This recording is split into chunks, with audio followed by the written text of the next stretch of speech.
9:42 and 9:63. Nice way to open up proceedings.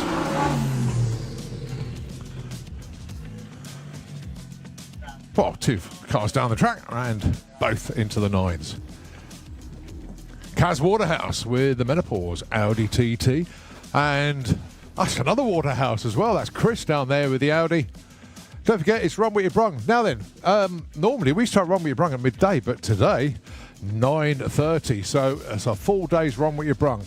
Anybody with a VW can come round and get onto the track, but you need to go to signing on office first. So yeah, just make the most of it, because once you've got the first few cars, the lanes will go a bit quiet.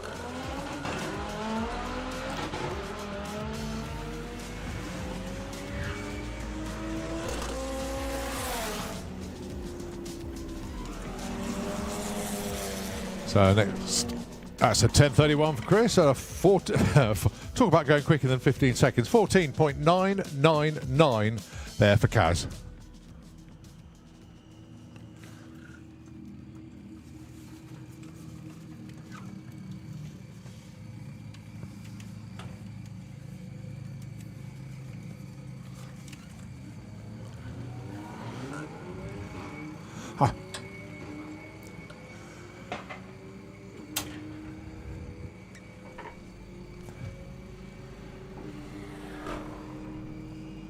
So 1280, 111, 1561. Okay, so the lanes go a little bit quiet now. Gives us a chance to get everything fired up in the tower up here.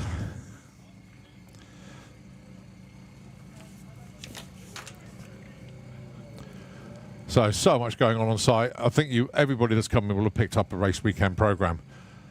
So I'll let you all wake up good and proper, because there's not a huge amount of people out there at the moment.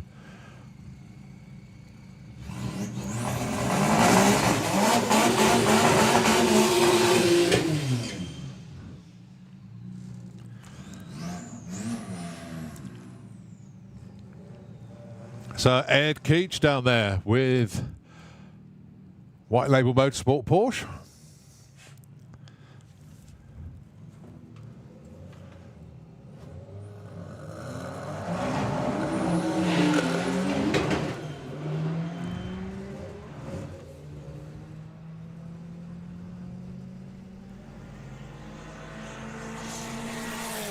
Unfortunately, it hasn't got too far down the track, so...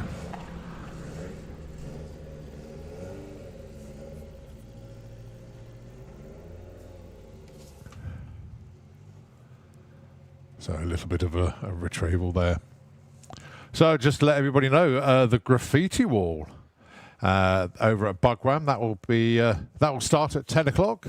Wonder Wheels in the Little Buggers area, that's 10 o'clock as well. The mini monster trucks will open at 10 o'clock. And then an hour later at 11, Fuelers Bar will of course be open. Bug Jam will be open. The Disco Shed begins. The Little Buggers Kids area opens up. Cool Flow Music Arena opens. The BMX show is at 11 as well. So all happening. Some of it at 10, but the main thrust of everything kicking off at 11 today. And of course, Bug Jam never goes to sleep, does it? You got the dance tent and Fuelers Bar don't close till 1 o'clock in the morning. But with the weather it is at the moment, so I think people are going to be around for a little while.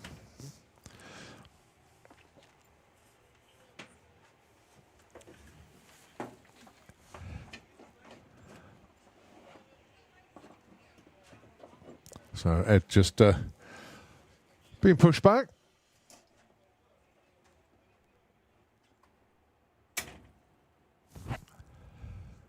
Well, as I say, parent lanes are quiet at the moment. So Notch FM, oh, hang on a second, somebody's just appeared. So that car, I'll imagine, will come straight round the corner.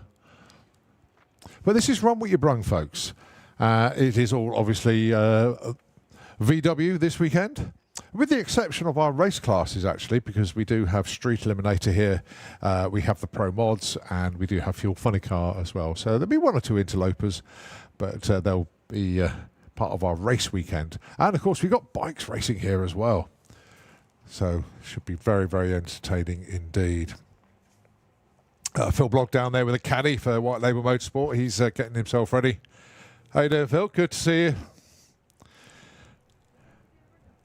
Very rapid little caddy that, complete with a turbocharger. I think he's got a 76mm turbo in there from memory. Hope I'm right. But a very rapid little caddy indeed. So he'll be next to go down the racetrack.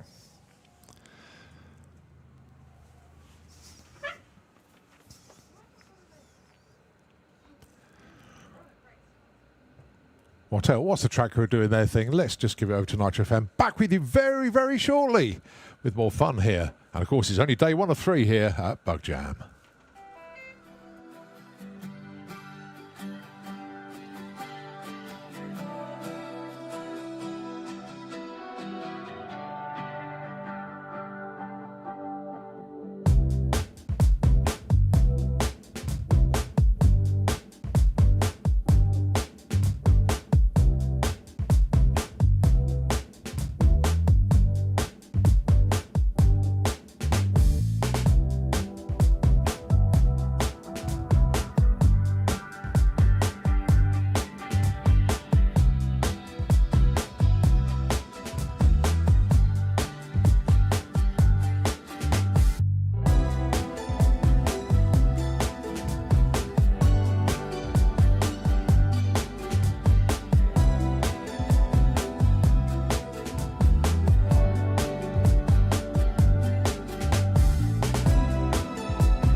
Okay, we are back once again. And Phil Blogg going to make his way to the burnout box, light up those front tyres, get some heat in them.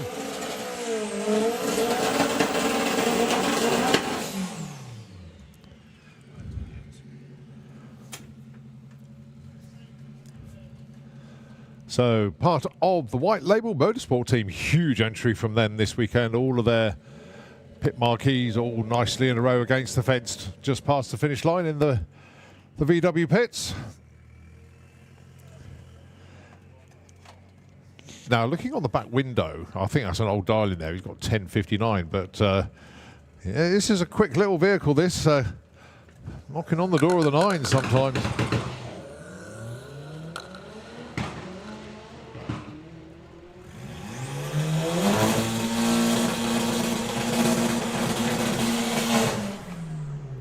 That's an 1102 speed though, 133 miles an hour at the top end.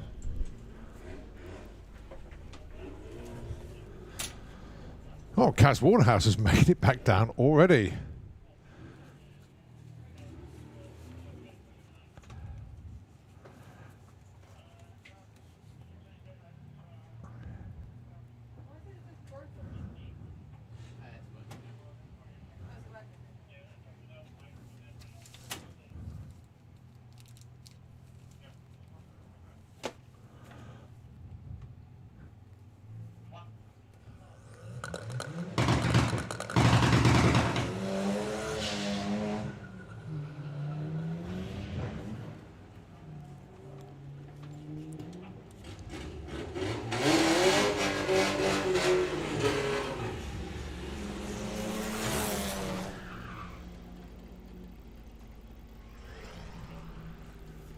Well, just waiting for our timing screens to reboot, and we'll be able to give you some numbers out there. But you haven't said that. I can look at the top end scoreboards, can't I? 1534 and a 1437.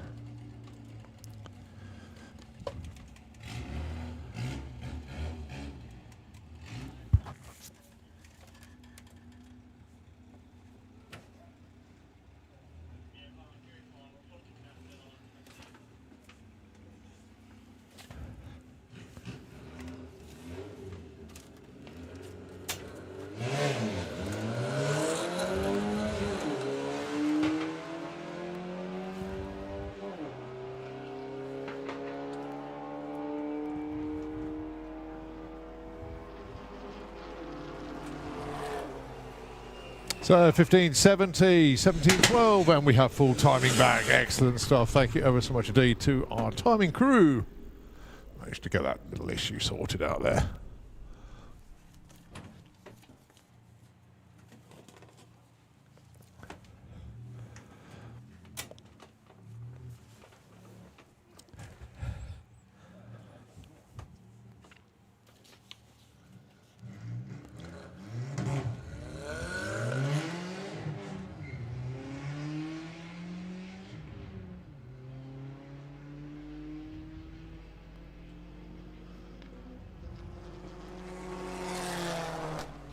So next one through there, 1412, 101. Very respectful indeed.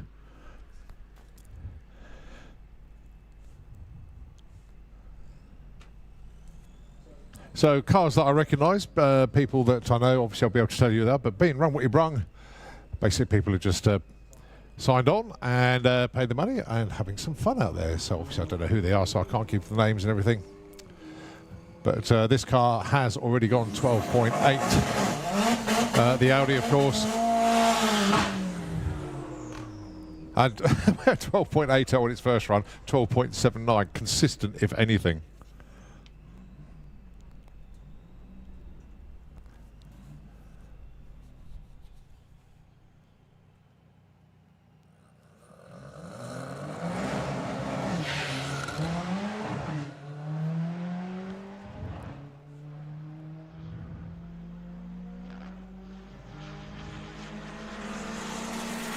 So Harry Gamble, representing VW Pro, goes 11.88 with a 9 to open his account. And well, that's his quickest of his run so far. But say Perry Lane's going to be fairly quiet today. Well, certainly at the early part of the day. But things will get busier as the day progresses. And so much so that when you come down into the lanes, you literally just turn around the corner, get straight on track.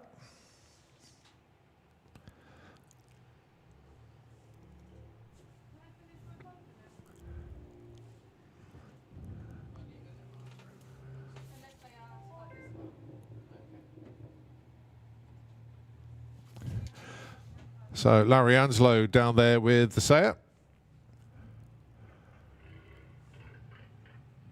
And I think I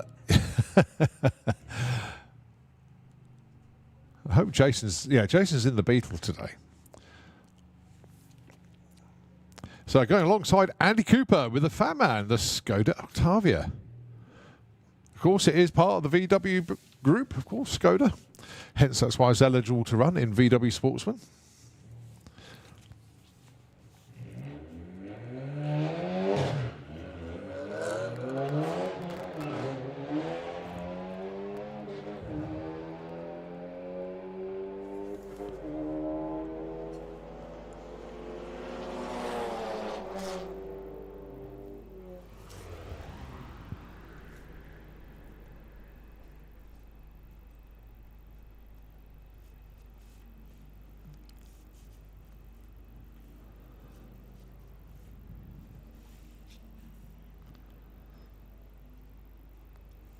So 14.15 for Andy, 13.87.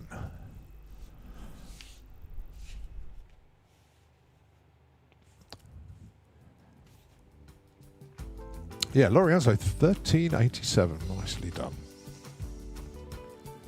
As I say, parent lanes are very, very quiet, so it will be sort of dipping in and out of commentary a little bit this morning, but when everybody wakes up. As I say, good few people around already as the hour approaches. We're only about 12 minutes away from 10 o'clock, but some of the things open up at 10. The bulk of it is at 11 o'clock. So good to see so many people arrived yesterday. The site is rammed, absolutely rammed. Don't forget to visit all of our traders. I think all of you know the site layout now. It's pretty familiar to all of our regular visitors to Bug Jam. If it's your first Bug Jam, well, welcome to Europe's biggest VW festival. Party tent you can see right at the top end there in beyond the pits. That's where a lot of the entertainment will take place this evening. Obviously you've got the fairground there as well.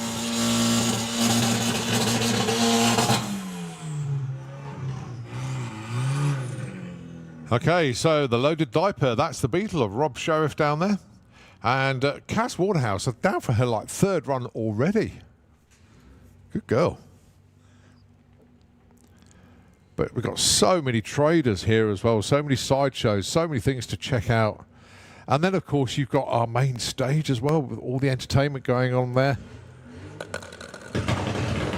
We'll keep you updated as best as we can from the tower here, but just make sure you got hold of the race weekend program, or the event program if you like. It tells you where everything is and the timetable, and you go from there. So 1507 and 1397.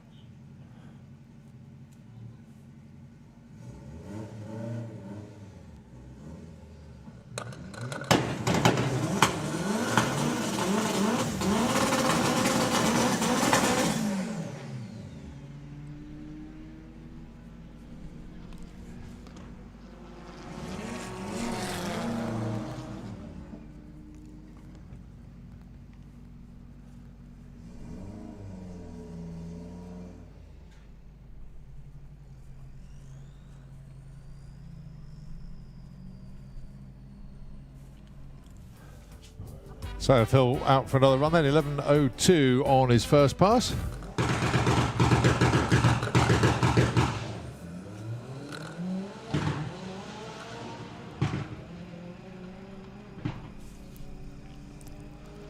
Well, I should get into the tens this time, but how deep? Oh, no, he doesn't. 11.36, 125.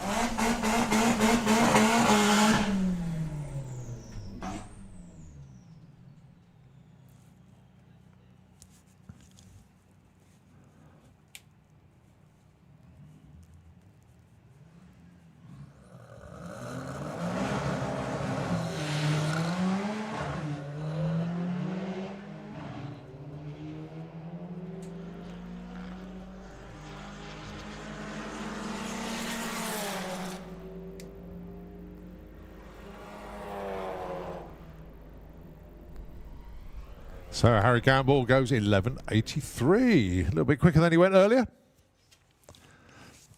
Nicely done.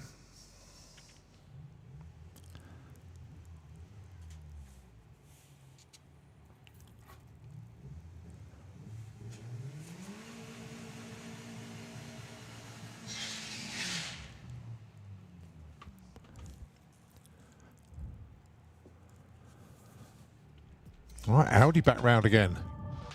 Now then, best so far, 12.79. Very respectable, to be fair. Going alongside the Golf. First run of the day for this particular car.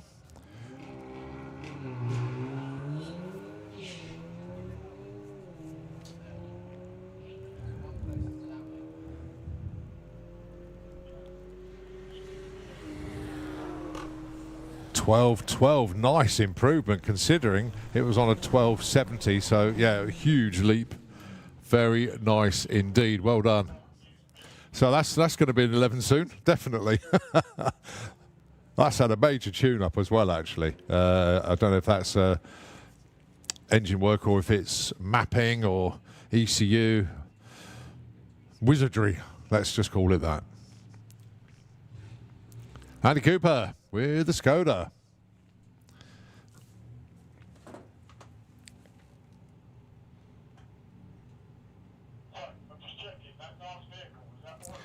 Oh, that looks like a race car, but I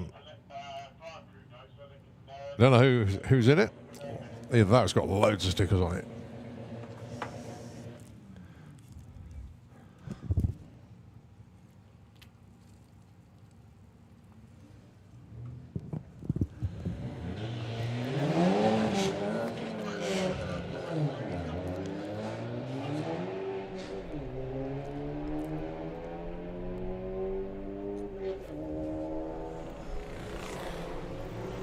$13.87 and a $15.11. Well, come on, folks. Those pairing lanes are looking a little bit quiet down there. Yeah, there are one or two coming through. Andy Bond has made it down with the Ugly Sister Street Eliminator Chevy. So he'll be putting a pass in very soon.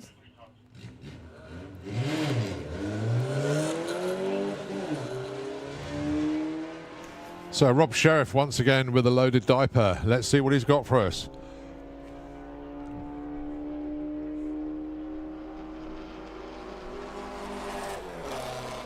Goes 16.36. Nicely done.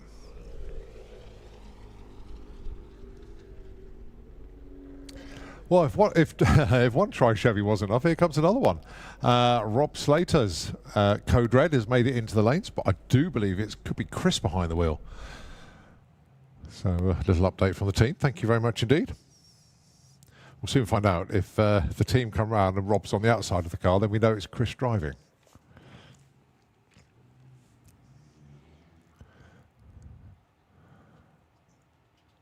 Got Tom Circuit in the lanes with the Fug. And other cars making their way down as well.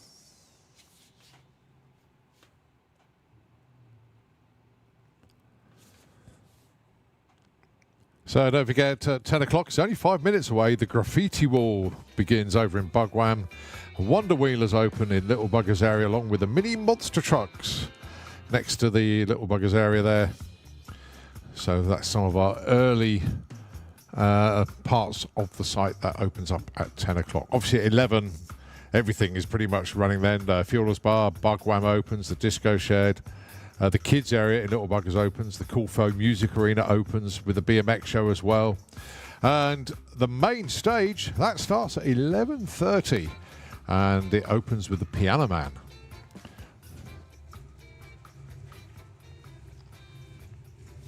Nitro Funny Car will be putting their first runs in of the weekend. And that will be at 12 o'clock, midday, of course.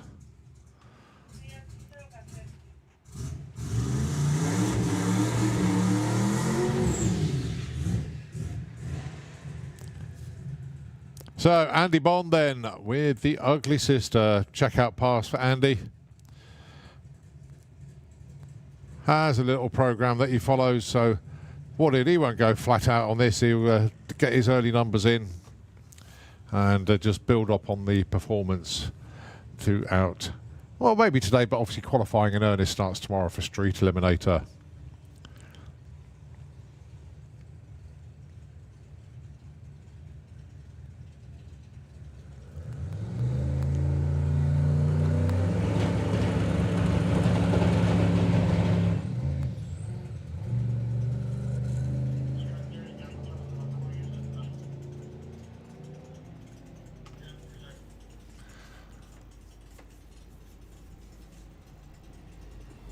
So only just coasting at the top end, 30.46, so just 73 miles an hour.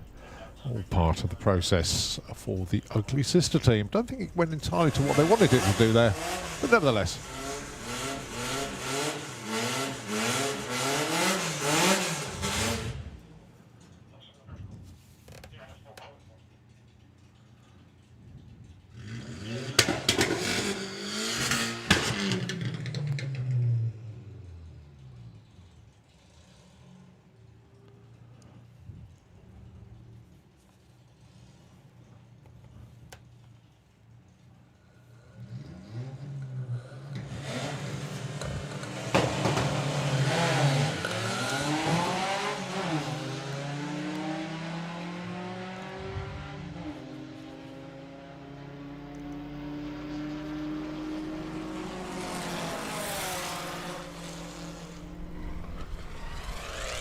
So it's a 13.29 and a 13.78.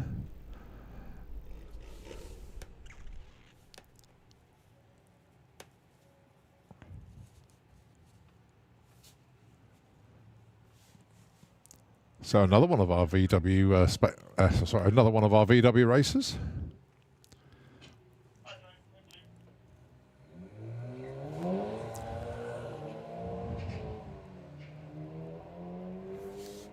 So that's Sophie Emma Lee with the Rocco.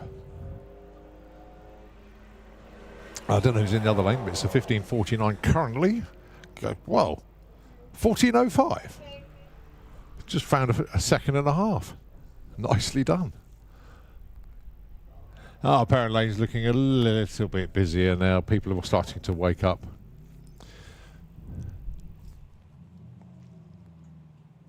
Okay, so 12.12 on the last run.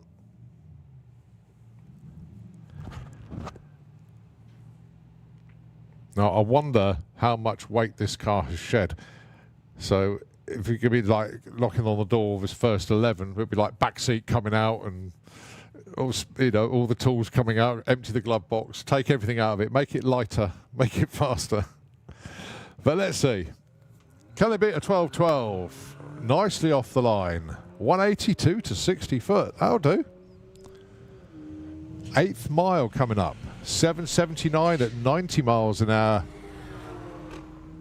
12.17. Lost 500. But that'll come back. Mission 11 is going to happen for that Audi.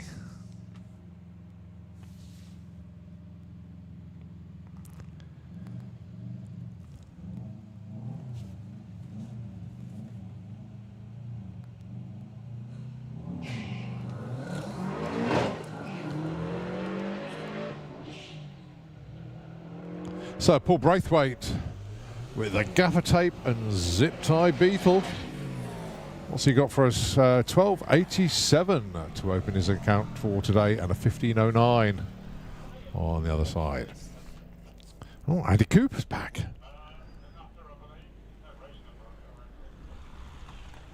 So 10 o'clock in the morning, half an hour run with your brung already. The graffiti wall is now up and running. Get some early tagging going on over there.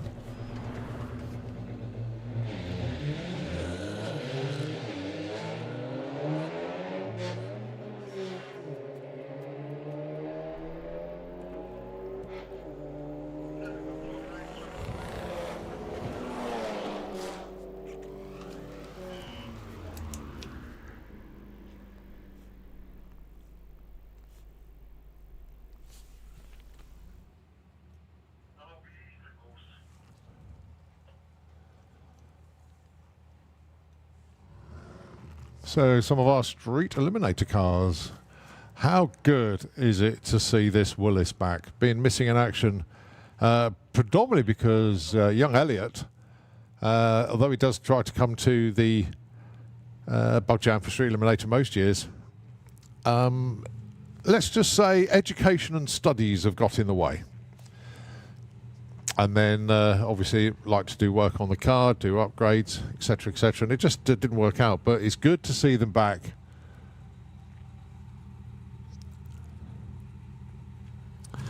Car built by Elliot and of course his dad Dave.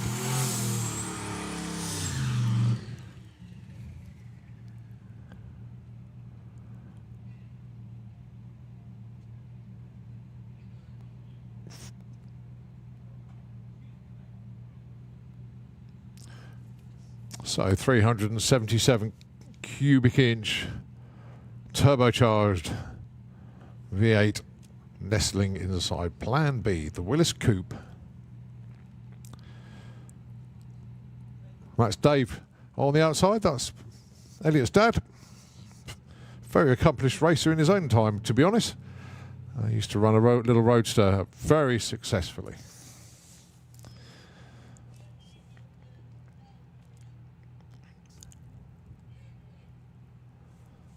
So Elliot's first run for a little while, to be fair. So just getting himself back in the groove.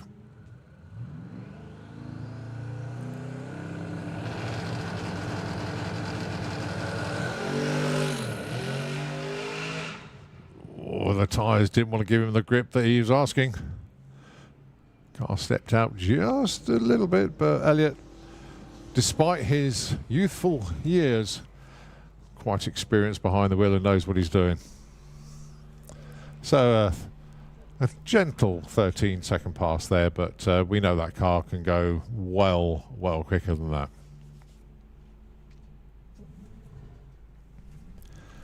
And let's just hope Elliot's on the piano over at Magic Teapot later on, because he's really good to clean the ivories over there. Bit of a secret haunt for everybody. Oh, it's not a secret anymore, I've just told everybody. If you want to find out where the racers go after racing into the evening, Teapot is the place they all go.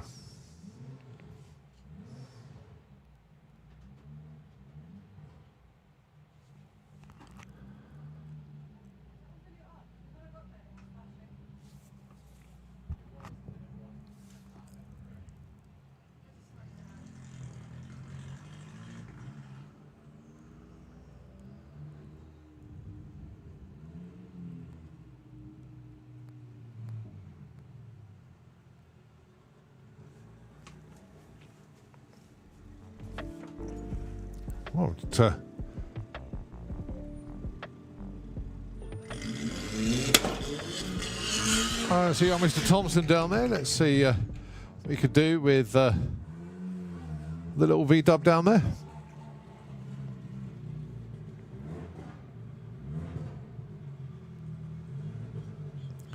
And of course, Sophie Emily wants down with the Rocco.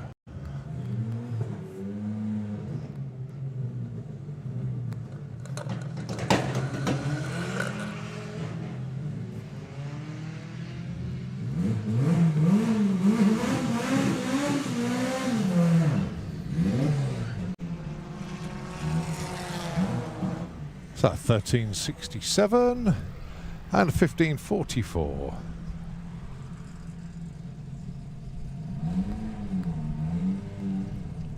James Wotton. Oh, it's been years since James has been. A good couple of years since I've seen James Wotton here. Welcome back.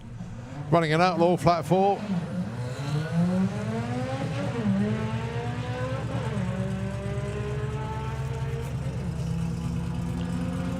Well, welcome back, James. Nice opener there. 1094, 135 off the trailer. Good to see him back.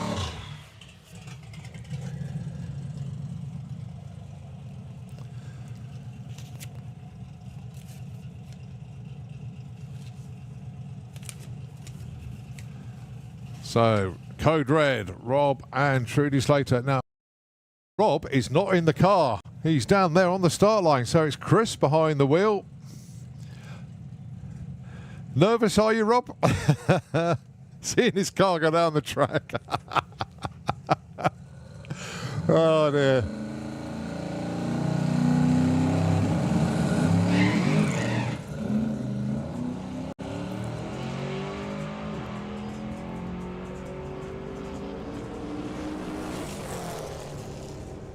$10.20, 151 on his first pass in the car.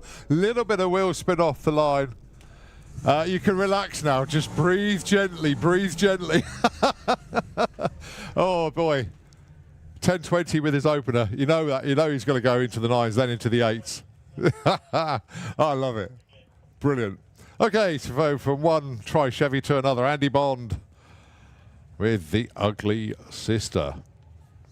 Now, unbelievably, well, this car is called the Ugly Sister, but that's because he's got a better looking one at home.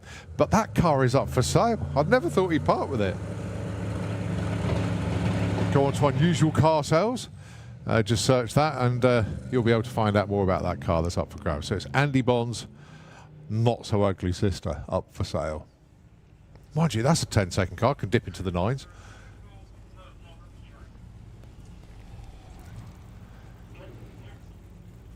So, obviously, Andy is working on a program at the moment. Whether he's building, it's all about data for Andy, and of course the team.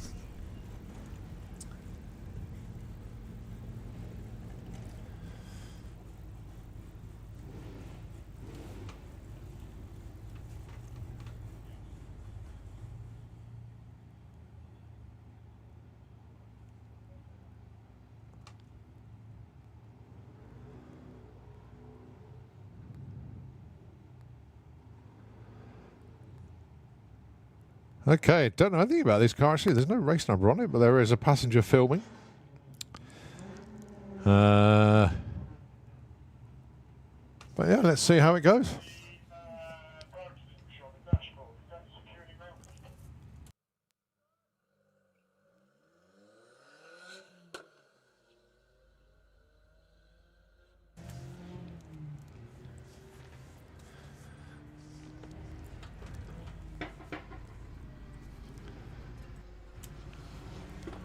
Well, gets to the stripe with the 1660 at 81 miles an hour.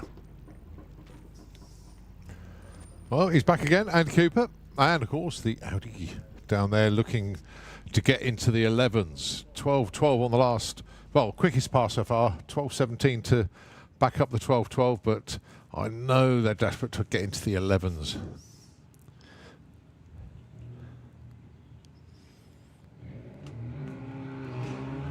Oh, just bogged off the line very slightly there.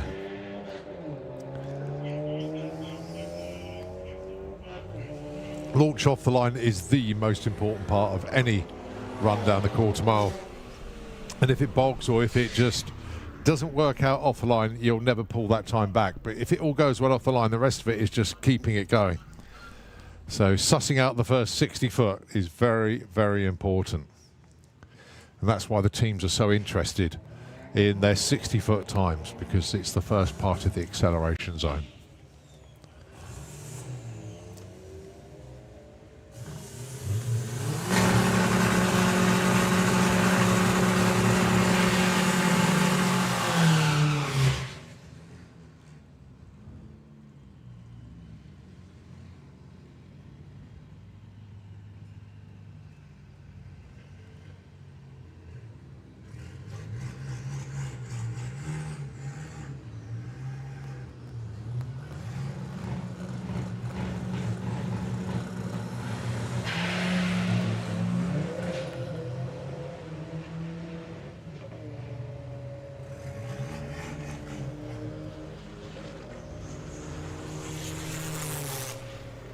So 12.53, very nice run indeed.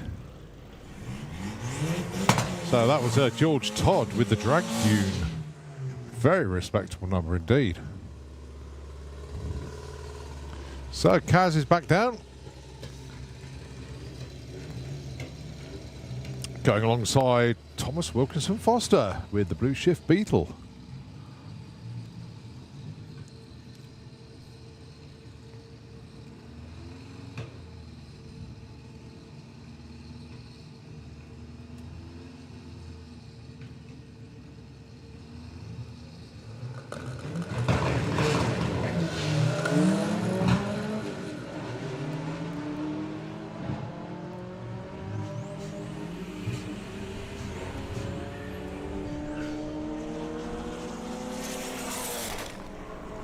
1387 and a 1631.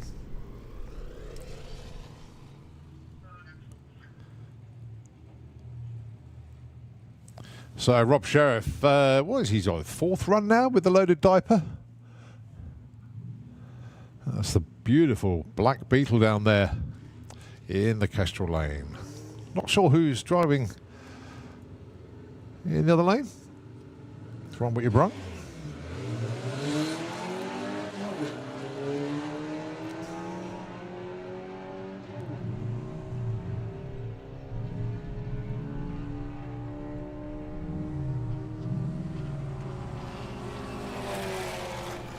So 1624, 1665.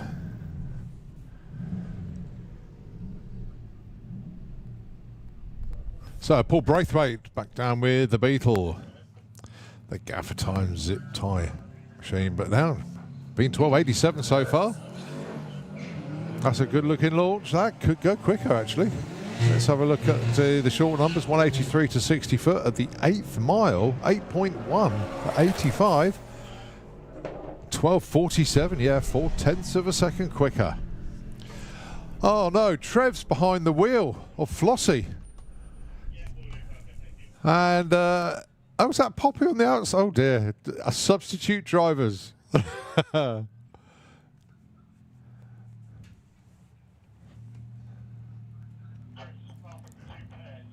Lorraine, don't let him break it. Don't let him break it. No way.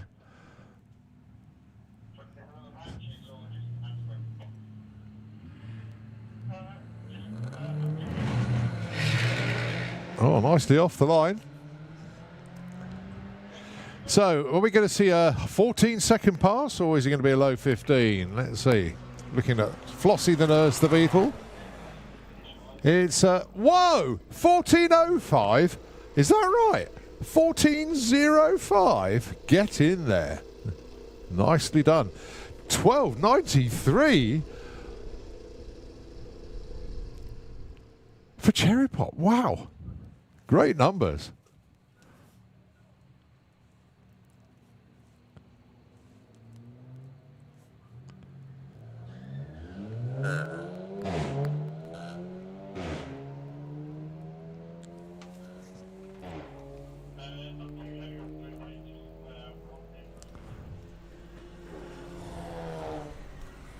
$14.53 and a $15.85. So Perry Lane's still relatively quiet. Got a total of 5 vehicles down there at the moment. There's just a little bit of prep going on down there.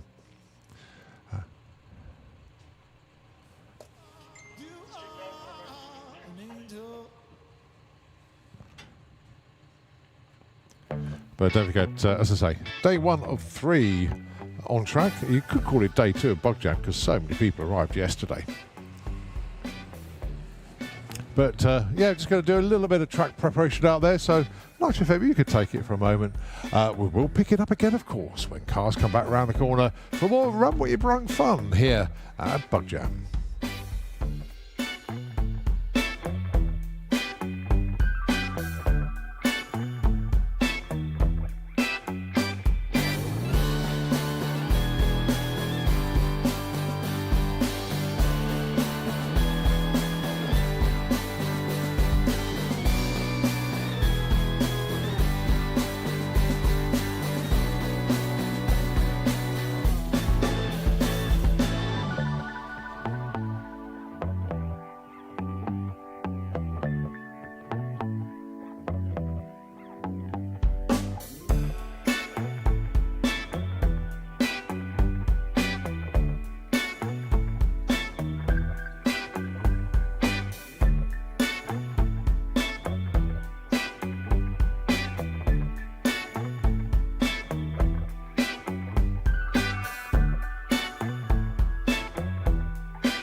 help me. I'm dug in so deep and I need to climb and show me another path I can walk around these clouds. Everybody comes to the edge sooner or later in life. Help me, I'm lost in doubt. Now I'm bringing light to the dark. Oh, I'm bringing light to the dark. I'm bringing light to the dark. You're an angel. Angel. Amid the religion I heard about. Angel.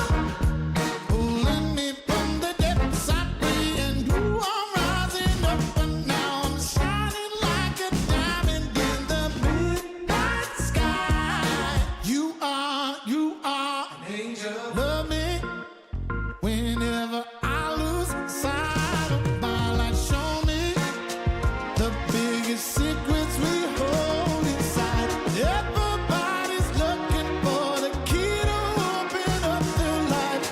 I got me, and I got you. Now I'm bringing light to the dark. Oh, I'm bringing light to the dark. I'm bringing light to the dark. You're an angel. Angel. Amid the religion I heard about. Angel. Pulling me from the depths I free. And ooh, I'm rising up and now I'm shining like a diamond in the midnight sky. You are an angel.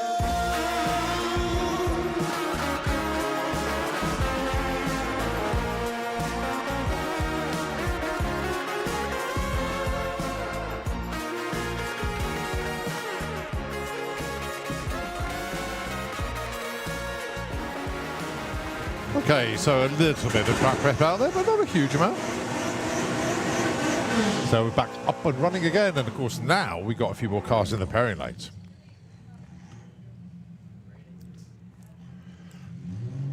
Tom Herbert with the White Label Motorsports. Corrado down there.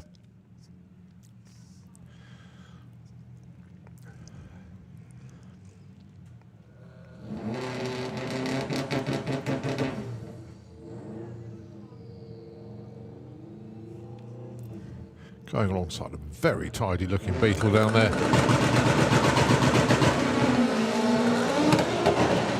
That's a quick little Beetle. Unfortunately, he's missed a shift there, but nevertheless, that Beetle was looking good. Now then, Tom should be into the 10s here.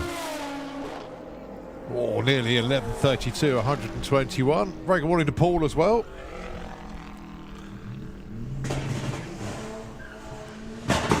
Oh, I do believe that's Laurie Anslow down there. And Mr. Thompson, Sam Thompson, I think it is.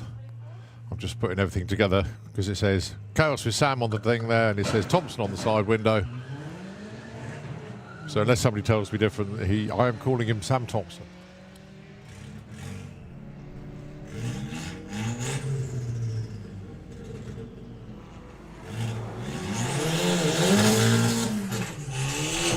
$14.24 and $13.97 with Andy Cooper back down with the Skoda. I know Andy's plan now, actually. He's probably going to get 20 runs in before 11 o'clock, and then he's going to take the rest of the day off. And let's see what Kaz could do. Good morning, people.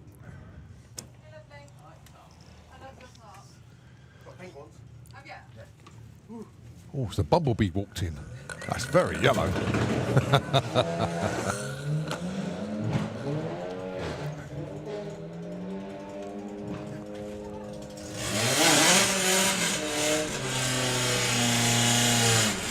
So Kaz Waterhouse goes, that's about 14.77 against a 15.39. Well, it goes without saying that VW classes have their biggest entry of the year. There's 40 odd in VW Sportsman this weekend.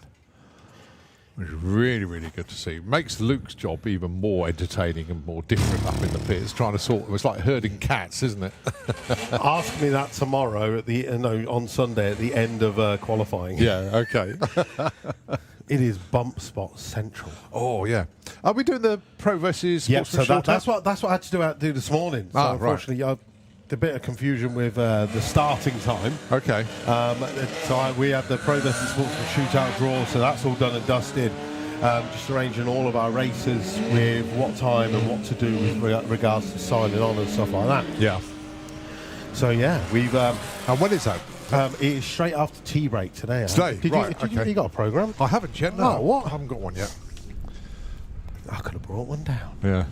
Okie dokie. I'll get one of my minions to bring one down. As you do. No, that's it. So when we go on a tea break, usually... What time? Well, in fact, we're going to have 2 breaks today, aren't we? Because that's what's going to be confusing. Normally, we start at 12 and we have a tea break about 4:30 and then go into the evening. Yeah.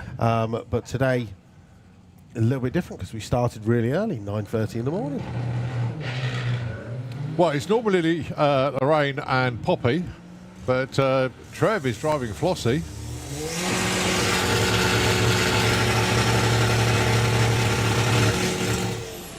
So 12.96, 13.99. Well done, Trev. 12.96. Well, a little bit slower that time for Cherry Pop. So it's been a busy morning. It Sam is. Chisholm Brown opened up the day with his first ever 9-second Oh, pass. was it I saw that Yeah. the 9 came up. Yeah. I didn't realise his first No, 9. it's his first ever 9 Wow. straight into the 9. In fact, I've been so busy, I haven't even posted that yet. Yeah, but talk about deep into the 9. Yeah. The car had it. It's all about just getting it set Yeah. up. Right, Stuart Playford and George Page, 2 of our VW Sportsman racers, both in their rookie year, in fact. Now, this will be the time when George can actually let loose and go, look, 12.19. He's been running like 12.9s in competition, just slowing it down because he hasn't got a roll cage, and he's on the edge of VW Sportsman. So he does dial it back just that little bit when it goes into competition. Right, Chris Curry. I've got to go find him at some point today. He's got an alternator for me. One of our little improvements for the Golf is a 16-volt alternator made by this man in the Beetle. Now then, I don't know anything about this Beetle in the Slick Tricks lane. Chris Curry. Okay. So this is a 20-valve turbo Beetle. Is he running in Sportsman or Pro? No, he's basically been dialing the car in. He's looking to come and race next year. Right. What's confusing me is this car was up for sale. He bought another Beetle and he's transferring a lot of the stuff over. So this may be still up for sale. When I see him, I'll ask him. Because if anyone out there is sitting there going, you know what, I'll have a go at this run what you brung. This could be a way in. A nice little 15-second car there. I'll tell you what. I come to the tower packing fudge. You stopped. I walked past that. The artisan fudge shop. I didn't stop. You I didn't stop. I've got 14 pounds worth of fudge. Really? Your diet is over, my friend. And I hit I hit a barrier. No, I dropped into the teens instead of the 20s. Did you? This morning. Well done. I'm going to ruin that. I'm really happy with that. I'm going to get you in the 20s. And you're going to get me back in the 20s, aren't you? You All horrible because of man. artisan fudge, which is in the middle of our catering there. The good thing is there's a speaker right above their head. Yeah. So good morning to you. I wish I actually should have got these chopped up into 2s, shouldn't I? I didn't think of this. Do you want me to chop it into 4s, do you? Okay.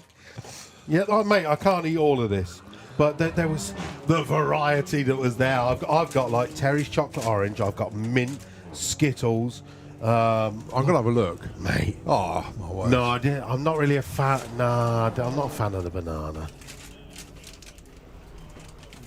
Yeah, but it's still got banana in it. Oh, well. You can tell it's a random little bug jam. We're talking about fudge. Mate, it's taken me 20 years to eat a bit of carrot cake because I've always been like, I don't want carrot in my bloody cake. And then Gordon, the tuner of our car, absolutely loves carrot cake. And they're always eating. And eventually they were like, go on, just give it a try. And I was like, it's like fruit cake with just a little bit of extra cream. Because now I'm a convert at the age of 45. Yeah, she does. I like vodka with So we've potatoes. got the Rubber Dubbers Golf out there, just going back to what we're doing. And What are we doing? boot riders pay double, don't they? They do. There's a monkey on the wing. 12:33, 111. Get in there. Nice run. So what else are you going to find? You found fudge today. That's it. That's my budget gone. That's it. Oh, that's it. It's blown. I'm all budgeted out. I said, how much? He was like, it was $3.99 for 100 grams. And I was like, how much is each piece? And he was like, well, each piece is about 50 grams. And I was like, well, we're good in here. So I went wild and picked them all up. Well done. So that's my lunch money gone now.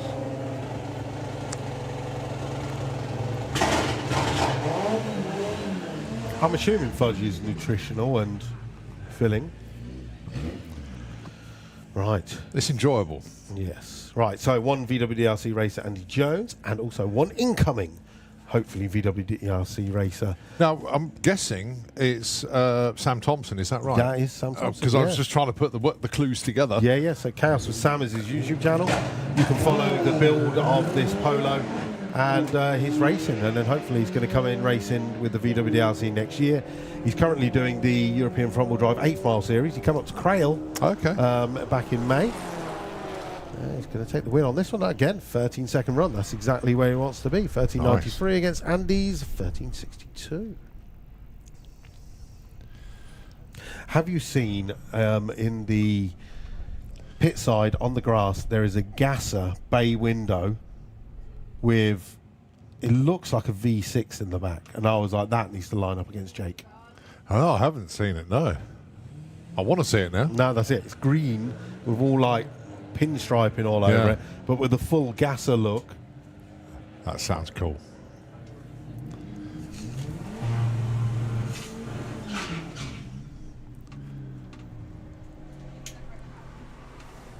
Oh, they've switched lanes this time as the two fans go through. Well, there's only a tenth between them, 1884 and 1894. So does that mean who's driving Poppy's car? Peter. Ah, it's Poppy's Pete. husband. Right, I thought it was. So does that mean Peter gets to come and buy a 12-second T-shirt now as well? No. But he ran a 12-second time. It's only fair. What's your monies? Oh, Trev went 13.99. Needs to work on his reaction times a bit, though.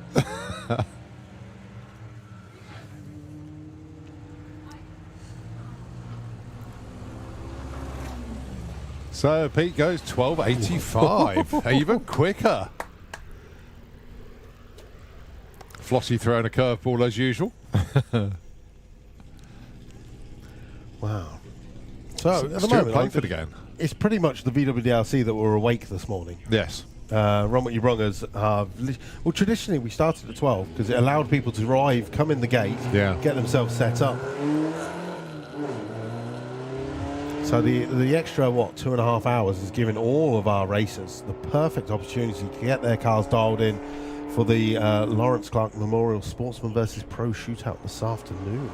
Time to be confirmed as soon as we know what time the break is. So is it the same as before, that everybody puts money into the pot? Yep. So And then the winner of either Pro or Sportsman, the prize goes into that class? Or let me have it. Trying to remember how it all works. So, basically, this year, because we are so well subscribed within the class, to enter the eligibility to enter the shootout, you had to be in the top 20 of the championship. Okay. Because obviously, Bug Jam, we get a few extra numbers, and we felt it only fair to start the year and say this is like a mid-season aim.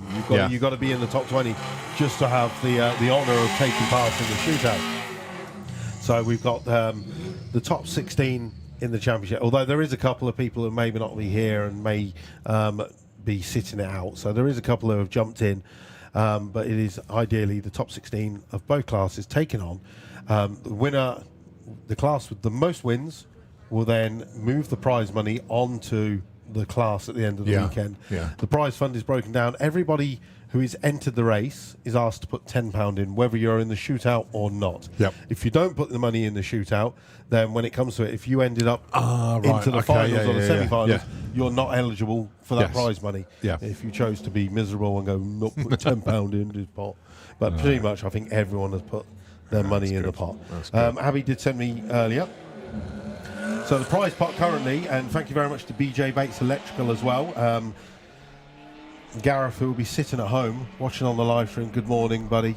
Sorry you couldn't be here. He first of all broke his foot in the pits a couple of weeks ago, and then he ended up being rushed to hospital this week. No. So he was trying to get better. Was hopefully going to make it this weekend, but then something else took him down. So he's put £250 in. Oh, nice. And then the club members have put in their £10, or if there was a call out, you had to put an extra £10 on top. Yeah. So Lily has forced me to put an extra £10 in, and she put an extra £10 in, as we have a rerun of last year. Right. So total prize pot is £780. Nice. The winner takes home 390. Runner-up 195, and our two semi-finalists take home at £97.50.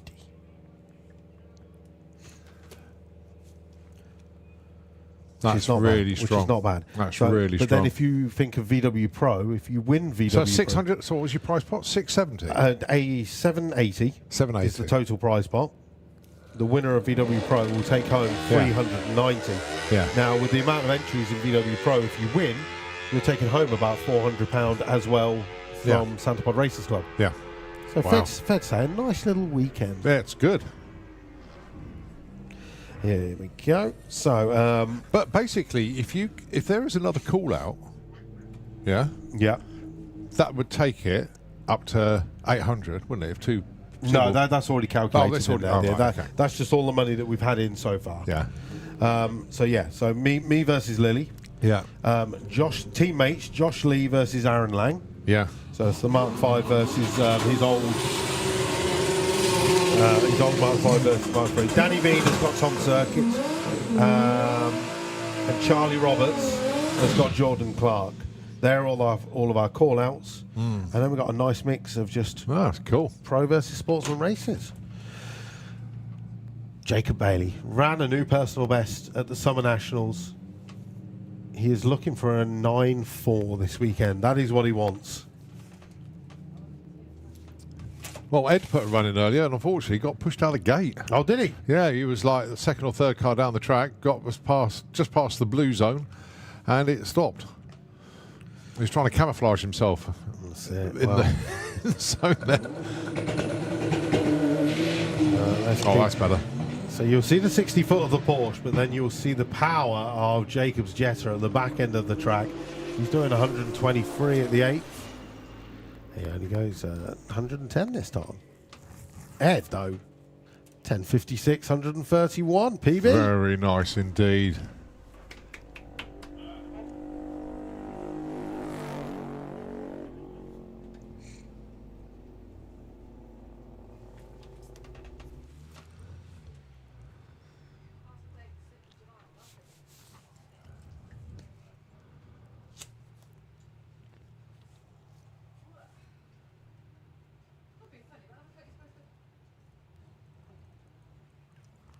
Right, so Monkey and Golf. That's not hanging about, that car. 187 to 60 foot. High 7 to the 8th. Yep, 786, so quarter mile. We could dip into the 11s, not quite. 1227 at 111. Oh, Lily. Lily. And lovely to see Lily getting her degree, yeah. degree, that's it. I was trying to think what it was then. Yeah. Graduated from Leeds Beckett Congratulations. University last week. Meant I couldn't go racing at Yada Race in Germany with my car, but you know. Yeah, but that's a life-defining moment getting the It is. degree. It's It was very, very very cool. special indeed. So Right. congratulations. So, new BC Racing coilovers on the TT this weekend. So we're going to see... Oh, spins now on the back. Still, actually, the 60 foot is really good. A 180 60 foot, that's almost on par of her best 60 foot. She's doing 79 at the 8th and opens Bug Jam with a 1347 101. Beautiful. Well done. Well done. What's her outright PB? I'm going to... Is that it? I'm going to have to remember that might actually be it. Oh, right. I know it's a 13.4. I think it was a 13.48. Jamie, can you remember? Yo, J-Mo. What was her PB before? Was that a PB? What's that? I can't see. 45. 35. Oh, I can't remember. Right, the Taylord.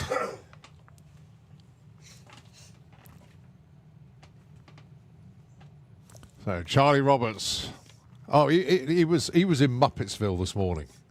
That's the best way to describe it. So he came down and to sign on, and he forgot his license. So he had to go back to the bits, came back down again, and he forgot his phone. So he did all over the place.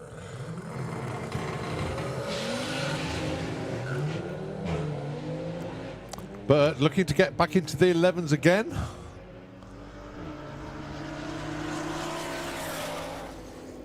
Whoa, 11:16. Wow. He has been in the 10s at Door Slammers. Oh, right, okay, just but even once, so. Just once.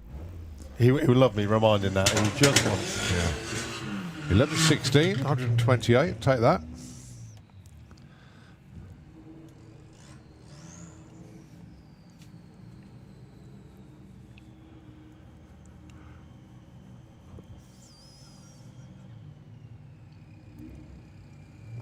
I remember when Charlie was running sort of like 13s in that car. Really progressed well. Andy Jones with the grey bug. And of course that's Sam Thompson. 1342 plays a 1370.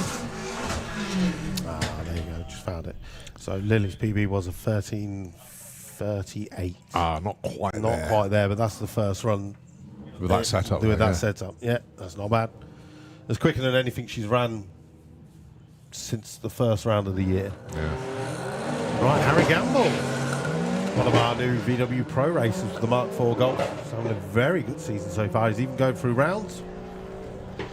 He's taking on what sounds like a Subaru Regal. 1176. Respect. Well done. That's good. That's good. Well, these two put a run in earlier on. Only a tenth of a second between them.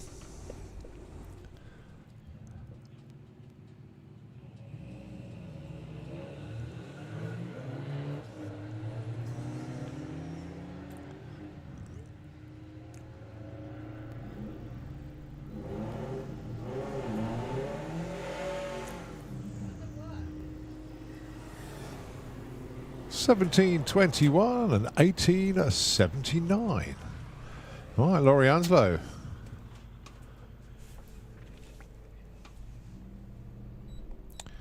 Going alongside Ian Dale with the strip burner. Ian's already been into the 12s.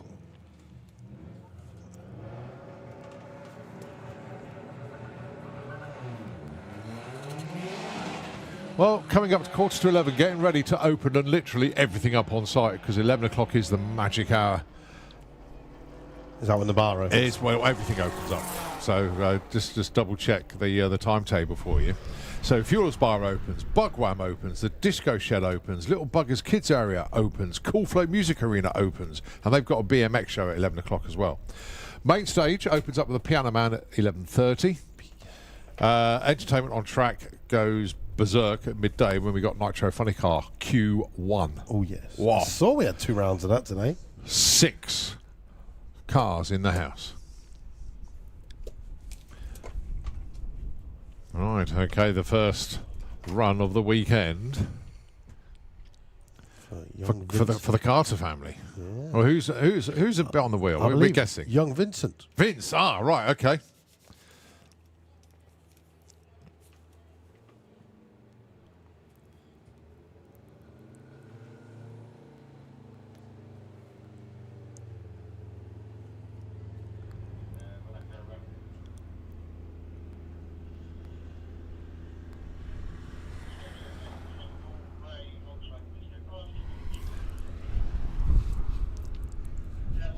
So Vince goes 14:01 at 99 miles an hour.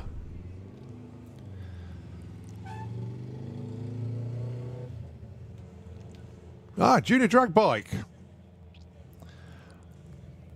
Yeah, so Very strong entry from the junior bikes this weekend. First, I think it's their first year at Bug Jam, or is it it second? is. Yeah. It is going to be their first year. All because Hockenheim clashes with Greenlight Nationals. Ah, right, okay. So obviously they're all going to Hockenheim as part of the FIM Yeah. tour. So to give them their round, they're here at Bug Jam. Yeah. 17 entered. Very, very good indeed. This is Ali Lester with the Section 59 Ninja. The only problem is after this, all of those junior drag bike kids are going to be like, we want to go Bug Jam again. We want to go Bug yeah, Jam again. yeah, they don't want to leave. Check out Pudgy and Morning, the Leo. Turbo Smart. Good to see you, mate. Look at him, he's feeling very festive. Yeah. And he's concentrating. He's got his eyes on the ball. Good morning, Pudge. Right. Has he got the Turbo Smart show? He has. He is. He's repping Turbo He Smart has, today. yeah, good lad. Very good morning to Ben, by the way. Check this shirt out. It's beautiful. I like that. That's awesome, isn't it? Only got it in the week. Right, Alex. Wait till you see tomorrow's one. You like that even more. Well, I thought I'd support Lily today until about 4:30, and then after that she's on her own. All right, okay.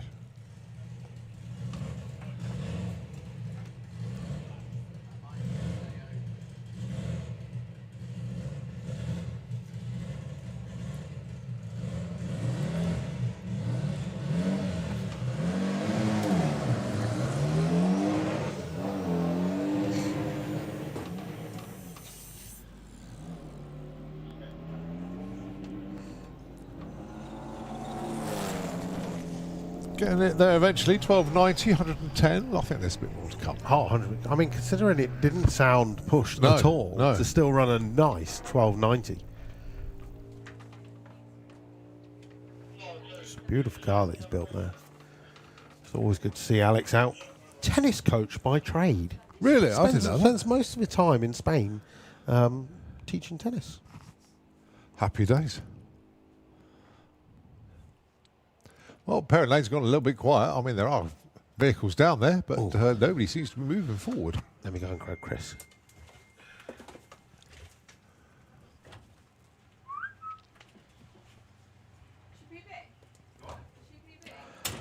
So just coming up to 10 to 11 here at Bug Jam 39. One of the biggest VW shows in Europe, if not the biggest.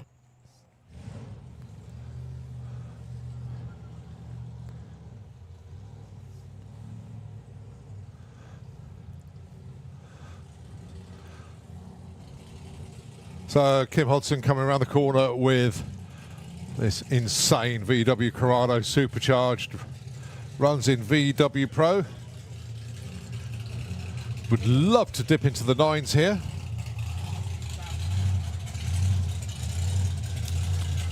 They'll be getting ready to go to Germany, to Hockenheim next month.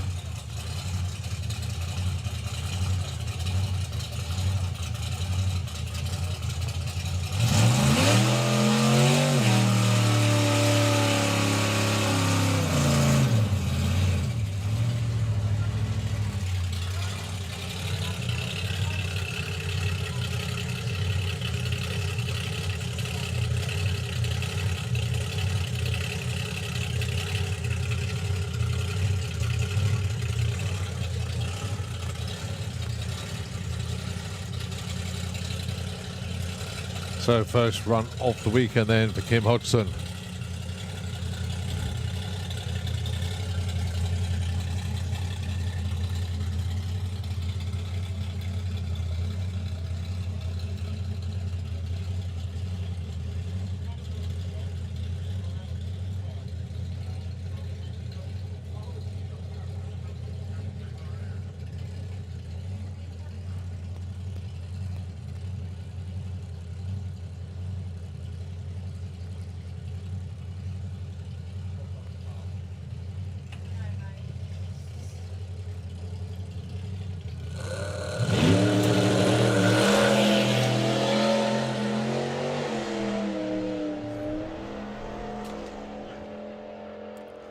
Very nice off the trailer run, good opener. Oh, 10.02. Oh, I was to say they were looking just to dip into the nines, and that's as close as you can get without actually getting there. 10.02, Nicely done.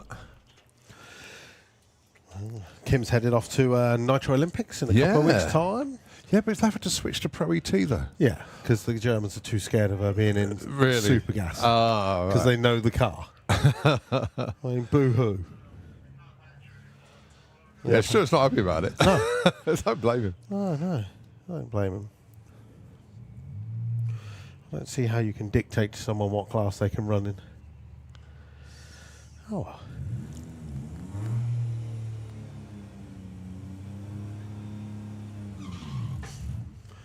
Right.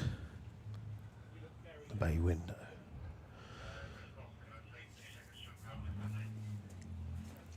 Philip Sewell with the one of our favourite named Oh, vehicles. it's one of the best names ever, the isn't Brick it? Shift House. Did you see what we got Daryl doing at the last meeting? So Daryl come up with, he was like, it was who drives the Super Penguin, the rides it. Yeah, Robbie Dobby. So Robbie Dobby was riding on the Super Penguin, and he was like, that would be the perfect AI photo. Oh, yes, I was here and, for and that. then from there, Barney sent in an AI version of the Super Penguin. And then from there, we were like, there'd be some great car names that would be great for AI. And before you know it, we were working through the ones that you really couldn't, like Yeah. the Brick Shift House. We were like, let's see how this comes out on AI. Well, it's gone 1408 against a 1421 for the little Polo. Little Polo there just going, why is this Type 2 holding up with me?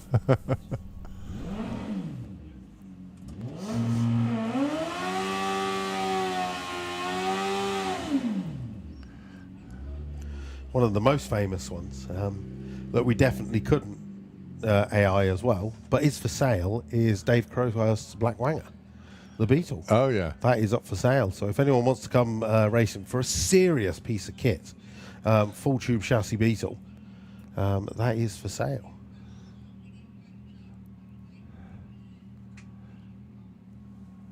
Yeah, Dave's spoiled for choice between that and the Camaro a lot of the times, isn't he? Well, So- originally he bought the Camaro and he was like, I love that we say potato. Yeah. You say Camaro as a Camaro owner.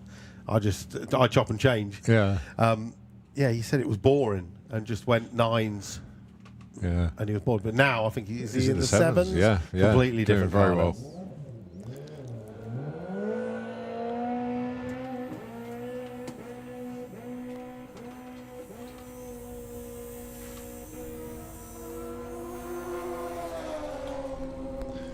Oh, 2320. Sounds like it ran out of gears. I'm not quite sure what happened there, but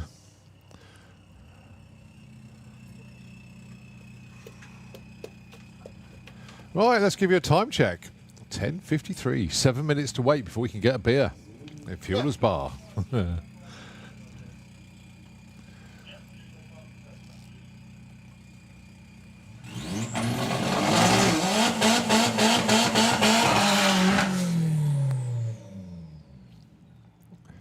Sophie Emily with the Rocco.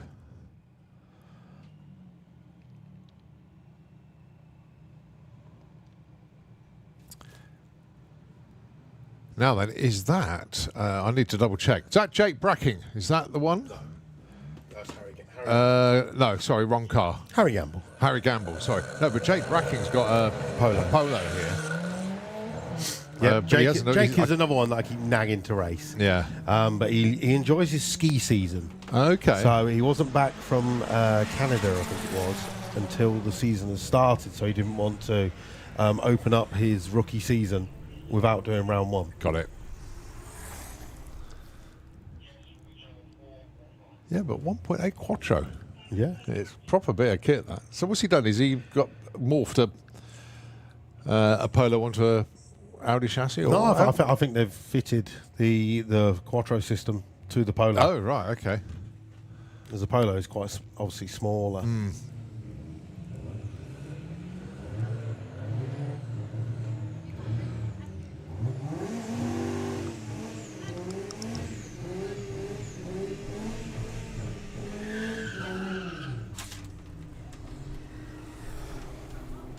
Well, that's nice. 1698. 81 miles an hour.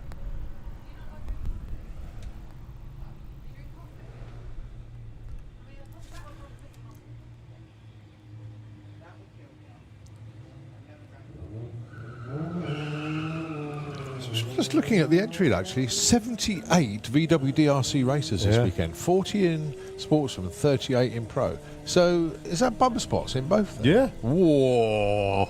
That's what I was saying about earlier. It was Whoa. stressful. Yeah. That's why all of our races are out early this morning to get that dialed in, because Got it. it's so I thought it important. was stressful because you're trying to sort out all the No, Pro versus Sports and stuff. I didn't realise. no, we've got double bump spot. I mean, eight in Sportsman, man. Yeah. That's crazy. All right, Christine McKinney with the Doodlebug for Outlaw Flat 4.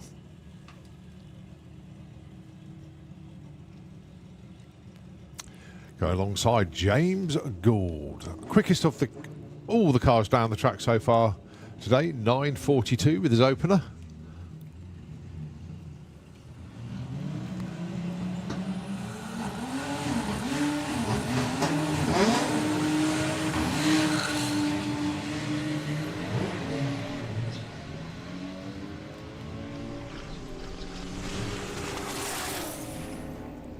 Well, 200's quicker than earlier. Christine heads to the strike, gets a 13:41.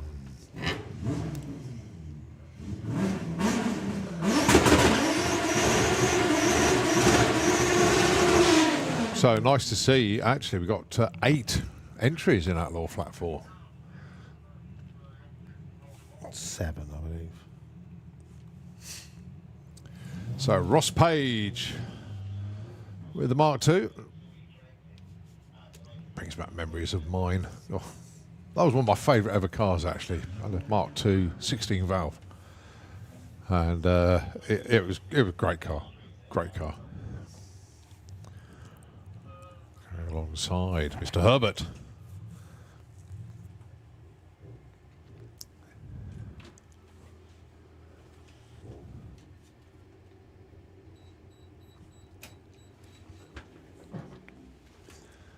Oh, go away. So, go on, Tom, in you go. That's it. Ross inches forward as well. 3 drops. Off they go.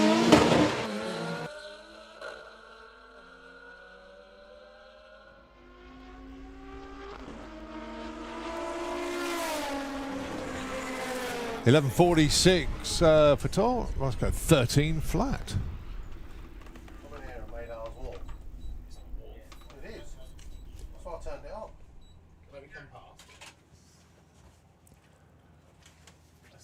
Right, another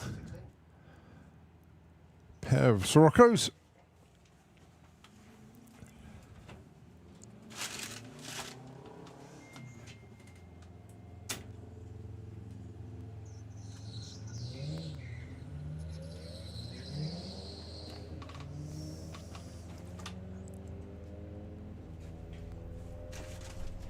Well, first runs of the day for both of these. And a respectable 13.17 alongside. It's 17.86. Coasting at the top end. Form an orderly queue at Fuelers Bar. 2 minutes to opening. Do we have just chill in stock? That's the question. As I say, 11 o'clock is the magic hour for when pretty much everything opens up. So just to remind everybody, Fuelers Bar we're talking about. Bug Wham opens at 11 o'clock. Probably if you sneaked over there now because it's 10:59. Cool Flame Music Arena opens at 11 o'clock and they've got a BMX show about to start there as well. And then in half an hour, the main stage will open with the Piano Man. And then at 12 o'clock, you've got the Extreme Bike Battle in Little Buggers area, but on the racetrack, Fuel Funny Car, qualifying session number 1. 6 cars in the house. Kevin Kent debuting the new Mustang body on his car. Looking forward to that. We were working frantically yesterday trying to do some work underneath.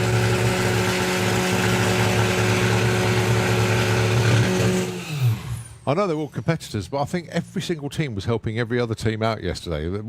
People from all teams like in each other's pits doing stuff. It was quite good to see, actually.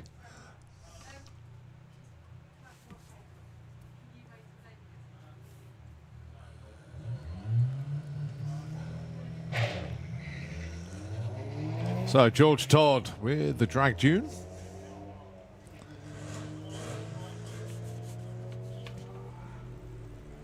It's now 11 o'clock. Fueler's bar is open. There we go. That's the one you've been waiting for.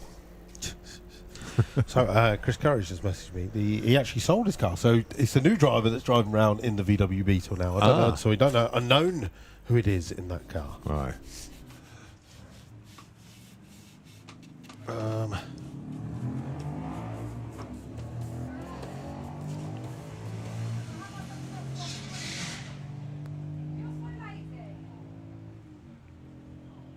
Oh, Monkey's back.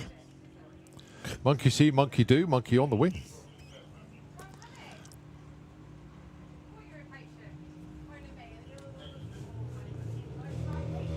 Mind you, this car's already been 12.27.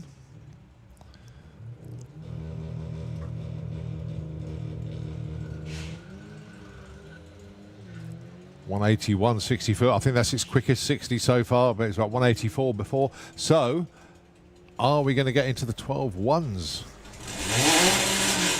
No, 12.0, 12.09, 111, quickest run of the day for that car. Heading towards an 11-second pass.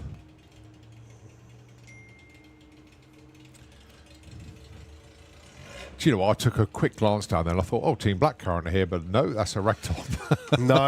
Unfortunately, Sam can't be here until tomorrow, so he's literally going to arrive. We were joking, he's going to arrive by helicopter tomorrow, just it's ready for qualifying. Right, okay. He's going to drop in. Yeah, he's just dropping in.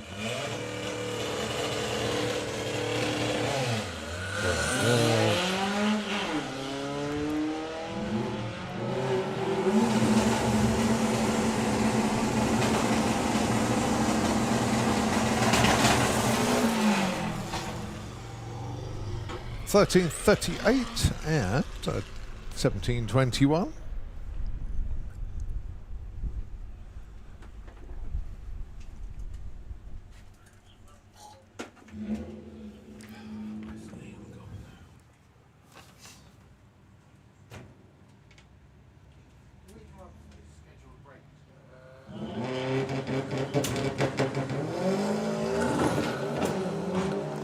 Nicely off the line for the Beetle there, 178 to 60 foot. Now that could parlay into a high 11, low 12. Yep, 12.36, 113. It's 14.46 at 99.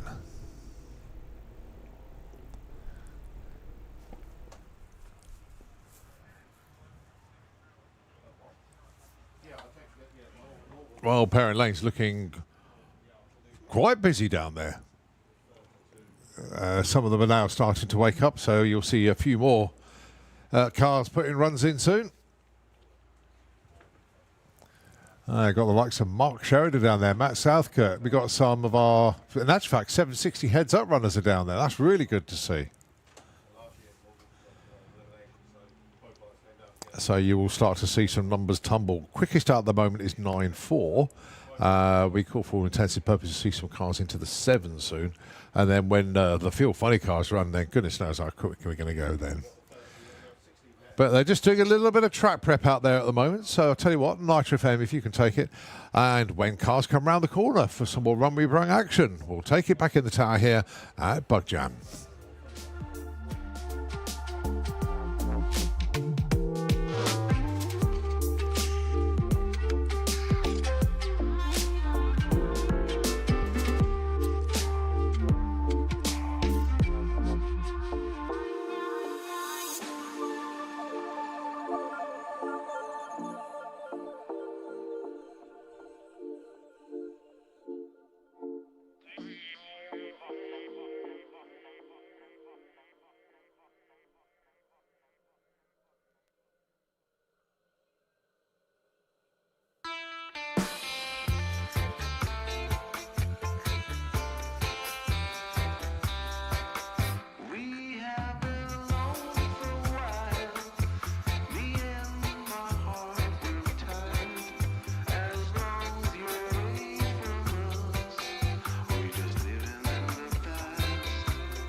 It's all got a bit noisy up here. That must be Mark Turner down there with the Supra.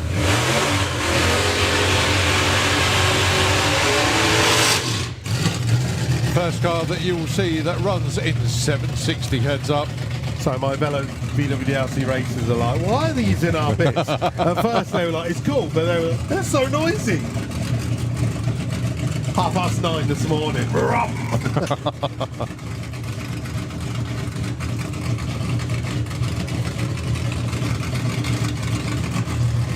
Well, the season didn't start off too well for the team. They destroyed an engine first meeting of the year. But they come back strong, back into the 760s.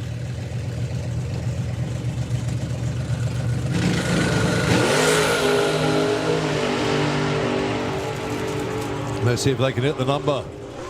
They're capable of it. 784, 162 off the trailer run. Not bad. Plenty more to come. Especially a little pedal towards the top end of the track. And a good reaction time as well. 0.2 off the line.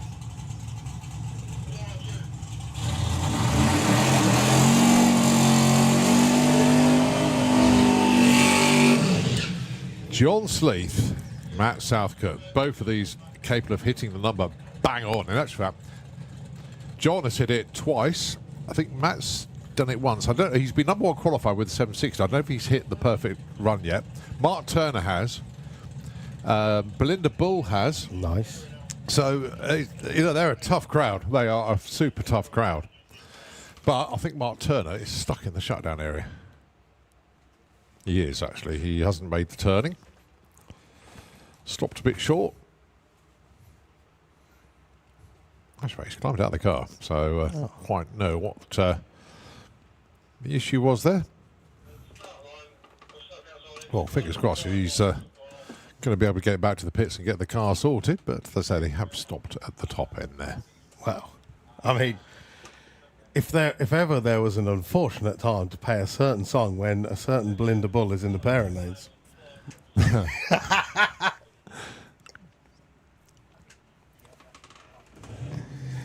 No, we're waiting to see what happens. Yeah, we're looking at the top end, but I'll tell you what, I think we could be down for a couple of moments actually, because we've got a couple of the support vehicles out there. So, tell you what, Nitro FM, as Luke says, take it away.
Fortunately, it hasn't got too far down the track, so...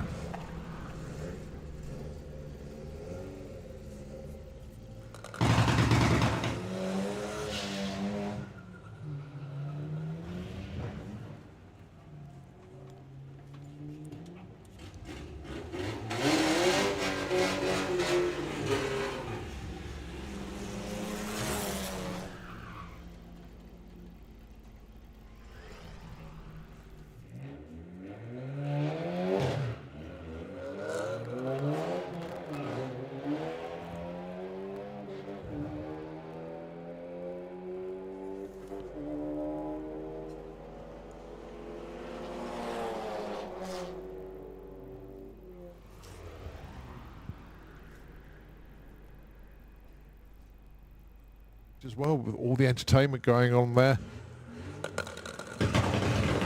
We'll keep you updated as best as we can from the tower here, but just make sure you got hold of the race weekend program, or the event program if you like.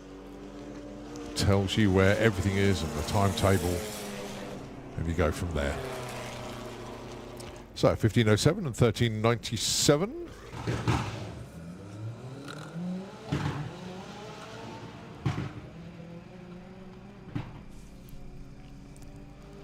Well, I should get into the tens this time, but how deep? Oh, no, he doesn't. 1136, 125. All right, Audi back round again.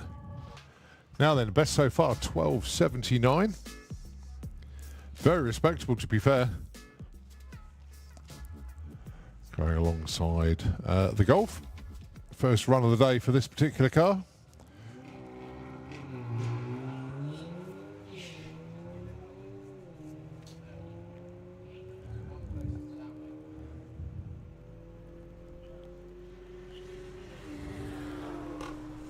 .12.12, nice improvement considering it was on a 12.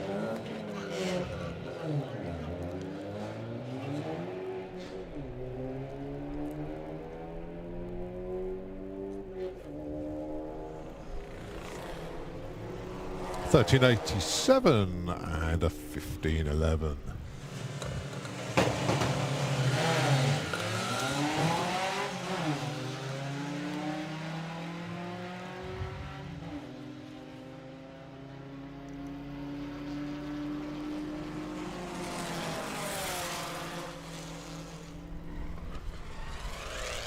So it's a 13.29 and a 13.78.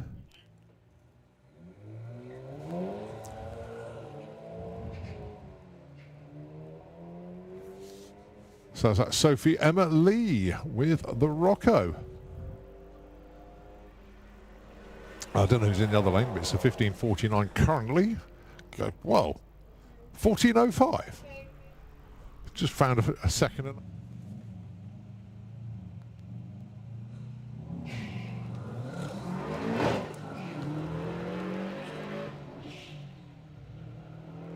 So Paul Braithwaite with a gaffer tape and zip tie Beetle.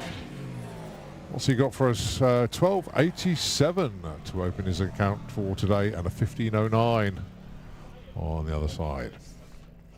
Oh, Andy Cooper's back.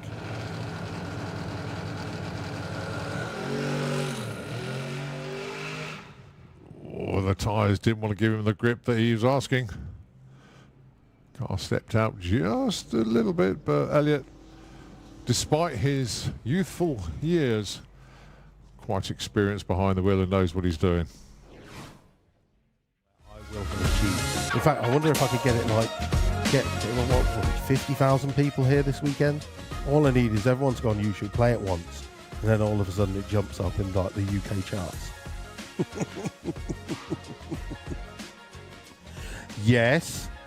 Yes, know those boys.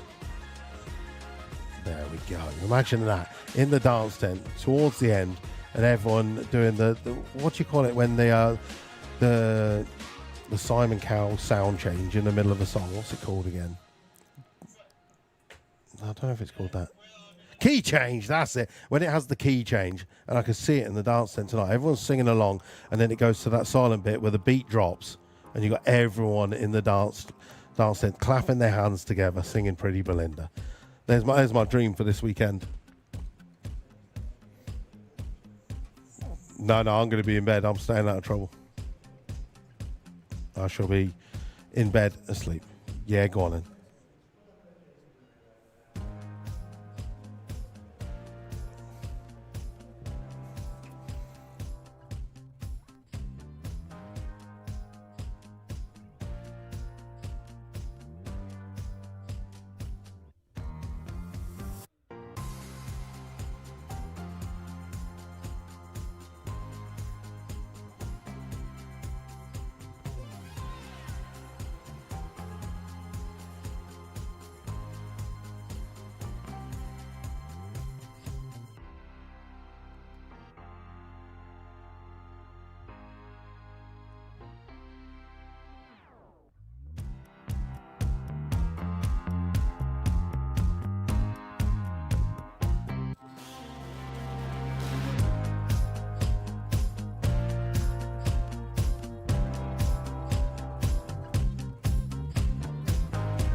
That's one way to bring back the on-track action. Thank you ever so much indeed to Nitro FM for covering for us. Well, we had that little bit of a clean-up at the top end there. Very unfortunate there for Mark Turner and the M&M Racing team. Fingers crossed they can get that sorted. Yeah. Not quite sure what the issue was, but obviously something came out of the car in the shutdown area, fluid-related.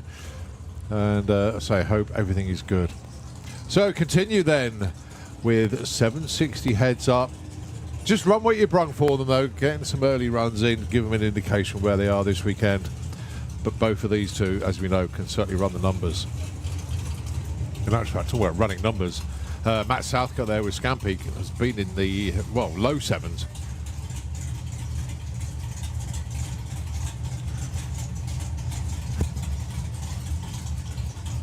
So, John Sleeth with the Chevy pickup, Matt Southcott with the Plymouth Scamp.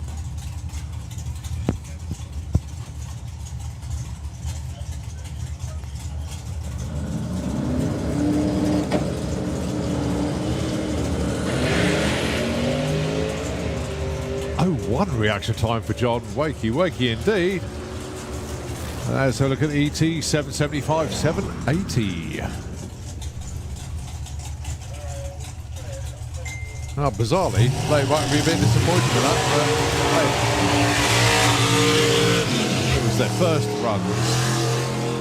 Dave Swift is tuned in. Please give a shout out to 760. No problem at all, Dave. We'd be good to see you back at the track at some point, Dave. He always keeps in touch with us. He's always tuned in. But we miss you, Dave. Really do miss you, mate. As I say, you won't be out this year. So look forward to seeing you back next year, Dave. All the best, mate. As we look at Belinda Bull and Phil O'Brien. Phil, winner last time out. Very happy man indeed. Certainly got this Camaro running sweet as a nut. Ah, right, okay, so we now know what's happened to Mark Turner. The fire bottle went off. Oh, well, that's... And they don't know why it went off. That's why there's a dip in performance at the top end. That explains it. So, Belinda and Phil into the sevens. 783, 776. Well, that is good news for Mark Turner, is with the fire bottle going off, at least no engine damage, nothing like that. So that's good news. The bad news is they don't know why the fire bottle went off. So they're going to go through all the safety systems on the car, making sure that everything is 100%. And obviously, I would imagine they would need to recharge or change the fire bottle as well. But very unusual. But thanks for the update. Dave, let me know on that one. There's some things you hate about social media and the technology these days, but sometimes it really works in your favour. When a team could just send you a message from the pits and let us know what's going on, it's absolutely brilliant for us. So thanks ever so much indeed to the M&M Racing team letting us know. But yeah, pesky fire bottle. Okay, so it looks like Evil Edna, number 2, coming round the corner. Indeed it is. Jack Williams. He's been in the very low sevens as well. Had a blast at door slammers. Went into pro door slammer shootout and won his first round race. Yep. Then came up against Bruno Barda. They had a great time.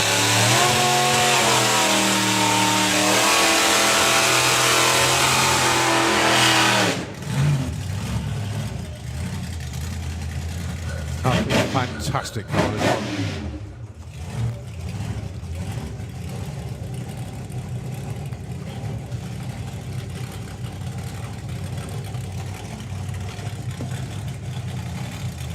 So team resplendent in some cool shirts as well. So don't be surprised if they just go under the 760. But obviously they'll be looking to get as close to that as possible.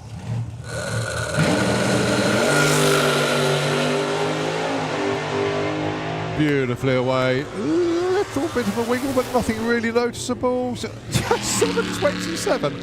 Yeah, I'm not surprised they went under that. They're gunning for some numbers these days. 192 mile an hour. Now, obviously, when they run in 760, they're going to have to slow it up a bit. But lovely run. Which makes them quickest of the day so far. Welcome back, Mark Sheridan. Oh, so good to see the team back after a huge amount of damage. Out on the cruise, unbelievably, in Street Simulator. The brake line that failed and caused a lot of damage when it all got a little bit hot under there. For company has got Elliot Day with the Willis on the other side of the racetrack. So first run back for Mark Sheridan. And the second run back after a while away, fair to say, for young Elliot Day with the Willis.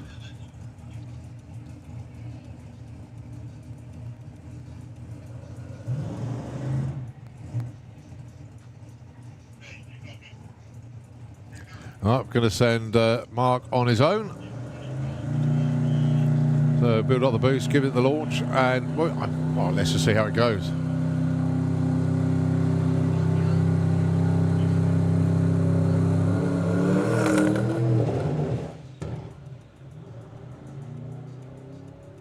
Yeah, it didn't build up boost all the way there. Well, the idea being with these twin turbo car or turbocharged cars, you build the boost up on the turbo so it gives them maximum launch, but it didn't come up on boost there, so it didn't get the full beans off the line. Hence, it looked a little bit laboured there. Mark realised he wasn't going to get any data from that run, so just coasted on up. Elliot lost fire, so hopefully he's good to go this time round. He is, yep. So Elliot brings the Willis front and centre of his lane.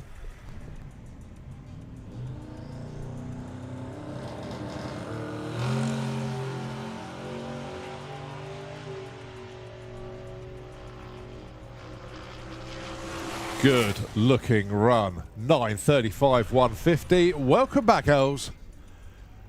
Very good indeed.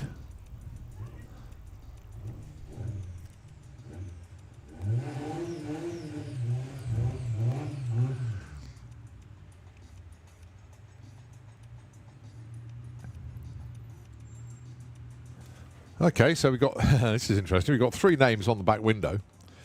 And we have a tick box.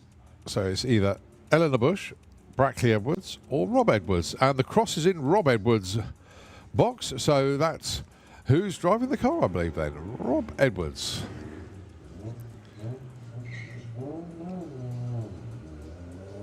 And don't see many VW Borers around these days, but nice to see one down there in the Kestrel lane.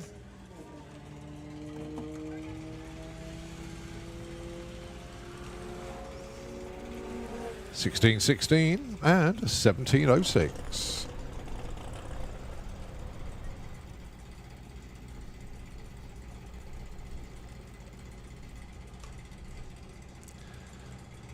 So Jackie Roan's Beetle, congrats Hannah for passing third year.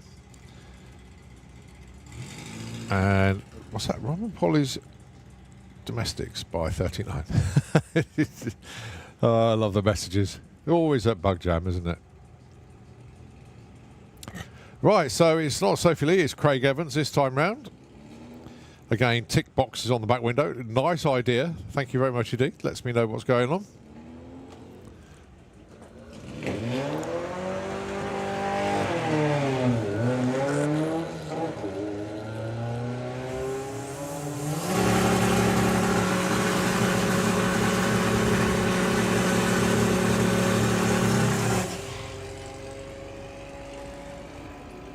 $15.63 for Craig.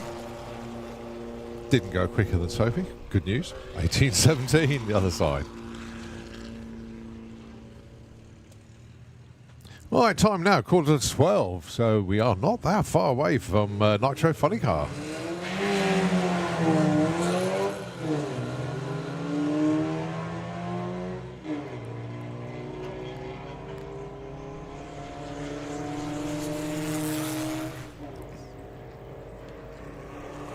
1234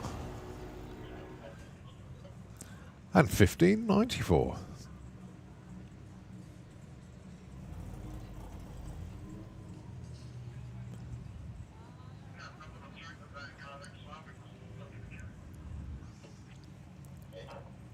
So the camera's not only focusing on site on the live stream, but having a wander around the facility as well. Some gorgeous cars out there. Over by the Cool Flow BMX Arena. In actual fact, wherever you look here, fair to say, I think all VWs are pretty cool anyway, but some, like the Carmen Gears and some of the beautiful Beetles out there, just beautiful.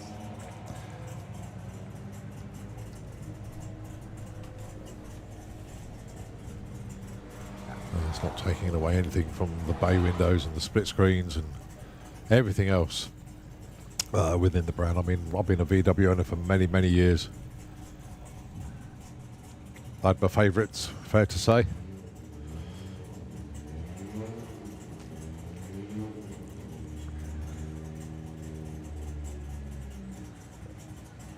So, what we've run continuing out there. And we've got Rob Carter down there with Percy the Passat.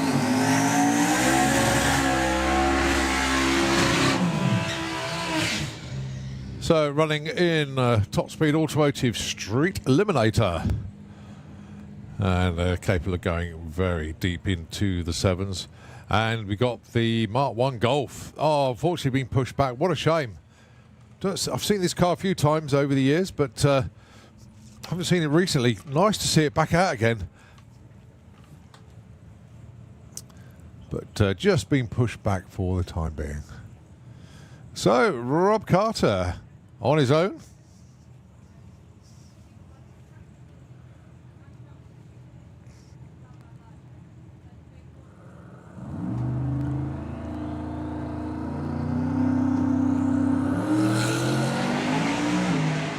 Oh, a little bit of loss of traction there, but Rob's kept it nailed.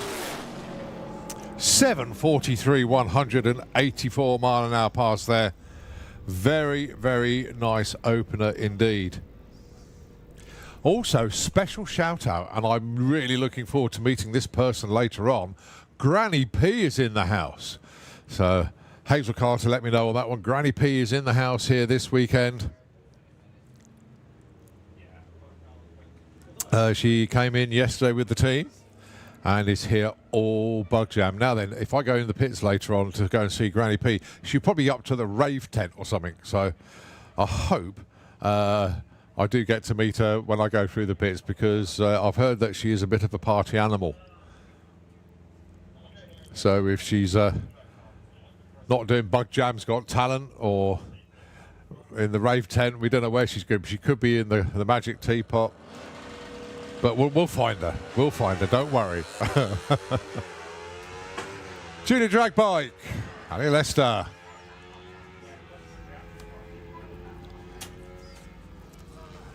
$8.91 for the 8th mile. That's where the juniors run to.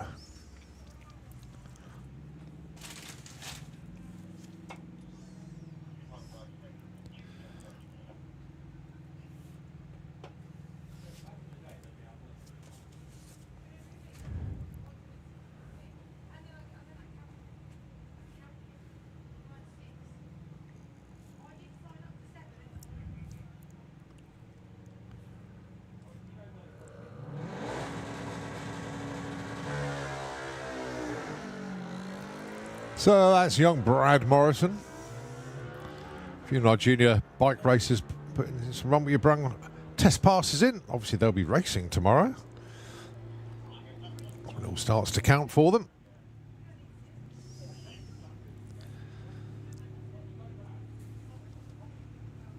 Look at the amount of people just looking at the facility live stream at the moment. People everywhere. Loads of people on the spectator banking. A very good day to you. Topping up the old suntans.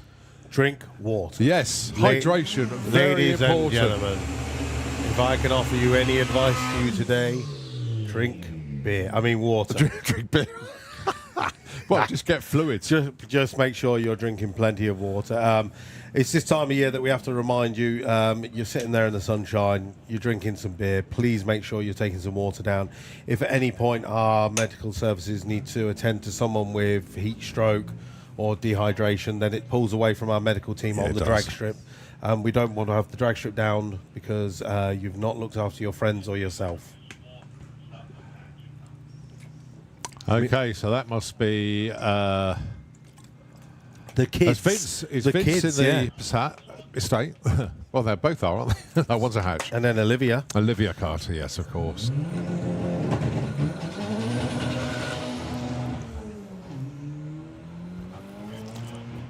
I remember when Olivia first drove the car, very tentative and nervous. Now she's just dropping the clutch, wheel spin like mad. Absolute hooligan.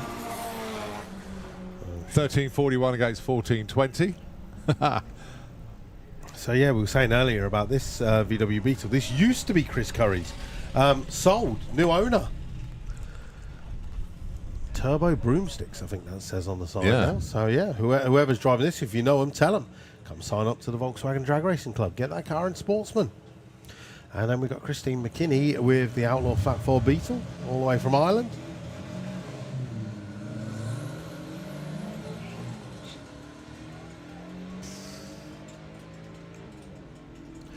I suppose it's the classic Beetle, the newbie Beetle, and then obviously now you've got like Samuel, the newbie Beetle. 1450 and a 15.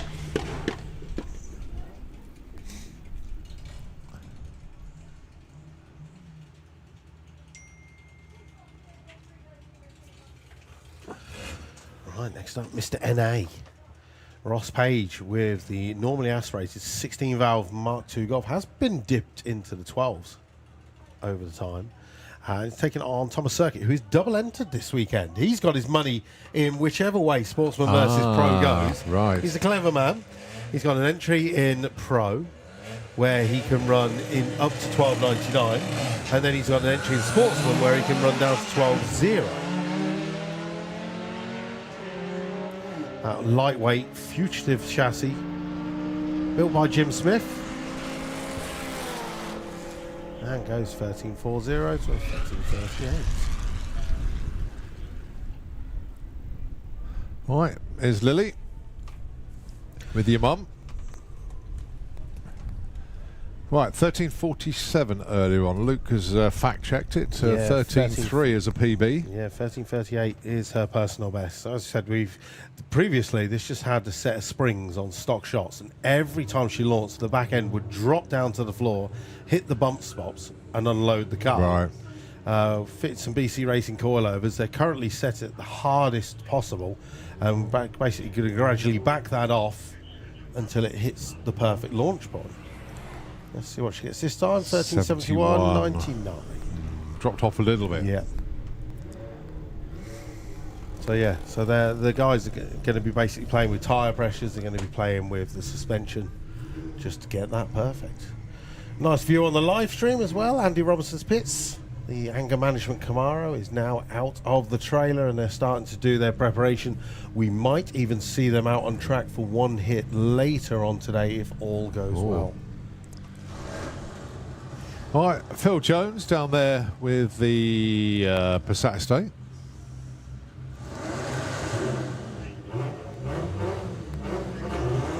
Yeah, good to see Phil Jewett in Pro Mod this weekend. The Fuel Tech Pro Mod Series, of course, part of the, well, it is the National Championship as well. Yeah, you missed the roof of Aaron's thingy. Well, it was missing the front when I walked through the pits earlier. I remember missing the roof. At some point, you'll read on the roof. Is one of my quotes. Oh, right, okay. He's putting stickers on the roof of this Alhambra. Aerodynamics of a loaf of bread. Right, which way your money goes, ladies and gentlemen? A rear-wheel drive Mark I Golf with an original Audi 5-pot in, or the 20-valve turbo Alhambra from the Vanguard? Well, it's all going one way. That two-speed That sounds glide. good, doesn't it? Yeah. That sounds good. 10:15. Only 108. That was clicked early. Look at that. 125 in a Seat Alhambra people carrier. Yeah, the ET didn't match the speed, did it? No. It's been a low 11s before. Aaron's trying to get that into the 10s.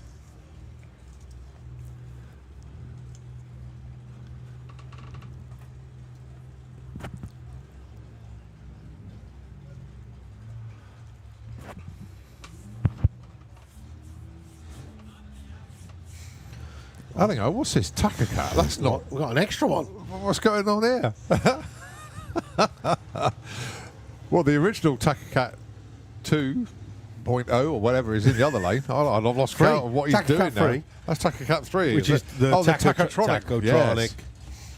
So yeah, this is John Gallant's third iteration of a race car. It's the VW Scirocco. But then we have a Takakat 4, but we don't know who's driving. Well, we got a name, VIDID 494. But it's not. Yeah, No, that race number's not on my list. No.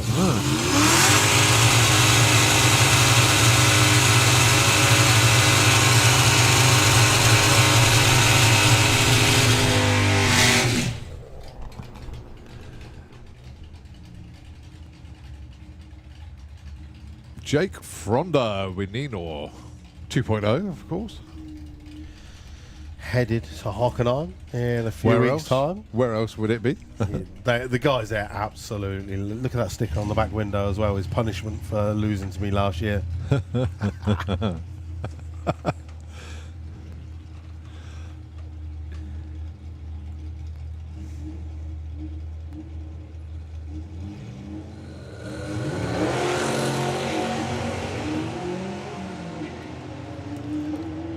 Well, that launched hard and straight. Let's see what the numbers are. 11:13, 115 for Nino.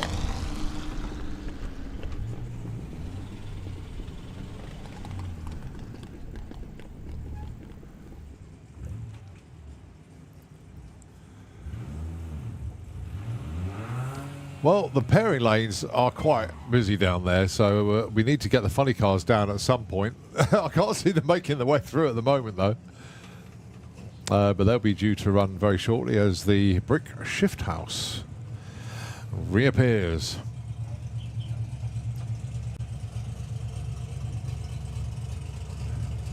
Going alongside the Audi TT.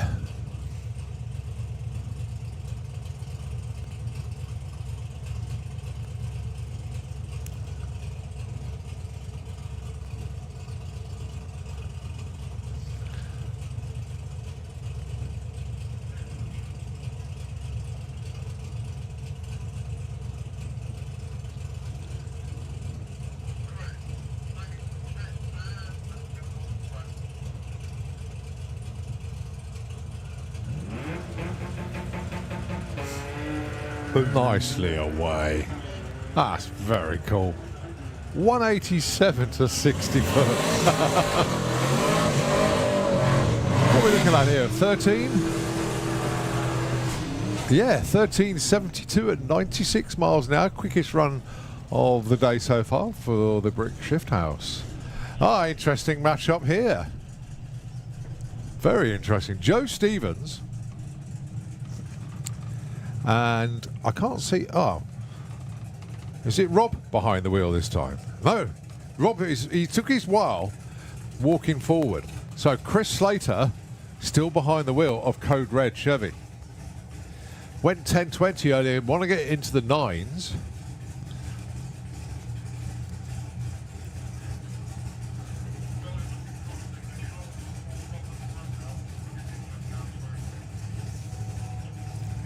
Going alongside Joe Stevens with a Sunbeam Stiletto.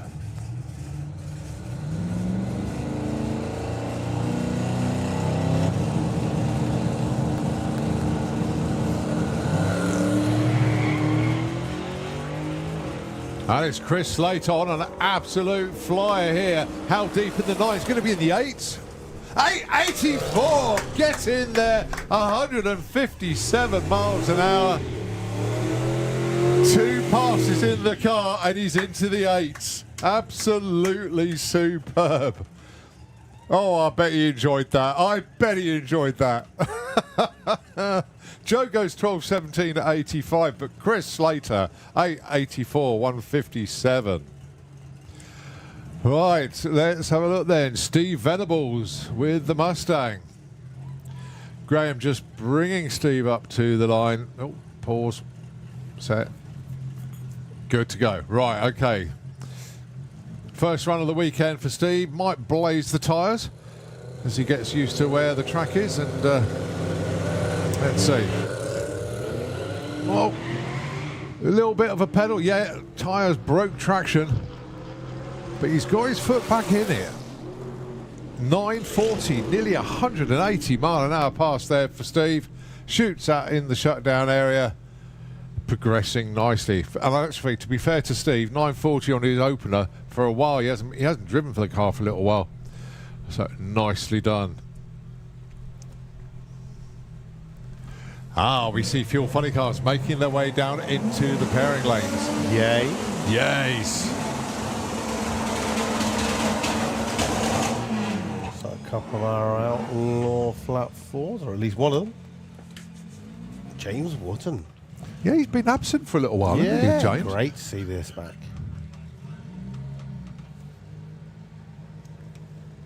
Definitely one of the quickest cars in the heads-up class this weekend. That's if it can get off the line. Bogged a bit there.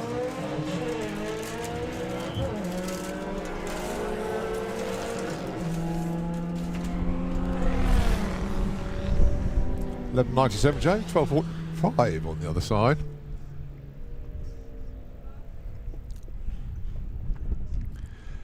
Now, I first saw that. I thought that was part of the White Label Motorsport, but is it one of theirs? It is. It is. It right, is. Okay. So that's Conor McAuliffe. That's Conor. Right, okay. But Got it now. CJM Clean is one of his companies, Got it. along with multiple others. And then Fran Herbert Right. is in the other Scirocco, It's unfortunately. just I haven't got race numbers on. That's why it confused me. We'll probably have this afternoon, but at the moment Right, she's just running okay. under Run What You Run.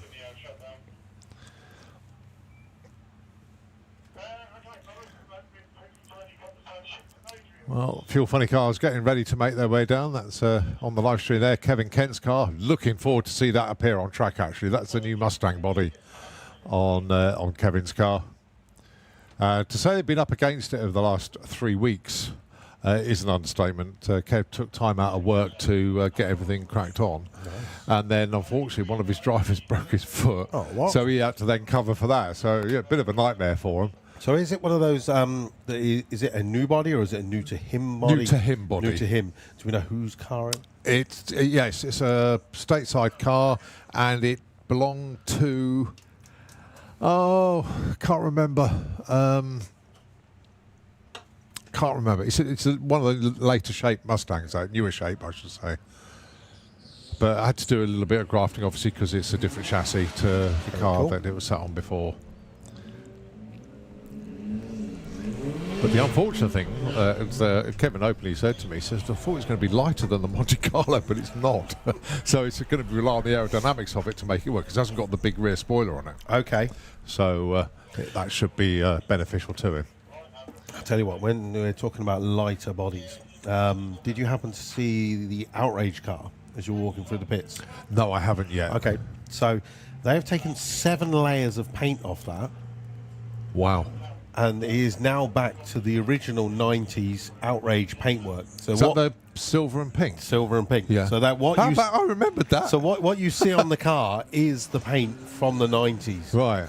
There's even the little the airbrushings on there Yeah. that says like cool as F and stuff Oh, like that. right. Yeah, it's all back to how it was in the 90s. So Cool. if you're walking around the pits and all of a sudden you go, that looks like it is. It is the original body from Outrage. It is the original engine and from stop Outrage. the press. Trev's just gone 13.85 in Flossie.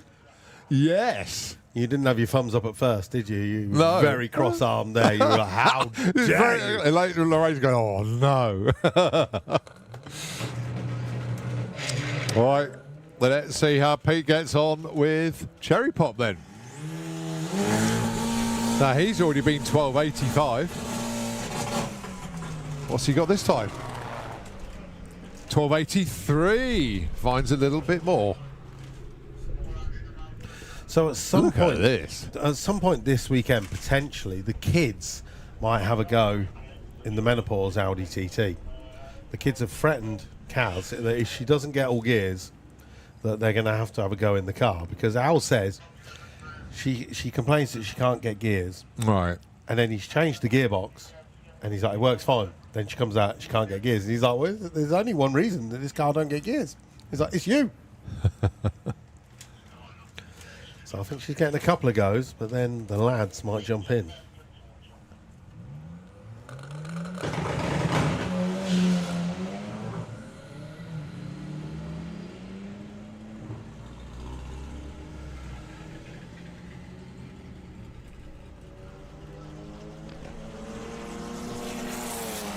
Well, the TT goes 1456 at 101. And the Bug goes 1855.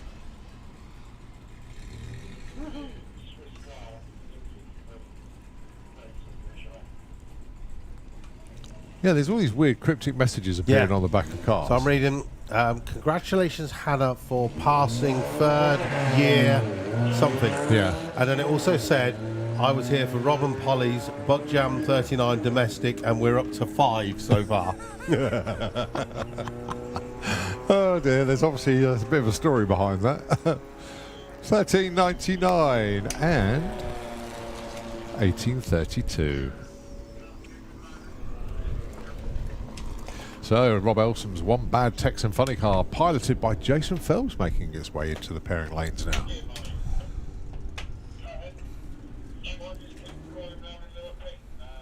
So don't forget, 6 Fuel Funny Cars in the house this weekend.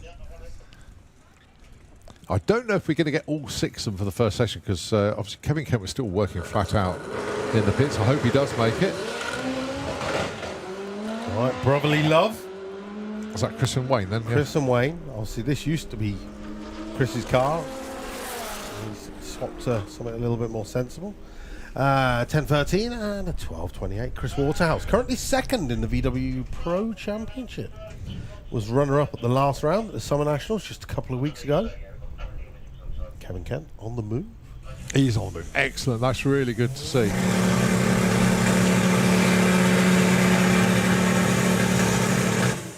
Going to be a different driving experience for him, because obviously it's still the same chassis, still everything's still the same apart from the body. Yeah. So the aero is totally changed. So he's got, in effect, driving a totally different car now, because it's going to feel, the handling is going to feel different, especially not having that big rear spoiler on If it. you think about it, this will be the first time ever this body goes a quarter mile. Yes. Yes, it will actually, yes. This body will be like, what's going on? 1,000 foot, we lift. And Kevin's like, no, we don't. No. Well, Kevin could be doing an 8th mile race and he still won't lift until past the quarter anyway. All right, let's see what we've got. It's not in his mantra to lift. Right.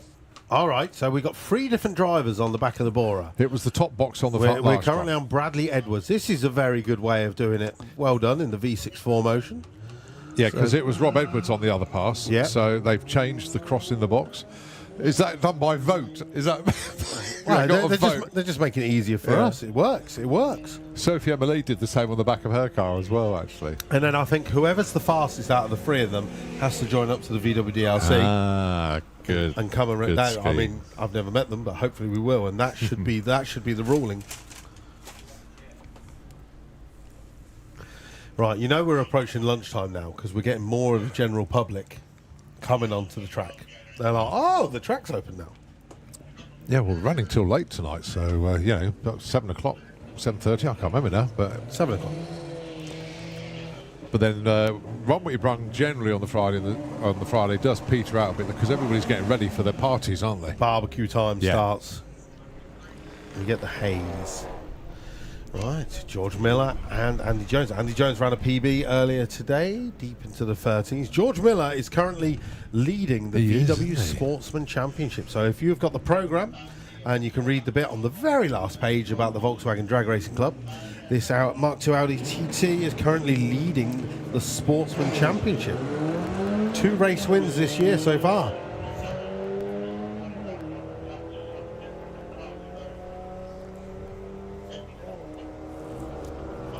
And Bug Jam truly is the make or break event of the season, with both classes having a monster bump spot.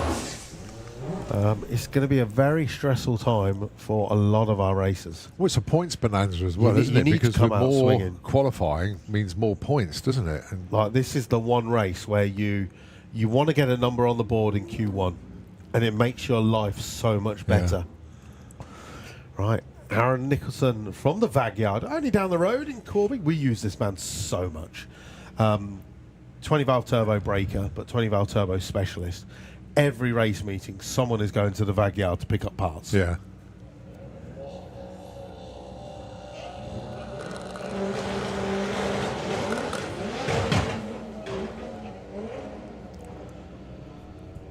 Well, I hope we won't be going for the... Oh, he might be going there in a minute to pick up some parts.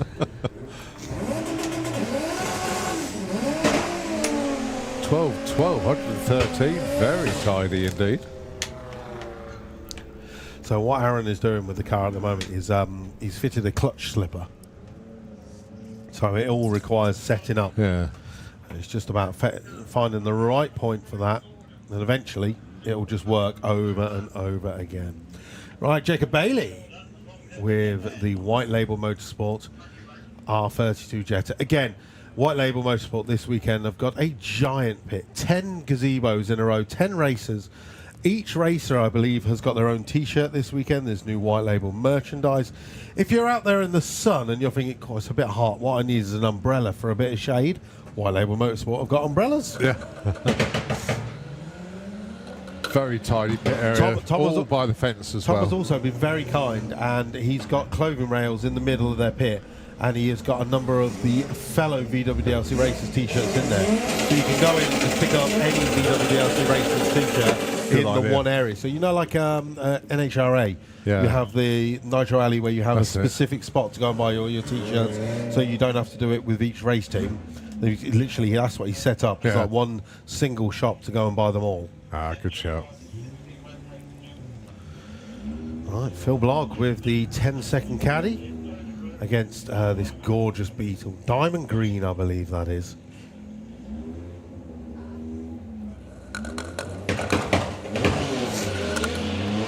Nicely away for Phil.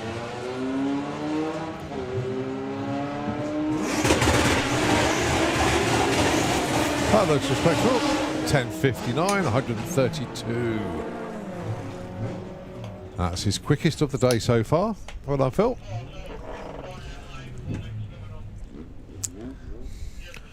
Right, Thomas. Oh, I see the outraged Beetle has made it down. Oh, it's quite a long way down the lanes as well, actually. So Tom Herbert with the supercharged VR6 Corrado. Newbie convertible. Nice 60 foot there for Thomas. 166. Coming up to the 8th mile, doing 95 miles an hour, and completes the quarter mile with an 11:55 and 119. He'll be very happy with that. That car has dipped into the 10s when he's got the nitrous on as well. Okay, so Fuel Funny Car's almost to the head of the lanes now. See Kevin Kent's car there. I didn't actually see Carl Harrison from the Thermareg team. In actual fact, I can see some of the Showtime team down there as well. We are getting very close to a Fuel Funny Car here at Bug Jam. Let's just do a quick straw poll on the grandstand first, because that's where we're looking. Hands up if it's your first Bug Jam. Any first? There's a couple. There's a lady right at the top end of the grandstand. Good, right, on the spectator waving. banking, if it's your first Bug Jam, give us a wave. Oh, quite a few. Wow. Ow, really? Fantastic. Oh, what a Bug Jam to come to, eh? Yeah. 39 years you waited. Well, some haven't been born 39 years, but 39 years and you've made it here. Coming up next, Fuel Funny Car. Maybe it's their first Bug Jam. I wonder how many of these people have seen a Nitro Funny Car. Right, so arms waving again if it's your first time at the pod or you've never seen a Fuel Funny car before. Oh, yeah. Come on, hands up. Hands Come on, up. be honest. If Give us a wave if you've never seen a funny nitro car. funny car. There's a few, especially on the banking. Oh, boy. The best thing is, though, if you were just sitting there right now and the person in front of you put their arm up to say they have never seen a Fuel Funny car, make sure you're making a video of this. Yeah. Don't bother filming the car. Film the person. The Because reaction you'll get video. more hits on your face. Yeah. The reaction videos to someone who has never seen a Nitro Funny car is the greatest. Yeah. Because what you're about to see is 12,000 horsepower. What you're about to see is something that hits on the Richter scale. You're about to hear something that is louder than an explosion. Yeah. It is basically 8 explosions over and over again, up to about, 8,500 RPM? Yeah, a lot. 0 to 100 in a second. And fingers crossed, Yeah. 0 to 300 in about 4.1 seconds. Yeah. Fingers crossed. But remember, this is their first runs off the trailers. Some of them might be just testing. Some of them might be doing a short track. Some of them are going to be going full bore. What they're going to do is they're going to come down, start the cars below us, and Colin will go through the procedure with you. But I'm just giving you a little heads up now. The burnout is loud, and you'll go, it's not that loud. That's fine. That is basically 10% of the throttle. When they back up the car, they will pull a pin out on the throttle body that will release the full 12,000 horsepower. And at that point, you're still going, it's not that bad, until they hit the loud pedal. And then all of a sudden, you get the greatest reaction video ever of someone just absolutely cacking themselves. Yeah. Right, I'm going to clear something up because a lot of people were asking what's going on with the timing with funny cars this weekend. So let me explain it to you. You can see the orange markers going up at 1,000 foot because that is the race distance for a Fuel Funny car. But the scoreboards will indicate the times for the quarter mile. All right? So for qualifying, the numbers that will count will be for the 1,000 foot, but we will have those on the computer screens here. But for entertainment and for, just to tick a few boxes for a few people, the scoreboards will show quarter of a mile times. And we are desperate to get a 4-second quarter mile from a Fuel Funny car this weekend. Essentially, what I'm doing now is going over to dragracedatabase.eu to find the quarter mile times for the whole of Europe. Oh, well, it's here. You got it? Yeah, it's 5:01, I think, Spuff. But again, we'll just double check it. We'll get all that information. So we just get the records up. The speed is over 300 miles an hour. Again, that is held by John Spofford as well. But that was quite a few years ago. See, it's one of those. If everyone could put their phone down, it'd be lovely.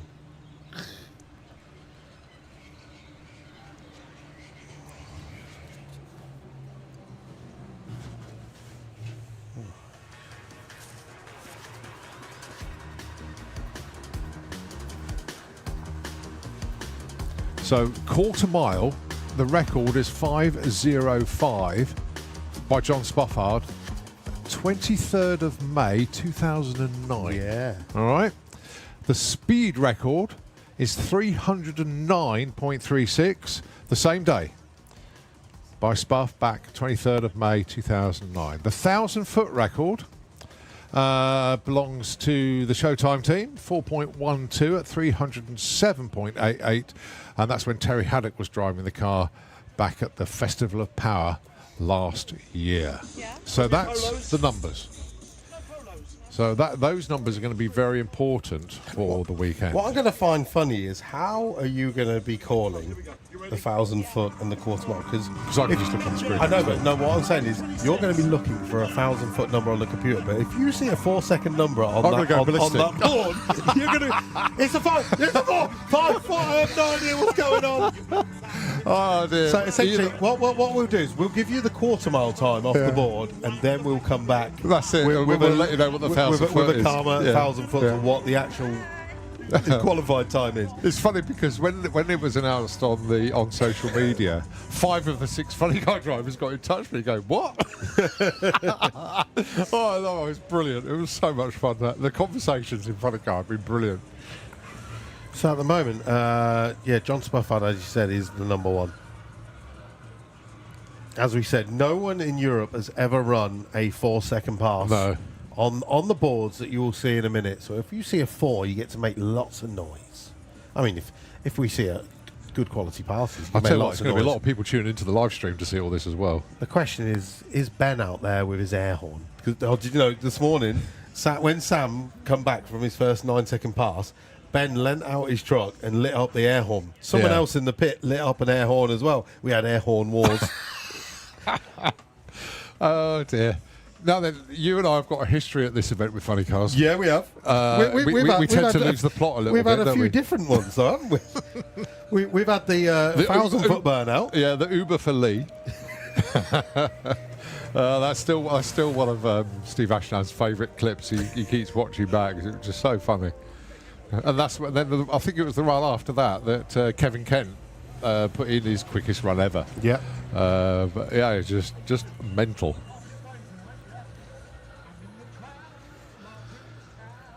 So to make it more professional, I'm going to keep quiet and let Colin do the whole talking. No, this is Bug Jam. This is Bug Jam. You got that way. If we get a European record, they can clip it for decency. Okay. Well, we'll do 2 versions of it then. But no, very, very excited indeed. Now, we've got to bear in mind it is their first runs, but it was the first runs. It was the first runs. Like the other time when Kevin went like quicker than he'd ever gone before, and Steve Ashdown just entertained us. That's it. More importantly, bad news. I'm down to my final bit of fudge. Oh dear. Artisan Fudge, can you deliver some more to the tower, please? What we had was fantastic. Can someone pack some fudge and bring it? Someone pack some fudge and bring it to the tower. Come on. Oh dear. The mint was the best. Right, okay, pairings Steve Ashdown will hopefully pair alongside Jason Phelps. Kev Chapman will be pairing against Dale Leakes, and John Spufford will be paired against Kevin Kent, but we'll see. Do they pair in the same way that Pro Mod and Top Fuel do? So it literally, in Pro Mod to start the weekend, it goes in championship order. Well, it must be because Steve Ashdown hasn't put a run in this year, and Jason. So basically, you put the person who's bottom of it there out in the first. Yeah. That way, the person who is better gets to view the track and see how the conditions are. That's it. And then after that, it's paired up on their qualifying positions. Yeah, that's it. Now, bear in mind, this is Steve Ashdown's first run since the European finals last year, when it got a little bit toasty in the shutdown area, and that is an understatement. It lost a lot of equipment in that shutdown area fire. Do we have a Steve Ashdown down here? I don't think we do. They now call him Smoking Steve. The moniker is on the side of the car. Look at that bank on the live stream. If you're sitting at home, or if it's Friday and you're in the office, how jealous are you? Look, we've even got the temperature on there. Yeah, what does it say? 22.2. That's a cool 22.2. You really don't want much more than that. No. We've had a few weekends now where it's been plus 30, and it's hell. But 22 is just perfect. And the sun has put heat into the track, and yet the air is still breathable for cars as well. For the cars, yeah.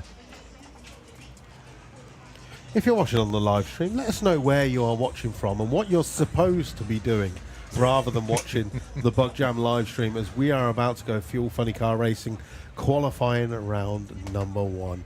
Hopefully Barney's got it set up, so we'll see a couple of the responses popping up on our screen, and we should read them out when they pop up, if in time before qualifying begins. Well, tractor going back into position, water being sprayed into the water boxes, so I'd imagine the Fuel Funny cars will make their way around the corner. Well, it looks like Kevin Chapman's making his way round. Yeah, it is.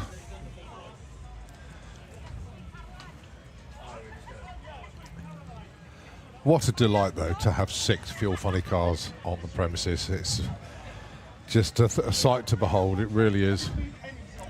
So Kevin Chapman with the Thermareg Funny car coming around the corner. I did actually manage to catch up with all the teams yesterday. And also, I've just got to put this out now. I did a social media post last night about it, but I just want to say a big thank you to all the funny car teams. They have all got the British Drag Racing Hall of Fame Benevolent Fund logos on their cars to show their support for the fund. It is for the racing community, from the racing community. This is where we basically look after our own, and I go around and I sell stickers, 2 for £5, and people put them on their race cars, and it shows support for the Benevolent Fund. And a lot of people sort of think, oh, I'll never need it, but over the years it's supported quite a few of the racing family, and it's not just drivers, it can be mechanics, it can be people associated with Santapod or Melbourne or whatever. So we really do try to look after our own, and we have our own registered charity. And of course it is the British Drag Racing Hall of Fame Benevolent Fund, and you'll see all the funny cars carrying the logos this weekend. Really appreciate that. Thank you ever so much indeed. And lots of race cars and bikes in the pits as well. If you haven't got the stickers, I've got them with me, and I'll be touring the pits tonight to fleece you of your fivers. There we go. And of course all the proceeds go to the charity, and it just looks after all of our own. Right, Dale Leaks is coming around the corner as well. The beast from the east.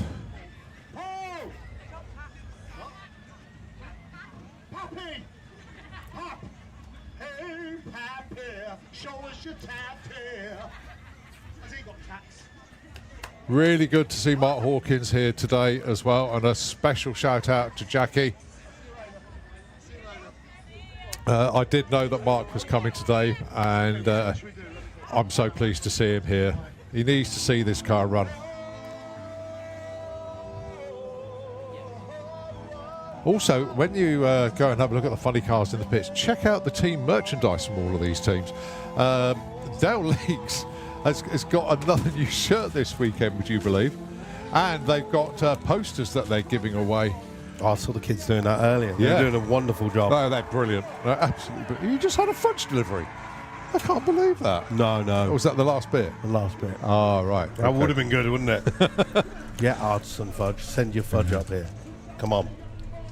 We'll keep talking about it otherwise. Yeah. So, Kev Chapman and Dale Leaks. Just a reminder, folks, that the scoreboards will show the ETs for quarter mile, but for qualifying purposes and for the Funny Car Championship, it is the 1,000-foot numbers that will be the numbers they qualify with. I mean, I spoke to Kevin Chapman and the team. He said they can't run quarter mile. They just haven't got the fuel tank for it. Okay. Kevin was like, no, they haven't got enough fuel for a quarter mile.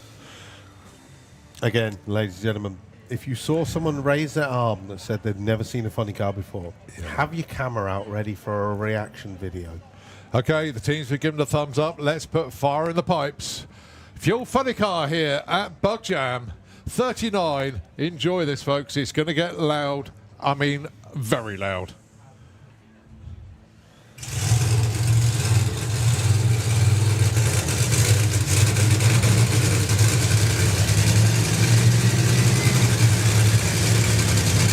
So both cars, engines running.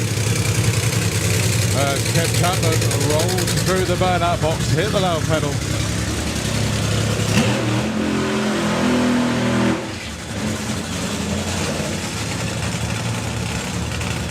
Body down for Dale Leaks as Dale rolls forwards now as well. Toyota Camry. So, oh no.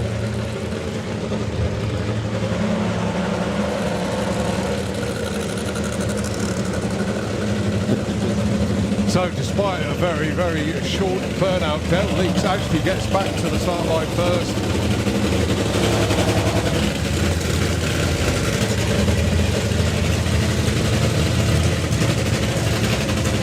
So the bodies come up.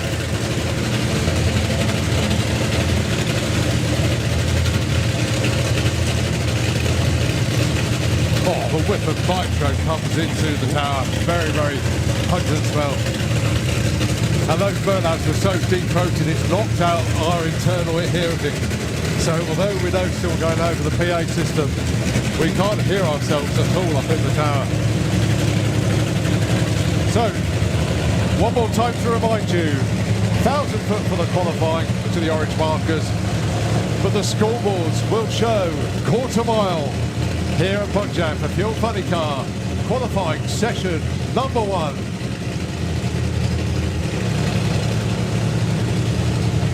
Best of luck to both of them.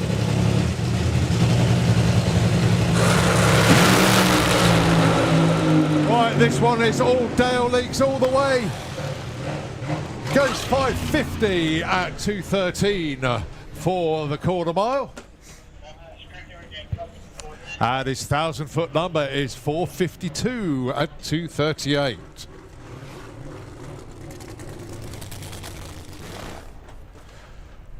Well, Kev Chapman there limping across the line, 22.10 at 62, just blew the tyres off at the start line.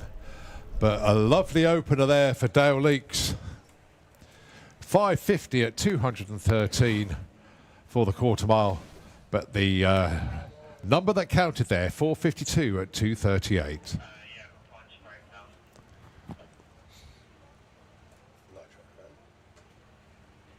We seem to have lost internal sound on it. It's going out still on the outside, but we've got nothing on the inside.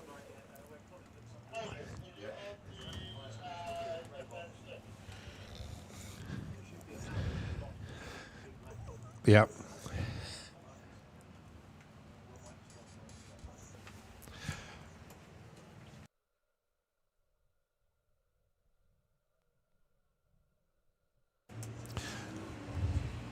Right.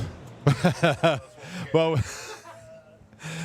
it's chaos in the tower at the moment, but we're having fun up here. So we get ready for our next pair of funny cars to come around the corner.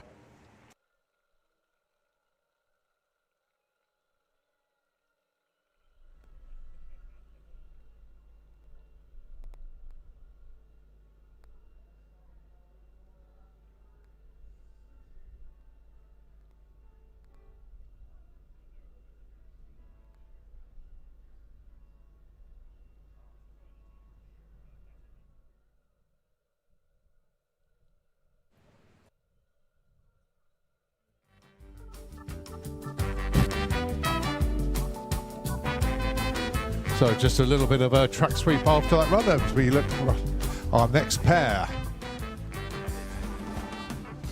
So it'd be the Showtime car, and by the looks of things, it will be Kevin Kent, but I do have other funny cars as well. Help. Now Luke's been grovelling, he's fixed our little issue that we had down there, but he can't get off the floor. Oh, we're up. Well done, mate. The cripple's well done. up. Oh, there we go. That's what happens Peter, sometimes don't rush. up here. We fixed it, Pete, wherever you are, if you've left Nitro FM. Oh, I tell you what, the floor is stinking of nitro. Yeah. Now, what happens in the tower, just to explain to you what happened there, ladies and gentlemen, that tuned in, is that when Dale did his burnout, we lost our headsets. So we knew that the sound was still going out over the PA, still going out of the live stream, but you can't hear yourself speak. And it's very disorientating. So you try to be professional and carry on as best as you can, but it just totally knocked our headsets out. So it becomes very confusing indeed.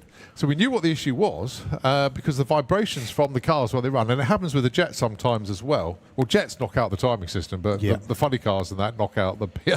Just vibrate everything It just out. vibrates themselves, yeah, I know. But no, we managed to get it sussed now. Right, so we got Jason Phelps with the One Bad Texan team. They are all hanging down there. They've made their way down, so Jason Phelps will be in the lanes. Indeed, yep, we can see Jason's car down there. So the only car that we haven't seen is Steve Ashdown's car. So fingers crossed all their preparation work is going well. I know they were working away yesterday. Loads of new bits on the car. Steve was really pleased to be back. But doesn't look like they made it down for this first session. But don't worry, they've got another session later on today, and then 2 runs tomorrow as well. Well, you know it's getting warmer out there because the umbrellas seem to be popping up. Yeah. In a good way. In a good way. We don't mind umbrellas at this time. Yeah, just to remind people that do have umbrellas, is that just make sure that you don't put them up in front of other people to block their view. That is just a polite notice. And drink some water. Yes. Drink plenty of water. And Kestrel beer. Maybe alternated. Have a Kestrel beer, have a water.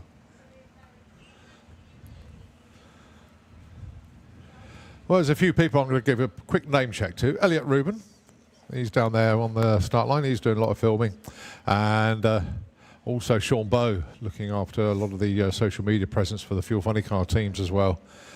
So you've got those guys out there always doing content, which is really good to see.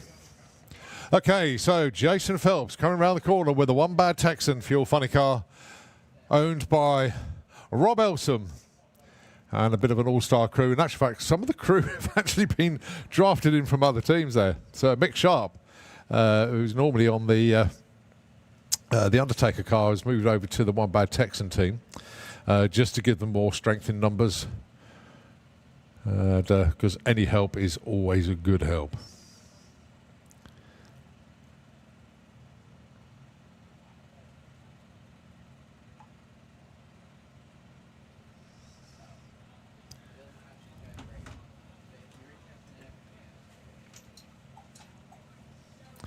Now, obviously, loads of people tune into the live feed from, well, all over the UK, but all over Europe, all over the world. A special hello to all of you. I'm going to put a shout out, actually, to a couple of people that would have been here this weekend, but due to circumstances can't be here. And that's Andy and Lisa Marie Raw.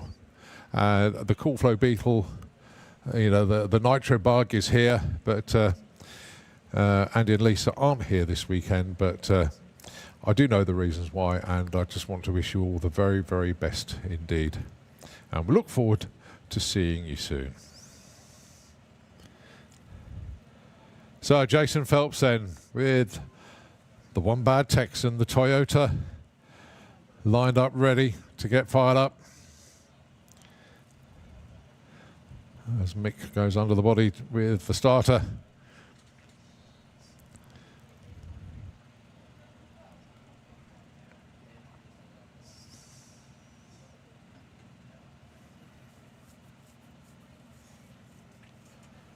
My weird question is, I wonder how much power that starter motor has. Because the common saying is you require the power of a Formula One engine. Yeah, you need 800 horsepower to turn the engine the over. supercharger over. That is a very good point, actually. So how much torque does that starter motor have? Obviously, you've got 2 giant batteries attached to it. Yeah, that is a very good question, actually. It's one of those questions that you sort of didn't know you wanted to ask, but now you've asked it, it makes a lot of sense. Yeah, but that's that. We'll check in with the teams later on and find out. Because I imagine those battery packs have got a lot of ampage as well.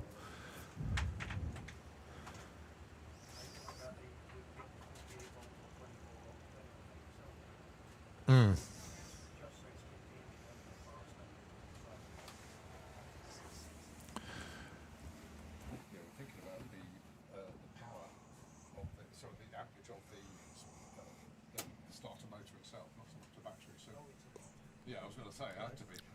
A lot of talk. Yeah. So, starter attached, just waiting for the nod. And we'll get this show on the road. So it is, of course, Jason Phelps. Been doing this a long time. In fact, he has only ever driven funny cars down the quarter mile here at Santa Barbara. He's not driven anything else at all. But what he's experienced behind the wheel over the years, you could write a book, a long book as well. I think one of the crew members should buy Jason a cowboy hat to be an official One Bad Texan. And being Bug Jam, I'm pretty sure you can find yourself a cowboy hat.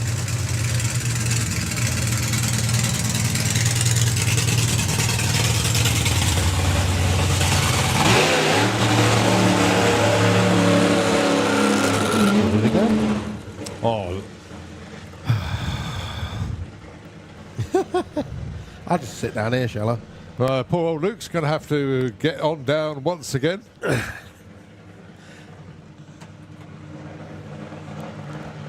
As Jason now reverse up from that burnout. That was a lovely burnout.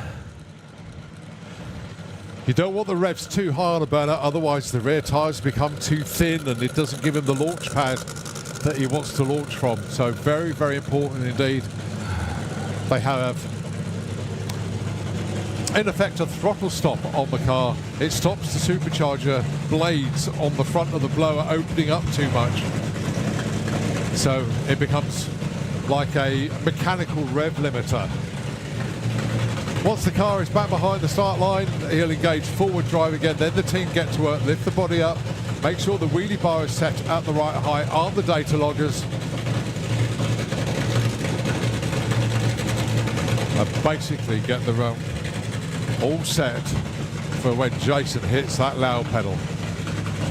So once again, the numbers that count are to the 1,000 foot. The numbers for entertainment are for the quarter mile.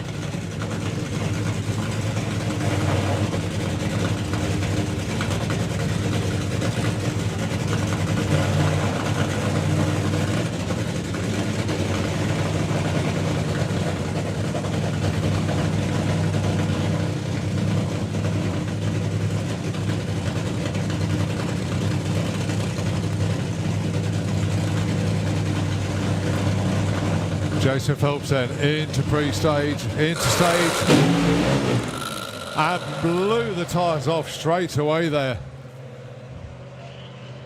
Certainly give it everything off the line, but the rear tyres didn't hold. Stood up on those rear tyres instantly, and Jason knew the run was over, so he's just coasting up the racetrack.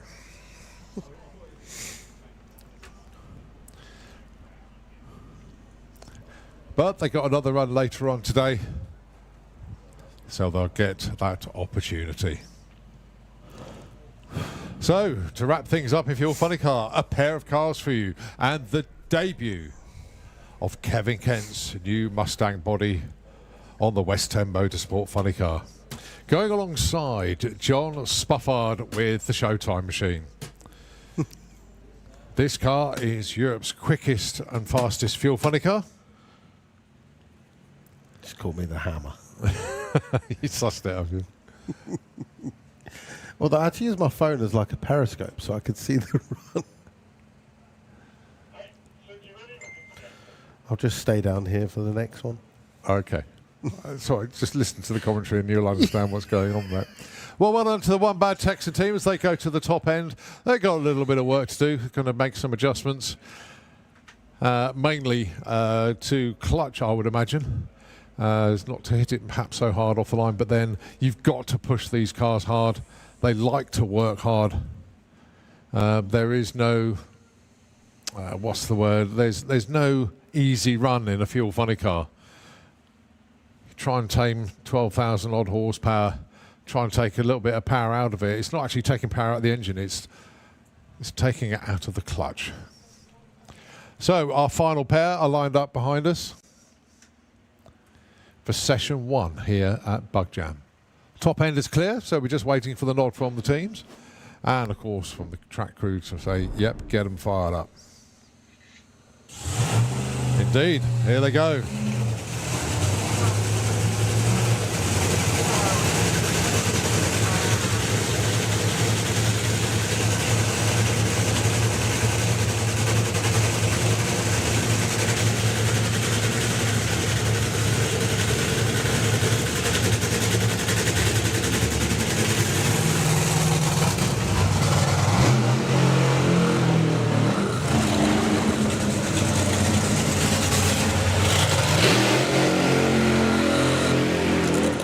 So, John Spuffard and Kevin Kent.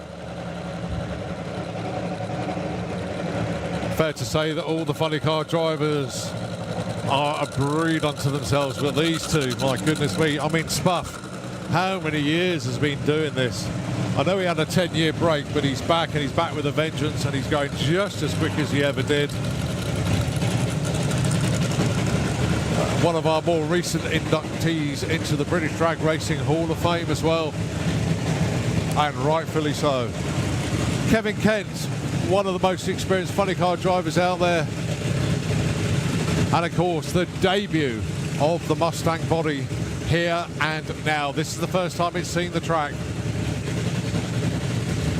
I mean, Kevin only sent me the design of the body when he did it on Monday. It was that tight. The body was still in primer earlier on in the week.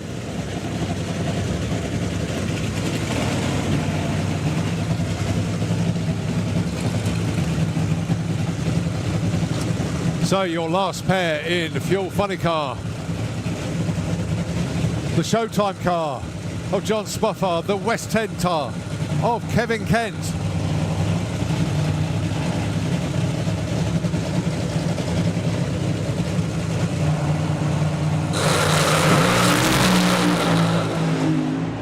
Oh, that's a shame. 0.99, 60 foot there for John Spofford.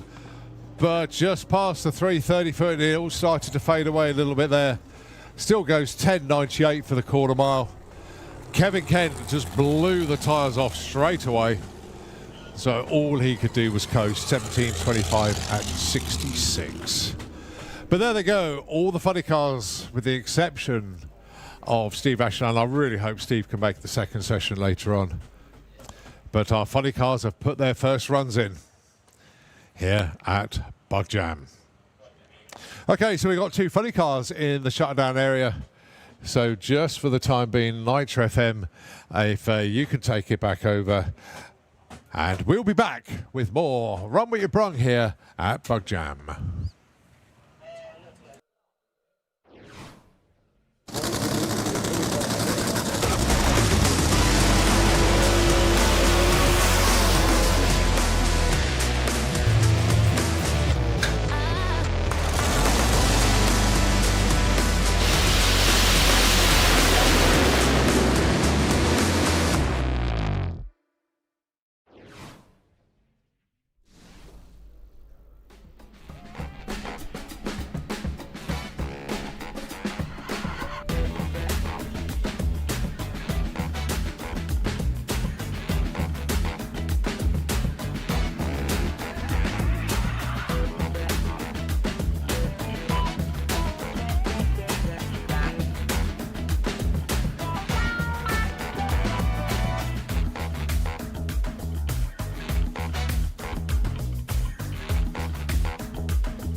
$13.87 and a 16.31 in the other lane.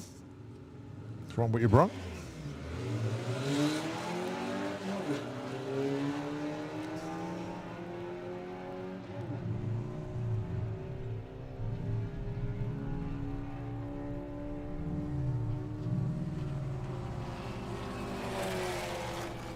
So 16.24, 16.65. 12.87 so far. That's a good looking launch. That could go quicker actually. Let's have a look at the short numbers. 183 to 60 foot at the 8th mile. 8.1 for 85. 12.47, yeah, 0.4 of a second quicker. Oh no, Trev's behind the wheel. Oh, nicely off the line. So, are we going to see a 14-second pass, or is it going to be a low 15? Let's see. Looking at Flossie the Nurse, the Beetle. It's, whoa! 14.05? Is that right? 14.05. Get in.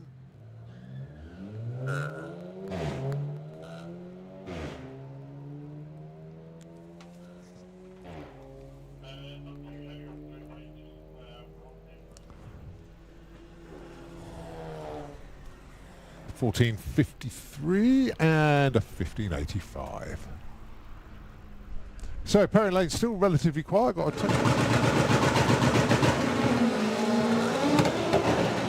That's a quick little beat. Unfortunately, he's missed a shift there, but nevertheless, that Beetle was looking good. Now then, Tom should be into the 10s here. Oh, nearly 11.32, 121. Very good morning to Paul as well. Oh, it's the Bumblebee walked in. That's very yellow.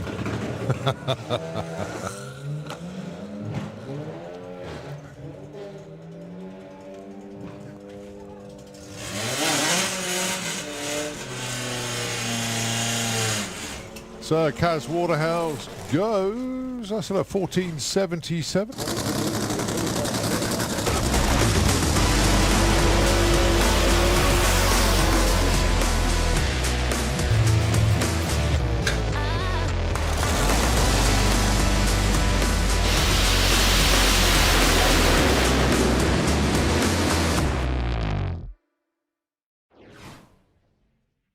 That was quite quickly cleared at the top end from the funny cars. So we're back into Run With Your Brung. And it's Lily Stevenson with your mum. Now we know about the suspension changes. Gunning for a new PB, which is currently a 13.38.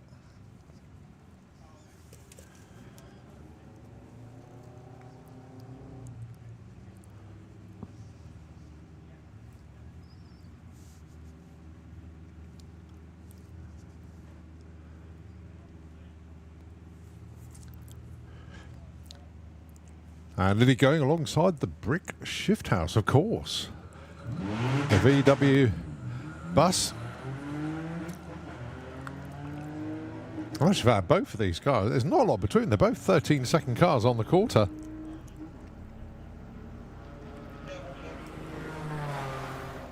$14.02 and $13.86 on that particular pairing.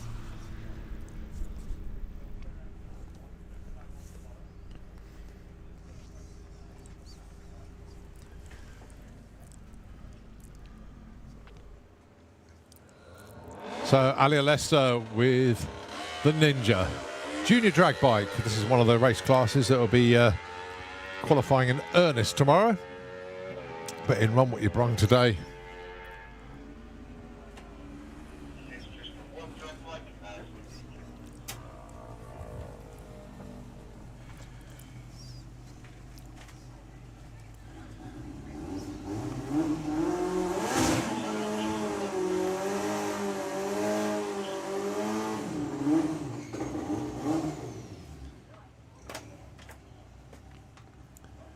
Right, Audi TT.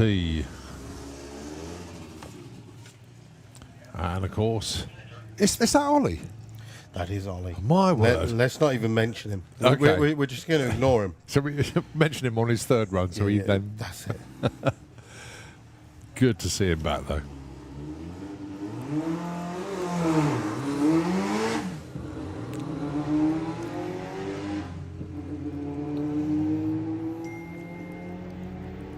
Oh, it's smoking a bit.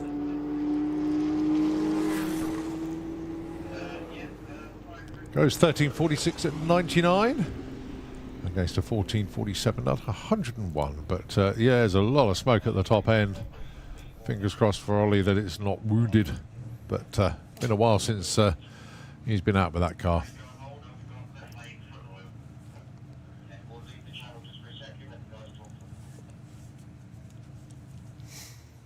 So Darren just told me fuel funny car, 2 qualifiers today, 1 qualifier tomorrow. Eliminations start tomorrow night. Oh, okay. Of course, yeah, because there's 3 rounds, isn't there? Yeah. Yes, there is now, because there's 5 cars qualified, isn't there?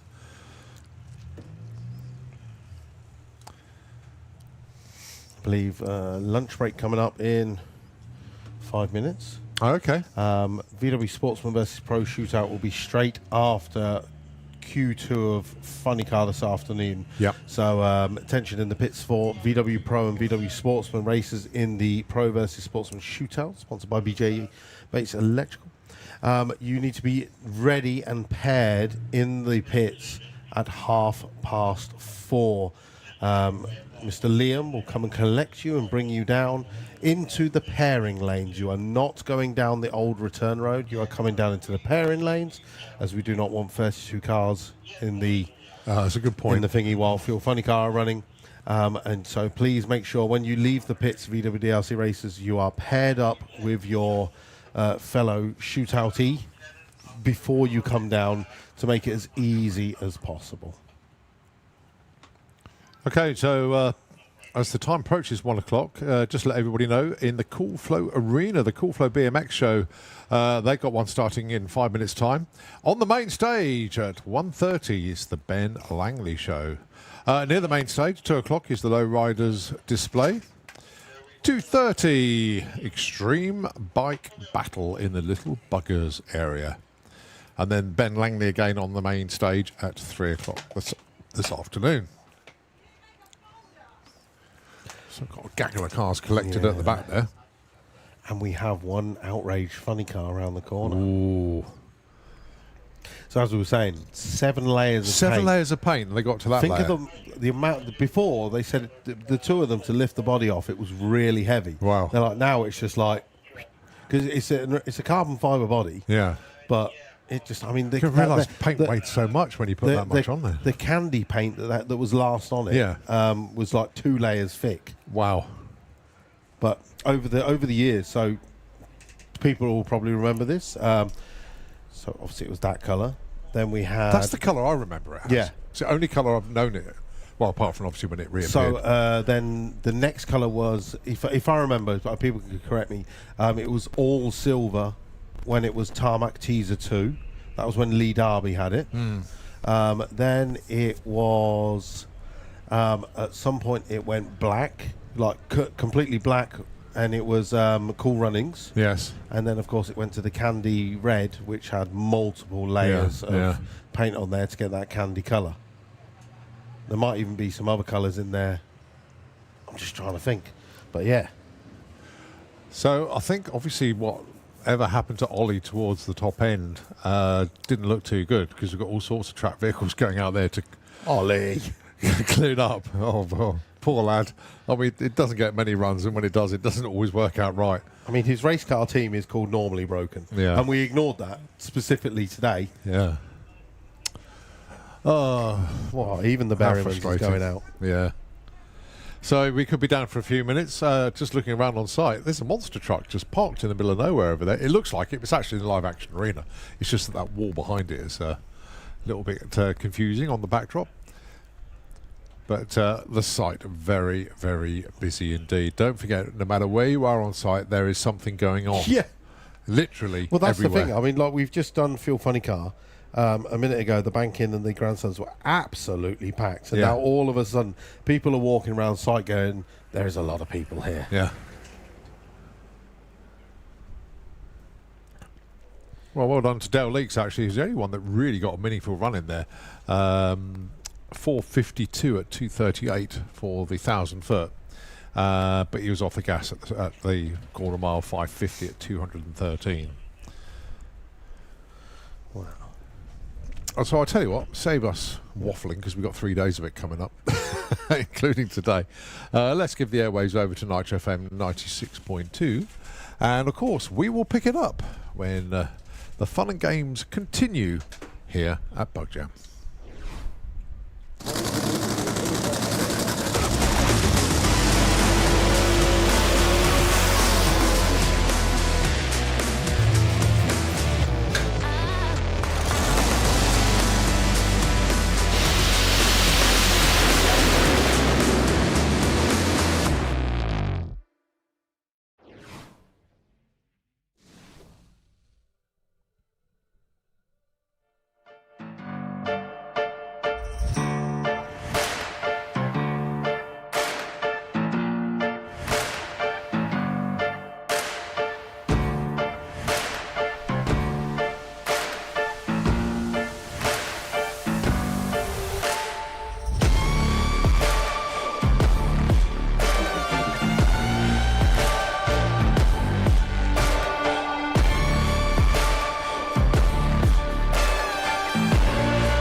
1721 and 1879.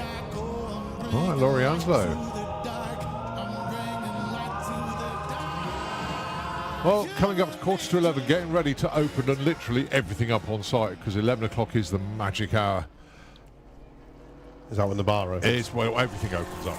So just double check the timetable for you. So Fuel's Bar opens, Bugwam opens, the Disco Shed opens.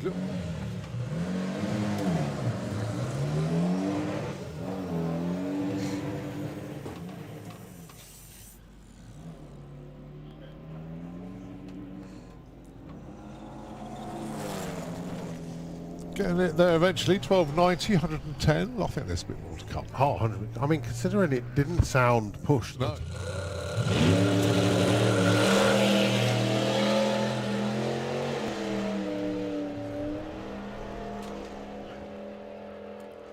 Very nice off the trailer run, good opener. Oh, 10.02. Oh, I was to say they were looking just to dip into the nines, and that's as close as you can get. That would be the perfect AI photo. Oh, yes, I was here and, for and that. then from there, someone sent in, Barney sent in an AI version of the Super Penguin. And then from there, we were like, there'd be some great car names that would be great for AI.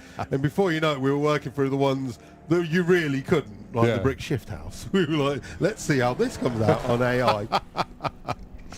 Well, it's gone 14.08 against a 14.21 for the little Polo. Little Polo there just going, why is this Type 2? Polo here. Yeah, but Jake is another one that I keep nagging to race. Yeah. But he enjoys his ski season. Okay. So he wasn't back from Canada, I think it was, until the season has started. So he didn't want to open up his rookie season without doing round one.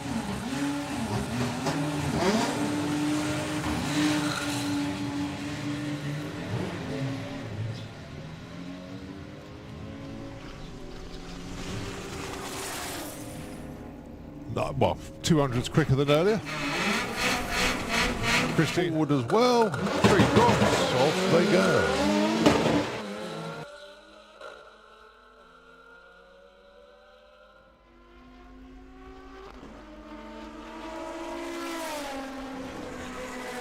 $11.46 for Tor. Let's go 13 flat.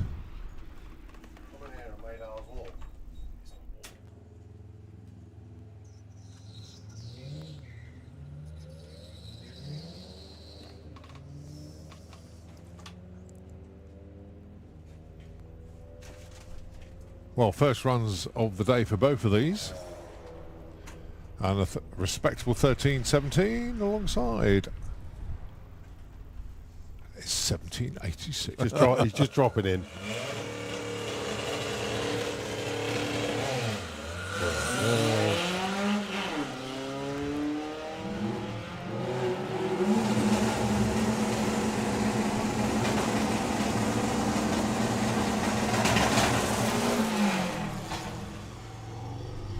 $13.38 and 17.21.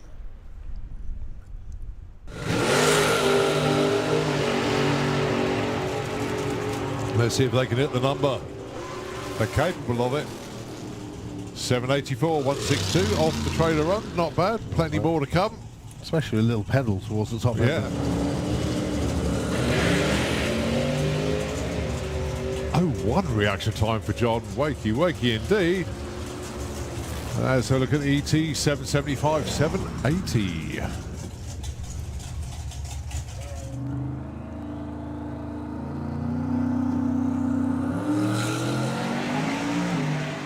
Oh, a little bit of loss of traction there, but Rob's kept it nailed. 743, 184 mile an hour pass there. Very, very nice opener indeed.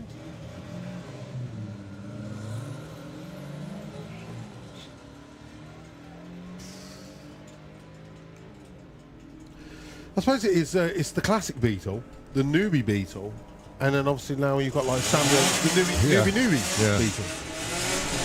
14.52 and a 15. In up to 12.99, and then he's got an entry in Sportsman where he can run down to 12.0. Lightweight fugitive chassis built by Jim Smith. And goes 13.40 to 13.38. Every time she launched, the back end would drop down to the floor, hit the bump spots, and unload the car. Right. Fit some BC Racing coilovers. They're currently set at the hardest possible, and basically going to gradually back that off until it hits the perfect launch point. Let's see what she gets this time. 13.71.99. Dropped off a little bit. Yeah. The Passat Estate.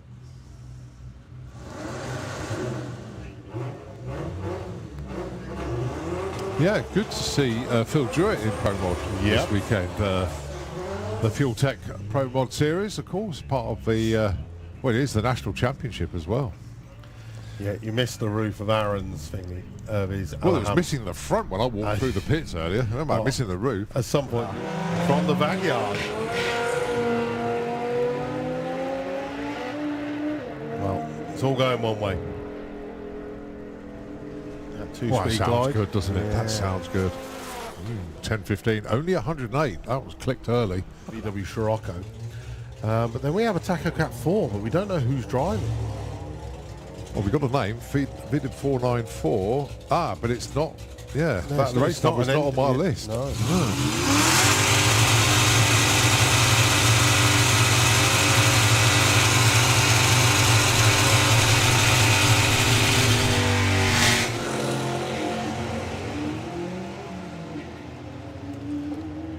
Well, that launched hard and straight. Let's see what the numbers are. 11.13, 115 for Nino.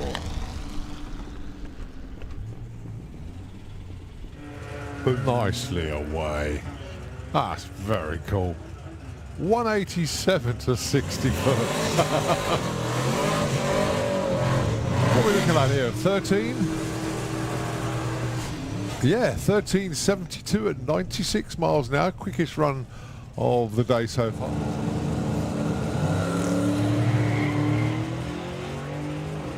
And it's Chris Slate on an absolute flyer here. How deep in the night? It's going to be in the 8s. 884, get in there. 157 miles an hour where the track is, and let's see. Oh, a little bit of a pedal. Yeah, tyres broke traction, but he's got his foot back in here. 940, nearly 180 mile an hour pass there for Steve. Shoot. That's if it can get off the line. Bogged a bit there.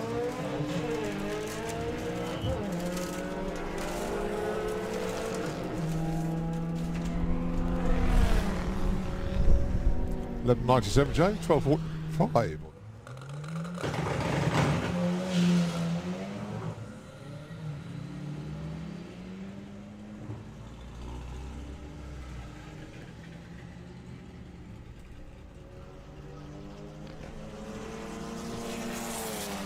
Well, the TT goes 14.56 at 101. Because it was Rob Edwards on the other pass, so they've changed the cross in the box. Is that done by vote? Is that? Well, they're just making it easier for us. It works. It works. Sophie Emily did the same on the back of her car as well, actually. And then I think whoever's the fastest out of the three of them has to join up to the VWDLC. Ah, good. And come and I mean, I've never met them, but hopefully we will. And that should be the ruling. Leading the Sportsman Championship. 2 race wins this year so far.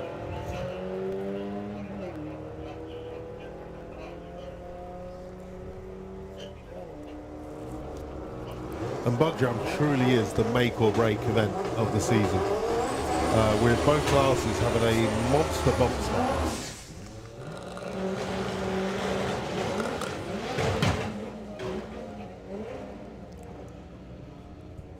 Well, I hope we won't be going for the... Oh, he might be going there in a minute to pick up some parts.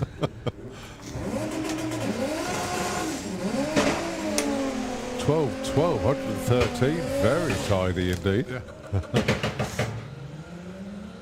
Very tidy pit area, Tom was all by the fence as Tom well. has also been very kind, and he's got clothing rails in the middle of their pit, and he has got a number of the fellow VWDLC Racers t-shirts in there. So you can go in and just pick up any VWDLC. Nicely away for Phil.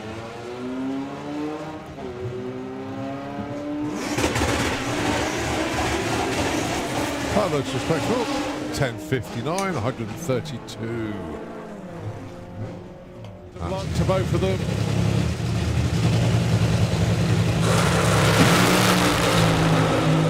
Right, this one is all Dale Leaks all the way.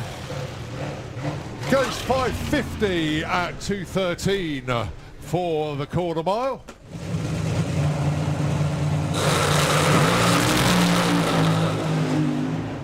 Oh, that's a shame. 0.99, 60 foot there for John Spofford. But just past the 330 foot, it all started to fade away a little bit there. Still goes 10.98 for the quarter mile. Kevin Kent just blew the tyres off straight away. So all he could do was coast 17.25 at 66. The VW bus. I must have had both of these cars. There's not a lot between. They're both 13-second cars on the quarter.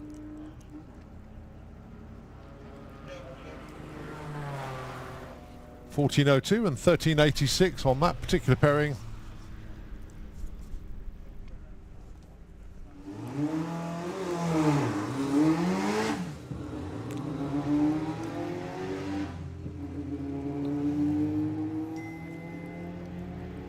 Oh, it's smoking a bit.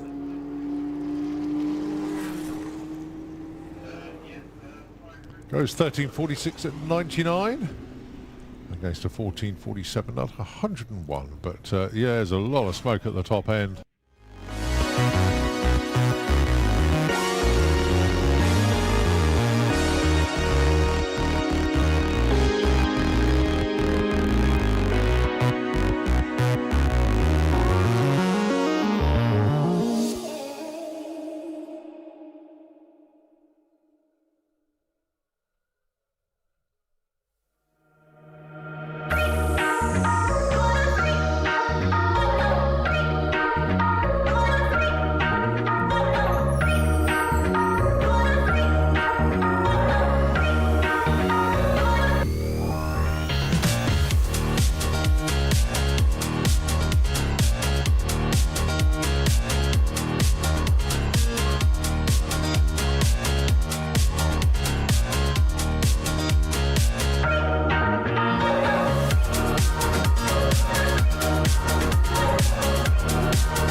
Time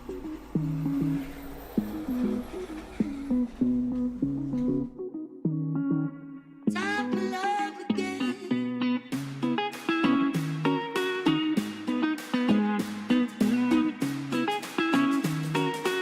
Time to love again.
As well, with all the entertainment going on there.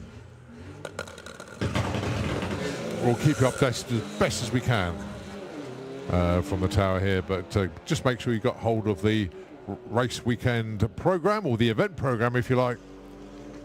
Tells you where everything is and the timetable, and you go from there. So 1507 and 1397.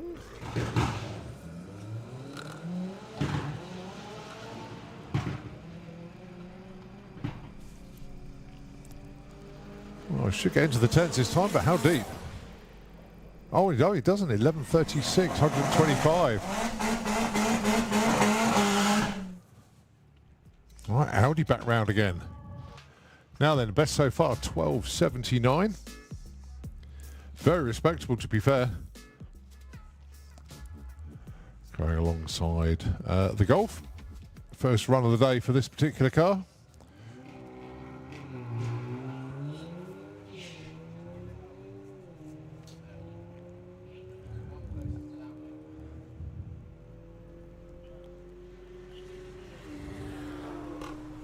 .12.12, nice improvement considering it was on a 12.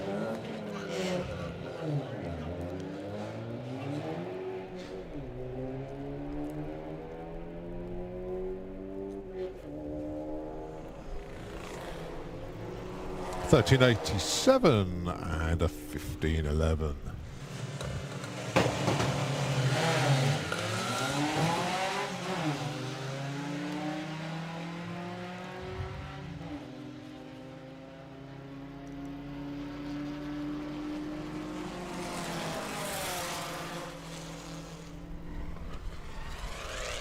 So it's a 13.29 and a 13.78.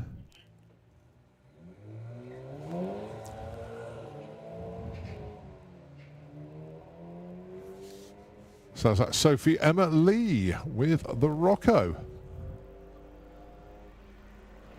I don't know who's in the other lane, but it's a 15.49 currently. Well, 14.05. Just found a second.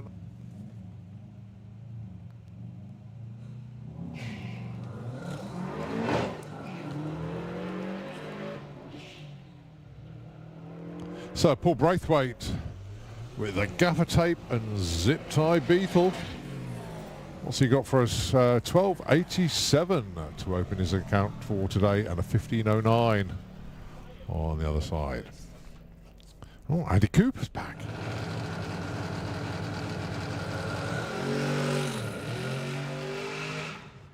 Oh, the tyres didn't want to give him the grip that he was asking. Car stepped out just a little bit, but Elliott, despite his youthful years, quite experienced behind the wheel and knows what he's doing. So a gentle 13-second pass there, but we know that car can go well quicker than that.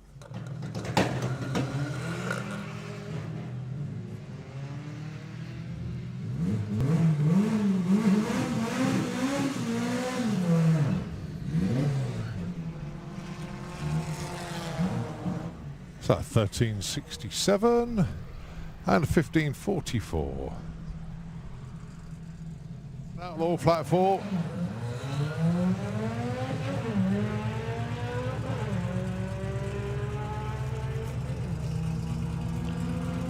Well, welcome back, James. Nice opener there. 1094, 135 off the trailer. Oh dear.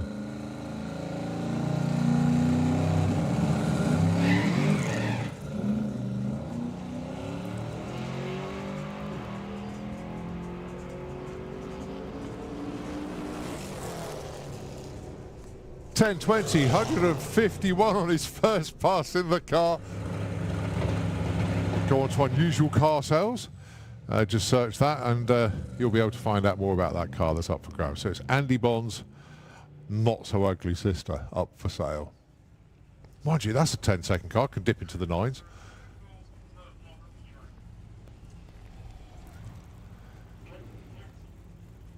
So obviously Andy is working on a program at the moment, whether it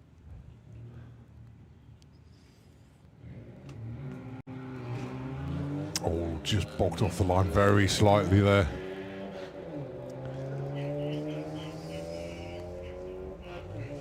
Launch off the line is the most important part of any run down the quarter mile. And if it bogs or if it just doesn't work out off the line, you'll never pull that time back. But if it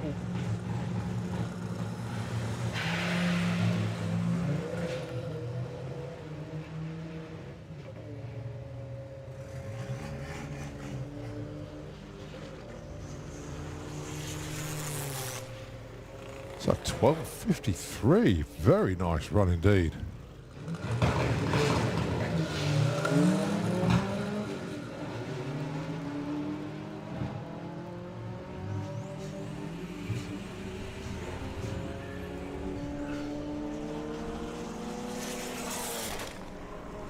$13.87 and a 16.31 in the other lane. What's wrong with your bro?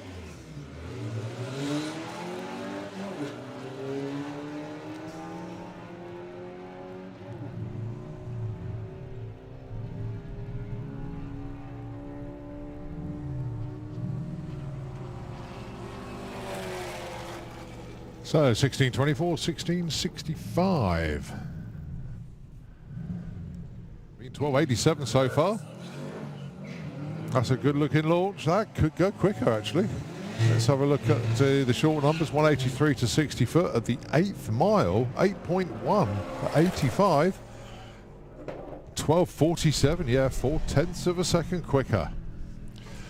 Oh no, Trev's behind the wheel. Oh, nicely off the line. So, are we going to see a 14-second pass, or is it going to be a low 15? Let's see. Looking at Flossie the Nurse, the Beetle. It's, whoa! 14.05? Is that right?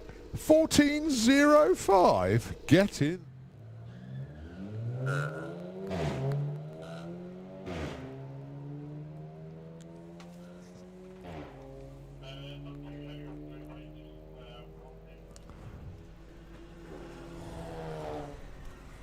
$14.53 and a 15.85. So Perry Lane still relatively quiet. Got a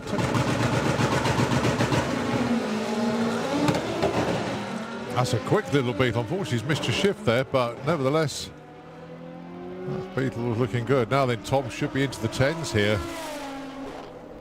Oh, nearly 11.32, 121. Very good morning to Paul as well.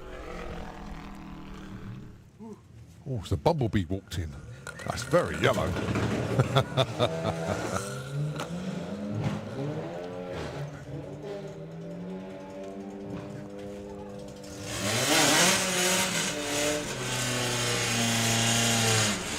So Kaz Waterhouse goes, that's a 14.77 against a 15.39. Unfortunately, a bit of confusion with the starting time. Okay. At the time, we have the Pro Wrestling Sports Shootout draw, so that's all done and dusted.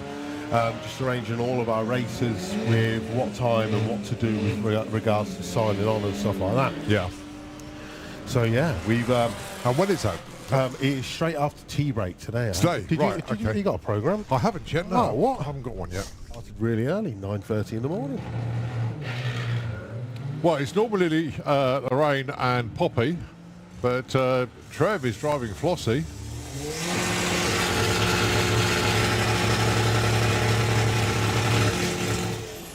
So 12.96, 13.99. It sets up. Right, Stuart Playford and George Page, two of our VW Sportsman racers, both in their rookie year, in fact. Now, this will be the time when George can actually let loose and go, look, 12.19. He's been running like 12.9s in Yeah, oh, mate, I can't eat all of this. But there was the variety that was there. I've got like Terry's chocolate orange. I've got mint, Skittles. I'm going to have a look. Mate. Oh, my word. No, I'm not really a fan. Nah, I'm not a fan of the banana. She does. I like vodka with So we've potatoes. got the Rubber Dubbers golf out there, just going back to what we're doing. And What are we doing? I need boot riders pay double, don't they? They do. There's a monkey on the wing. 12.33, 111. Get in there. Nice run. YouTube channel. You can follow the build of this polo and his racing, and then hopefully he's going to come in racing with the VWDRC next year. He's currently doing the European Front Wheel Drive 8 Mile Series. He came up to Crail back in May. He's going to take the win on this one again. 13-second run. That's exactly where he wants to be. 13.93 against Andy's 13.62. He did send me earlier. So the prize pot currently, and thank you very much to BJ Bates Electrical as well. Gareth, who will be sitting at home watching on the live stream. Good morning, buddy. Sorry you couldn't be here. He first of all broke his foot in the pits a couple of weeks ago. That's better. So you'll see the 60 foot of the Porsche, but then you'll see the power of Jacob's Jetta at the back end of the track. He's doing 123 at the 8th. He only goes 110 this time. Ed, though, 10.56, 131 PB. Very nice indeed. See, spins now on the back. Still, actually, the 60 foot is really good. A 180 60 foot, that's almost on par of her best 60 foot. She's doing 79 at the 8th and opens Bug Jam with a 13.47, 101. Beautiful. But looking to get back into the 11s again.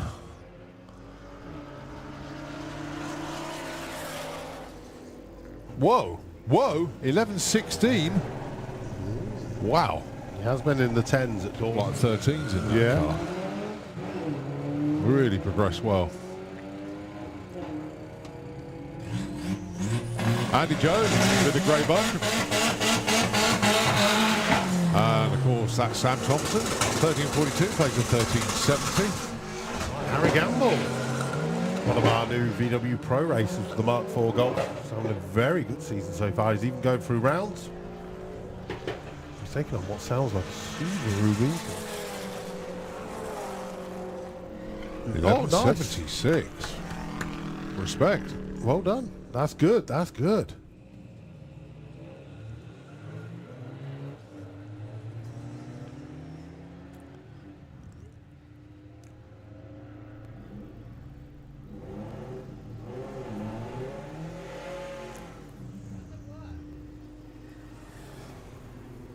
1721 and 1879. All right, Laurie Anslow. Well, coming up to 11:15, getting ready to open and literally everything up on site because 11 o'clock is the magic hour. Is that when the bar opens? It's well, everything opens up. So just double check the timetable for you. So Fuelers Bar opens, Bug Wham opens, the Disco Shed opens. Look.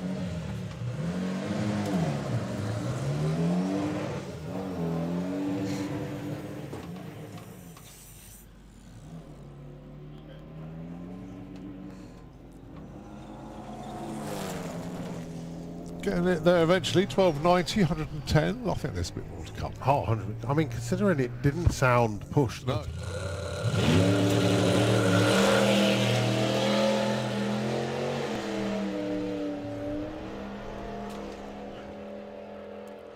Very nice off the trailer run, good opener. Oh, 10.02. Oh, I was to say they were looking just to dip into the nines, and that's as close as you can get. That would be the perfect AI photo. Oh, yes, I was here and, for and that. then from there, Barney sent in an AI version of the Super Penguin. And then from there, we were like, there'd be some great car names that would be great for AI. And before you know it, we were working through the ones that you really couldn't, like the Brick Shift House. We were like, let's see how this comes out on AI. Well, it's gone 1408 against a 1421 for the little Polo. Little Polo there just going, why is this Type 2? Polo here. Yeah, Jake is another one that I keep nagging to race. Yeah. But he enjoys his ski season. Okay. So he wasn't back from Canada, I think it was, until the season has started. So he didn't want to open up his rookie season without doing round one.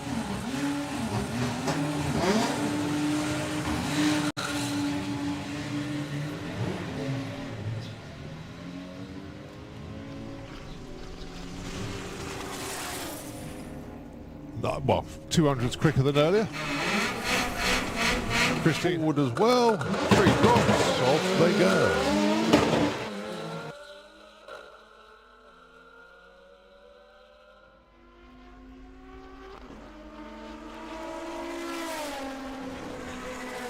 $11.46 for Tor. Let's go 13 flat.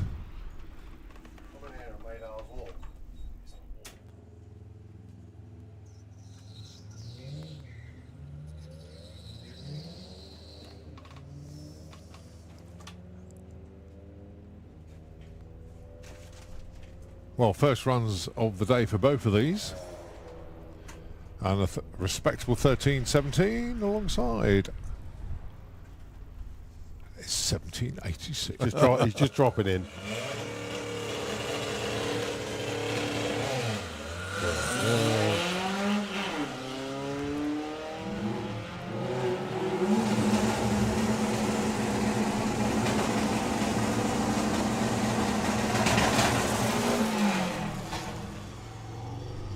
$13.38 and 17.21.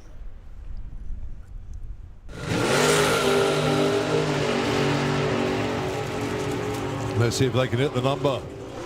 They're capable of it. 784, 162 off the trailer run. Not bad. Plenty more to come. Especially a little pedal towards the top. Yeah. Oh, 1 reaction time for John. Wakey indeed. So look at the ET, 775, 780.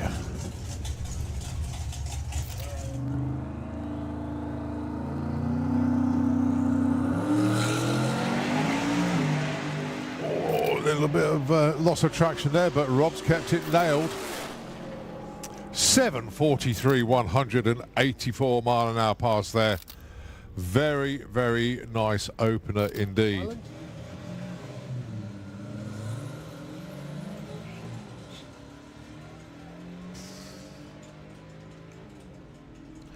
I suppose it is. It's the classic Beetle, the newbie Beetle, and then obviously now you've got like Samuel, the newbie Beetle. 14.52 and a 15 in up to 12.99, and then he's got an entry in Sportsman where he can run down to 12.0. Lightweight, fugitive chassis, built by Jim Smith. And goes 1340 to 1338. Every time she launched, the back end would drop down to the floor, hit the bump stops, and unload the car. Right. Fit some BC Racing coilovers. They're currently set at the hardest possible, and basically going to gradually back that off until it hits the perfect launch point. Let's see what she gets this time. 1371.99. Dropped off a little bit. Yeah. The Passat Estate.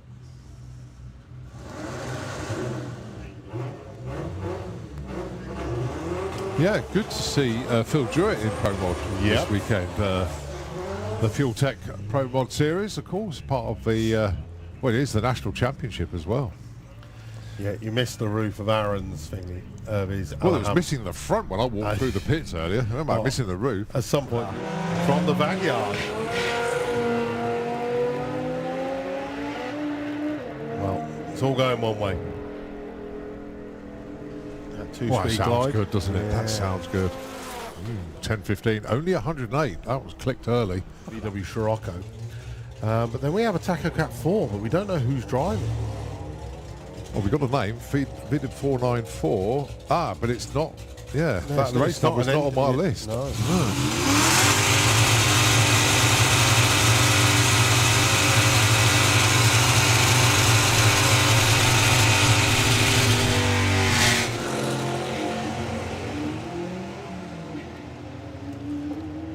Well, that launched hard and straight. Let's see what the numbers are. 11:13, 115 for Nino.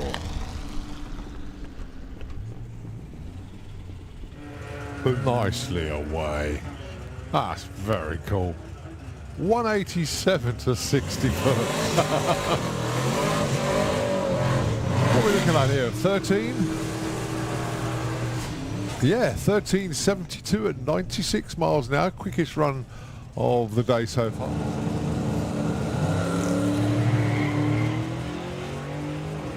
And it's Chris Slate on an absolute flyer here. How deep in the night? It's going to be in the 8s.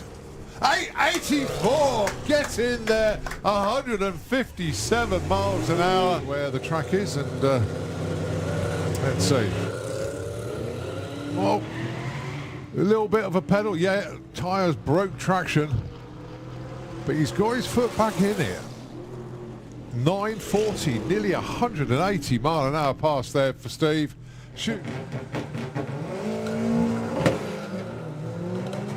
That's if it can get off the line. Bogged a bit there.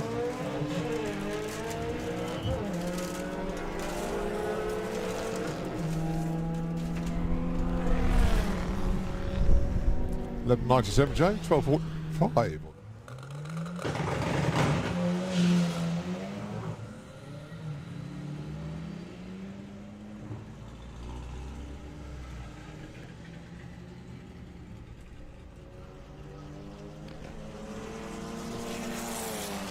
Well, the TT goes 14.56 at 101.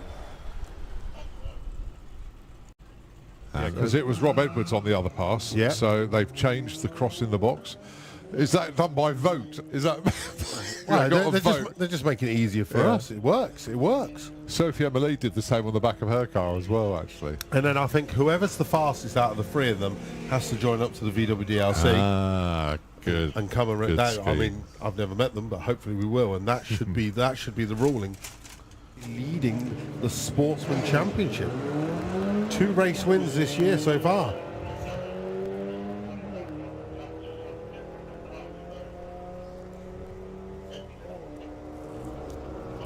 And Bug Jam truly is the make or break event of the season, with both classes having a monster bump spot.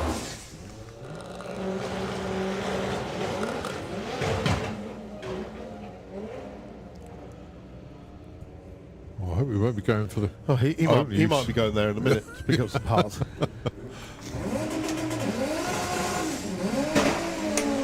$12.13, very tidy indeed. Yeah.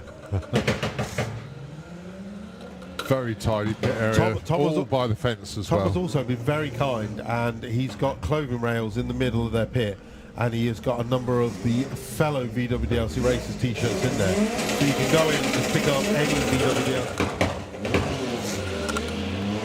Nicely away for Phil.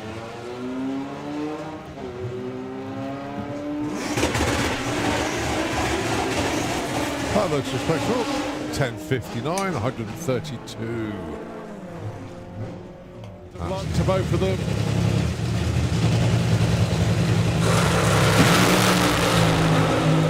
Right, this one is all Dale Leaks all the way. Goes 5:50 at 2:13 for the quarter mile.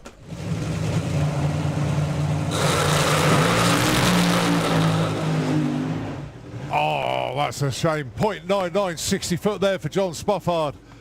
But just past the 330 foot, it all started to fade away a little bit there. Still goes 10.98 for the quarter mile. Kevin Kent just blew the tyres off straight away.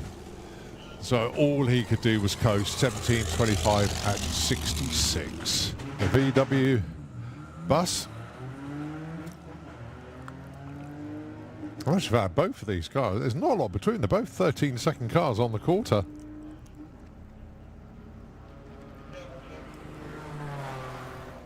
$14.02 and $13.86 on that particular pairing.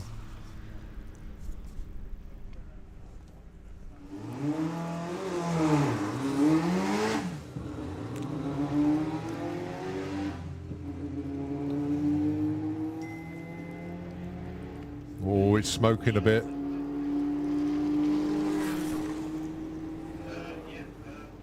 Goes 13.46 at 99 against a 14.47 at 101. But yeah, there's a lot of smoke at the top end.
like that would be the perfect AI photo. Oh, yes, I was here for that. And then from there, Barney sent in an AI version of the Super Penguin. And then from there, we were like, there'd be some great car names that would be great for AI. And before you know it, we were working through the ones that you really couldn't, like the Brick Shift House. We were like, let's see how this comes out on AI.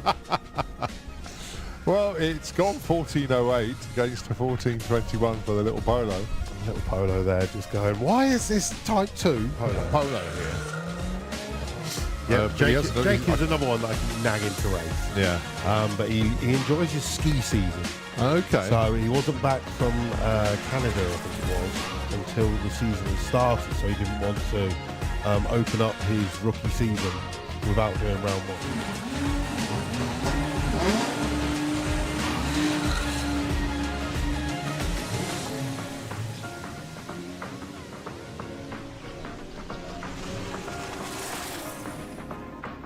Well, 200's quicker than earlier. Christine Wood as well. 3 drops. Off they go.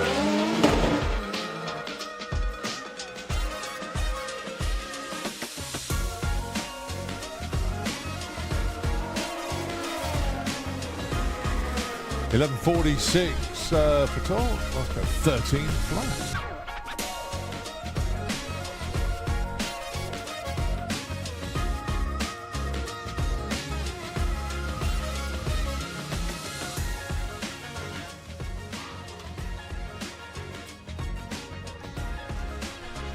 Well, first runs of the day for both of these. And a respectable 13.17 alongside 17.86. He's just dropping in.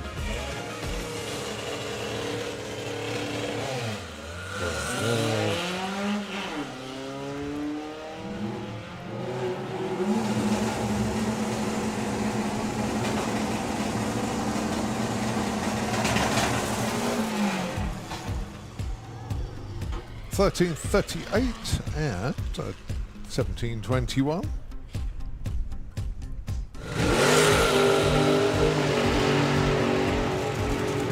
Let's see if they can hit the number. They're capable of it. 784, 162 off the trailer run. Not bad. Plenty more to come. Especially a little pedal towards the top. Yeah.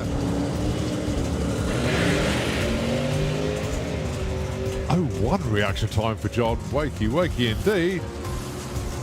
Let's have a look at the ET 775, 780.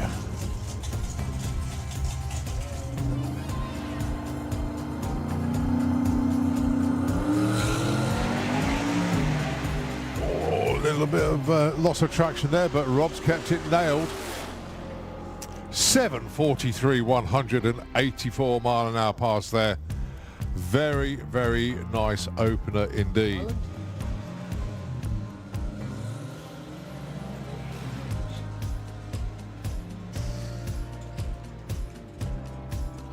I suppose it is. It's the classic Beetle, the newbie Beetle, and then obviously now you've got like Samuel, the newbie Yeah. Beetle. 14.52 and a 15.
Okay, we are back. Apologies for the lengthy clean-up at the top end. I don't know what the fluid was, but poor old Ollie suffering on his return. So managed to get it all sorted. So we are back to run what you brung.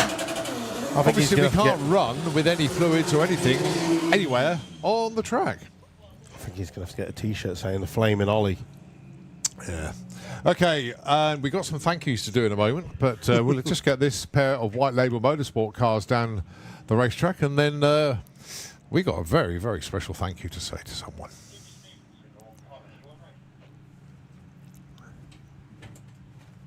So, the white label motorsport pairing, Ed Keach. He's down there in the Kestrel lane. Oh, nicely away.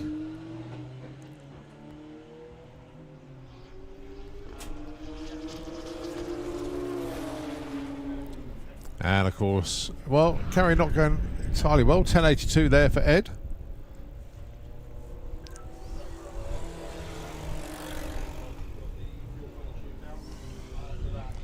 And trickling across the line there, 1985.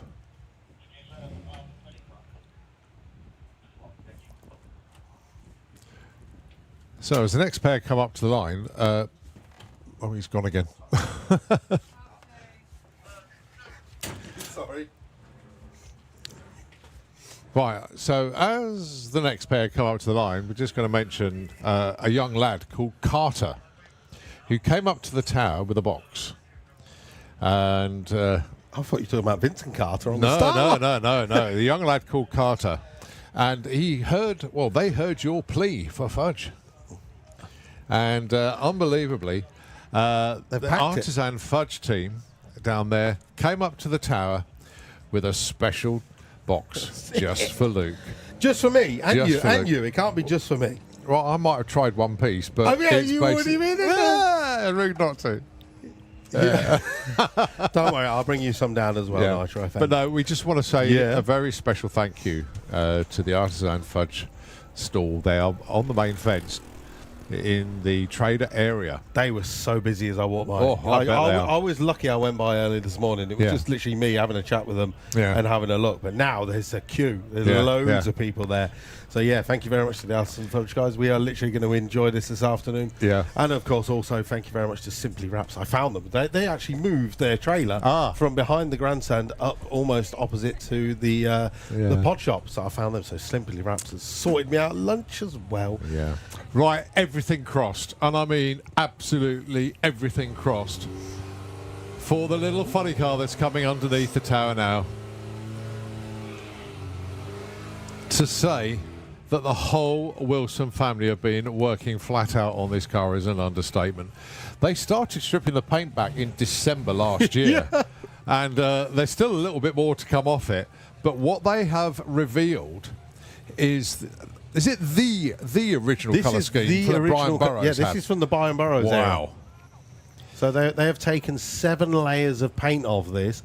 And if you were around at Bug Jam in the 90s, this is the original body, the original chassis, and the original engine that held the world record for years. Now they're slowly stepping up on it. But what they're going to do is they're going to do some repairs. Yeah. They are going to leave some of the scuffs on it deliberately, Down and they're going to straight. clear coat it. Perfect. Absolutely perfect. Oh, that's the best launch the car has ever done. Oh, what a fantastic... They were very pleased with the engine work on the dyno and everything. That is going great. 1052 at 119 miles an hour. Oh, yes. Nice. It works, and now the mission is on. That's it. We're going to be hunting 9s today now, but congratulations. Very, very well done indeed. 60 foot of 142. At the 8th mile, 655 at 102. And at the quarter there, 1052, 119. Caitlin is going to be buzzing after that. That's She it. absolutely loved that. Well done. Even with the performance, all it is it's 60 foot. That 60 foot is going to come down and down and down. Yeah. We're looking like 1.2s, I think, quite soon. Yeah. With that, the ET is going to tumble. Yeah, well done. Right, we're back onto it. We still haven't found out who Taco Cat 4 is. I don't even think the VWDRC website has been updated for that. Let me just double check. I didn't look at that earlier. Oh, we got another news story to break in a moment with the next pair as these two go down the track.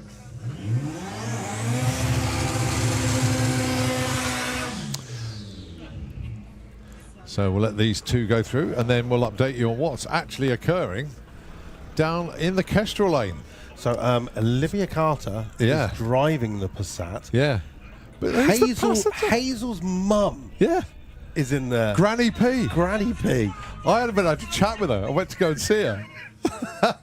Oh, and then she's going for a ride with Rob later on. Oh, really? Yeah. Slow down, Rob. Slow down.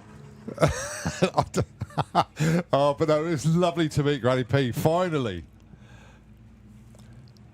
So, lovely lady, very pleased to be here. Instead of like watching a live stream all the time.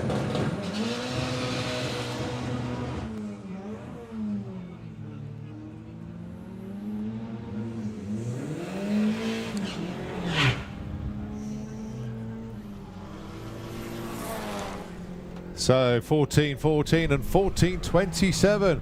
Granny P's first run at the quarter mile and she's in the 14-second zone. How about that? Love it. Now then, the fun really going to begin when Rob gives her the passenger ride she'll never forget. Right, okay, so it is the substitute drivers. It's Pete and Trev, Cherry Pop and Flossie. They're having an absolute blast. They really are. 12.83 so far in Cherry Pop, 13.85 with Flossie. What have they got for us this time round? 12.99, 13.80. That's another PB for Trev. Very nice. Get in there. He's had 3 13-second runs today. Well done. Pete, actually, he's been in the 12s all day long. Right, next up, Kaz Waterhouse and Connor. Go on, Kaz. Good launch. Oh.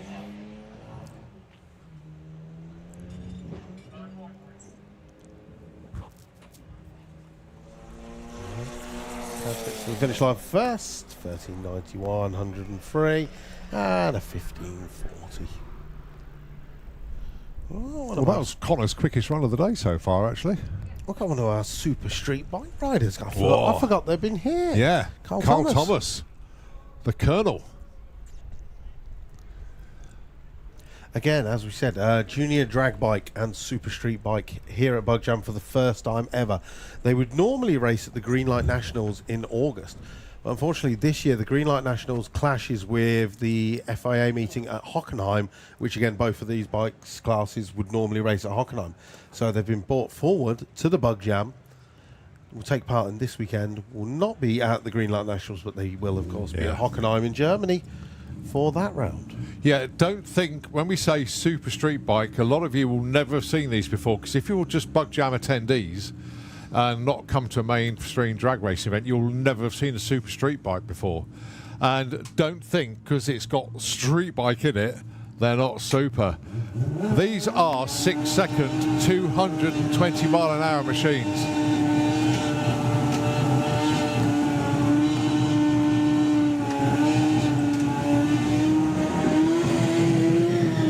I think it's fair to say a street-based tyre, i.e. not a slick, no wheelie bars.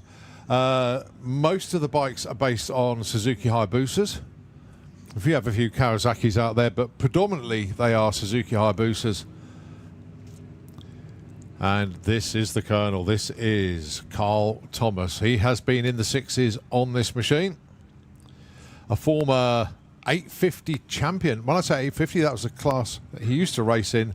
Stepped up to super street bike. Having a whale of a time as well. Thoroughly enjoys it. So his first run of the weekend. And I think, well, anything quicker than a 727 from Eva Ledner earlier on, apart from the Fuel Funny cars, will be the quickest thing down the track today. Whoa, it's not going to be on this run. Wheel spin off the line. and well, went through the motions, but coasting towards the top end there. So Carl Thomas, the first to get a taste of the track here at Bug Jam for Super Street Bike. But then they normally run on a prep surface. Yep. Today, wrong. Minimal prep, lots of front wheel drive out there. So yeah, it's not the same track that they would normally have a full blown FIA stroke UEM stroke ACU event. Right, again, two more of our VW Pro racers, two Beetles, and both powered by the Subaru motors. Got Paul Braithwaite in the Kestrel Beer Lane returning to VW Pro after a long time away. He's going to be up against Ian Dale. Ian Dale celebrating. He is one of our, or if not the longest serving racer in the VW DRC. Really? Yeah. He's up there with Martin Ayton. I was going to say Martin been around for a long time.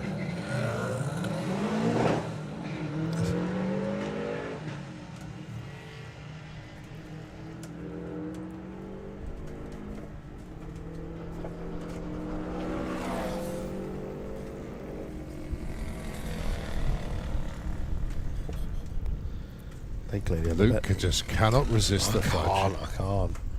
I say once again, many thanks indeed to Artisan Fudge for dropping off this box. Young Carter came up to the tower. Thank you ever so much indeed. Oh, he likes that one.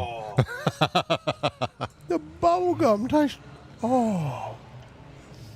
Dear, oh dear. This is lethal for Luke, this is. Bubblegum fudge. So 1286 at 100 miles an hour and a 1543. Both of those with their best runs of the day. Okay, so young Mr. Waterhouse. It's not. She's Mrs. Oh, sorry, who is it? She's a good lady. Oh, it is. Right, okay. And she's almost running the same times as he does. I didn't know who was driving. No, not did I. Apologies. It was only when I went down, she ran over. She went, it's me! Ah. So a bit of a swap around then.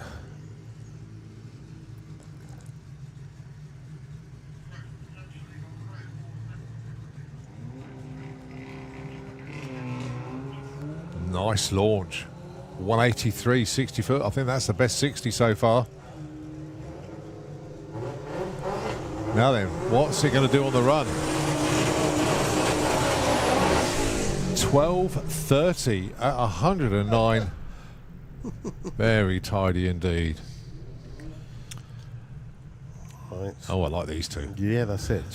Two cars with engines that they never would have came with. Yeah. The 20-valve turbo in Big Al, the Seat Alhambra, and then Charlie in the 5-up, a VR5 turbo-powered VW up. Oh, unfortunately, Al's being told to go back. What came first, the car, or did he have an engine and found a car later? Do you know? The car. Right. So Charlie used to crew for Adrian and used to sleep in the VW up. Right. And Charlie is like a good 6-footer as well. Oh, yeah.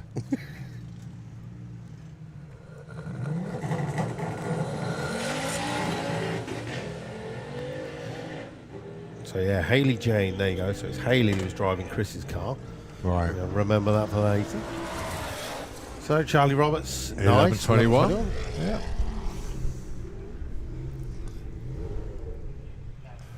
Yeah, Well, I bet. That's it. He was originally entered in the Audios and then decided to pull out last minute. Right. Just being late. He was like, "Do you know what? I can't be bothered doing it because I'm just going to relax and crew for Charlie." When are we going to see the altered back? European finals, I believe. Excellent. Okay. Charlie is also another racer that will be heading to Hockenheim for Pro ET. Yeah, no, Ben will hopefully be back for European finals, searching for deeper into the sixes.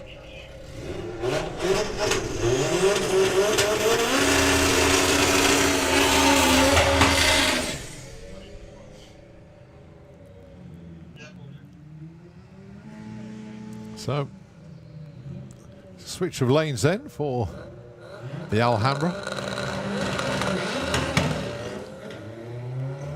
Got it going there, didn't we?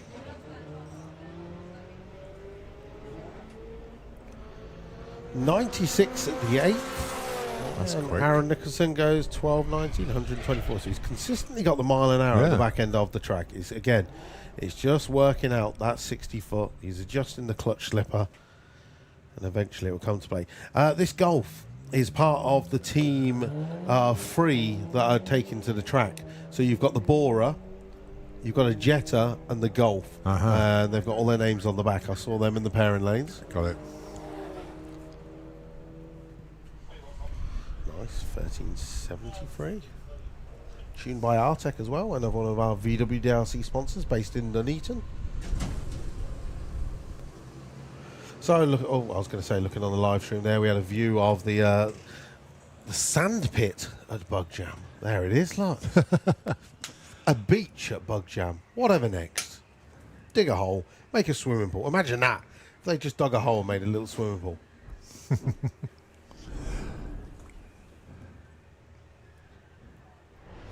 That's the thing with Bug Jam. There's so much going on site. No matter where you go, you'll find something. Comedy's on today. We've got the Cool Flow BMX area underway, of course, today. You got Little Buggers, Bug Wham. Oh dear. All these Mini things, monster truck all rides. these things that I'll go home at the end of the weekend and go, didn't see 1 minute of it. Yeah. What did you see? I saw the pits and the tower. Walked backwards and forwards. No, I basically see Pits, Tower, Caravan, and Teapot. You know, have you been? Yeah. I didn't go last 2 night years. because I forgot to go to Tesco's and get some milk. Yeah. Now I am armed with milk. I Yep. can sneak in with my milk because otherwise they try and give me that oat milk and I'm like, no, get that away from my cup. No, because I had to shoot home last night, but no, I'm here for the duration now. And so I'll definitely be visiting the Teapot tonight, that's for sure. That's it. We had It's a good place to be. We had a bit of a quiet night last night. I think officially the VWDRC pit party has come to an end. Right. So for 20 odd years we've had a party in the pits on the Thursday night. But obviously back in the day general public weren't allowed in on the Thursday. That's so right, it yeah. was just the racers. But now they started it off and let a few people in. But now they're at the point where they have so many people in. They have evening entertainment down the bar. They've got the Teapot is open. There's Yeah. other things all around site. So it actually kind of dispersed our pit party. I think that's why it's a bit confusing, because I keep feeling like today's Saturday, but it's not. It's No, Friday. That's it. And it's There's like... people still yet to come. Yeah. People are still at work, watching on the live stream, Yeah. watching this guy. I thought he was having a pee on the live stream. I thought he was up against the wall. Yeah. He's actually just tagging it. Oi, we can see you tagging. Yeah. But yeah, there's people still at work, watching on the live stream. Don't forget, let us know where you're watching from. Wish you were here. Hopefully you've got tickets, because Bug Jam is a sellout for the weekend. There are still day tickets available. But Yeah, but just looking at every blade of grass on the campsite is pretty much covered, isn't it? is it already? Yeah. I mean, by the main gate. They're Yep. like right up to the main gate. I don't know what it's like going past the turbine down that way, but what we really need is Callum With the to drone. get his drone and get some aerial shots to let us know, let us see just how busy the site is. I know they will do it anyway for a photo at some point. for a photographic record of it, but I'd be intrigued to see the site layout. I remember, because about 3 or 4 years ago, up towards the turbine there, they had the VW logo with the camping, and I thought that was really clever. But each year they tweak the venue to accommodate different things and move things around, and I like it. I really do. Do you know what I enjoyed seeing earlier? There's a guy walking around with an unofficial Bug Jam t-shirt, and it says Bug Jam.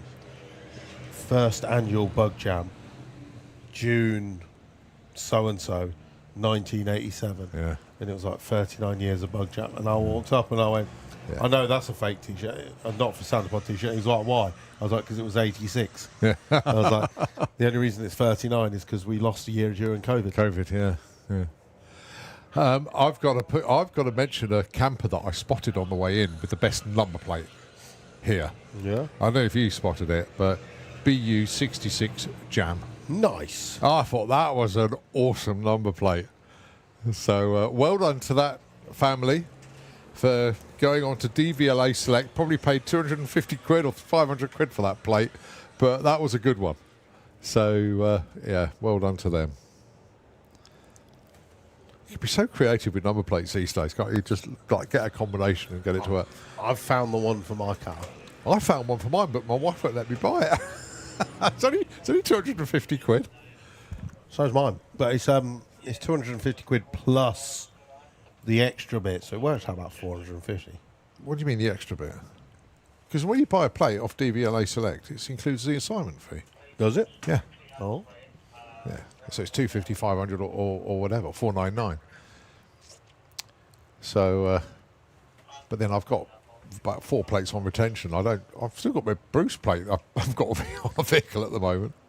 I had a letter the other day about a number plate that says Zoe that I've had on retention since 2013. Yeah.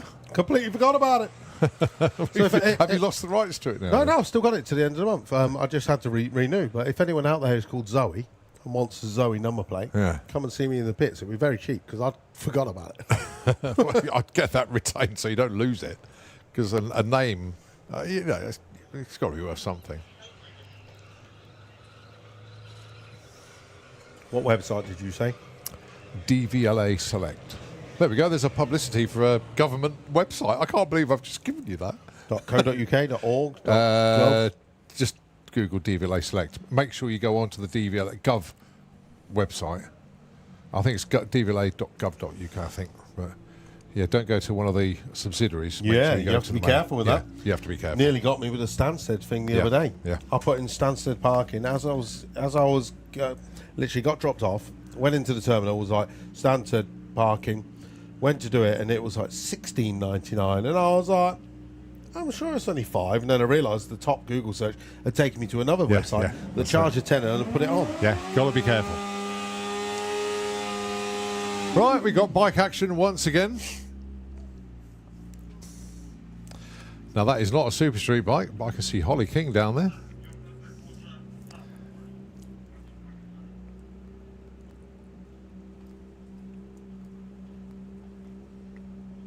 No, I've got no... not quite sure who's on that.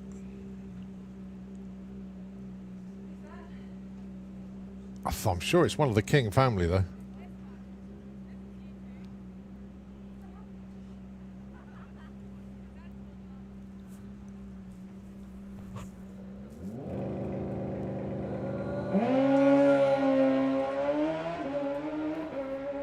Nice.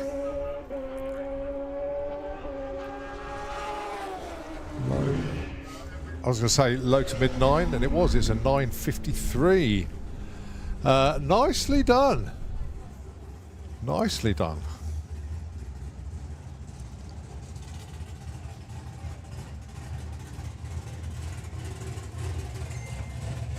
Oh, Brendan Clancy.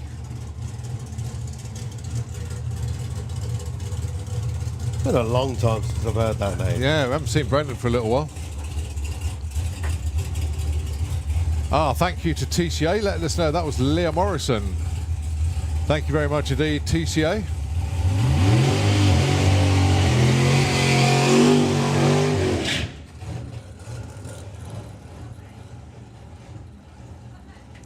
So very similar looking car actually to Evil Edna, but it is different. This is a nitrous setup where Evil Edna is a supercharged car. But good to see Brendan here. Can run in Comp Eliminator. I think that is his class when he does race. But awesome in 760 heads up.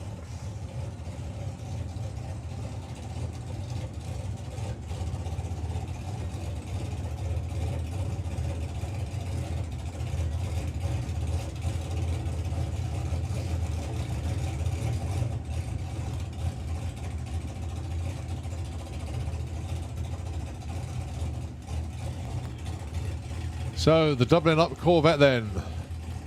Running in 760 heads up this weekend. First run. Bob just checking underneath, making sure everything's okay. Might have spotted something.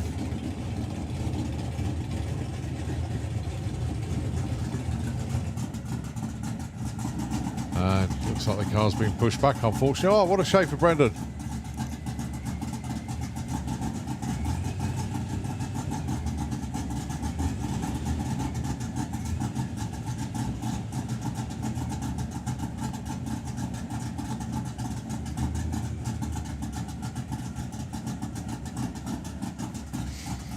So they got that checked out, and obviously come back for another run in a little bit.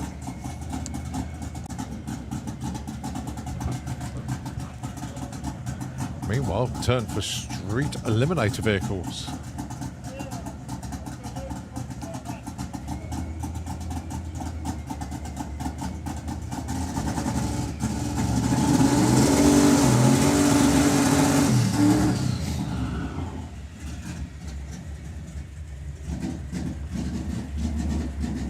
So Nigel Hell with the affectionately called Postcode on Wheels.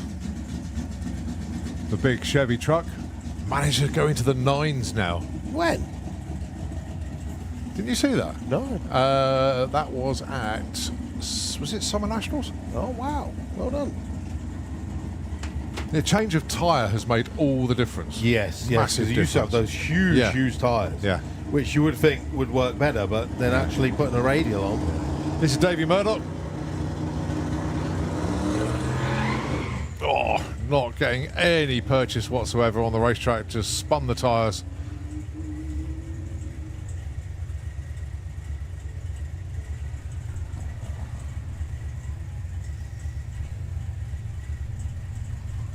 That was quite. It was quite funny when he ran in the 9s because Bill Wilson in Pro ET, you know, with the Yeah.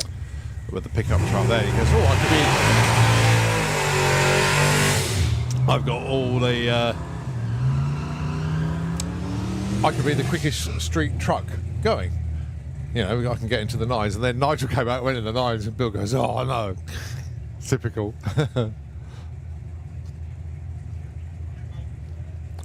So Joe Stevens with the Sunbeam Stiletto, twin turbo power. This car has been, would you believe, in the 7s. Going alongside, I think that vehicle weighs, I can't remember what Nigel said to me, it's like approaching 6 or 7 tons. It's ridiculously heavy. But it's a Mark Lamord engine up front, giving him around about 1600 horsepower. It really does make this truck move.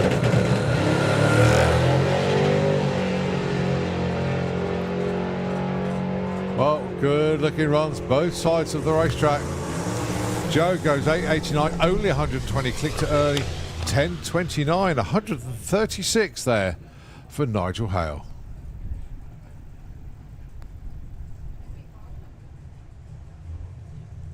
Andy Bond with the Ugly Sister. Now, 2 runs from Andy so far today. He's basically built up a bit of boost off the line, and then the car just leaves, and that's all Andy's really interested in. It's not doing any more than that. And it's not even full boost launches either. So let's see. No boost. Exactly the same as before.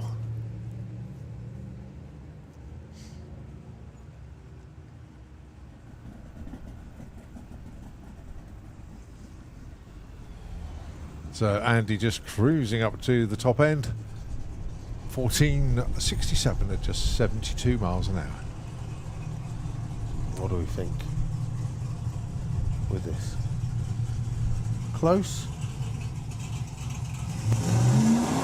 Yeah, that's cool. I can see you're definitely on the right page. So, John Sleeth, Matt Southcote. These two paired up earlier on. Matt went way too quick. Matt, let's have a look, see where he went. Oh, no, sorry, Matt didn't. So, John went 775, Matt went 780.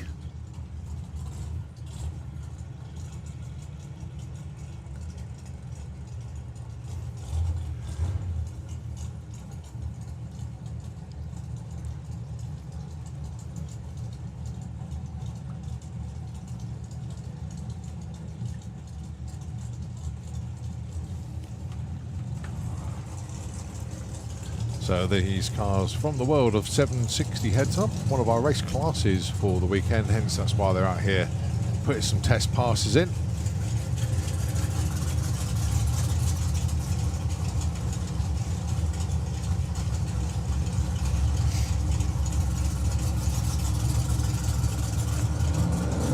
Watch them leave the line very quickly indeed. Both away well. 0 reaction times. 2 good looking runs. How well have they judged it? 777, 812 there for John. So Matt gets the better run.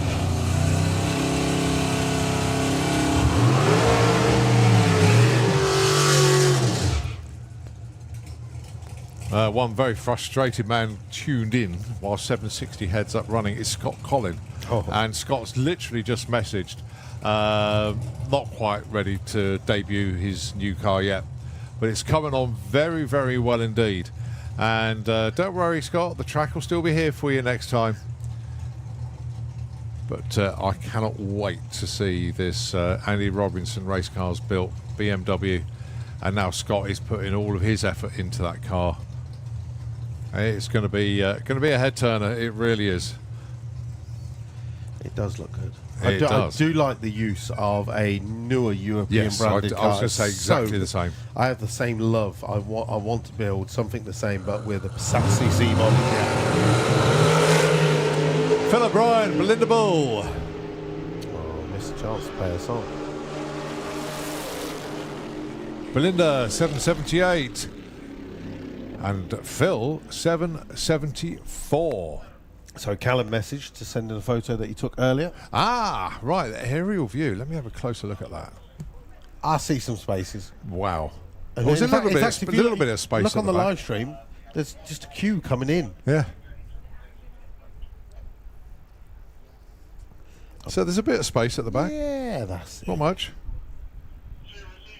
Well, it is. I mean, half. I can see my caravan.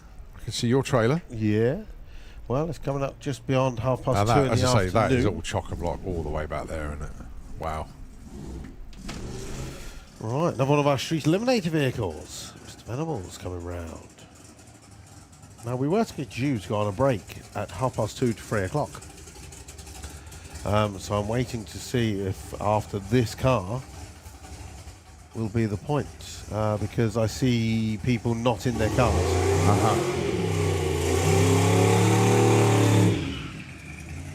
Right, Steve Venables with the Mustang. Put in a 180 mile an hour pass earlier on. Tyres didn't exactly agree with the program that Steve put into it, and they did spin up a little bit. Let's see this time now. He just jumped through stage, so Steve brings it back. Well done, Steve, because sometimes he'd have just, sod it and I'm going. But no, I'm glad he done that. So chance to reset, bring it to pre-stage, build up the boost, bump it in to stage, which means there he is, he's in stage already, so he's doing it the other way around.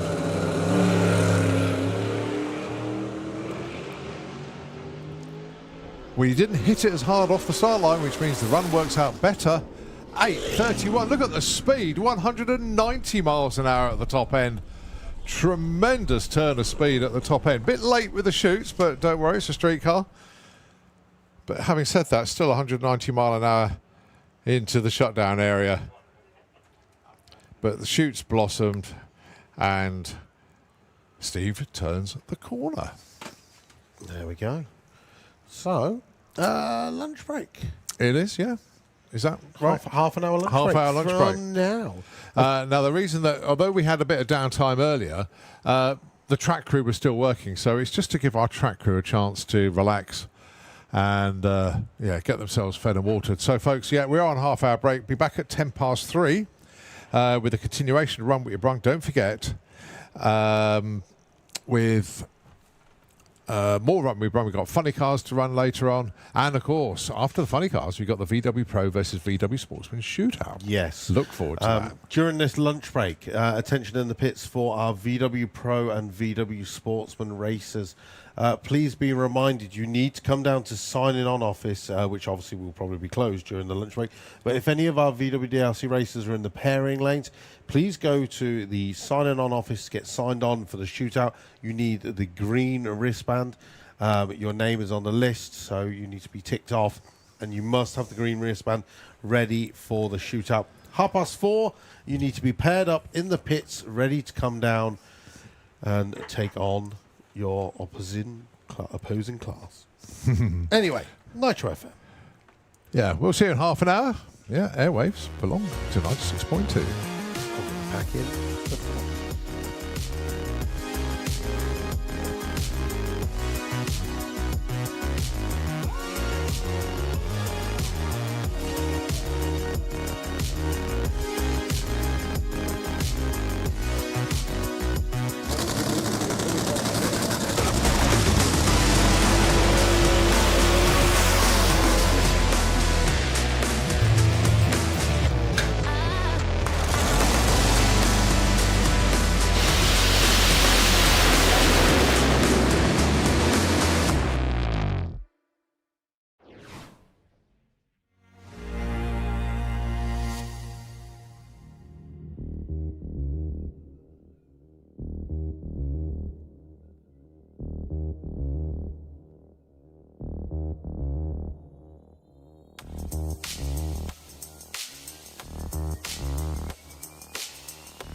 Oh, nicely away.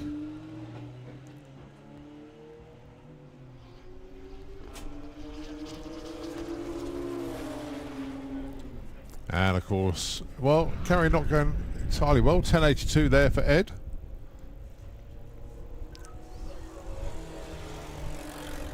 For Luke.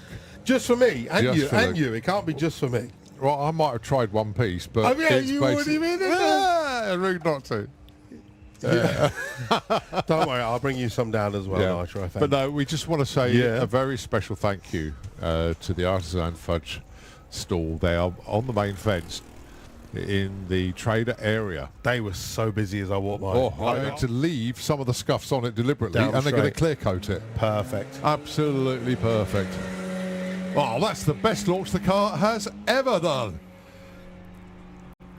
Oh, what a fantastic... They were very pleased with the engine work on the dyno and everything. That is going great. 10.52 at 119 miles an hour. Oh, yes. Nice. Oh, we got another new story to break in a moment with the next pair as these two go down the track.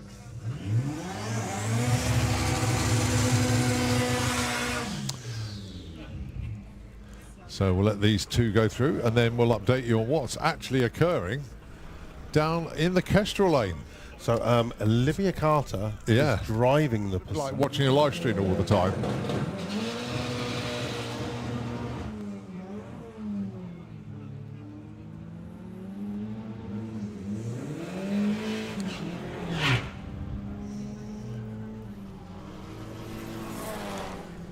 So 14.14 and 14.27. Granny P's first run at the quarter mile and she's in the 14-second zone. Trev, Cherry Pop and Flossie, they're having an absolute blast. They really are. 12.83 so far in Cherry Pop. 13.85 with Flossie. What have they got for us this time round? 12.99, 13.80. That's another PB. Cars will be the quickest thing down the track today. Whoa, it's not going to be on this run. Wheel spin off the line. And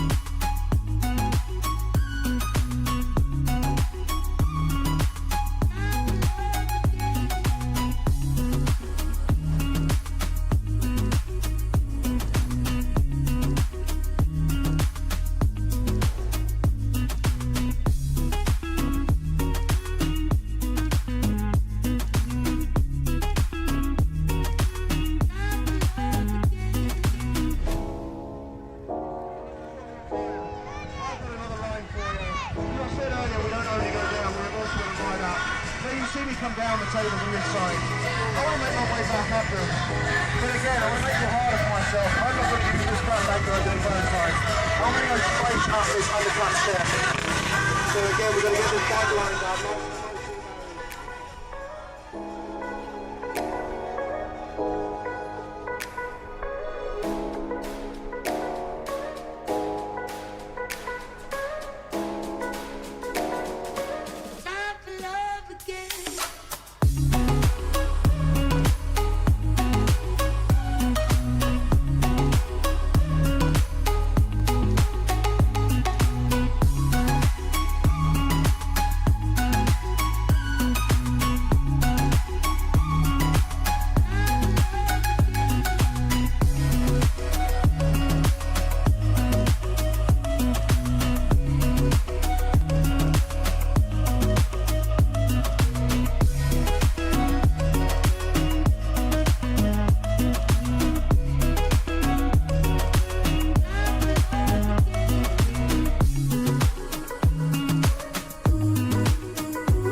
What's wrong with you, bro?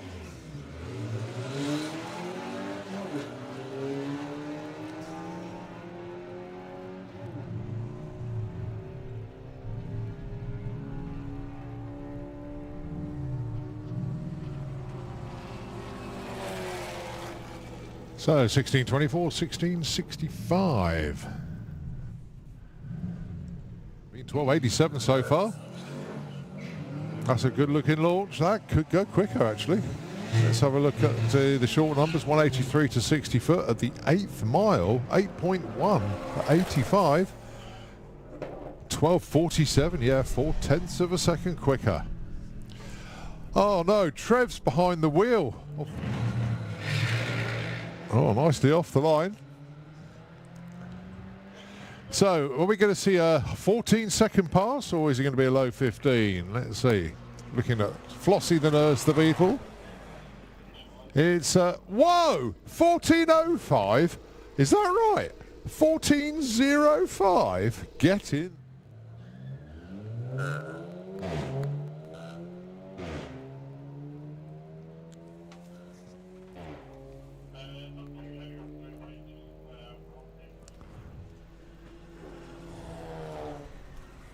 $14.53 and a $15.85. So Perry Lane's still relatively quiet. Got a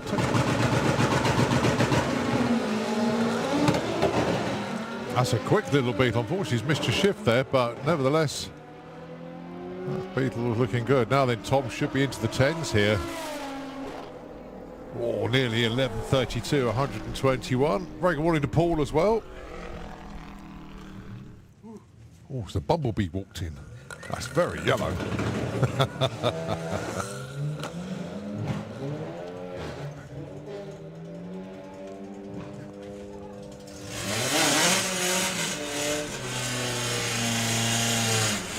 So Kaz Waterhouse goes. That's at 14.77 against a 15.39. Unfortunately, a bit of confusion with the starting time. Okay. So we have the Pro Wrestling Sportsman shootout draw, so that's all done and dusted. Just arranging all of our races with what time and what to do with regards to signing on and stuff like that. Yeah. So yeah, we've. And when is that? It is straight after tea break today. Today, right? Did you got a program? I haven't yet. No. Oh, what? I haven't got one yet. Started really early, 9:30 in the morning. Well, it's normally Lorraine and Poppy, but Trev is driving Flossie.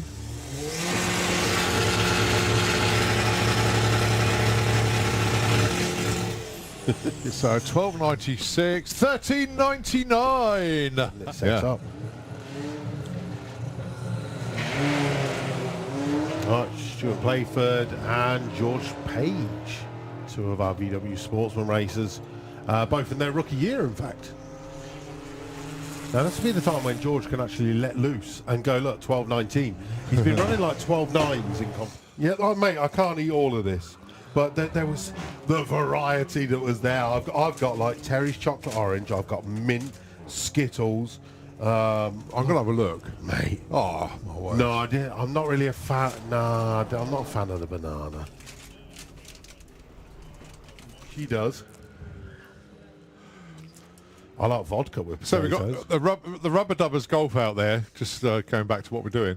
And What are we doing? I need boot riders pay double, don't they? They do. There's a monkey on the wing. 12.33, 111. Get in there. Nice run. YouTube channel. You can follow the build of this Polo and his racing, and then hopefully he's going to come in racing with the VWDRC next year. He's currently doing the European Front Wheel Drive 8th Mile Series. He came up to Crail back in May. He's going to take the win on this one. Again, 13-second run. That's exactly where he wants to be.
I was.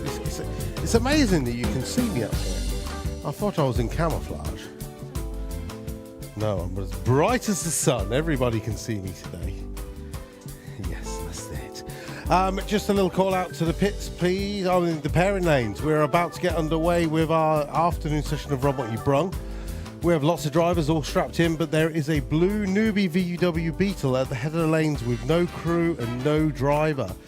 We're about to get underway with racing, so please can you rush back to your vehicle? It's not the best way to make friends in the pairing lanes, is to make sure you hold up the whole of one lane.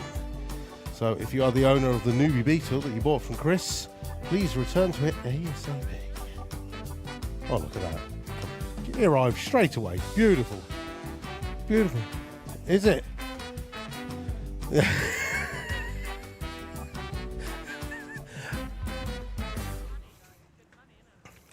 Yes. Does that remind you of the Doctor from South Park? Did you ever see that? No. I'll try and find his name. But yeah, I think it's a wicked t-shirt, a wicked shirt he's got. He only bought it this week. Ah, that's it.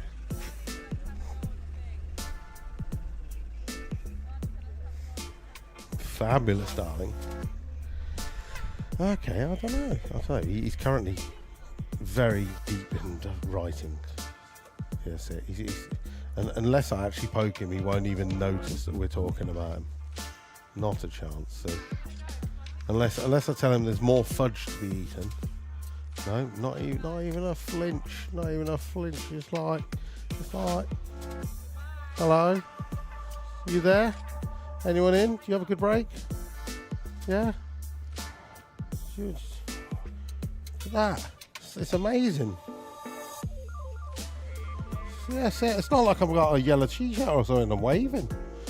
But yeah, to be honest, I don't think you've got time. All of our guys are strapping up. Oh, go on then, let's have a jingle.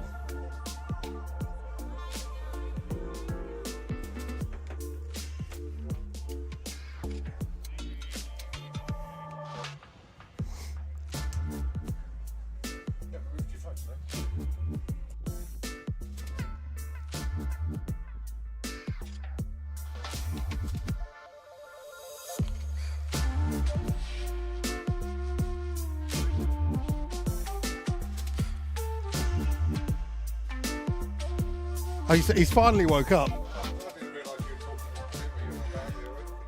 I'm telling him, I got the whole people in the grandstand and the banking staring at you as I'm waving here going, hello, we're having a conversation. You're like, He was busy doing stuff. Right, we got our driver and a passenger as well for the VW Beetle. Good to see this coming round. A new purchase. Chris was telling me that the chap who's driving it bought it for his wife.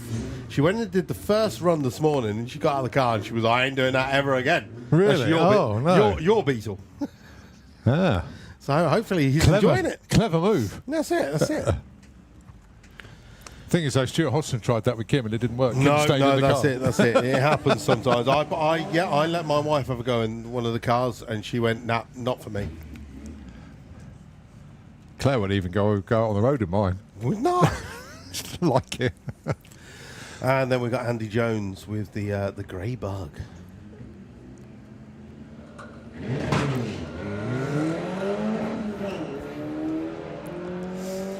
So once again, a reminder to all of our VWDRC racers, Lawrence Clark Memorial, BJ Bates Electrical, Sportsman versus Pro Shootout.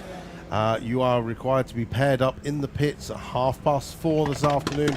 You must have, previous to that, come down and signed on and got your green wristband ready for the shootout. Liam will come and get you at 4:30 or just after. As soon as the last funny car leaves the pits, he will then come and get you and bring you down the normal pairing lanes, and you will run after the funny cars. So please make sure you are timely in the pits, and you are also signed on for the shootout. So we continue on. Jake Bracking and Christine McKinney are with the Outlaw Flat 4 Beetle. Jake was saying he's got the car to a point where he doesn't want to take it any faster just yet. He just wants to make it appear better and also be fully street legal. Stuart Playford. And this gorgeous, gorgeous oval Beetle. Stuart Playford, first season in VW DRC with VW Sportsman with the two-tone Beetle. The Beetle in the Slictrix Racing Lane, I'm pretty sure I saw at Melbourne Raceway last year. I was nagging the driver to come and race with us. Hopefully one day he will.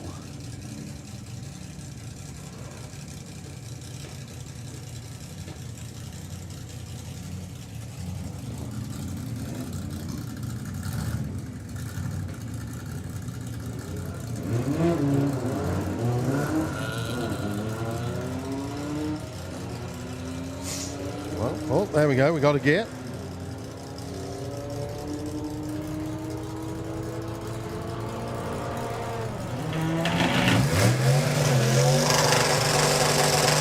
$14.88, and Stuart Playford, after a bit of a slow start, gets it through to a $21.98.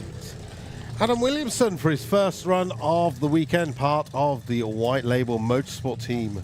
You'll find them in the Volkswagen drag racing pits.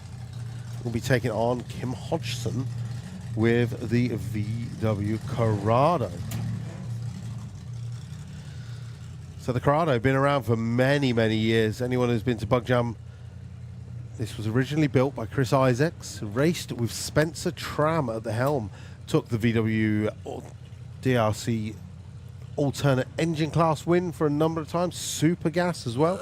The car was then sold to Germany, where Norbert Schneider had it for a little bit. And Frank Wambach. And then not long after, Kim went and bought it.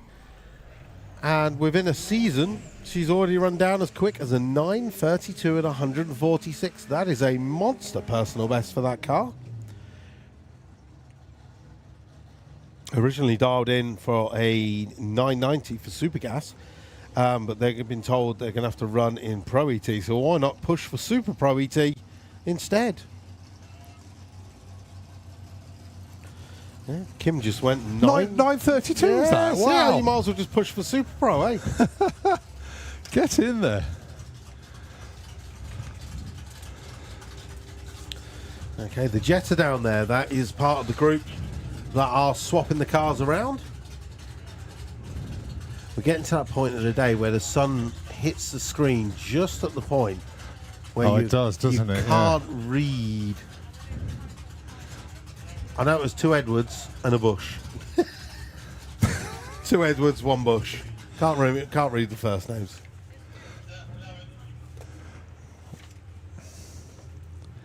Okay, so we're looking down the top end of the track. Oh, so Robert Edwards is the top one, Bradley Edwards is the middle one, and Eleanor Bush is the bottom one, but it's Rob Edwards behind the wheel. There we go.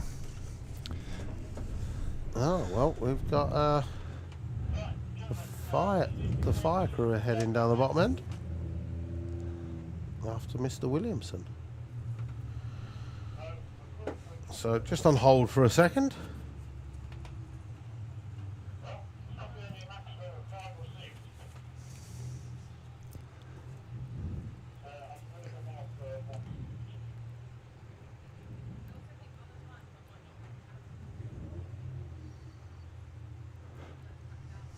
It could be more than a second, actually. We don't actually know what's happened at the top end there. But obviously there is a car stuck in the shutdown area, so we can't send anything else down just at the moment. So there will be a little pause.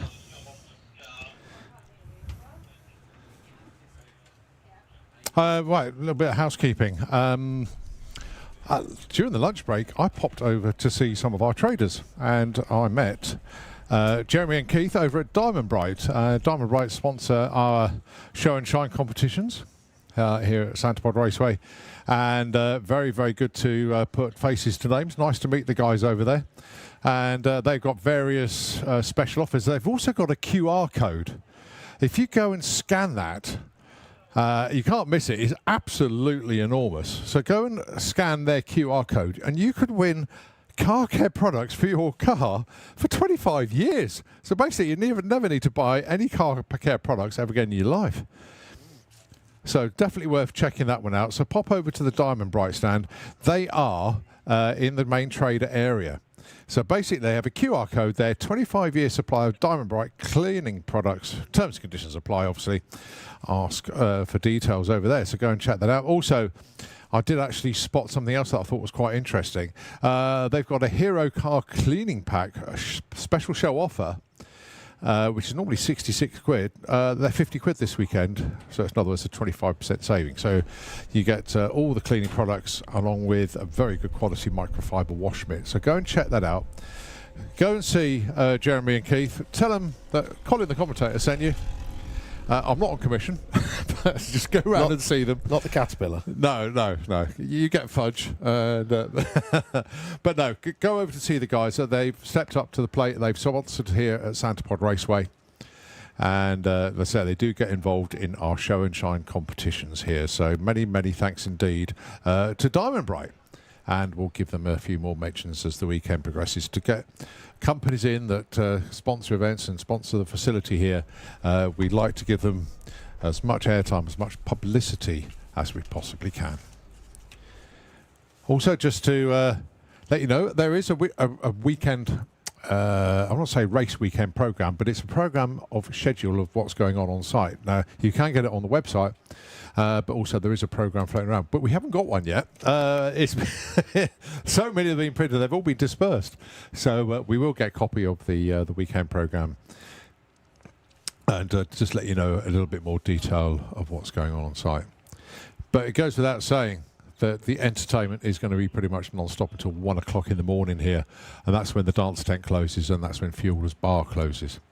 But everything in it going on in between. You've got the main stage, you've got the big tent at the top end there, you've got the teapot, you've got little buggers, you've got Bugwam, you've got the main catering area next to Fueler's Bar. There's so many places to go and check out. And also, you've got the Cool Flow Arena as well. We've got BMX shows going on over there. Everywhere you go on site, you'll probably find something. And very fortuitously, Callum, that we did mention earlier on, has sent us an aerial picture of the facility as it was about 3 hours ago now. And to say that the place is rammed is an understatement, all the way to the main gate. And when you come round past the pits up towards the turbines, people are camping beyond that first turbine as well. So there's not a lot of space left. Hence, that's why it was a sellout for weekend ticket holders. Wherever you end up, two things to remind you of. Number one, and probably the most important one, is stay hydrated. Make sure you've got fluids in you. It's very warm out there. It's a little bit cooler than it has been of late, but it is still pretty warm. That sun is quite warm. And with a little bit of a breeze, it does give you that perfect ingredient for pod face. Yeah. So I know we're all pretty much, our skins are all leathered by now because we're all quite used to it, but just be aware. Sam's case below us, the water boy in his costume, his chest. Oh, the V. He has a V. Yeah. He has a burnt V into his chest. I have a special reminder for people, and I'm going to enjoy saying this because it's funny, because the mantle has been passed. But ladies and gentlemen, if you're taking part in Wrong or Racing, please check your nuts. Check your nuts. Okay. Make sure you torque your wheel. As his wheel came off. Is that what it was? That's what it was. Oh, my word. Okay. That happened to me quite recently. Do we know how far the wheel went beyond the car? It probably went into the field. Okay, so they're still looking for it. They're looking for the bolts as well. Okay. That doesn't help. Well, if it's a V-dub, there should be enough. There should be enough here. It'll be 5, yeah, so that's it. But yeah, it's not a joke when it happens, but it's a running joke with certain people that it has happened over the years. Yeah. James Gould was the most excited when it happened to me. I was quite lucky it happened to me during the burnout. Yeah. I was doing the burnout and I was like full RPM, and then all of a sudden I went drop to the side, and I was like, what's going on? The thing is, though, you will only ever do it once. Oh, 100%. You know, I mean, I was driving the Camaro out of here one day. I thought, what's that rattle? And I didn't torque the wheel nuts up. And, I mean, there wasn't a danger of the wheel coming off, but I thought, blimey, if I'd have driven 25 miles home, it might have done. It might have, yeah. So, I had to pull over. Luckily, I had the torque wrench with me and tightened it up. But, yeah, that's a very good point, Luke. Just make sure. Gee whiz. Because that's the last thing you want happening as a World Cup. Well, he did a 1285 at 121. Yeah. And then And that happens. Oh, dear. So number one, let's go back to the most important things you need to remember this weekend. Number one, stay hydrated. Can I put 1A on the end of that? Yeah. Sunblock. Just make sure. The other most important thing, bearing in mind that pretty much everybody here is on a weekend pass, you're camping. Yeah. Remember where your camping pitch is. Buy a flag. Yeah, the Flag things that man. everybody's bought flags. And that's it. But there is, you can see their flags for here. The flagman Yeah. is back at Santa Pod Raceway, just behind the main grandstand. They've got flag poles Yeah. and a lovely selection Yeah. of flags. In fact, you could go and ask them and see if they've got a French flag, which is a plain white flag, and then take it to the guy who does the art brush, airbrushing. Yeah. You could have a custom flag for your area. Very clever, very clever. Good Yeah, thinking, see? Batman. Or you could Good just go and get thinking. the English flag that's Yeah. got 4 sections, Yeah. and you could have some airbrushing done on there. Yeah. So if you go and find the airbrush man, Yeah. you could go and get that done, because I've seen a few people with the airbrush T-shirts already Yeah. this weekend. So have you got one that says EWFD? No, Should do. I should. I did have a flagpole, it broke. Yeah. It was many, many years ago, and I've never replaced it since. One day I will. Yeah, so stay hydrated. Make sure you got sunblock. And remember where your tent, caravan, motorhome is, because if you've had a really, really good night and you're staggering back at 1:30 in the morning and you're a little bit, shall we say, above the drink drive limit, you might not remember where you're sleeping and you'll end up somewhere else. I'll add another one in. Yeah, go on. If you have got any insect repellent, put it on as soon as it gets to like dusk time, Yes. because Mozzie time. it's mozzie time, and although we don't have water here, there is something in the fields that is very bitey at the moment. So please, if you've got, I just found, the only reason I remember this, there's some Skin So Soft in the shed behind us. Yeah. So I just put some on, because that works the best. Yeah. The best. But yeah, as the sun starts to set, if you've got any insect repellent, spray it on, and then you'll be protected. That's a good for the shout. evening. That's a very, very good shout indeed. Okay, well, the Bluebird is out there at the moment, so putting a little bit of extra grip down. So what we got in the lanes that's going to take advantage of that? I can Wayne. only imagine street eliminator cars. Wayne Waterhouse is at the front of the lanes with his 8-second Golf R. He is very much going to Yeah. enjoy that. Of course, Jake Fronda is round there. Andy Bond's in the lanes again. Jake would love a little bit of wheelie grip, wouldn't he? Yeah. Oh, dear, oh, dear. And, of course, we do look forward to Granny P having her passenger ride with Rob Carter later on this afternoon. My goodness me. So the idea being that Rob won't go over 130 mile an hour in the shutdown area. At the finish line. It's up to him how quickly he gets there, though. That's going to be fun. Nice to bump into so many people. Just a little walk around at lunchtime, and quite a few racers that aren't actually racing this weekend will come up for the weekend to have a good time anyway. And as I say, good to check in with a few of the traders as well. Bumped into fantastic guys. Okay. They didn't bother closing their stall until nearly 11 o'clock last night. It was so busy. And of course, and credit where credit's due, is the food court with Yep. all our new caterers are absolutely fantastic. Food is excellent. And okay, it's not the cheapest in town, but my God, the quality's good. Oh, it's cheaper And- than if you go Silverstone. Oh, yeah, it's way cheaper than some other venues. But it's good. I mean, I don't even bring meals now. It's I the go and buy my dinner it's from the there. variety Yes. that we have. Yeah. You and I have both been to America, where your yes. choice is a burger, a hot dog, or a slice of pizza. Yeah. Maybe they'll do some chicken goujons. Yeah. But that's it. That's all you get. Yeah. We have every type of food that you could want. We're working our way through them, aren't we? Yeah, we are. Have you tried the mac and cheese yet? My wife no, is very much excited for that. Thing is, though, I visit one and I really like it, and I thought, what shall I have? Salt and pepper's Salt and banging. pepper. Salt and I know. pepper's banging. I visit Salt and Pepper quite a lot. I've had Olivia's Pizza Parlour. I've been there.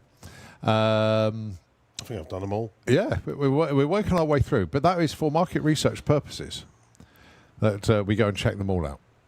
But yeah, much like you just said, for breakfast and lunch, it's always simply wraps for me. Yeah, because yeah, I go and have a sweet, what you call it, a sweet chili chicken wrap. Yeah. But I have a bit of halloumi in there because I love halloumi. Oh, I'm hungry again now. Yeah. I'm fighting it. I'm not eating until later.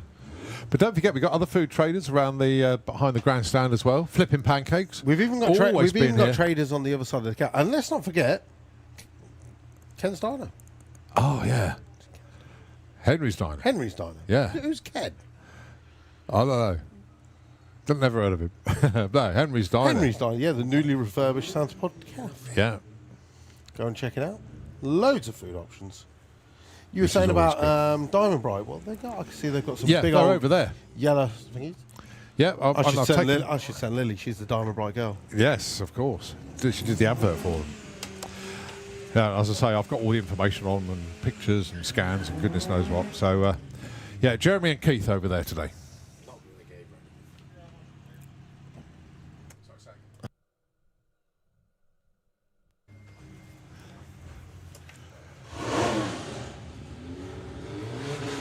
So here they go once again. So Lucille is cleared from the top end. I mean, loose wheel. Mind you, pretty scary when that happens. All of a sudden, the suspension drops, and you think, "What's going on?" And then you see the wheel overtake you.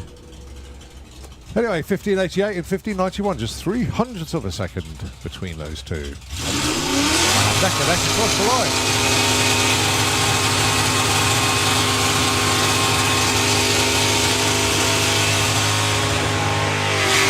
The unmistakable sound of Nino doing his burnout underneath the tail there, Jake Fronda. Do you know what? I've just had a message from Mrs. Boost. Rachel Davidson. Right, yeah. You know, she's been doing a lot of singles that she's been putting out on Spotify and stuff like that with different music. She started off with the Mr. Boost track, didn't it? Yeah. Her next one actually is Podface. Okay. And it's a song all about getting burnt at Santa Pod Raceway. So if you're on the Spotify, check out Mr. Boost, and you can find some of the Santa Pod songs. The best thing is we get them thrown into Nitro FM as well. Oh, that suffered a lack of drive or wheel spin or something. I don't know.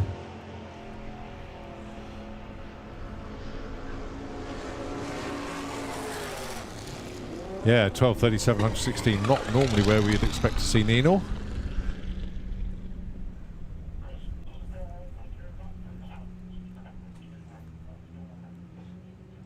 Oh, lovely Mark 1 Golf down there.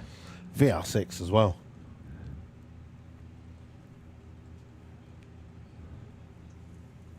Very pretty car.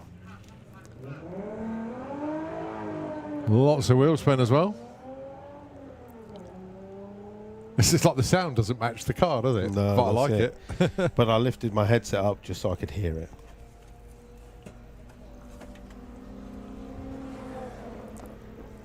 Goes through with a 1668 at 87 miles an hour. Give you a quick time check, folks, out there. It's just gone 3:30 in the afternoon.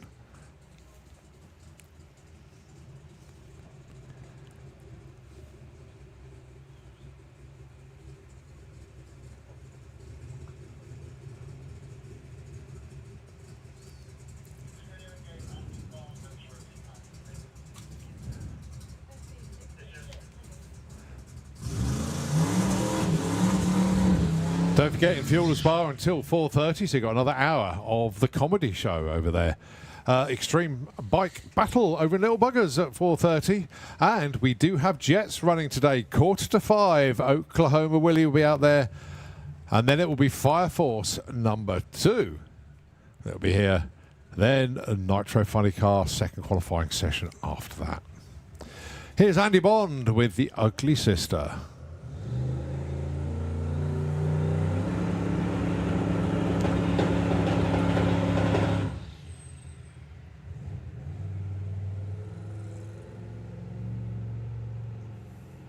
So what do we think the team are doing? Because they're doing Sure. Boost pressure testing, launch RPM. No, it won't be launch RPM. Stall convert? I don't know. But they do. That's it. And the worst thing is they're not texting you to tell you. No, they don't. Keeping it a secret. They do. leave us guessing. Come on, Mark, spill the beans, mate. Let me know. Right, well, there's no holding back with this car, that's for sure. This is Evil Edna. And then after that, we got possibly Jean de la Mort. Oh, he's in the lanes. So Evil Edna 2.0 is still the quickest down the racetrack today. No one's been quicker than this car yet.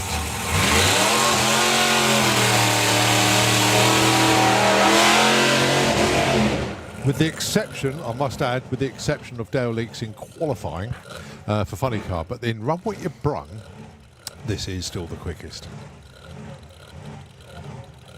So a 7:27 earlier on.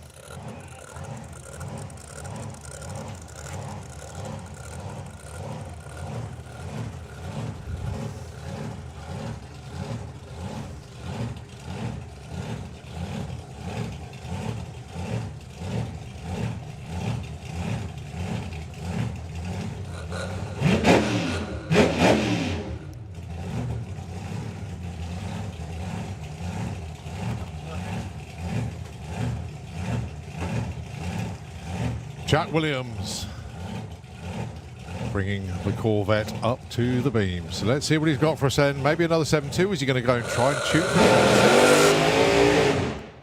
Well, he's going to get neither, as that is very rare that the car breaks traction. You can see the tyre shake marks. Well, you can't, but I can. From the tower here, literally, what, 6 foot from the start line up to the tree. The tyres are rattling.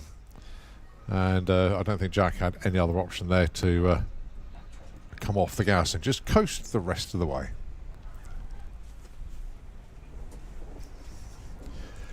So I do believe it will be Jean up next. So well, I've forgotten how big the engine is in this car. It's about 15 litres, I think. Nitrous assisted Pro modified Camaro.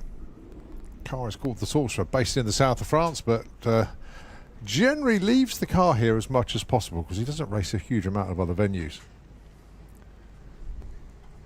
So you often see Jean's transporter parked up here in storage, and then at the end of the season takes it back home.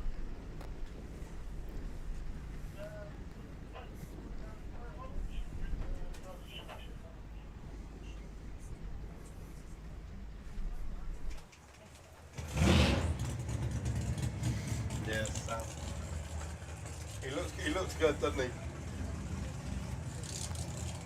The funny thing is, he is the spitting image of Andre Arnaud. So it's the first time I've seen Andre Arnaud earlier. So here comes Jean de la Mort here for Pro Modified. There's 4 cars racing tomorrow in Fuel Tech Pro Modified.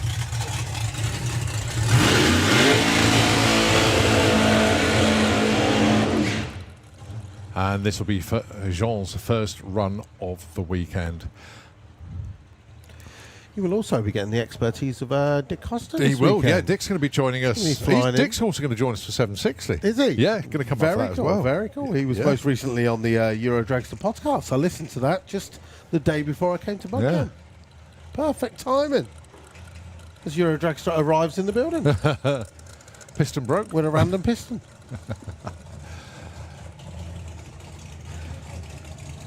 I'll tell you what, Jake Fronda brought a load of pistons along with him this weekend, and he put them up for like £5. It was like, I sold like 20 in like on the day one. It was like, I should have charged more.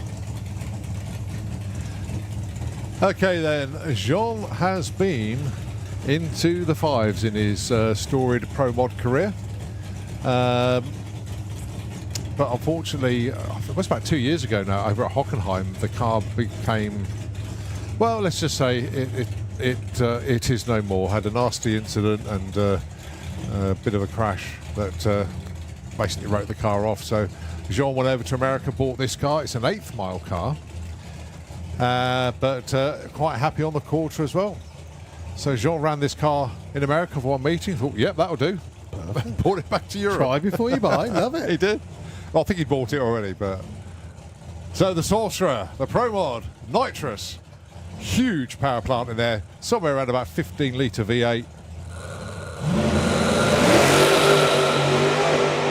That's a great looking pass. 1 second to 60 foot. 4:08. 184 and 6:18 to 234 at the top end.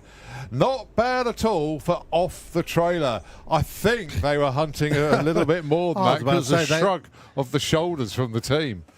But that now becomes the quickest car down the quarter mile so far this weekend. 6:18 for Jean Delemont there at 234 miles an hour. Well, we've got 4 cars in Pro Mod this weekend. Jean, we've just seen there. We've got Andy Robertson with the supercharged Camaro. John Webster with the turbo combination. So that's the 3 combinations sorted. So the 4th car, and we're absolutely delighted to have the team back. Phil Druitt is here with the Mustang. As Alia Lester makes her way down the racetrack.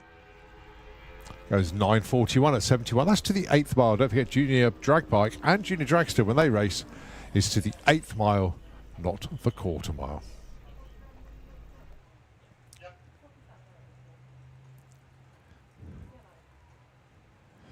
Yeah, but Phil, really looking forward to getting them behind the wheel of the Mustang. And also, Kenny's wife is very pleased with their front row seats for the music later on tonight. They realised it was all the way through the day as well, and everything else that goes on the stage. Yep. I thought maybe not. But they're having a good time. Yeah, they get a cracking spot. Yeah. But they spend a lot of time in the workshops. And well done to the Fuel Tech team. And even Phil was like going up there, not coming home till like leaving there at 3 o'clock in the morning, getting stuff done. So that is dedication. Right, the Colonel. What can he produce? It didn't work out very well on his first run. He just spun the tyre, hoping for a little bit more. This is Super Street Bike, no wheelie bars, a street-based tyre. Restricted length wheelbase, because in America they run ridiculous wheelbase length. They go nitrous, on methanol or race fuel, whichever. And we have seen some of these bikes into the 6.5s. It's ridiculously quick. Predominantly Suzuki Hayabusa base machines.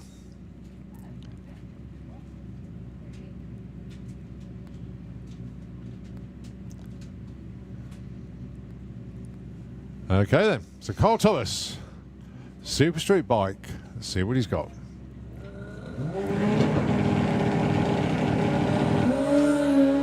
Much better this time. The tyre is hooked. He's got 123 to 60 foot.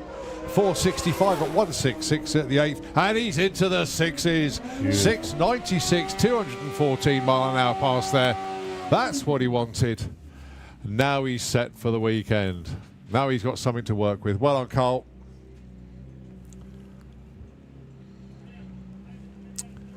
Right, Leah Morrison.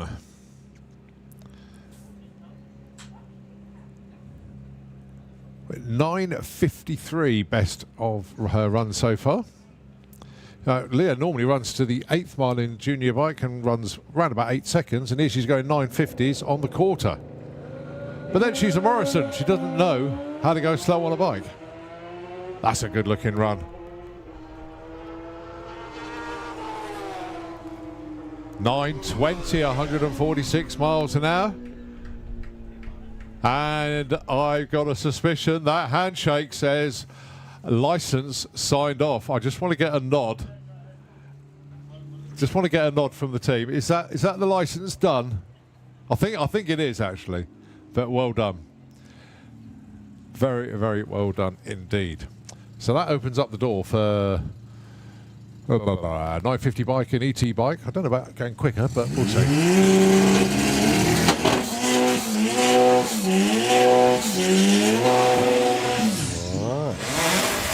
last run of the weekend Is that for Wayne Wayne Hill? Hill. Yeah.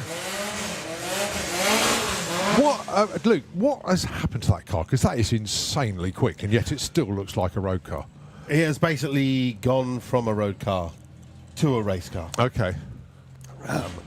Everything is more lightweight now, and then of course we've got RTMG Performance backing them with multiple parts on the car, from the engine to the gearbox to the clutches. Oh, well, it runs 9s at will, looking into the 8s. Yeah, it's been into the 8s. Oh, it has, yeah.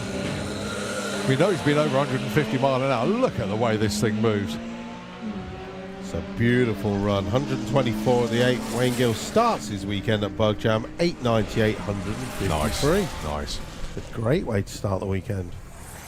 1352 at 97 in the opposing lane. It's nice to have a consistent low 9-second car, but when you run 8s and then they become consistent, Yep. you turn around and say, well, yeah, it runs 8s all the time. Just brilliant. He's always pushing. Yeah. There is a leaderboard for the fastest Golf R's in the world. Wayne is within the top 10. That's wow. And he will keep pushing. Very impressive indeed. Right, Harry Gamble. His very first season in VW Pro. Spent a number of years running in Run What You Brung. And now he's dipped his toe into the bracket class. He's gone a few rounds already.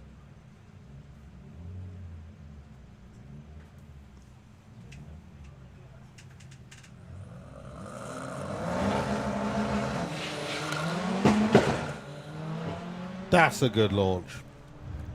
160, 160 foot.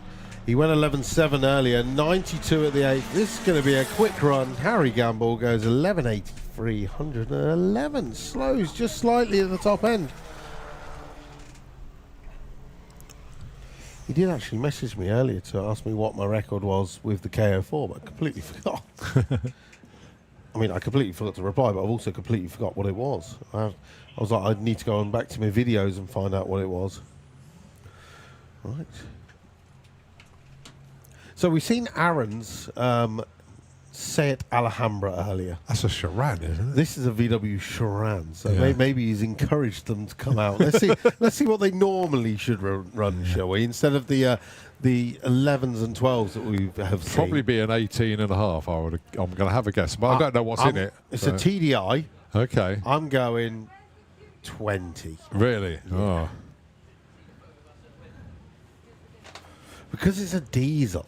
So they've got a lot of low down torque, and it So will you're like going to 20, it and will I'm going like to 18 light the tyres. I'm going 18 and a half. You're going 20. Well, I'm intrigued because I do have a VW Galaxy with the same engine in. Yeah. So this will answer what would the Galaxy drive. Right, he's in stage. He's taking on the Golf. Let's see them with it. Tell you what, I think you're going to be closer. Right, let's get the benchmark set, shall we? Golf. 13, 15. 13. Oh, I could be in here. Or Right in the 19. middle. Slap bang in the middle. Oh, Look at that. there You you said go. 2018 and a half. Yes, It's a 19. We'll take that as a draw. Oh, dear. I reckon there's more in it for the 60 I foot. think there is as well. 3.03 60 Yeah. foot. I think there was a bit of a delayed first to second gear shift as well, actually. Watch on the live stream the exhaust vapor on the Lupo, and you can see the aerodynamics as the exhaust smoke tries to escape, but it can't because it's trapped behind the Lupo. You won't get it this one because of carbon car. But earlier there was just like a black cloud of exhaust smoke just hovering behind it. It was never dissipating. All right, young Mr. Wootton down there. As I say, been missing in action for a couple of seasons. It's good to have him back. That's with the Beetle in the Kestrel lane. Oh, and you're going to see a little bit more of it for a bit longer as it bogged off the line. Got it going again. Talking about Law Flat 4, there is a wanted post. Mark Pascoe is in need of a front right-hand hub nut. So a hub nut for a Beetle or a Karmann Ghia or a Beetle Cabriolet Mark Pascoe of the Outlaw Flat Fours is after a hub nut. And if there isn't anyone one of has those on site that somebody No, can that's lend it. him, then we've come to the wrong place. Right. Someone's got to have one. Has Bruce been down the track so far today? Not today. Not today. Okay. Come on then, Bruce. Let's see what you got.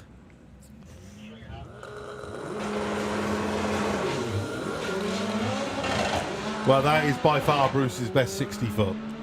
He fitted the twin plate clutch from my Mark V in there. He's been nursing a broken clutch for ages. Wayne goes through with a 1043. Bruce goes 1405 at 90 miles an hour. Nice, nice. Oh, our little boot rider's back. Monkey. Can you remember that program? Monkey. With the little. I do. The guy used to hover around on a cloud from the 70s. Yeah. And he was defending the world. He used to do something. He was like, yeah, Mrs. P is coming round. Oh my word. She's gradually gone from just like quick car to now super quick car.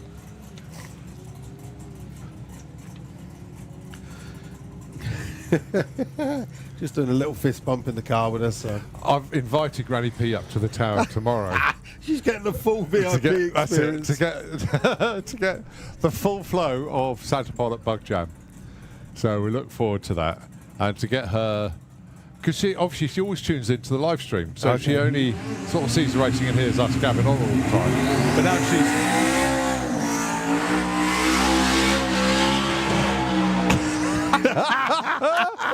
Give that a round of applause, ladies and gentlemen. Rob Carter showboating as if he wouldn't with Granny P on board. So let me explain. That's Hazel's mum. Okay, Hazel's mum.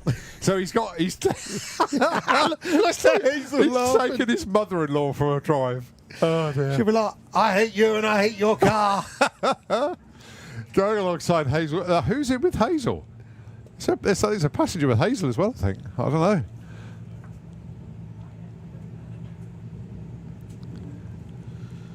Right, so yeah. So Rob Carter in person. So he's tried to smoke Granny P out. That didn't work. What was I saying about Granny P in the house on the back window? Is that what it's, Yeah. Is that what he's saying? I don't believe it.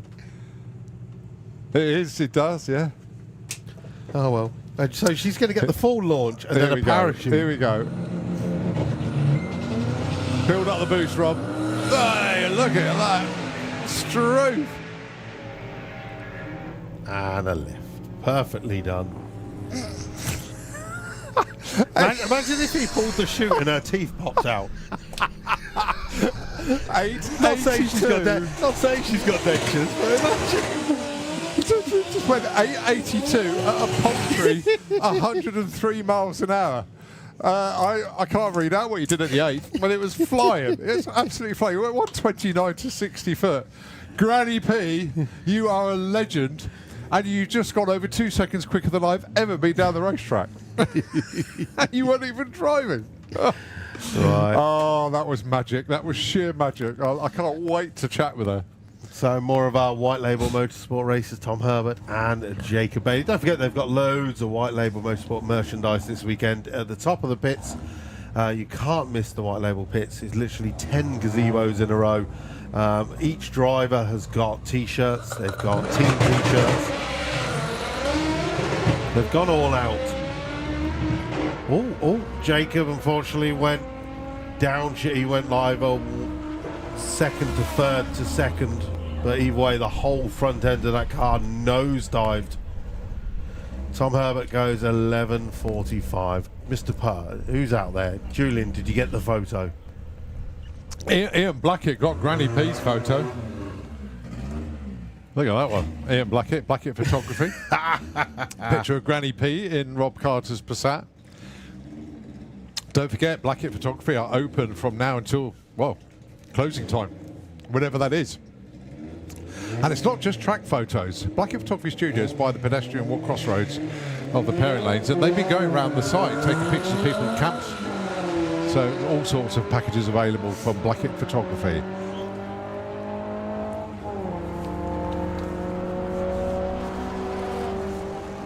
13.05 and a 14.05. Oh, Trev back to where he started. He started the day on a 14.05 and he's now run another one.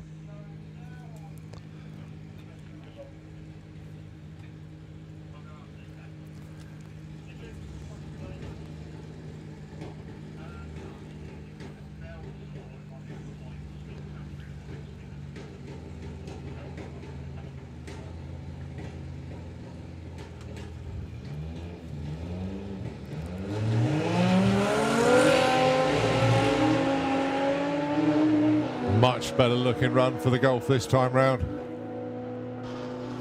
Very good looking run. 950, 142. They'll take that.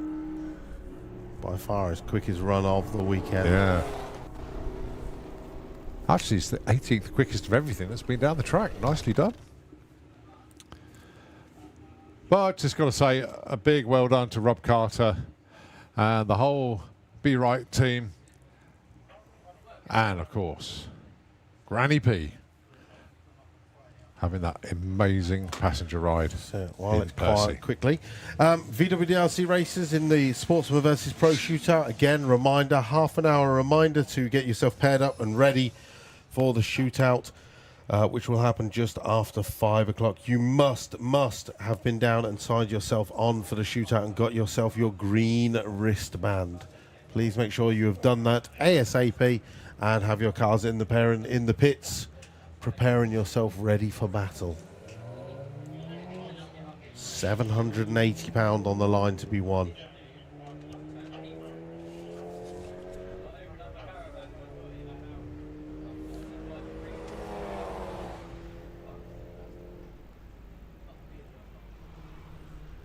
$15.44 and $14.66.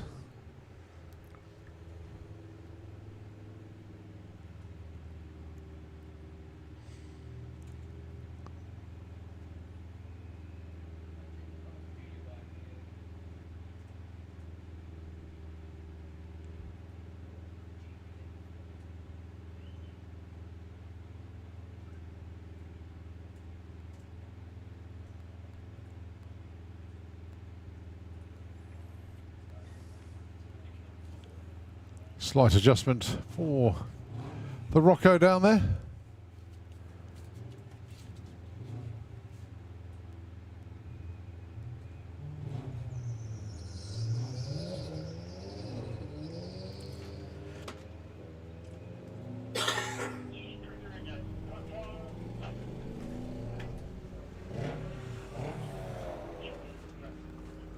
$13.73 at 107. And 17.53 at 77.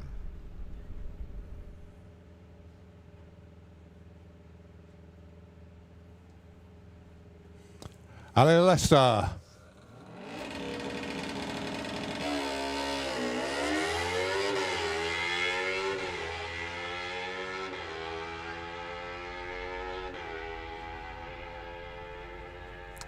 And that's a 9.38 at 71.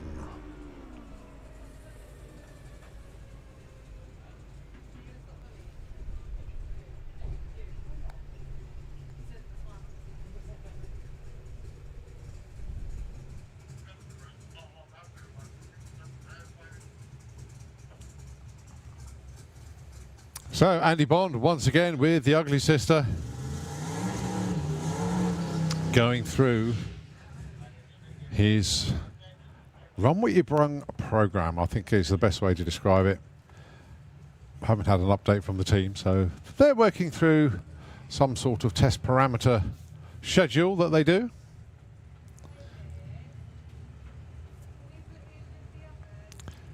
Never fear what this team are capable of, though.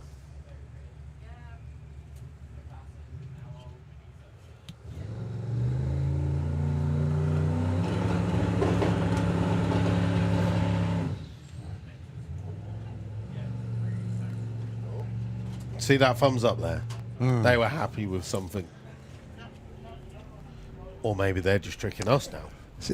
I really don't know. I mean, whatever I say, I'm guessing. So I'm not going to give up. I'm not going to try and work it out. But the whatever it team is, know they're what out. they're doing. That's the key. The team know what they're doing.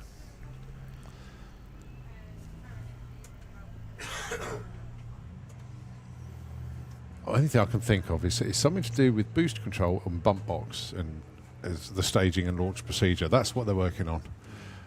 But as I say, I don't know. But I do know we got the brick shift house down there. Oh, I have to be so careful when you say that. I would love to see what the subtitles will come up with. That's a good point.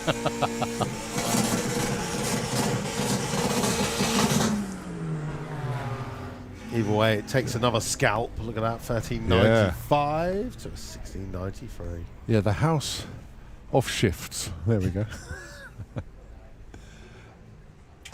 The menopause Audi TT. So has Kaz abandoned this car this weekend? Huh? No, I think she's still in She's it. back in it? Oh. I don't. The boys were threatening to drive it, but Al's down there. I don't know if he can hear us. I'm assuming it's still Kaz, but we shall see.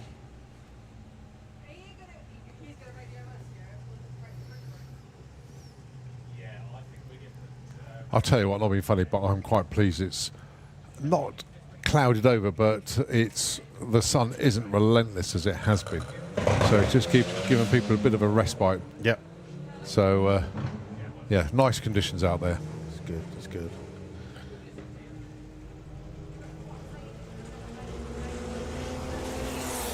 So Kaz's TT goes 13.53 at 107. And that's the quickest run of the day for that car. Nice.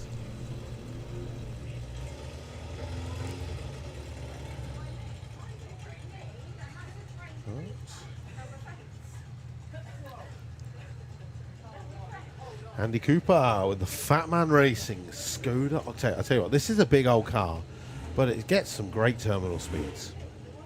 It's taking on the VW Beetle. I know what Andy's done now. He did about 10 runs in the first 15 minutes, and then he just sat back and just enjoyed Why Bug Jam. not? That was And then he perfect. thought, no, okay, I've had a look round, now I'm going to come back out on the track. Perfect. Well, Trouble is, he's forgotten how to drive. yep. Did the baby blue Beetle scare you? Yeah. Well, obviously some sort of issue there for Andy. No, that's it. Still going. So, looking in the pairing lanes, I can still see a number of our VW DLC racers who will be taking part in the shootout in approximately half an hour. Well, so hopefully we're going to whittle through them.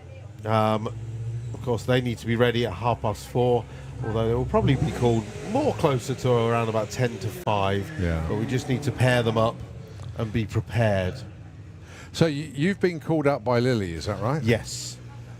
So it's £10 each in. Yep, so we had the original £10 each in, but then Lily called me out, so she had to pay an extra tenner, and then I have to pay an extra tenner as Yeah. well to guarantee that we're in the shootout and that we race each other. Right. There was 4 call-outs, so these top 4 here, Yeah. they're all call-outs. call-outs. Right, okay. And after that, it is basically anyone who was in the top 20 of the VW DLC Championship for VW Sportsman and Got VW it. Pro were then put into a basket, and it was pulled from there to find out who So gets to what's play. on the line between you and Lily with regards to the win? Oh, me just listening to it forever. Ah, right, okay. I've had to listen to it for a year. Even though last year, the timing forgot to put it into bracket elimination. They put it on qualifying, so the both lines came down together, Yeah. and so it was never a race. But I've had to listen to her say, "You red lit," and I was like, "Yes," because my light went like 3 seconds quicker than it should have. Yeah, yeah. So fingers crossed, we'll get it all this time.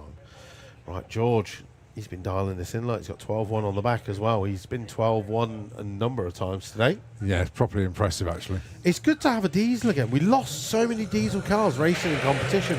With all the new rules about smoke, it kind of lost a lot of the diesel cars. And where you see George, he's running consistent 12s. That is perfectly fine. They're happy with that. So please, if you've got a diesel out there, if you tune it right, you're more than welcome to come and race. It's just not about just putting extra fuel in to make the power. It's about actually having your car tuned. Most people, you see, just go and buy some bigger injectors, ram them in and go more fuel makes more bang. That's the Lupo. Oh, goes bang. The limping Lupo. Oh, yes, there we go. Rah. Chris nearly walked into that, didn't he?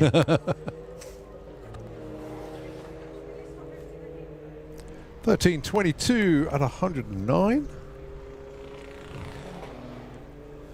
And on the other side of the racetrack. It's a 20-second pass, but then the 60-foot was in the 8s, so that's slowed it down a little bit. Oh, parent lanes are thinning out because Kaz Waterhouse is back down again. Yeah, well, I think it needs to because obviously we've got 2 jet cars, we've got the funny cars, and then we've got 32 VWDLC cars to come down. So they've probably got them on hold for the moment because that's going to take a good hour to get through, no doubt. Because we've got to do track prep as well. Yeah. Well, we got Oklahoma Willie here, Perry's here. Martin with Fire Force number 2. Good to see that car back out again. John messaged me to say this is Hannah, his girlfriend, who is racing in Taco Cat number 4.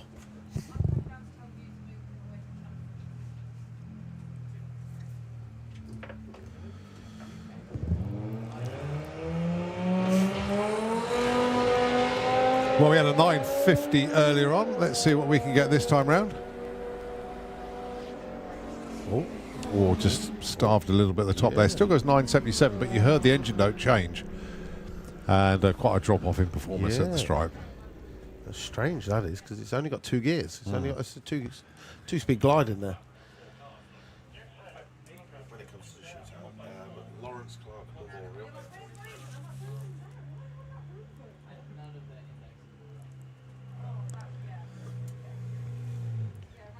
Yep. And it's sponsored by BJ and Bates Electrical.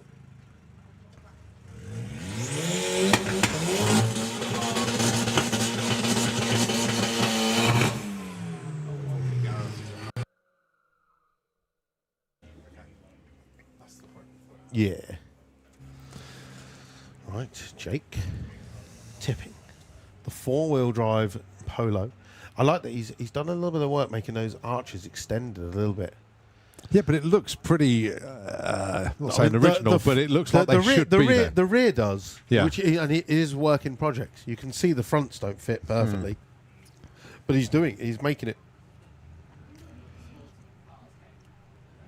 Taking on Kaz Waterhouse.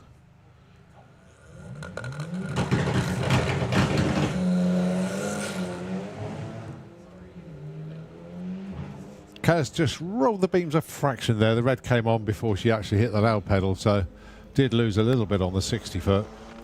So the ET will be affected. Yeah, 1470 against a 1893.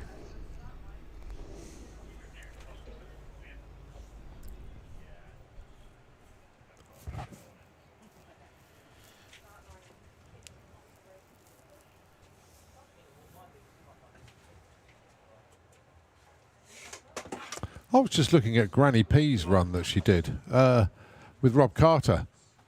That was still the 11th quickest car down the track today, and that was lifting early. Granny P, you legend. Absolute legend. And we'll be hearing from her tomorrow when she comes up to the tower to join us for a little bit of commentary. Well, we'll have a chat with her, and then we'll give her all the treatment. 1986 at 67 there for the van as the Perrin lanes go quiet.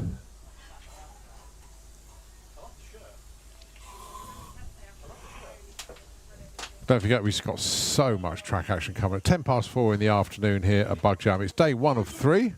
Hope everybody's having a really, really good time out there. I've been poisoned. So 4:45, we have Oklahoma Willie, followed by Martin Hill with Fire Force 2, the Jet Funny Car. Nitro Funny Car will be after Fire Force. And of course, we have the VW Pro versus VW Sportsman Shootout, the Lawrence Clark Memorial Shootout, sponsored by BJ Bates Electrical. I thought I'd have one last bit of fudge. Yeah. Before I went. Chili. Oh, dear. Oh, what a surprise. And it being fudge, it's all stuck in my teeth. Oh, dear. Very, very nice. I mean, the worst thing is I have no idea what they are, so I'm just keep eating them unexpectedly. I was just like, what's that taste? So we're going to redo the phrase, life is like a box of chocolates? Yeah. No, life is like a box of fudge. You never know what you're going to get. Thanks indeed to the artisan fudge stall there for keeping us entertained and keeping Luke's weight. Yeah, that's it. on the I rise. think I'm going to have to dial a 12 now. Oh, dear. So young Carter popped up to see us. Thank you ever so much indeed. Appreciate that. So, yeah, the pairing lanes have really petered out now. Of course, we're going to be doing a little bit of track prep. We've got jet cars galore. We have got fuel funny cars. And then we've got the VW Pro versus Sportsman Shootout to decide where the £780 will go. 16 pairs. Whichever class has the most wins, that £780 will go on top of the SPLC prize fund for Bug Jam. So, if more VW Pro racers win their races, that goes to the Pro class. If more VW Sportsman cars win, that will go to VW Sportsman. When it comes to eliminations on Sunday, then £390 will be given to the winner in the VW Pro class on top of your SPLC money. 200 and... I can't remember what it was now. You did tell me. Yeah, I did. Yeah, so $390 to the winner, $195 to the runner-up, £97.50 to the two semi-finalists. So not bad, not bad. On top of your SPLC on top money. of the SPLC money, yeah. It's beautiful. So good luck to all. Good luck to Pro. Let's do it. Let's do this again. To be fair, the only one that you really want to win is the first pair. Well, I don't think they're going to come down in those exact pairings. Okay, no, that's fair that's enough. just that's the order that they were drawn. Yeah, that's fine. If Abby is watching this, please message Colin the scores if you can. I can't remember. I'm sure Pro are winning more at the moment. We had it last year because a couple of years we had that Sportsman whitewash where they absolutely destroyed us. Well, I can keep score of obviously today's matchups, no problem at all. Got it all printed out. Thank you ever so much indeed. For Luke and obviously the time and crew for printing it for me as well. So I've got the listings. All part of the weekend entertainment within the VW DRC. I mean, this has been going on for years. There was a lull where it stopped, and then it was brought back, and it gives a bit of excitement, especially this year because our race numbers have been so big. Yeah. It's given a mid-season target for our racers. So basically, you got to be in the top 20 just to have the honour of defending your class.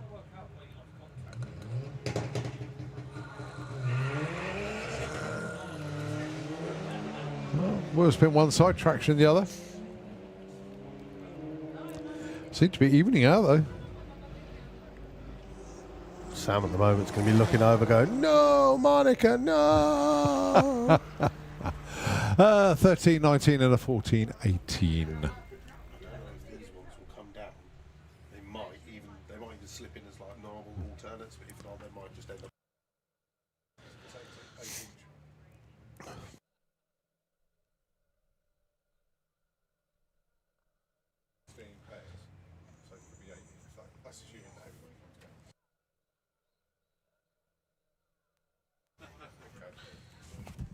Right, George Miller with Sonic the TT. In actual fact, there's hardly any difference between these two cars on their runs over the course of the day. Which is impressive considering George is the 3.2 VR, the R32, Yeah. and the other one's a TTRS, which is considerably quicker. Well, there's 200ths of a second difference, 14:45 and 14:47 at the moment. 14:33, 14:19. That's moved them around a little bit. Oh, well. Good if I run off now.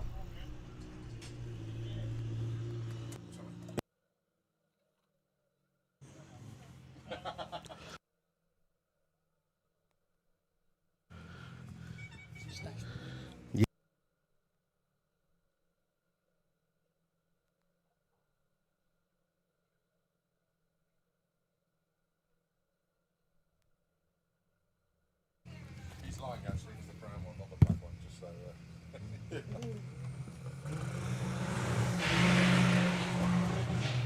Okay, two more of our VW Sportsman racers. So, time check then, 4:15 in the afternoon. Comedy show, got about 15 minutes left in Fuelers Bar. The Extreme Bike Battle over in Little Buggers at 4:30. And in half an hour's time, 4:45, it will be jet car time. Oklahoma Willie, the jet bus. And then it will be Martin Hill with Fire Force number 2. Then into our second qualifying session of Nitro Funny Car, to be followed by the VW DRC Lawrence Clark Memorial Sportsman Shootout with the pros as well. Supported and sponsored by BJ Bates Electrical.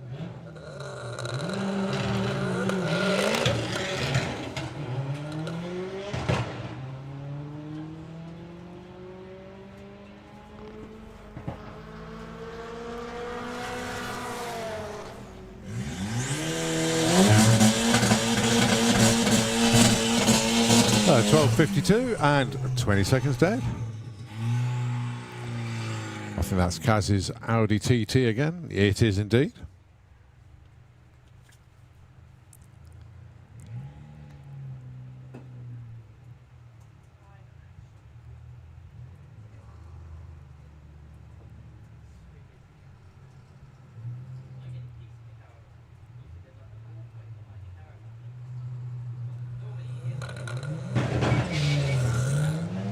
So Audi TT time with the Kaz Waterhouse indicating right. A little bit of an error there.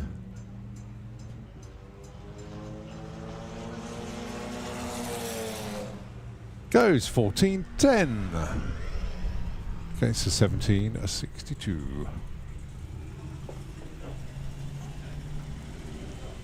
Nigel Hale comes around the corner with the big Chevy pickup. Has tasted the nines here at Santa Monica Raceway. And for a big truck like that, then, yeah, that's a lot of respect. And that's a lot of horsepower because that's a lot of vehicle.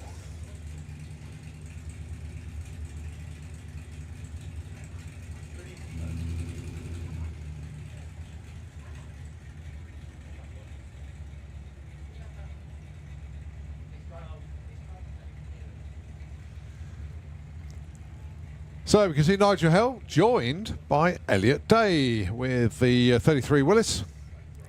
Elliot, cracking run earlier from him, went 9:35. So he's got his mojo back, only took him 2 runs. Love to see Els in the 8s here right now, that'd be really good.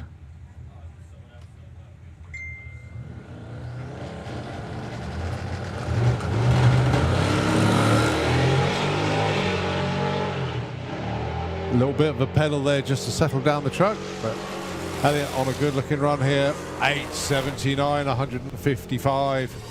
That'll do nicely. Well, it didn't take him long to get back into the 8s, did it? And 10:83, 133 there for Nigel Hale. But well done, Elliot. Very good indeed. Nice to have him back in the 8s. With an 8:79 at 155.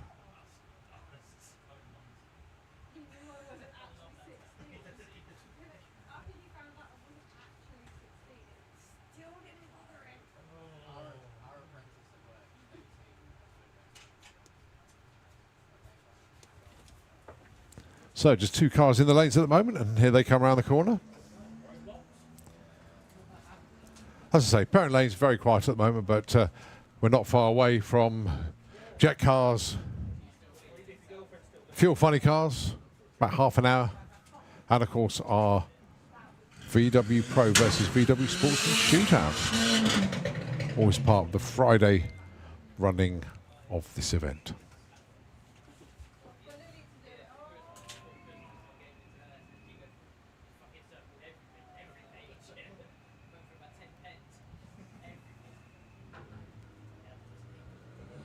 Tree drops, off they go.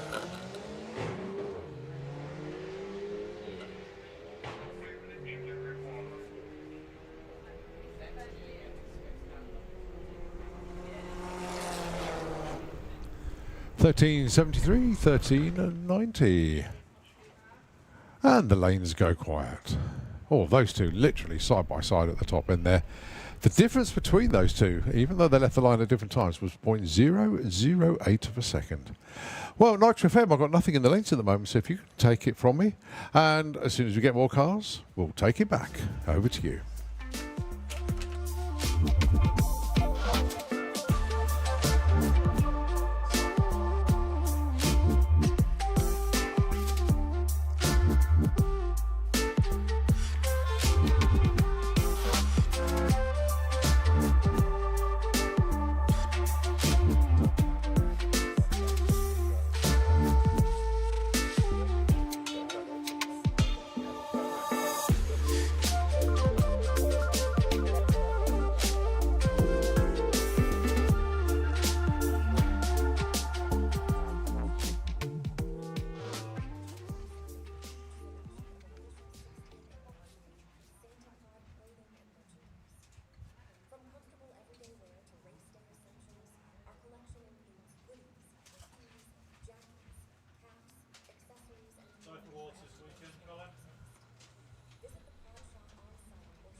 fishing for merchants. But when the week is done and payday comes, you can try to slow me down, but I keep going back to the wrong side of town.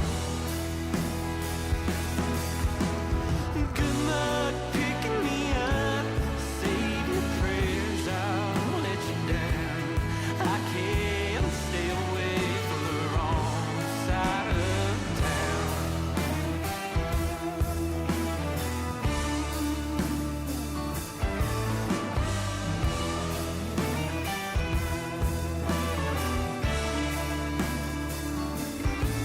On the overpass is a lady in rags sitting down by the railroad tracks. She's warning me of the judgment day to come.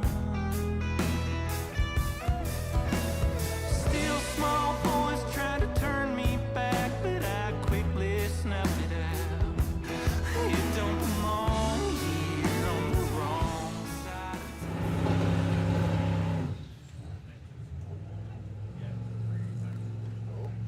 See that thumbs up there? They were happy with something. Or maybe they're just tricking us now.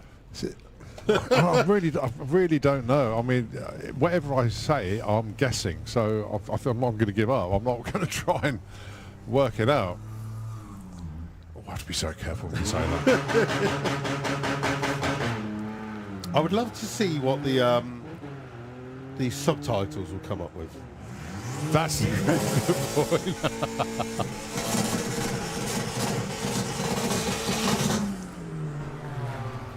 Either way, it takes another scalp. Look at that, 1395 to 1693. Yeah, the house of shifts. There we go. But the sun isn't relentless as it has been. So it just keeps giving people a bit of a respite. Yep, So, yeah, nice conditions out there. it's good. It's good.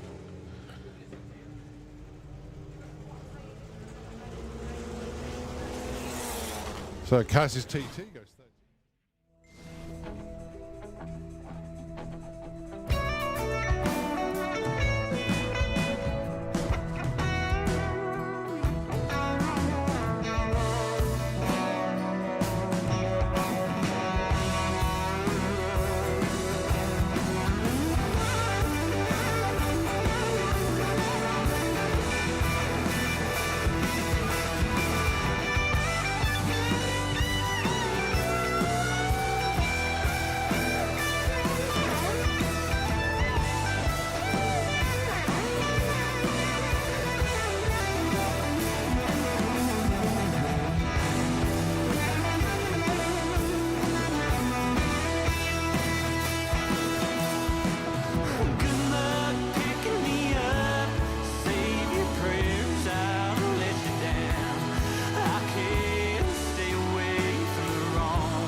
diesel again. We lost so many diesel cars racing in competition. With all the new rules about smoke, it kind of lost a lot of the diesel cars. And where you see George, he's running consistent 12s. That is perfectly fine. They're happy with that. So please, if you've got a diesel out there, if you tune it right, you're more than welcome to come and race. It's just not about just putting extra fuel in, ram them in and go more fuel meets more bang. It's the Lupo. Oh, goes bang. the limping Lupo. Oh, yes, there we go. Rah. Chris nearly walked into that, didn't he?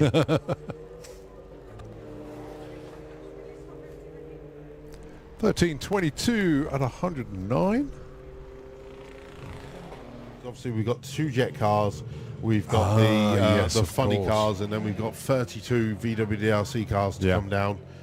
So they've probably got them on hold for the moment, because that's going to take a good hour to Yeah. get through, no doubt. Because we've got to do track prep as well. Yeah. Well, we got Oklahoma Willie here, Perry's here. Martin with Fire Force number 2. Good. Well, we had a 950 earlier on. Let's see what we can get this time round. Oh, or just starved a little bit at the top there. Still goes 977, but you heard the engine note change. And quite a drop off in performance.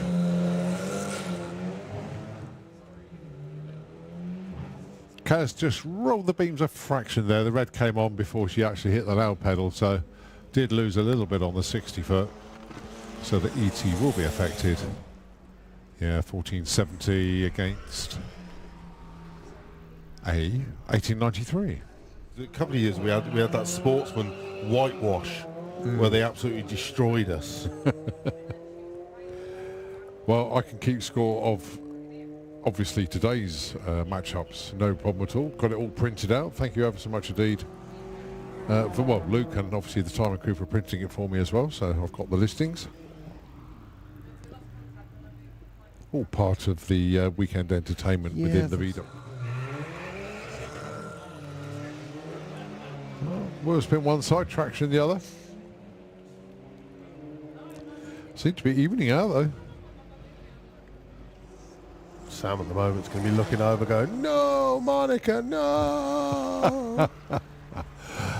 13, 19 and a 40. Sonic the TT. In actual fact, there's hardly any difference between these two cars on their runs over the course of the day. Which is impressive considering George is the 3.2 VR, the R32. Yeah. And the other one's...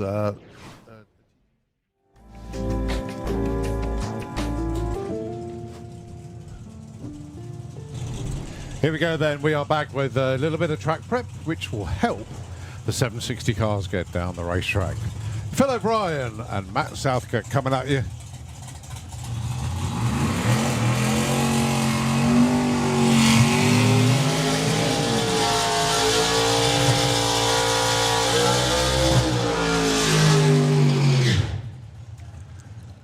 So let's have a look to see what these two did earlier on. Well, the better run of the two, actually, Phil O'Brien, 7 at a 74, but then 7 at a 77 for Matt. Not much between them.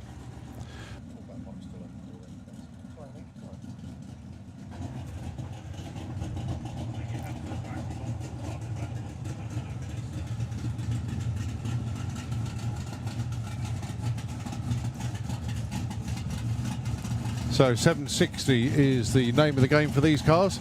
They are run what you brung today. This is purely testing. But nevertheless, they want to try and get some early data so it helps them. Because I don't think the conditions are going to change that much over the weekend.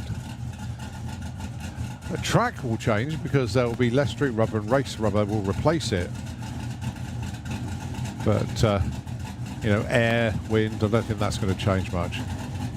It will help them tune the cars to 760. Well, Phil went before the tree run, unfortunately. Couldn't hold it. That's nice, 766, 180 mile an hour pass there.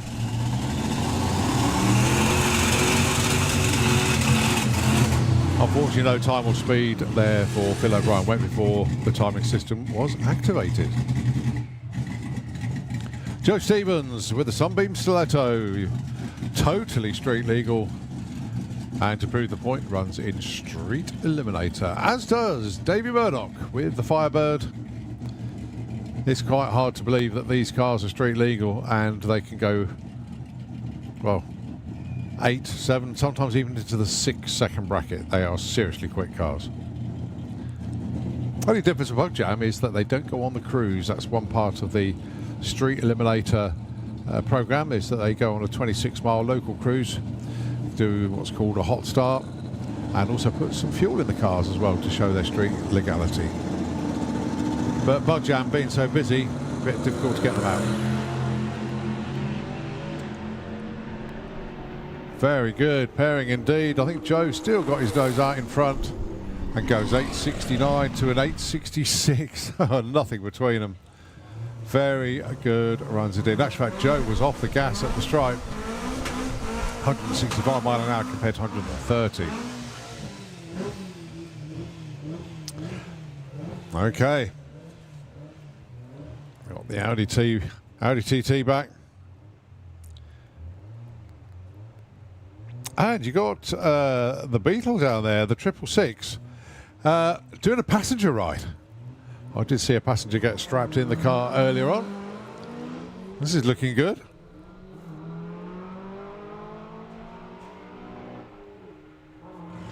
And that's a quick little Beetle. 1409 plays a 1496.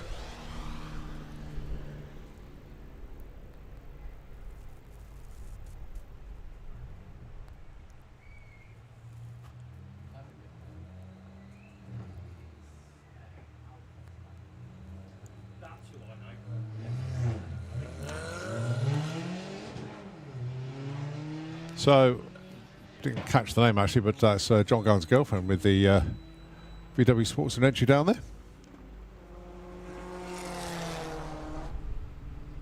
Going alongside Sam Thompson with a red polo.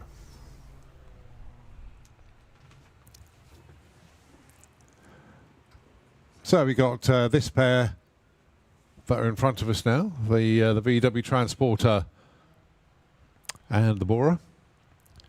Then there's another pair, and then we are, well, I think, yeah, vehicle I can see the lanes is Oklahoma Willie, the Jet VW from the 1950s. Which means that Martin Hill won't be far away either, and of course, Fuel Funny Cars will be making their way down into the pairing lane soon. It's all to come at you here at Bug Jam. Day 1 of 3. As everybody settles themselves in. Looking forward to the evening entertainment. Been a really good day today, actually. The sun has decided to come out again. We had a little respite from it earlier, but no, it's back with a vengeance. But at least the temperatures aren't as baking hot as they were before.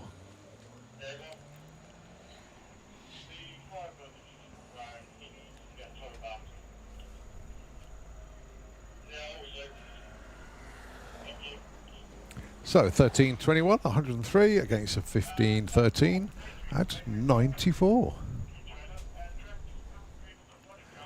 As the track goes quiet once again. Now then, 5 minutes, maybe a little bit less. Oklahoma Willie, Perry Watkins is round the corner. In actual fact, yeah, I can see the support vehicles now.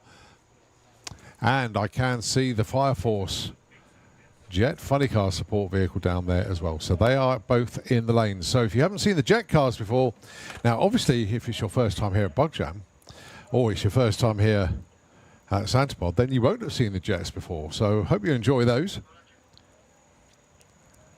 And as I say, they are a few minutes away at the moment. I can't see anybody else sprinting down in Romney Brung lane. So just for a moment, Nitro FM, if you can take it, back with Jet cars very shortly.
I'll take it then, I'll bring it back. But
coming round.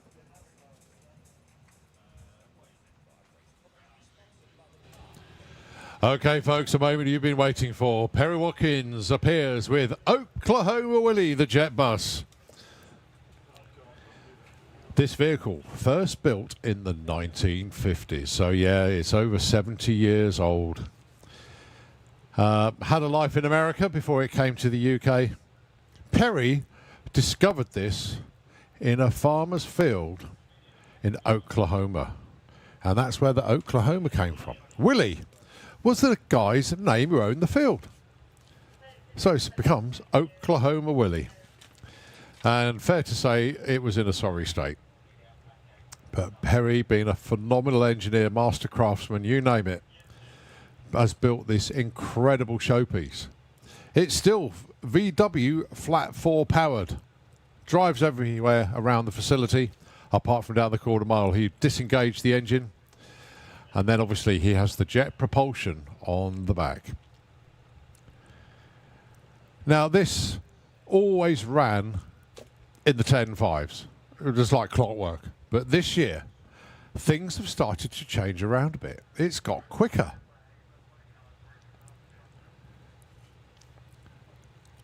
Now then, I don't know if there is a 9-second run in this bus, but 10.3s, even 10.2s are now achievable. So we're just waiting for the medics to get back on station at the top end there. And I can also see some of the funny car teams making their way down as well. Michael having a good look at the start line there. I don't know if you can hear me, but good afternoon, Michael.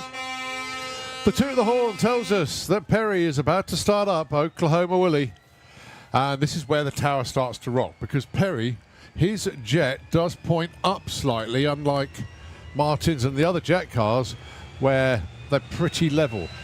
But Perry's points up a bit, so it fills the tower with kerosene, and it really does rock when Perry blips the throttle on the jet.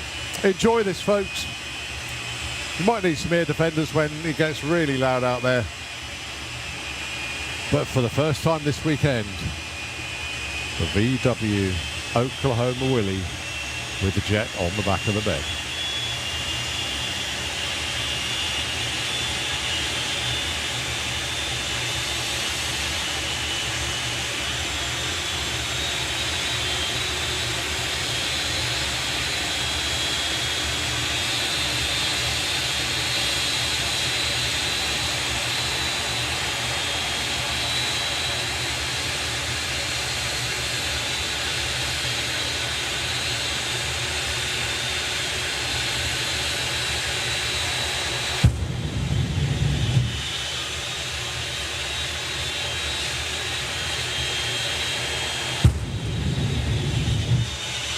Sheets of flame shooting out the back of the pipe here from Oklahoma Willie. Rocking the tower, as he always does. Oh, I feel the heat as well.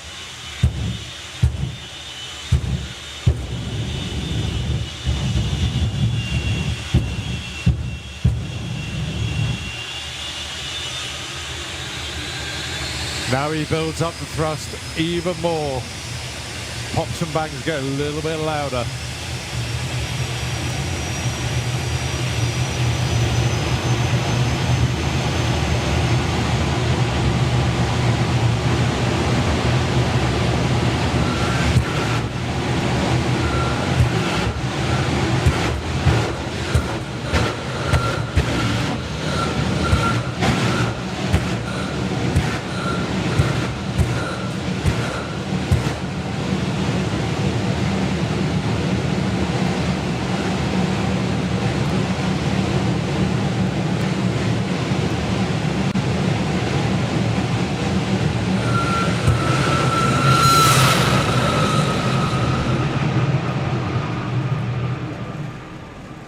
Very good looking run. What are the numbers going to be at the top end? It's going to be a 10:57 at 154 miles an hour.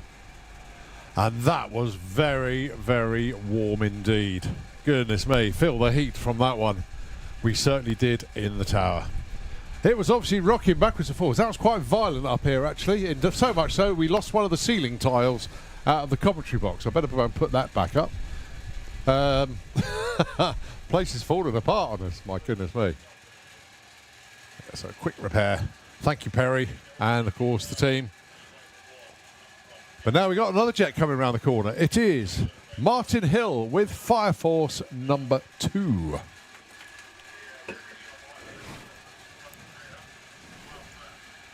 Now this will be the jet funny car. And then, of course, we've got fuel funny cars in the lanes. We've got Super Street bikes down there. We've got the VW Pro versus VW Sportsman Lawrence Clark Memorial Shootout.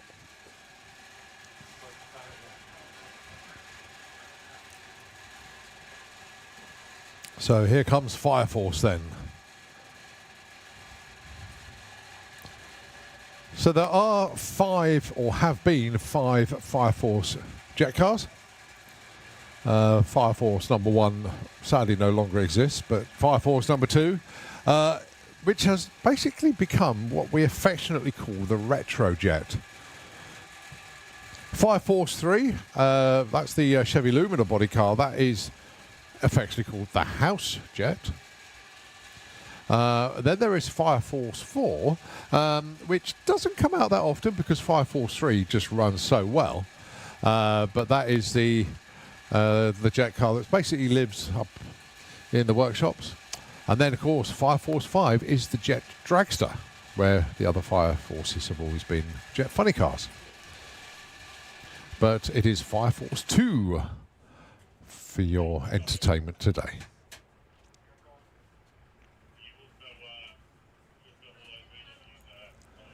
So the team just getting into position.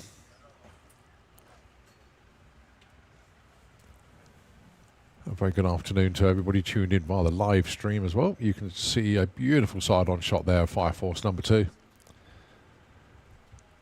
Very similar to Fire Force number 3. But there is a few years difference in age. And there are differences in the chassis as well. But the configuration is the same. The engine is pretty much the same. After this, fuel funny cars are in the lanes. I can see the first pair lining up. That is the Showtime car of John Spoffard. And the West 10 entry, the Mustang-bodied funny car, of course, of Kevin Kent.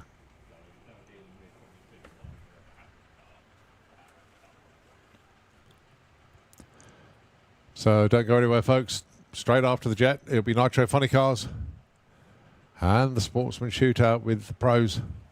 And more Run What You Brung. Got a few more bikes in the lanes, so it's going to get quite entertaining indeed.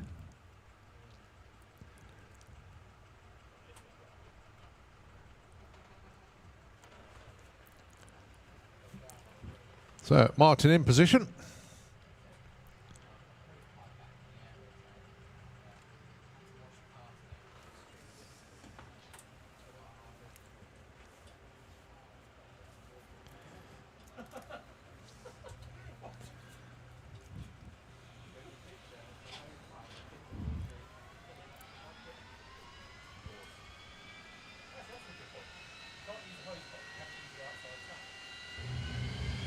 And here goes the start-up procedure then.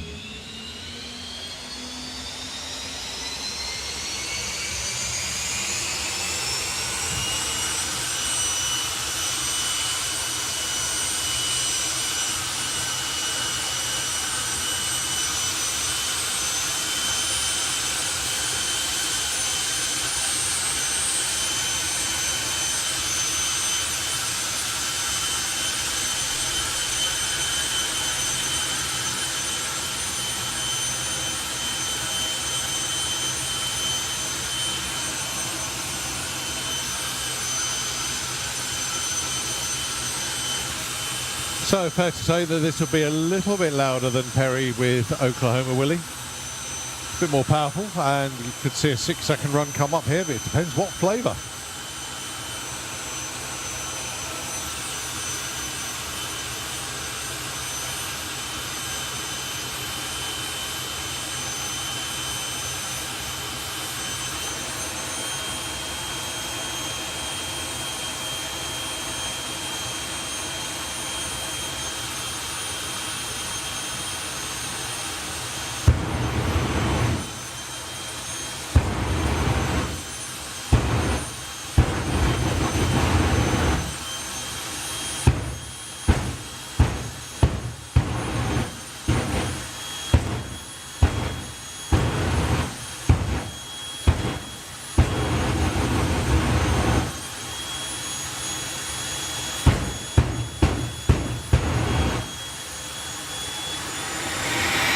So the first part of the Flame and Afterburner show is completed as Martin now brings the car forward.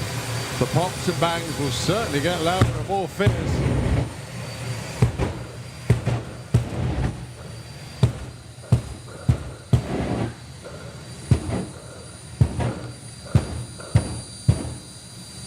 So Martin now in position. The top bulbs are on, the bottom bulbs are on, the tree drops. Then Martin will give it everything. Here he goes.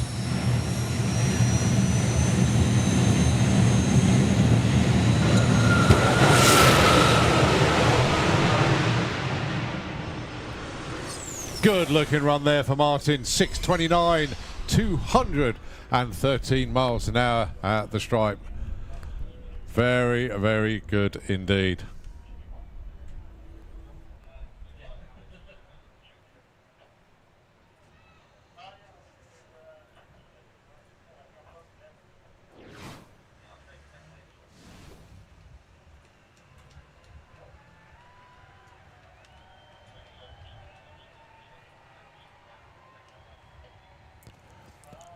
So as Martin's team goes up to collecting from the top end, we get ourselves ready for Nitro Funny Car coming up to you next. Qualifying session number 2 for them.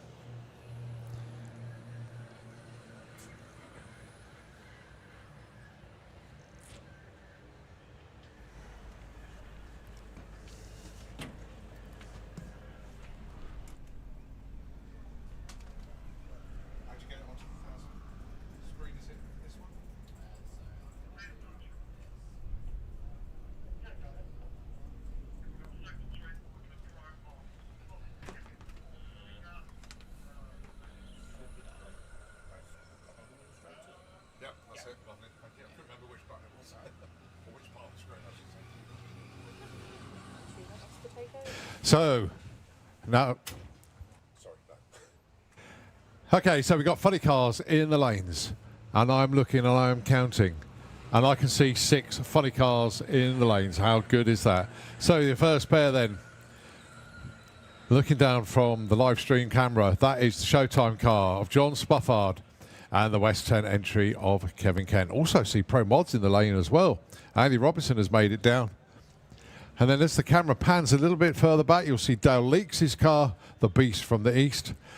Kevin Chapman's car is down there, the Thermo-Reg machine, as the camera now pans right.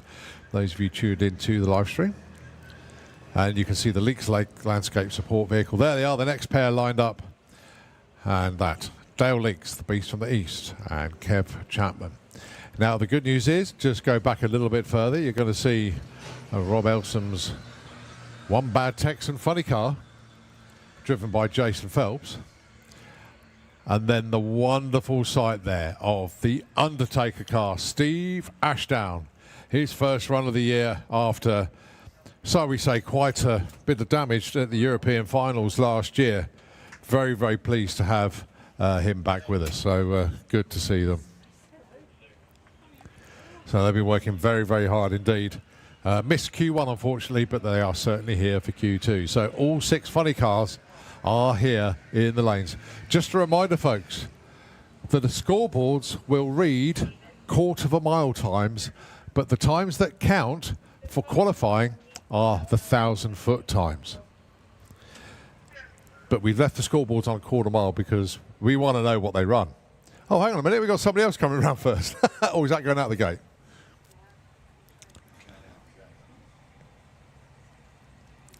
Actually, Carl Thomas is going to put a run in first, actually. Super Street Bike went into the 6s earlier. That was awesome.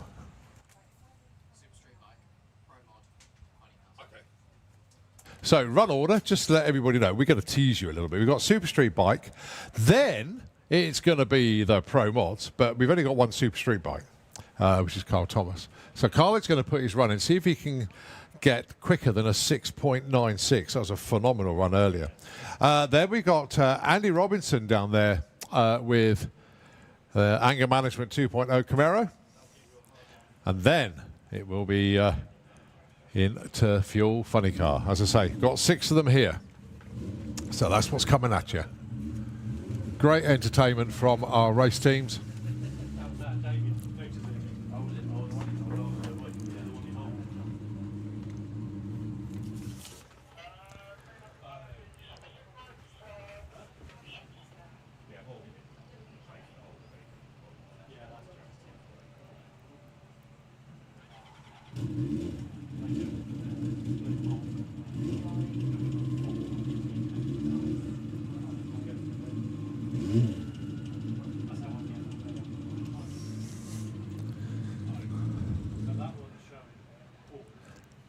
So I think Carl's actually could have bought that run. Not happy with something. He fired the bike up and instantly shut off. The crewman came sprinting back. But yeah, they're not happy with something. There's no point trying to be a hero and run what you brung.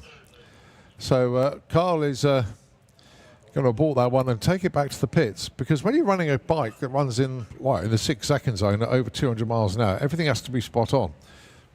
If you're not happy with something, there's no point in putting the running. So very sensible decision, a wise young head on those shoulders there. Well done, Carl.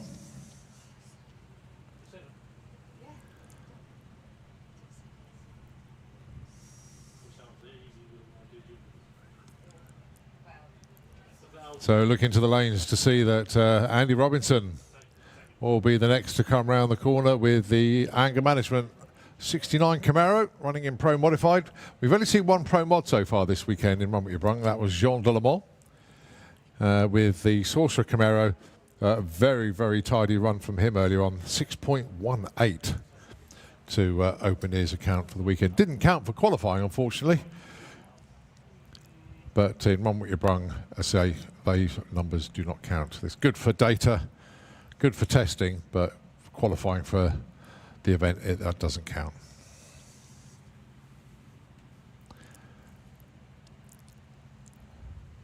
So it's like it's the calm before it all lets loose out there.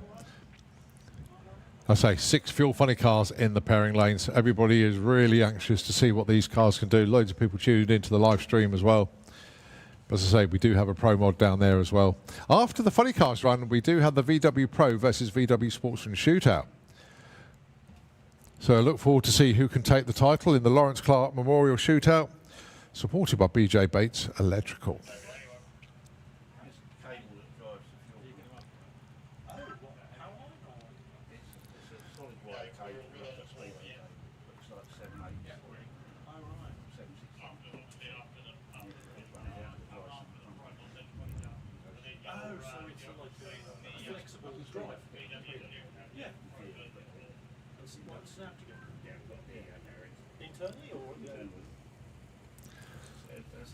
So water going down in the burnout box as Andy Robinson gets ready to fire up the Camaro.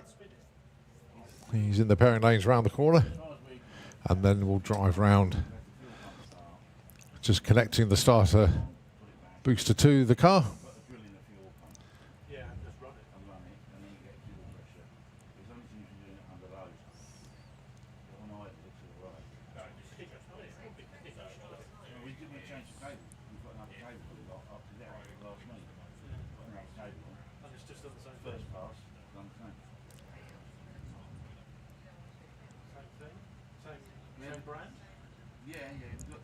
Team just working around the front of the car at the moment. I think they're pretty much ready.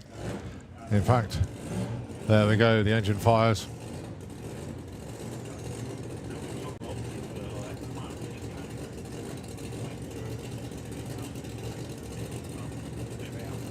And the support tow vehicle moves out of the way. Here comes Andy Robinson then.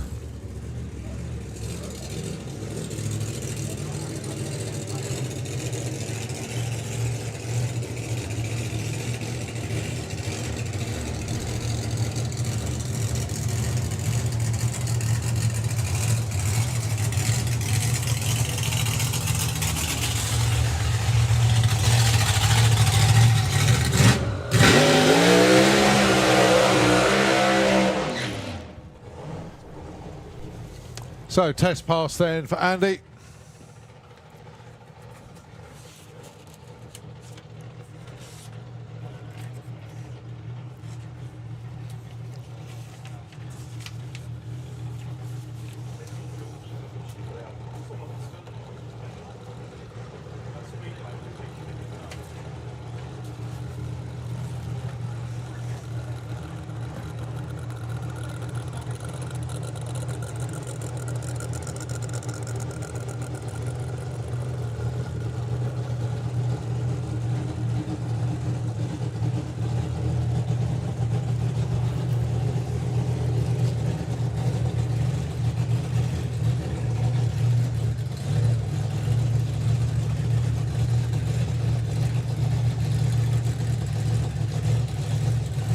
So Andy Robinson, of course, running in the Fuel Tech Pro Modified Championship and doing very nicely indeed at the moment, but wants to keep scoring as many points as he possibly can. Test pass for him here will put him in good stead for qualifying tomorrow.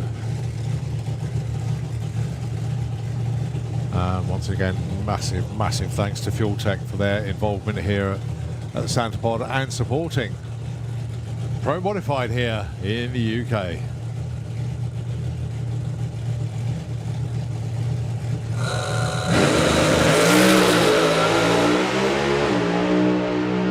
.99 to 60 foot, 413 at only 179 at the 8th mile. Turned it into a 628 at 231 miles an hour at the top end. Well, we know there's plenty more in the car, but the car sounded a little bit restrained there.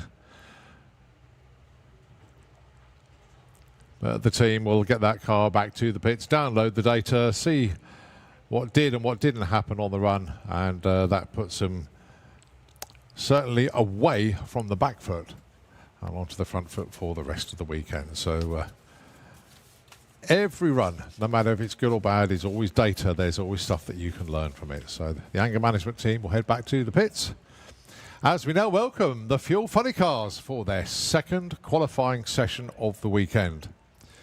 Now, a reminder, folks, the top end scoreboards will show times for the quarter mile, but for the qualifying, we take the 1,000-foot times. Those of you that can see them, the orange markers are just going up at 1,000 foot. That is the race distance for Fuel Funny Car. But if your name's Kevin Kent, then you always want to know what the car will do on the 1,000 foot. Sorry, on the quarter mile as well as 1,000 foot. And those of you looking at the live stream, you are looking down from the tower and you can see those 1,000 foot markers. So that in effect is the finish line for the cars. But the clocks are left running, and those that want to keep their boot in it. And let's see if we can get a 4-second quarter mile funny car run this weekend. That's what they all want. The European record for the quarter mile is 5.05 at 309 miles an hour, set by John Spofford.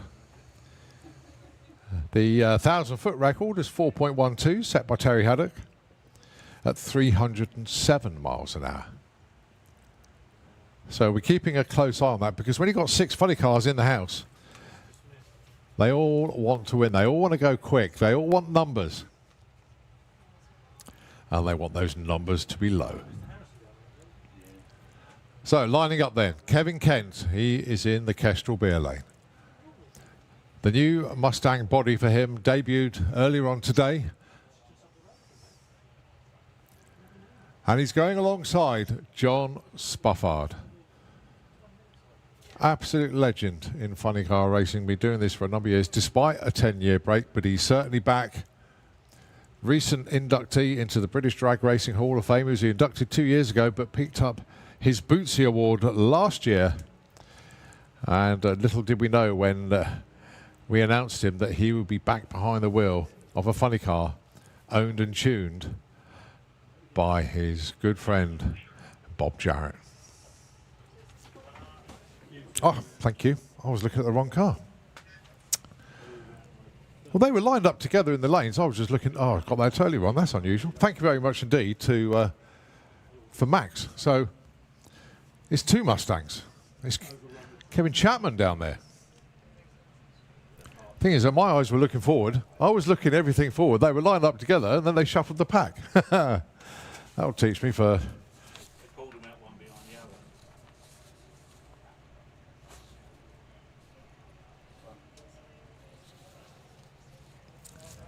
So it is, in fact, the 2 Kevins.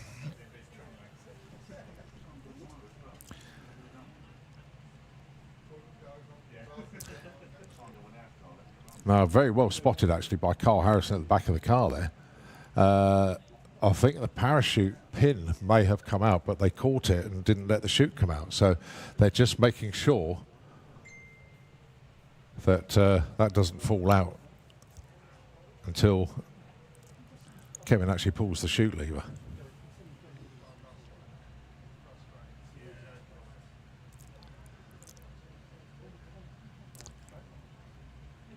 Because the last thing we want to do is lose a run.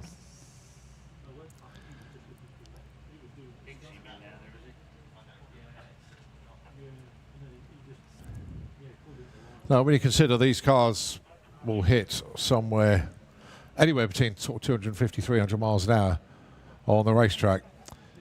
Yeah, they have carbon brakes, but they've only got half a mile to stop. Do the maths yourselves. Look at the deceleration. You've got to have a secondary braking device, and the only way you're going to slow these things down is by twin parachutes. Well done, Carl. Good job. So the parachute's all good now. So the 2 teams get ready to run. The 2 Mustangs, the 2 Kevins. Kevin Kent, Kevin Chapman.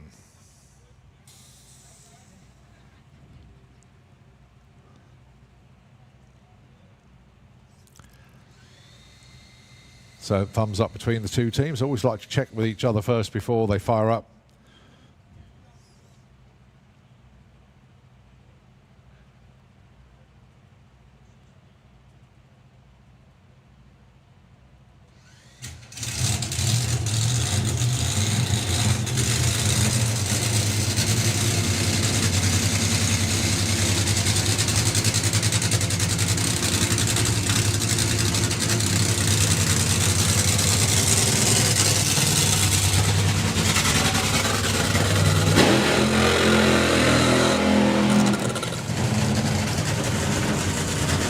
So a nice simple burn out there for Kevin Chapman, as Kevin Kent's Mustang body is now lowered over that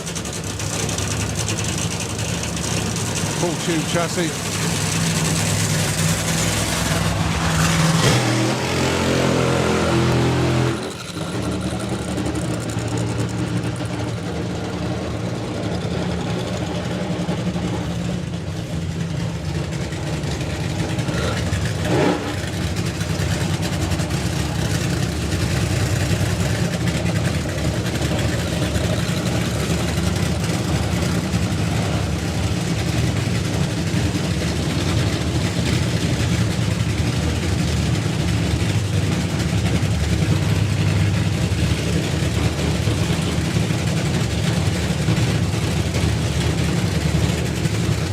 Well, fair to say the two teams didn't really learn anything from their first run state.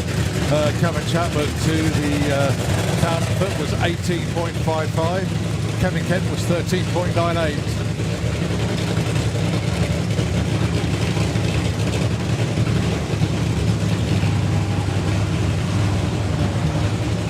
So the new body then for Kevin Kent, different aerodynamics to the Monte Carlo he used to run. And how good is it to see Chippy back with us, Kevin Chapman. Here we go then, the Q2 Fuel Funny Car coming at you here at Bug Jam.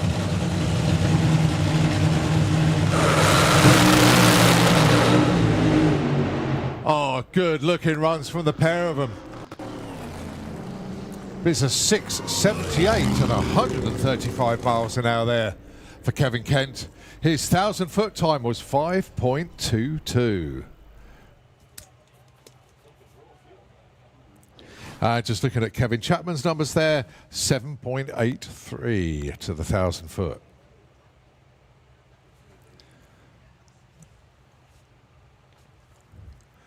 But 678, 135, and 1030 at 84 were the numbers on the quarter mile.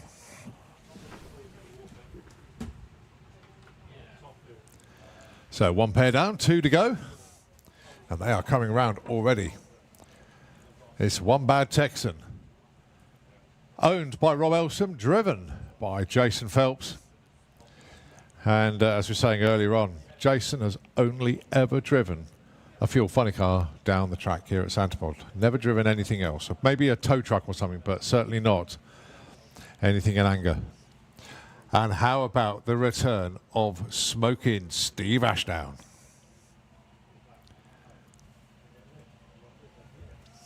All the best for the Undertaker team. Loads of new bits.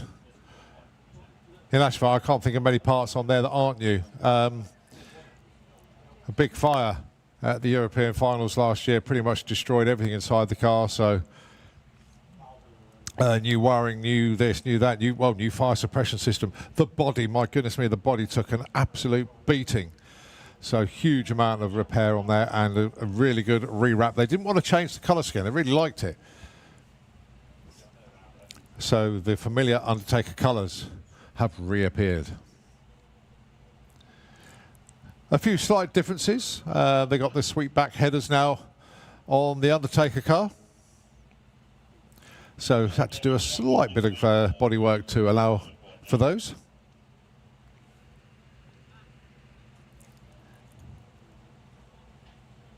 But really do wish them all the best.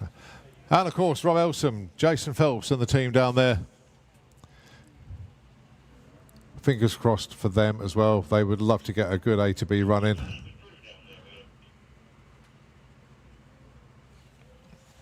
So we've got one funny car still left in the shutdown area. Get that one cleared.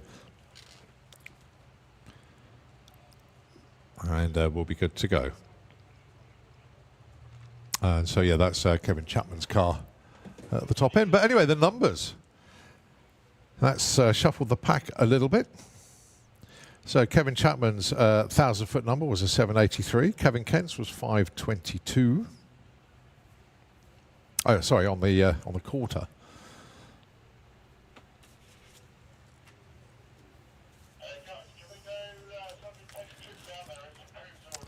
Sorry, let's get this right. Sorry, 522, 1,000 foot for Kevin Kent. Kevin Chapman, 783 on the 1,000 foot. So obviously both went a lot quicker than they went earlier on.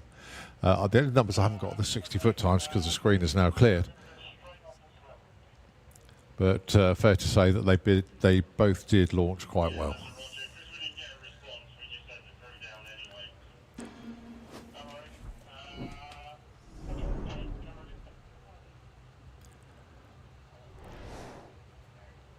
So, support vehicle out there with Kevin Chapman.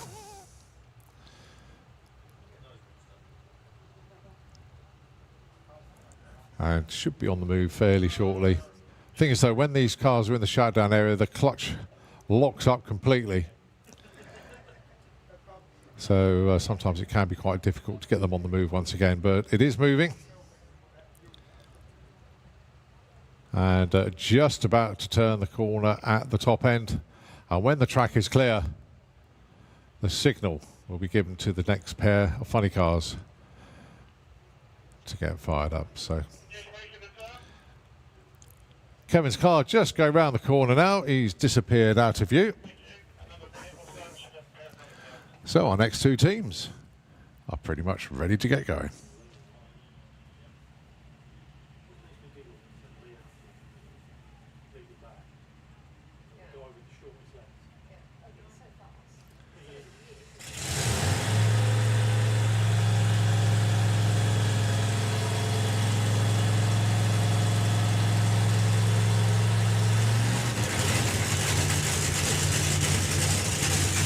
So as Rob Elson walks away with the angry bottle, as he likes to call it, they don't start these engines up on nitro.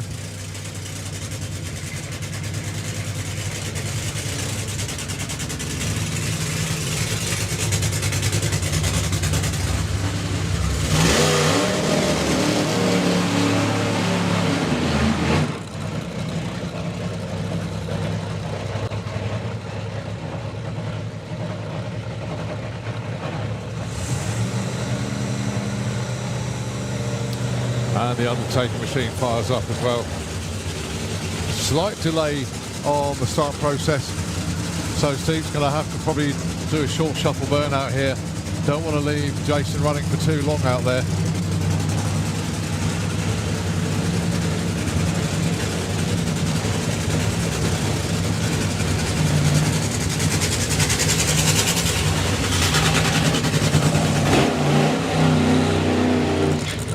So yeah, very short burnout there for Steve Ashdown.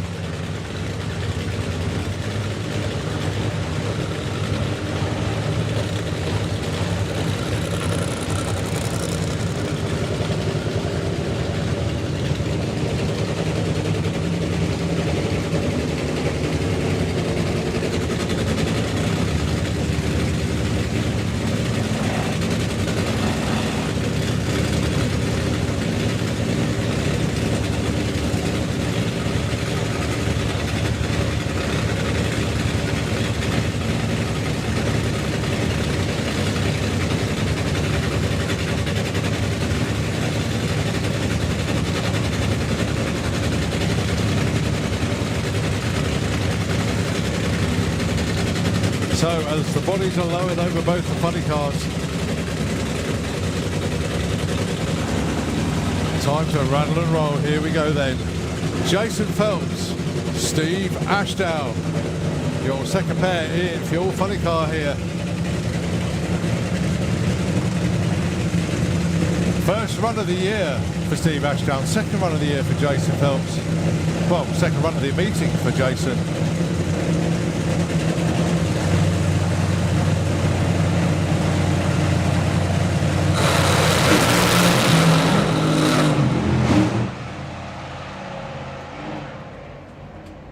.96 to 60 foot there for Steve Ashdown.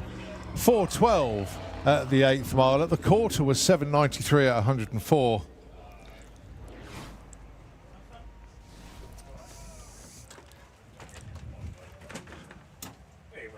And his 1,000 foot was a 5:96.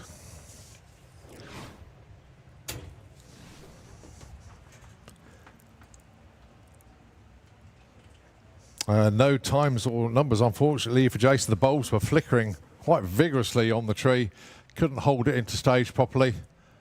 and eventually rolled through. So, yeah, shame we didn't get the numbers that we wanted there for Jason. But welcome back, the Undertaker team. 596 for the 1,000 foot. 793 on the quarter.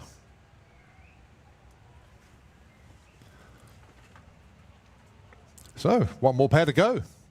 It is, of course, the Showtime car of John Spuffard and the Beast from the East for Dale Leaks.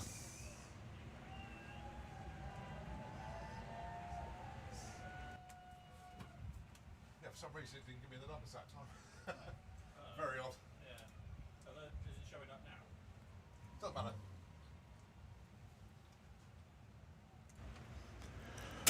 So the pack once again being shuffled, so we just need to check on who is where. But at the moment it's still Dale Leaks leading the way on a 452.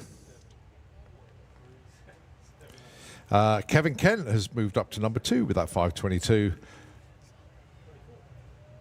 Steve Ashdown, number 3 on a 596.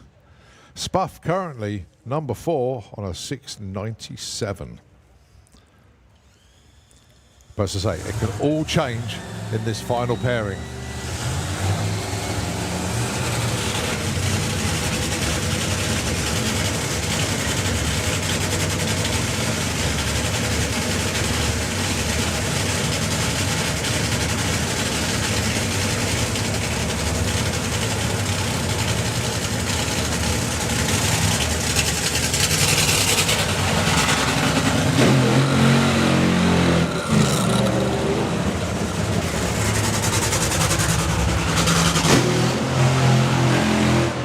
Well, as the smell of nitro fills the tower here at Santa Pod for Bug Jam, your last pair of fuel funny cars coming at you for all this afternoon. Dale Leaks, the Beast from the East, and of course, the Showtime car of John Spuffard. I know Jackie Hawkins is tuned in. A very, very good afternoon to you, Jackie. We do miss you at the track, but it's so good to see Mark here today.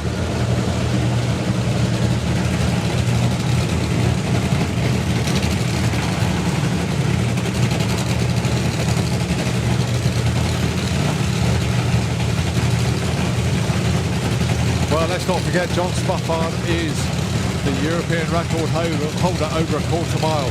5.05 at 309 miles an hour.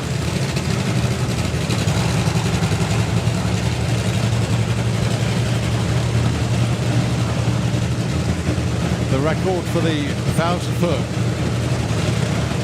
is the Showtime car, but when it was driven by Terry, went 4.12 at 307.88 miles an hour Easter last year.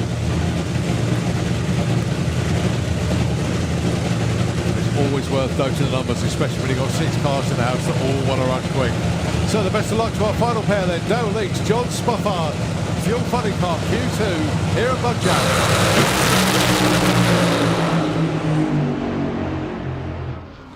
Great looking runs, the pair. It's 587, 181 and an 834 at 101. Let's get the 1,000 foot times up because that's what counts. Dale Leaks still heads the pack. So Dale Leaks goes 471 at 197 and Spuff goes 629 at 109. 60 foot times. Oh, Spuff there, 0.94 compared to a 0.97. They've both been quicker than that before. But nevertheless, good entertainment, good hard looking runs there. Just not giving the numbers they quite want at the moment. Just look at the replay there, you can see Dale Leaks still holding on to that number 1 spot there. 587, 181 on the quarter mile. And 471, 197. Well, congratulations to Dale Leaks and the whole of the Leaks Landscapes team. That's 2 runs in the 4s already in the bag for this weekend. But not only that, they have now got data for 2 runs as well. So Spuff actually stays in the number 4 spot there. Went 6.29. He went 6.97 earlier. And actually, I've now got the updated numbers. So the numbers read as follows. 4.71 for Dale Leaks. He is the current pole sitter. 4.52 is the current pole time. So well done to Dale. Number 2 on the list, 5.220, Kevin Kent. Number 3 on the list, welcome back to Steve Ashdown, 5.96. John Spuffard, 6.29. Kevin Chapman, 7.83. And then Jason Phelps hasn't got under full power down the track yet. And just coasted across the line with a 19-second pass. So it is Dale in the lead at the moment in Fuel Funny Car. So more qualifying action from them tomorrow. And we wish them all the best. So all those cars will head back to the pits now, get themselves torn down and rebuilt, ready for all the fun tomorrow. Now then, it is the VWDRC Lawrence Clark Memorial Shootout coming at you.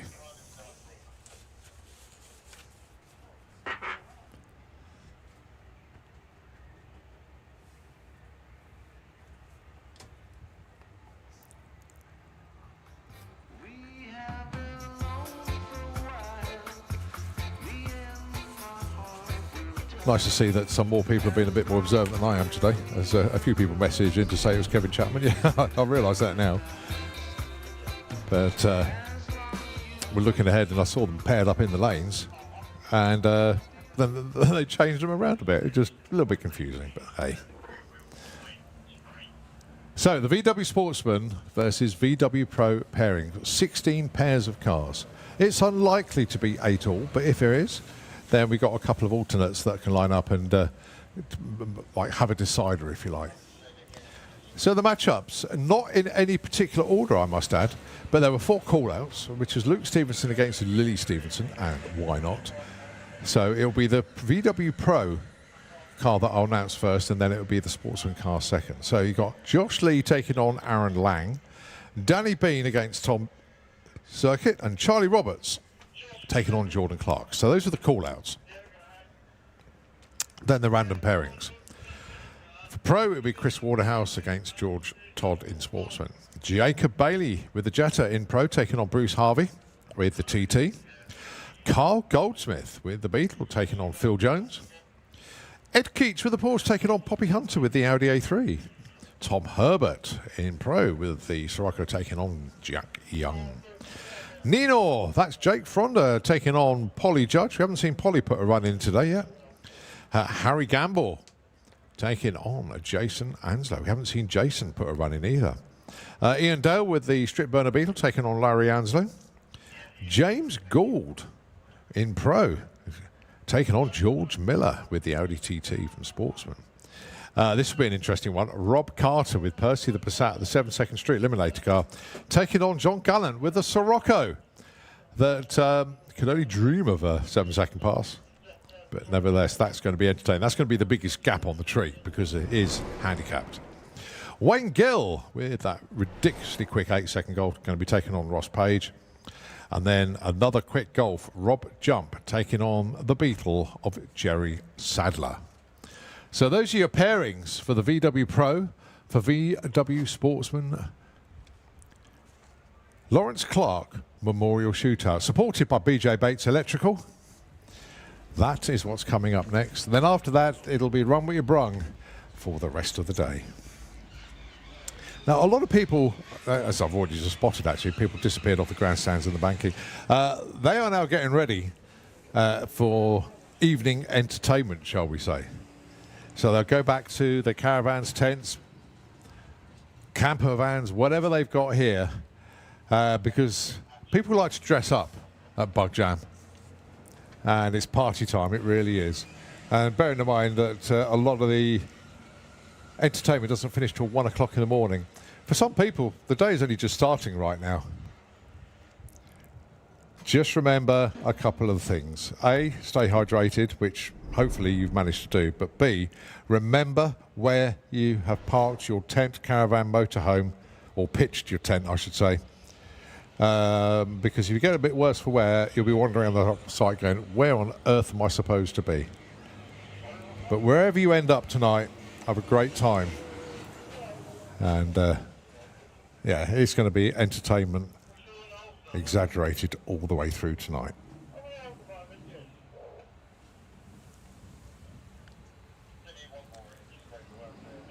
So our funny cars have cleared the top end. And don't forget, there's 780 quid in the pot here for VW Pro versus VW Sportsman. Now, the idea being, obviously there's still the prize pot from the race entries itself, but everybody has put £10 into the pot. And basically a call-out was another tenner. So they've raised £780. Now, whoever wins between VW Pro and VW Sportsman, the prize money goes to that class. And then during eliminations, it will start paying out at the semi-finals. So a losing semi-finalist will pick up £95. The losing finalist will pick up £190. And the winner of the event will pick up £380 on top of the event prize money as well. So it's a nice payday for somebody in either VW Pro or VW Sportsman. And the idea of this shootout is to decide which category that prize money goes to. So the first pair coming round the corner. And that looks like it's, well, Carl Goldsmith, I think.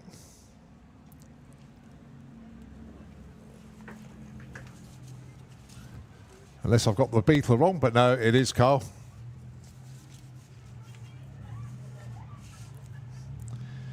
Taking on Phil Jones. There will be darlings.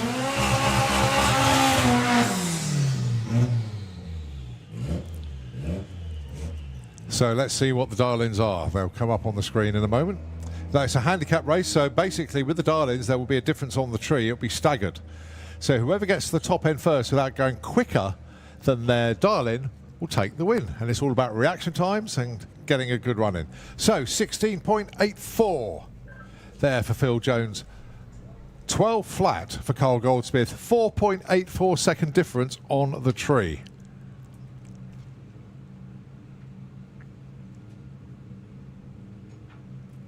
So it will be the estate going first and the Beetle doing the chasing. So it's a big gap on the tree, 4.84.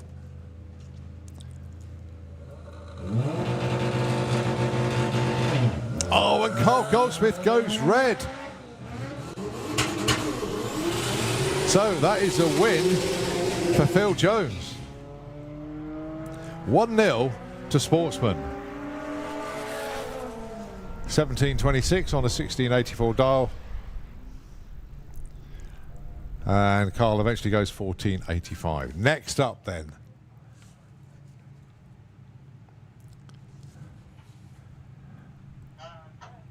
$10.55 dial-in for Ed Keach with the Porsche, taking on Poppy Hunter.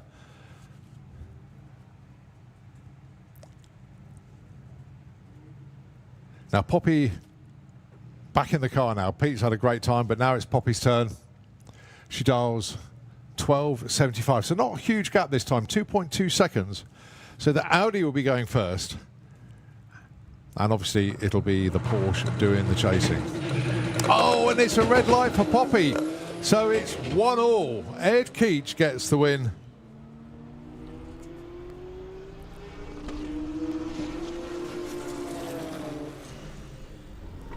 $13.02 plays a 10.64. But the race decided at the start line. Anyway, it's 1 each.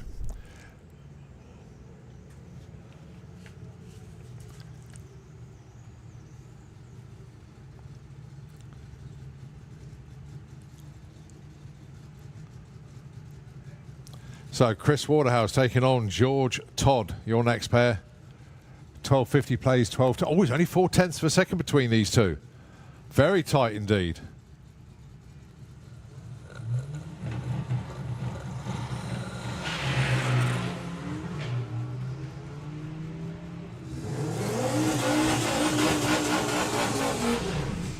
This is going to be exceptionally close at the top end. Difficult one to call, but oh, a breakout. Oh, what a shame George Todd got there too quickly. So the win goes to Chris Waterhouse for VW Pro.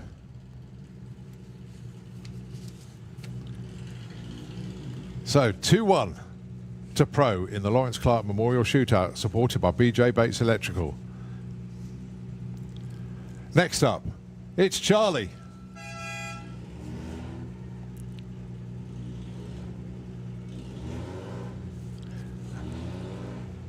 That's it.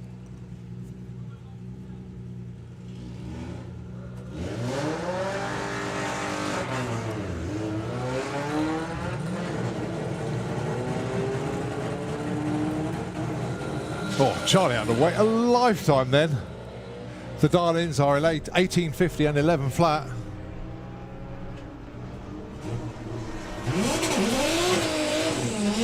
Oh, look at that. 1105 plays an 1853, both insanely close to their dial-ins. But Charlie takes that by 0.4 of a second at the stripe. Very tight race indeed. Right, Jacob Bailey.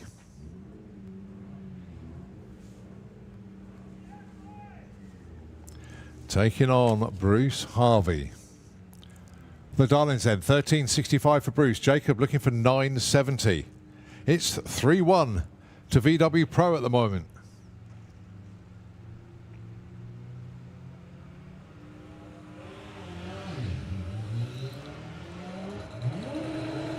And there goes Jacob in pursuit.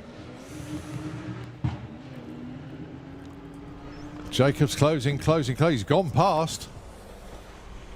And takes the win with a 10.22.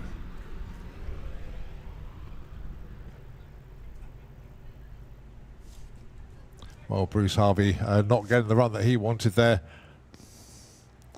As we next pair already with us. Josh Lee taking on Aaron Lang. This was a call out as well. 1270 plays 1430. So it'll be the Golf going first. There it goes.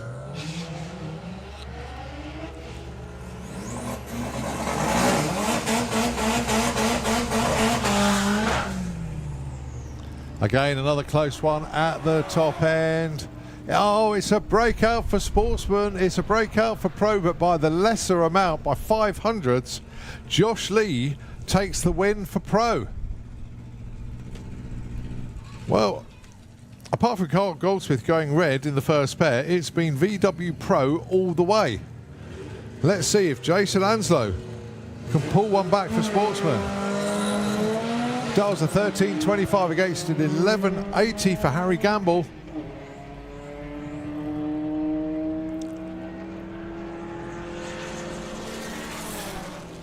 And Jason does indeed take it. He lifted at the stripe there, 13.32. So Jason Anslow pulls one back for the Sportsman. It's 5-2. The big marquee matchup then. Lily Stevenson representing VW Sportsman. Luke Stevenson, a dad, representing VW Pro. 11.44 for Luke, 13.77 for Lily. Lily's off and running. There goes Luke. Oh. Well, as long as Lily doesn't break out, there's always that fear. She breaks out. Oh, my word. Oh, my word.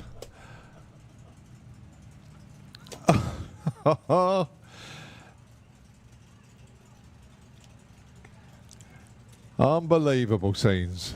Lily Stevenson breaks out. Luke takes the win, despite not getting off the line. Oh, dear. So, hang on a minute. Lily did a 13.62 there. Oh, no, she's already been quicker than that before.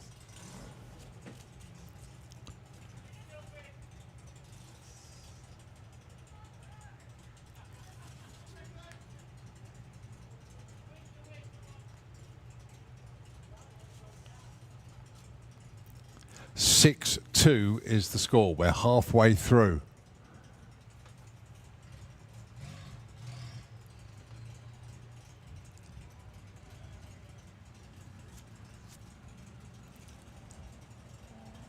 Right, next up then, it is the Fugitive. Tom Circuit going to be taking on Danny Bean.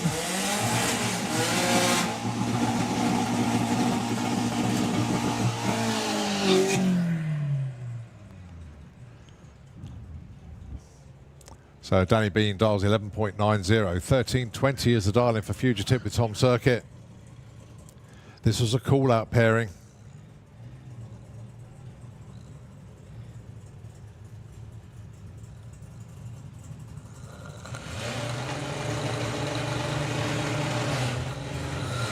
Oh no, a cherry on the tree for Danny Bean. So Tom Circuit gets the win.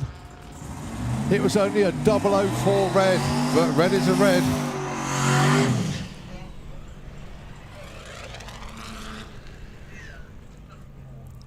I'll be looking forward to this race. This is Percy the Passat.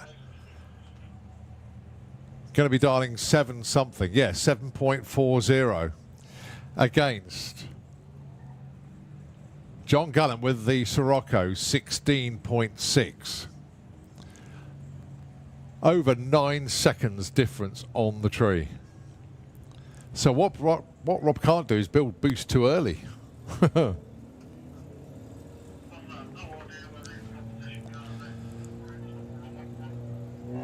So there goes the Sirocco. Now it's got to wait an eternity.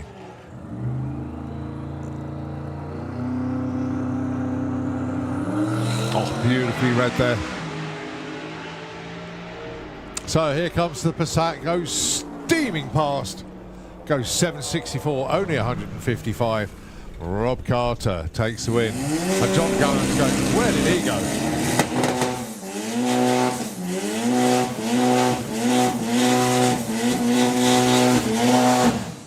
Ten pairs down, and it is 7-3 to VW Pro.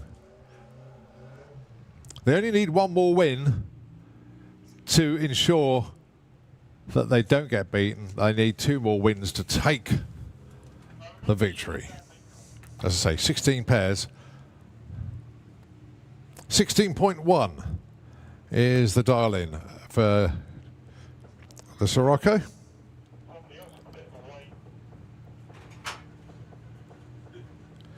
And that is actually an alternate. Actually, Sophie's come in, going alongside Wayne Gill. So Ross Page, unfortunately, hasn't made the call. So Sophie off and running. Ah, but Rob's got a problem.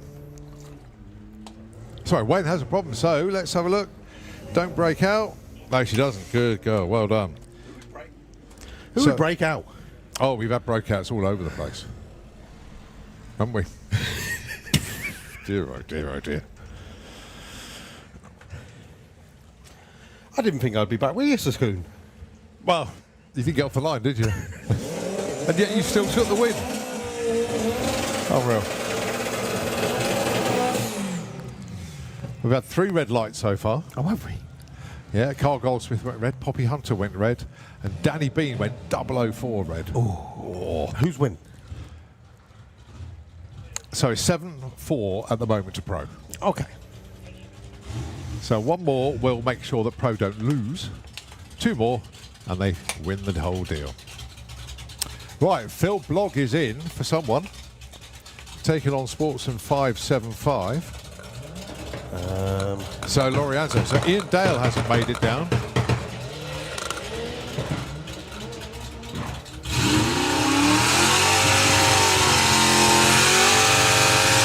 It's going to be close to the finish line. Oh, is a win for Phil. Win margin 0.14 at the stripe, 10.73 to a lose-out, 14.46. So that is 8 wins from Pro. So they can't lose the deal now. Sportsmen need to win every single race now. Talk about previous then. So Polly has had Jake 2 times in the shootout, and Polly is 2-0 up. Yeah. She was telling him last night. Darlings, 17.35 for Polly, 11 flat for Jake, so 6.35 seconds is the difference on the tree. Nino just has to wait. Oh, Polly goes red, And that is the win then for VW Pro. They've now got 9 wins, can't be beaten. And 08 Red, doesn't matter what she runs, 1774 against 1140. Okay. Well, James Gould had issues in the pairing lanes. He was going to be the first pair against James Miller, particularly. James had a misfire and decided to bow out. So Adam Williamson ran up to the pits and grabbed his car to make sure that they were the end pair. Good stuff.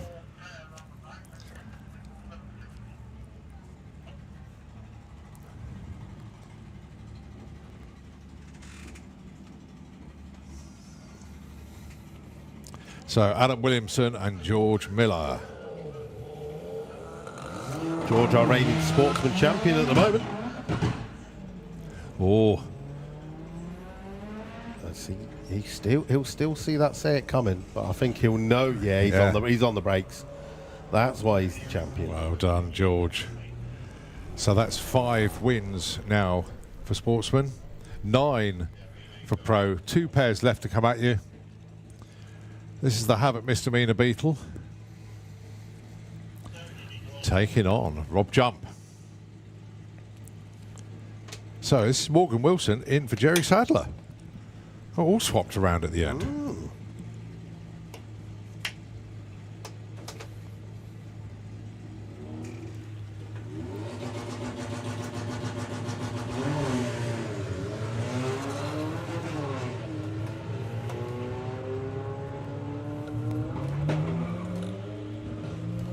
So Rob Jump trying to close an 1830 against 1169, darling. Emmy way out in front and goes 1856, takes the win.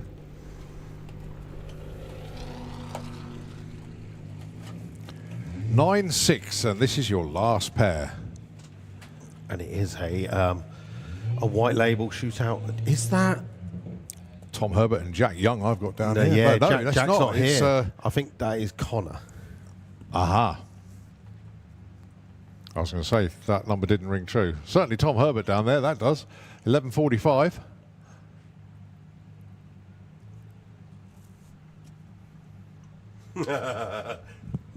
Burn down.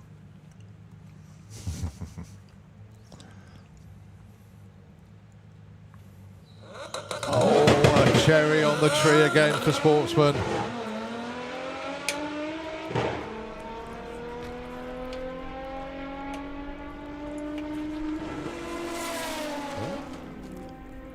At 11:58 on a 45. Breakout. That's a breakout as well. So The final score is 10-6 to pro. Well done to them. 5 races were decided by red light on the tree. 3 of them in sportsman, 2 of them from pro.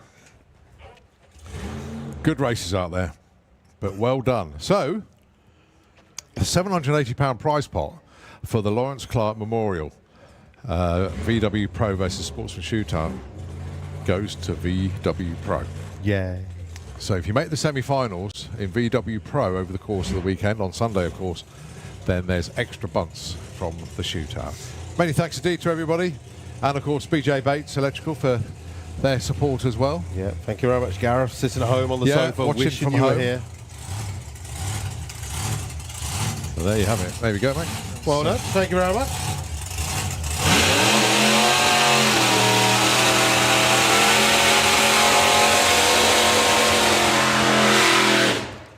Evil Edna, Jack Williams from 760 heads up. I think it's his 3rd run of the day.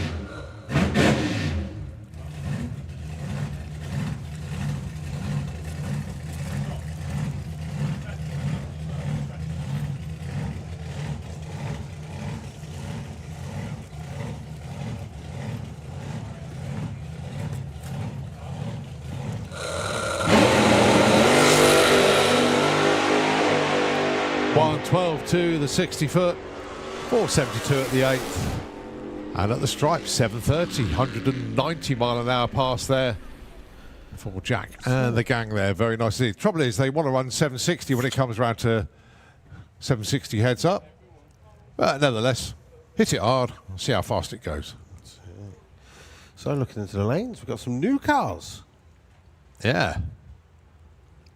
Temperature still at 25.3 Celsius. Lovely and warm out there. The banking has dispersed a little bit. Of course, we've got our live action arena underway at the moment, but it has gone 5 o'clock. We will see the haze of barbecue smoke starting to begin in the campsite. Don't forget, disposable barbecues are a no-no for this weekend. Just proper barbecues allowed, please. That grass is very, very dry. We do not need any incidents. We don't. If you're having a barbecue, maybe keep a bottle of water by the side of it just in case as well. Okay, Chris Slater, what a day he is having at the track this weekend. Going to be going alongside the one and only Mr. John Sleeth, the 760 heads up.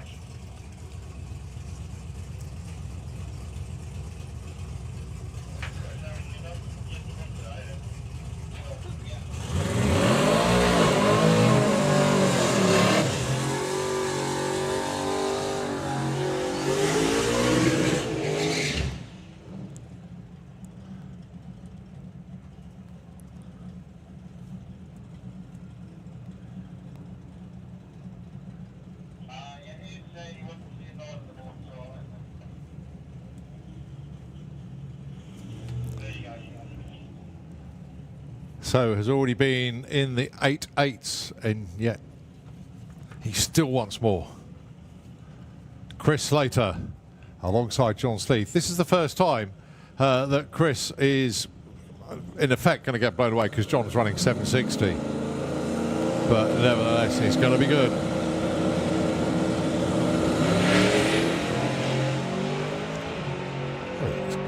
Closer than you think. Wow.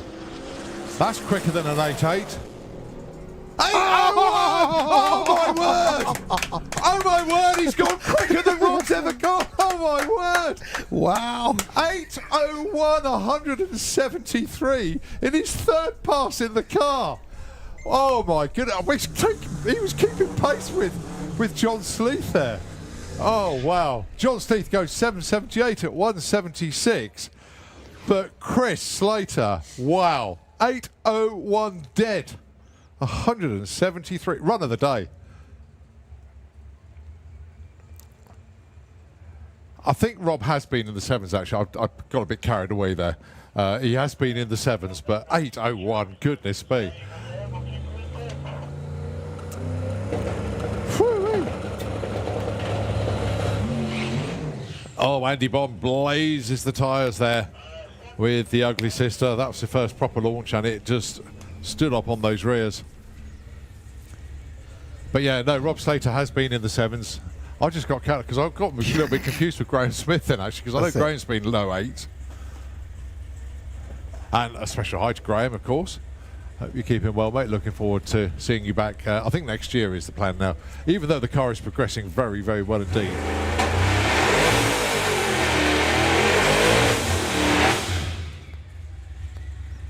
Never know.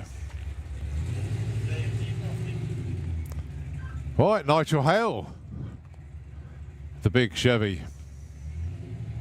When I say big, that is huge.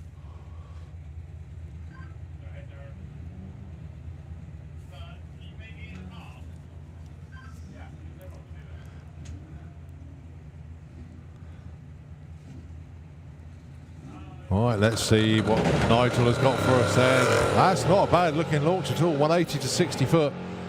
But bearing in mind the sheer size, weight, and everything else of that truck, still goes 1038, 135 miles an hour with the aerodynamics of a bungalow. Very, very good indeed. Bungalow.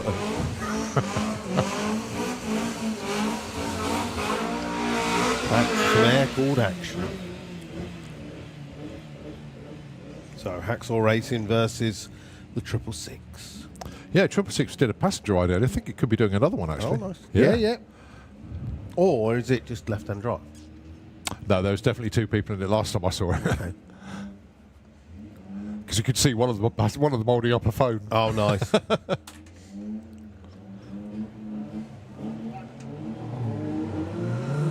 666.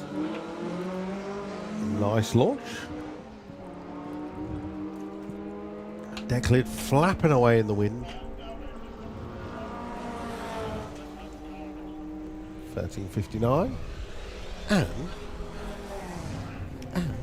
18.50.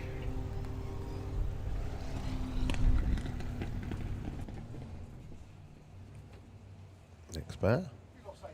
We have our borer that was being used and abused by multiple different drivers earlier today. The names have been scrubbed off the back. It was Edwards, and Byrne, wasn't it? Can't remember the other one. And then we go up against the transporter.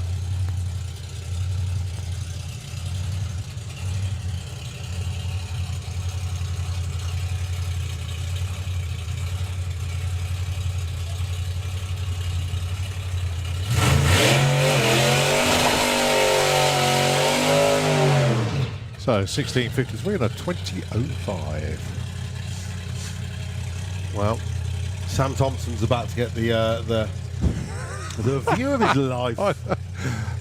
But what a run earlier. That's it. If you want to see his reaction, his genuine reaction in the car and driving, Chaos with Sam is his YouTube channel.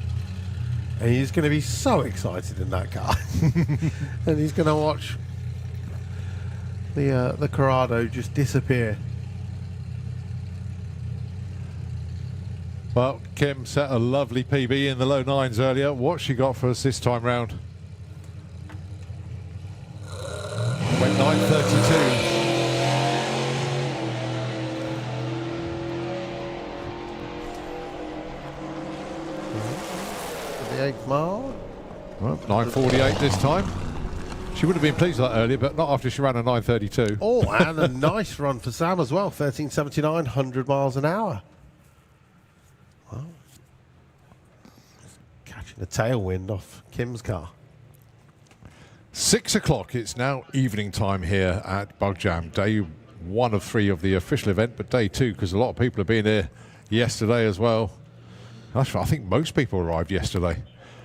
When I got to the gate this morning, there's only 6 cars in the queue. Well, it wasn't really a queue, it was flowing nicely. But yesterday, my word. Well, nice to see a local driver as well taking part in Run What You Brung, the Audi from Switzerland.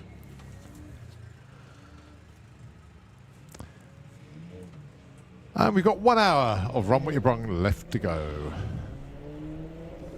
Track closes at 7 o'clock this evening. On the main stage, it's the ABBA Sensation. So those of you that were in the Little Buggers Kids area, that's just closed. Hello, to the main stage. Please don't collect your children now. Crash is over. No, I didn't hear that because of the burnout. I said, please go collect your children. Crash is over. all of a sudden, you just get a few drunk adults going, oh, yeah, to collect my kid. What's the kid's name? Thanks for looking after them. Right. So, Fat Man Racing. Jess has thankfully lent him, Andy Cooper, the Audi A1. What's happened to the Skoda? The clutch has gone. Oh. So, Jess has lent him a car. Wayne Waterhouse is also broke with the Audi A3. So, he's looking for a vehicle, ideally a pro vehicle, so not a nice non-caged 2010 runner or anything Volkswagen Audi Group he'd like to run. He'd drop into Sportsman.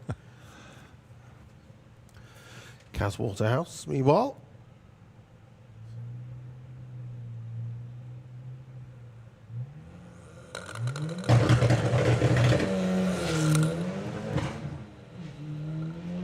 Now, Kaz earlier on had the right indicator on. This time it's the left. Now, is that the hazards? Oh. I see what you mean, Al. That was a good launch. She got second gear. Mrs. Third. 14.14 for the TT. And that's 17.08.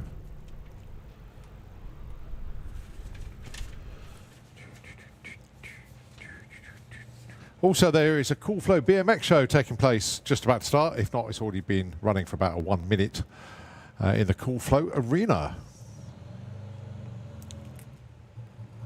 Oh, this means funny car is coming.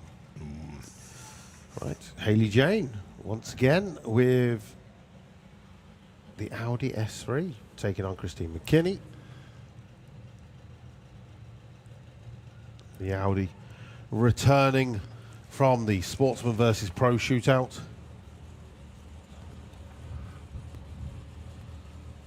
where Chris took the win. Well done, Chris.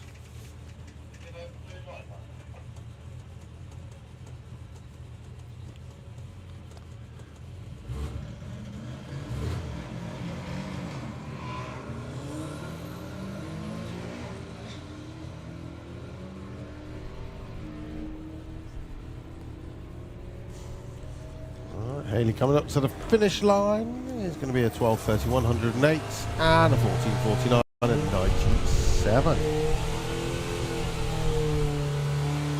So next up will be Outrage.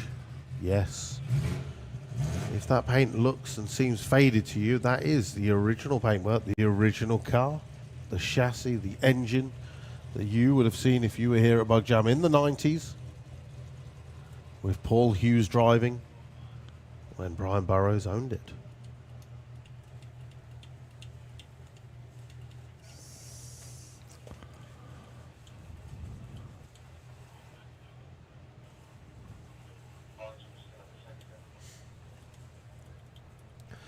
So earlier we had like a 1.4 60 foot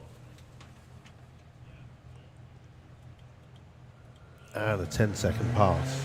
Yeah, 10:52. See what we can get this time. So 1.4 160 foot we had again. It's pretty consistent. 10:42, 120. Oh, a little bit smoky at the top.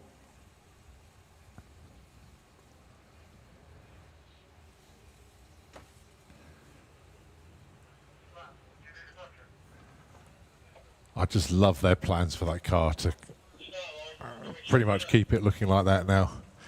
Just some repairs and then clear coat it so it just keeps the history of the paintwork from way back when. 100% makes sense. It's a brilliant use of it. Yeah.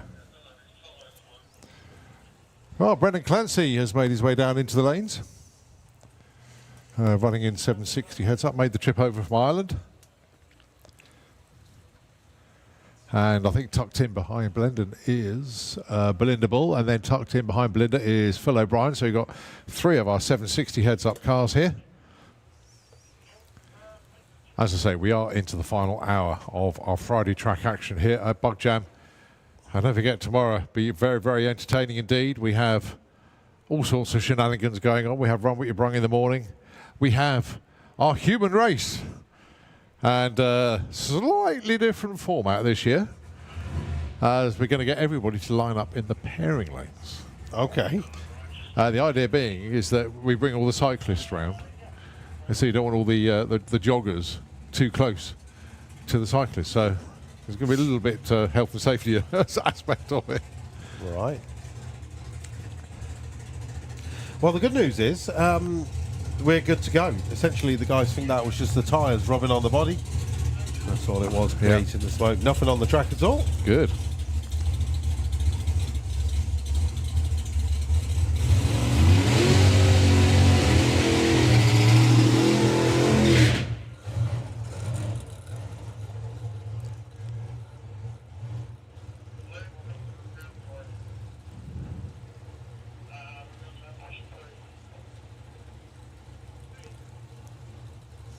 So Brendan Clancy, fingers crossed he can do an A to B run this time round. Got pushed back on his first attempt earlier today.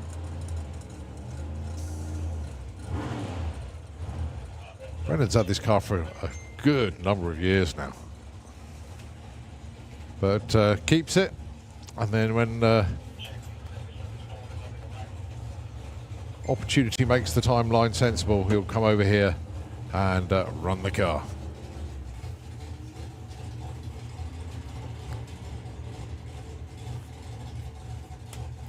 Oh dear. Again. It's like, no, there's breaking news. No, not a shame for Brendan, surely.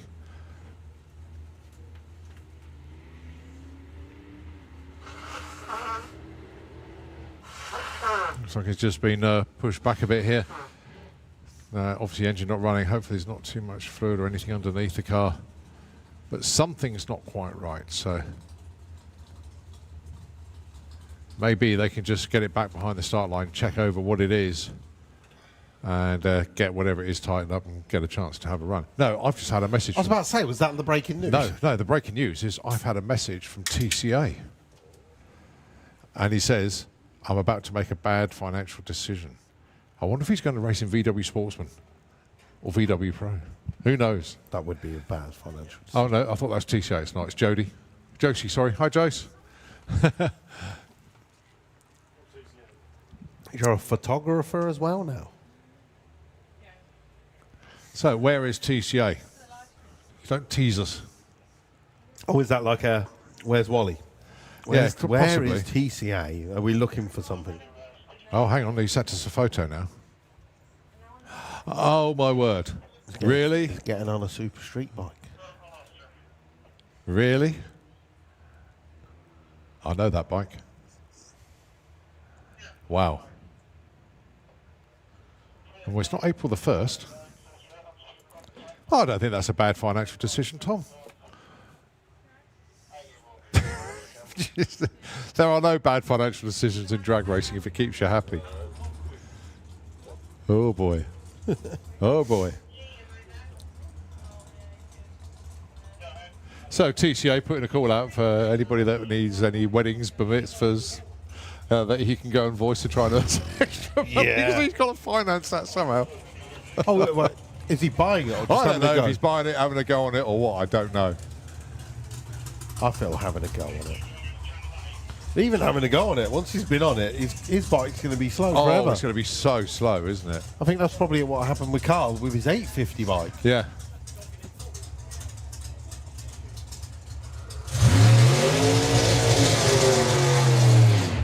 I didn't realise actually, because obviously, I've seen my little girl grow up. Carl Thomas is the same age as my daughter. Oh. Carl is actually quite a young lad. So he's got a long time ahead of him, a long career in bike racing. So Belinda Bull with the Chevy pickup truck. Found its natural home in 760 heads up. I mean, the truck has run in the 6s in the past, but 760 heads up where it is. Best so far today. Don't forget it's run what you brung for this lot of a 778.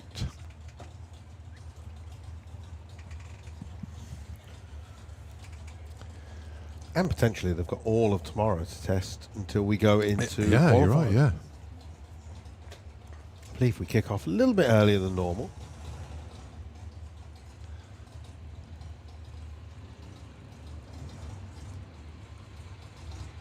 And hopefully there'll be a few more people signing up for Run What You Brung tomorrow. I think only £20 tomorrow. Of course, it's a shorter amount of time, 29:30 until about 2. 06 light, 112 to 60, 5 at 139, that's a 783 at 172 at the top end.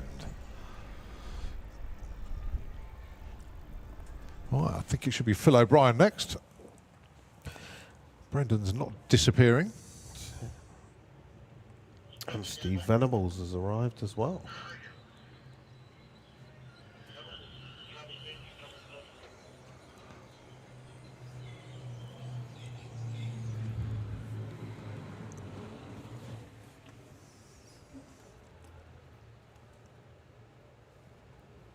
Okay, right, I've...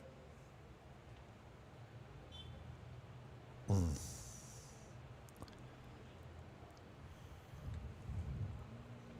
have you spied?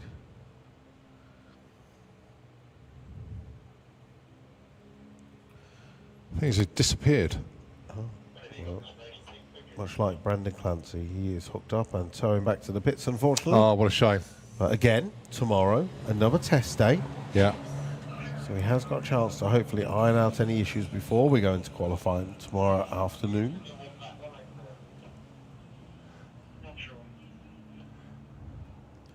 In the meantime, Right, I think I know what's going on down there. I think I've sussed it. have you? I think TCA, he's disappeared, but I think he's got his race suit on, and I can see that Harley is down there, Is TCA about to ride that bike? Oh, there he is. Yes. He's moved to move. Yes, he's got his leathers on. So is that Brad's bike? I think it is, isn't it? Well, Brad's down there, yeah. Yeah. So, oh my word. Is that try before you buy? Good lad. I think he's texting you. Oh, he is he? check out Sam's sunburn as he's coming towards us. Oh, only an 850 tune. Oh, that'll do. Nothing special. Laughing emojis. Well, that'll be quicker than you've ever been on two wheels. Right, anyway, let's talk about Phil O'Brien. He's below us with the Camaro, running in 760 heads up. Test pass for him.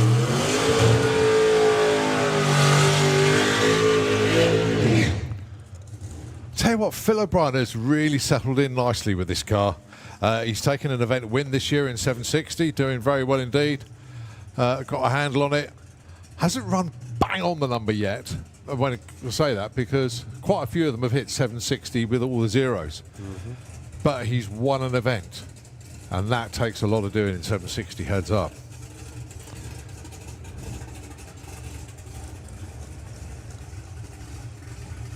His run earlier today was a 774.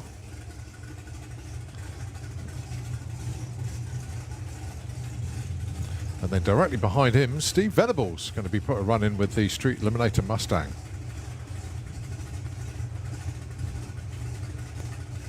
Well, whenever Phil O'Brien runs, you can pretty much guarantee there'll be Huxley representation around as well. They're all great mates.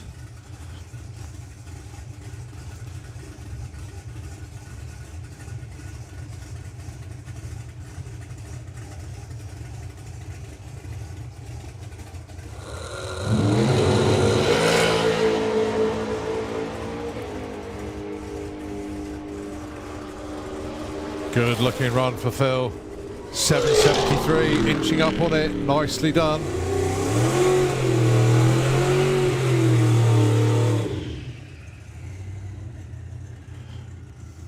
Right then, let's see how Steve Venables gets on.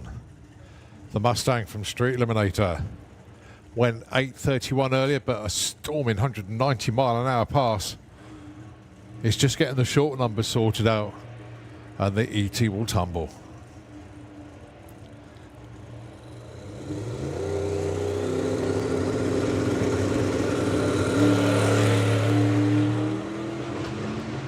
Much better. 850. Look at the speed again, 194 miles an hour at the top end.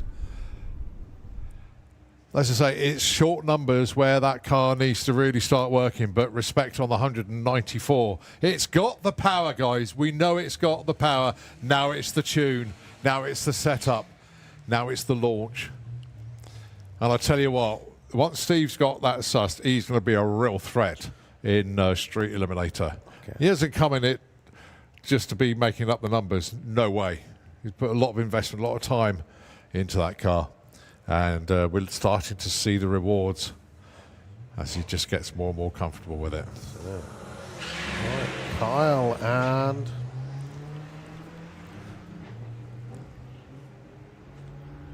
the diesel pellet. George, there we go. Coming to my head then. Hey, George almost caught up with it. Yeah, only 2 difference between them at the stripe. Yeah, and 12:31, even though there was a good, almost a 3-second head start. Right, definitely a passenger in the car. I can see it now. Greg Bishop is your driver. We don't know who the passenger is, though, but there is definitely 2 people in this Beetle. There's definitely 2 people in there. Definitely. Unless there's a mannequin in there. You never know.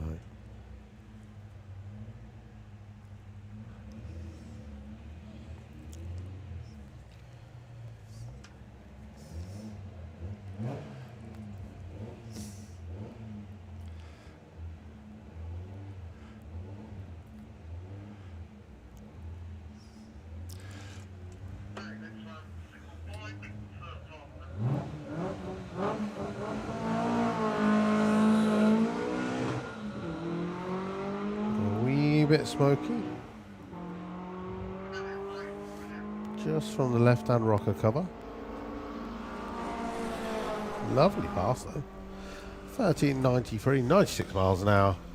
And a 1638. Yeah, that's respect, actually. That's a good run for the car. Especially given somebody a passenger ride that's probably not experienced a quarter mile before. So, yeah, that's all right. Well, we've got Mr. Thomas Cook Abbott Right. below us. Oh, dear. Now, is this going to be life-changing for TCA? It could be race-defining for TCA. It's certainly going to make his blog go viral. Just think last weekend racing. Oh, look at this. Even Jake Michelle's come down to check this one out. So last weekend he was racing with Harley in an escort van. And 27 runs or something daft like that they got. And what was the other car? Was The little Focus, wasn't it? And The a Focus van. Oh, Fiesta van. Fiesta, Okay. there you go. And they decided to write on it with Sharpies and it didn't come off. Took a lot of polishing, I bet. No, it's still on there. And now he's on a Super Street bike.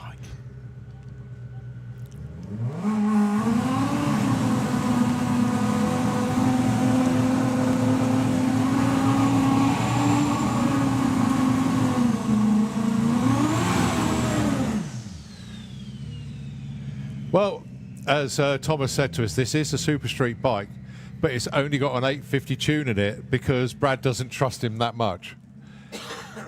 He's got his support network around him, the people that he banters with a lot. Obviously, Hayden, Michelle down there. Good to see Jake down there supporting as well. So enjoy this, Thomas. The best of luck, mate. Well, I mean, it's okay if he beats you, but if he goes quicker than my 846, we'll have to have him as the second fastest commentator.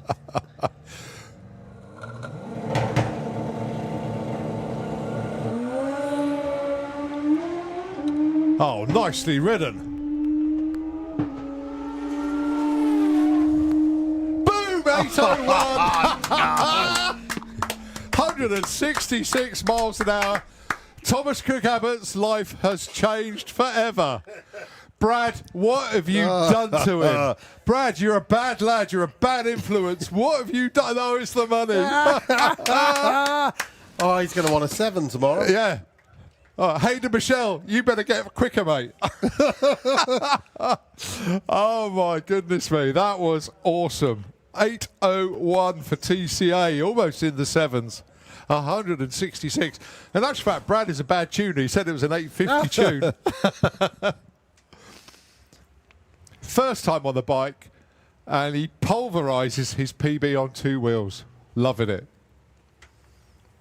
Just think if it wasn't dear. as wild on the start line as well, that would have been a 7. Oh, yeah. Yeah, it did fishtail a little bit, didn't it? Let's have a look at the short numbers. 1.31 to 60 foot. That's not bad. 340 at the 330, and the 8th ET was 5.14. We haven't got 8th speed, by the way, at the moment. No. Doesn't matter. Don't need it. No.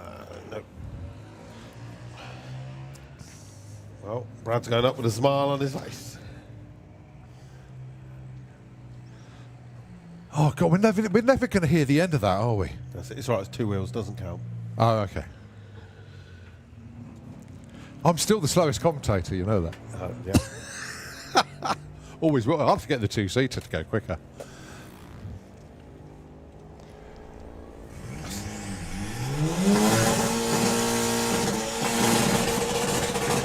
$16.49 at 83 and a 20.47.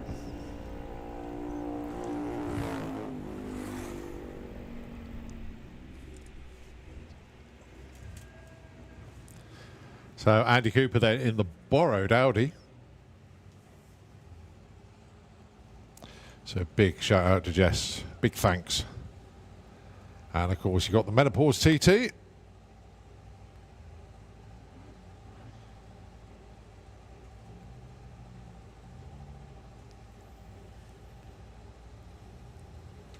Actually, just seeing the Hall of Fame Benevolent Fund logos on the back of Kaz's car.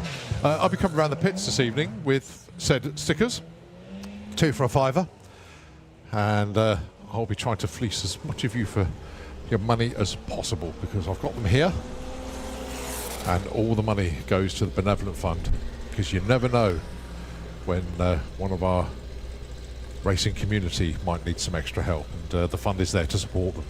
Thank you ever so much indeed to our Fuel Funny Car drivers. Every one of them is carrying the logos this weekend. Thank you for your support. It's hugely appreciated.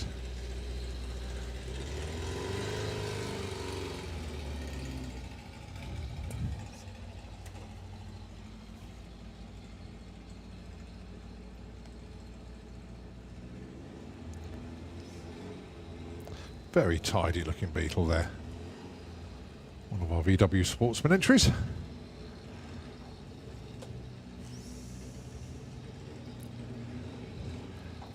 I'm very disappointed that TCA hasn't been in touch yet, even though I thought he would have stopped the bike, Yeah. and then text me straight away. Do you know what? Haley's been driving this car all day. We've not seen Chris at all. He must be just sunbathing or just on the bank on the grandstand somewhere, just going, not even bothered. Yeah, look, he's in the grandstand, just enjoying himself. Oh, he's at the top there. There you go. Good Beautiful. Oh, getting a lovely day of sunshine before qualifying begins tomorrow. That's it. Oh, I can't bother to go and get my dial-in sorted. Yeah, you just go and have a go. Oh. Now then, we don't know if it's...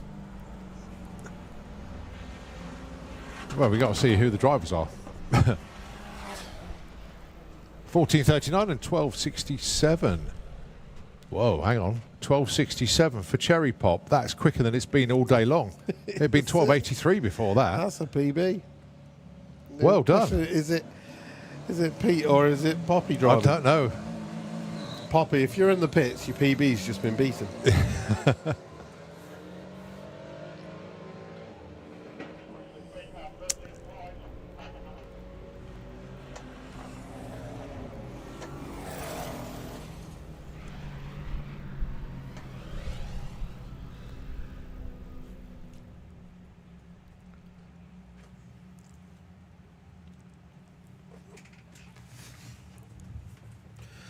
Right, Cole GTI. He's even got a VW DRC sticker on it. He's pitted with Josh.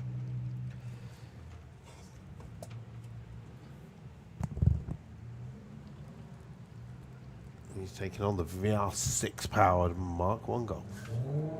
Oh, listen to it. Oh, a little angry bear chasing you.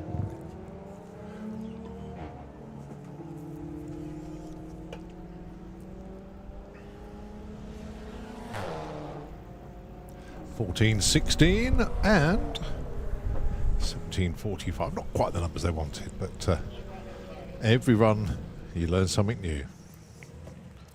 Right, No, not Connor. Josh. Josh Cooling with the White Label Motorsports Audi TT. First time we've seen him today.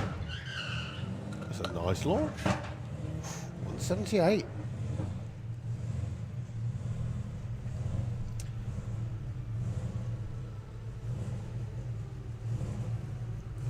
.66 at the 8th, a little bit slower there. 15.76 at the 64 was brilliant.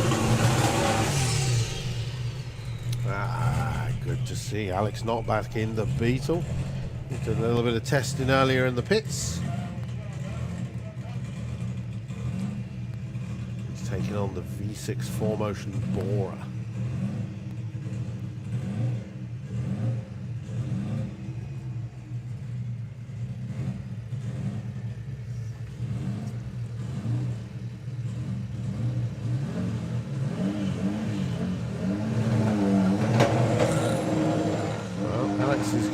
Adjust something on the front of the Beetle. There's obviously something dangling down, or the front is too low. He doesn't want that happening in eliminations.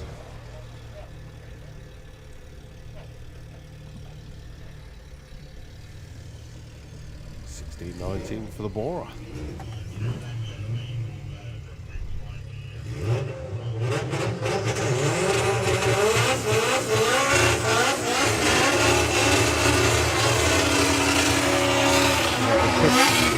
Six Beetle and a gaggle of people in race suits. And then we've got a big owl. Aaron Nicholson from the Backyard.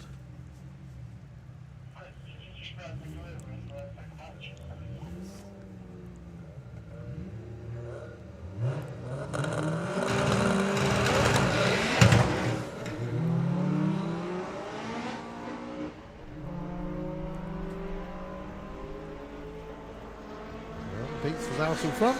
There comes out. It's 12:32, 123 to 14:12.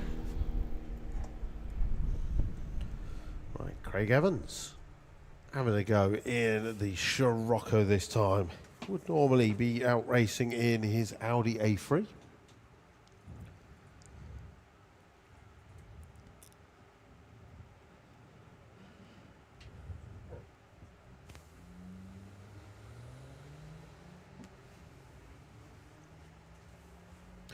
Do we have a program yet? Do we know what the evening entertainment unfolds today? Yeah, let me just get it up on screen. I was looking at that As Craig comes up to the finish earlier line, on. 16:27. So let's have a look then. Right, so you got the dance tent opens for the Afterglow party at 8 o'clock. The Ultimate Boy Band show Oh yes. is at 8 o'clock. Now we're talking. Main stage, Young Elton at 9:45. Cool Flow Arena closes at 12. The main stage, sorry, at 11. Main stage closes at 11, as does Bug Wham, as does the Disco Shed. But the dance tent doesn't close until 1 a.m. Oh, so noisy. Are you just below it by any chance? Yeah, I'm at the back of the party tent, but luckily the speakers face that way. Oh. And as you well know, I can take my hearing aids out. Oh yes.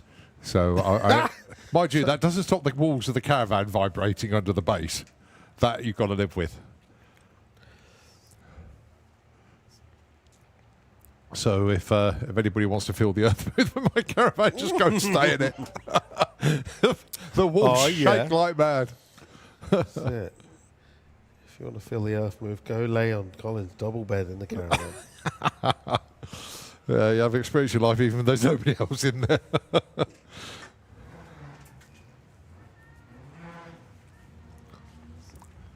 So we're into the last 25 minutes then of Run What You Brung on a very enjoyable day one here at Bug Jam 39.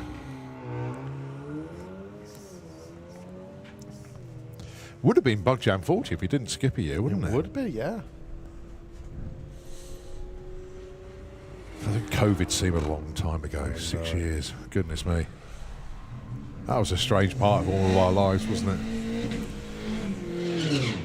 Well, I'm hoping that next year we can get like a nice tent over in here, this section here, and get a gaggle of classic ex-VW DLC race cars to put on display. Yeah. Because obviously it'll be our 40th anniversary as well.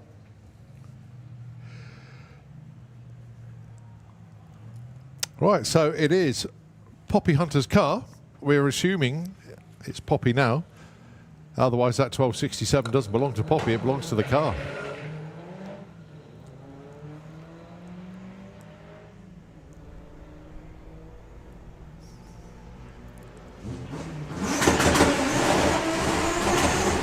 $12.49. What is going on? They've just installed a nitrous system. Well, they've done engines. What have they done to it? Gordon is here. Ah, okay. Gordon is responsible for the Street tuning on racers, that Gordon, car. I'm assuming. Yep, so no doubt they've gone up and gone, Gordon. I mean, they're knocking on the door of Pro now. Yeah.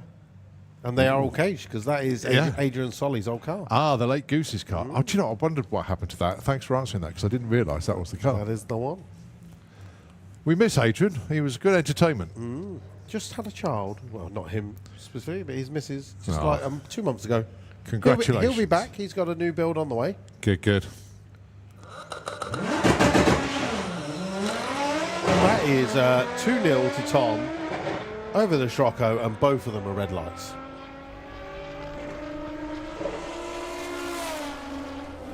Tom, very much dialed in for the weekend, shall we say. 0 lights, consistent mid-11s.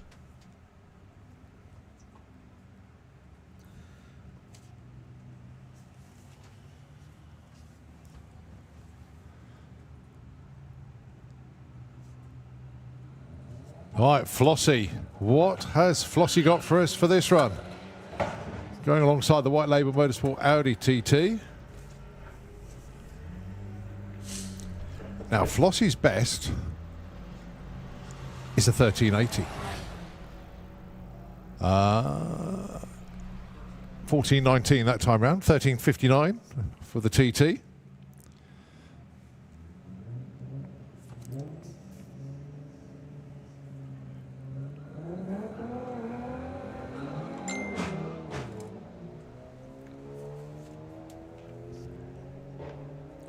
Oh, Mark 1 all of a sudden got gear.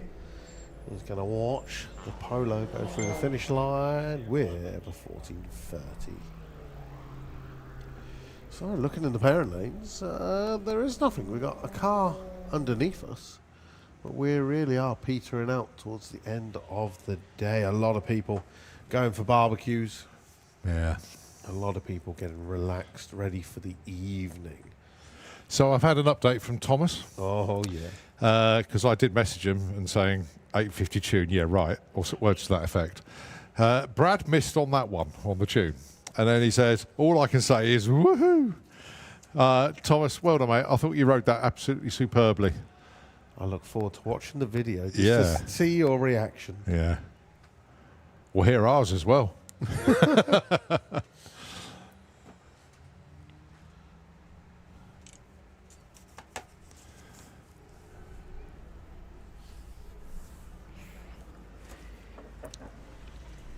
Yeah, so the pairing lanes, as Luke said, very, very quiet now. Which is totally understandable. It's been a long day. Yeah. Oh, my thing's broken. Oh, no.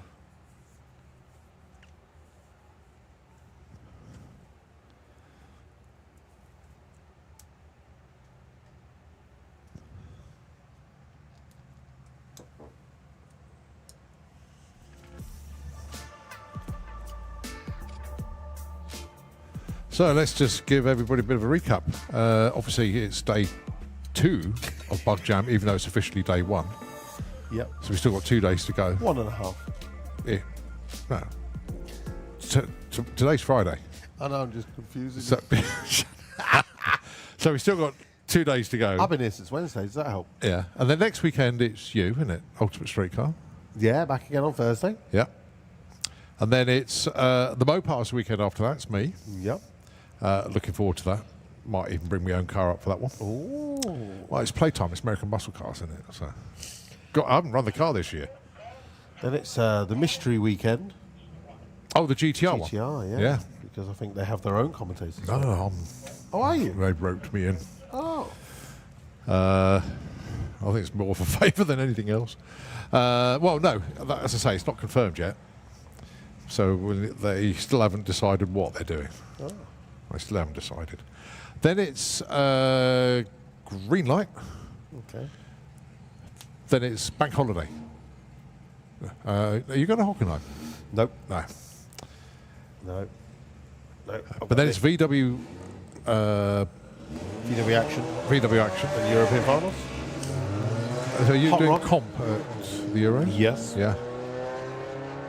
Then it's Hot Rod Drags, National Finals, Yeah. and that's my season over. Then you've got some lifestyle events. You've got, is it Jap Show Yeah, for never ends, never ends, yeah. Yeah. Except for mine goes Bug Jam, USC, Melbourne, Yeah. weekend off, because didn't want me for GTR, how rude.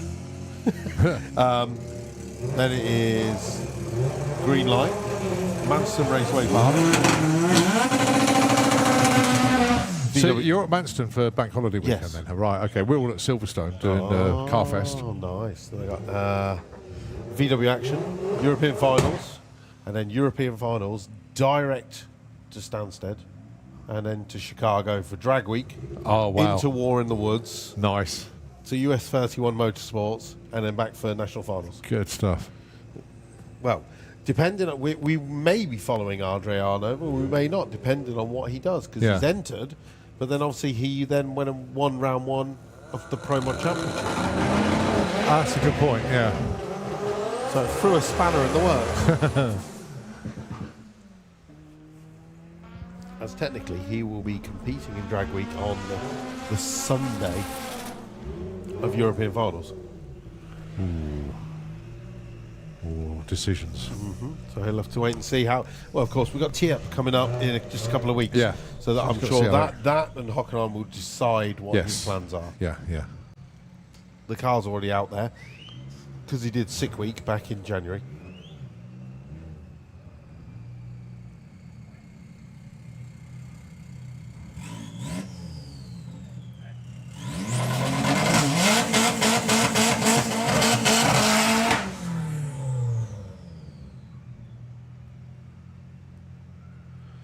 Right, Harry Gamble returns late in the day.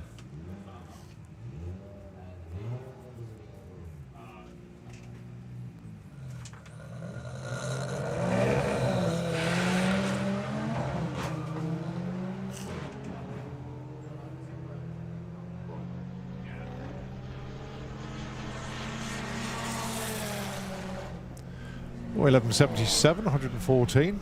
Nice run again. Very consistent.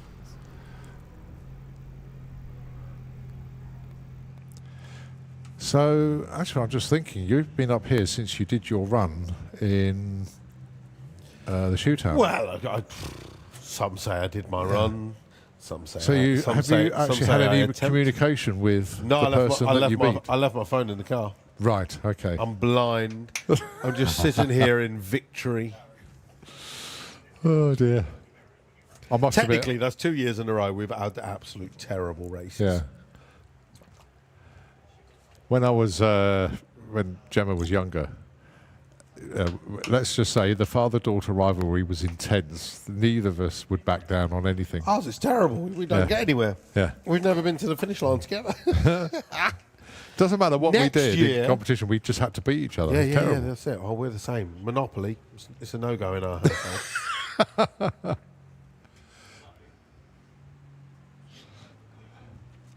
Chris is looking round going, is she coming back down again? All right, time check for you. Just gone past 20 to 7 in the evening. So around about 15 minutes left of Run What You Brung. Possibly a couple more, depending on who or what appears.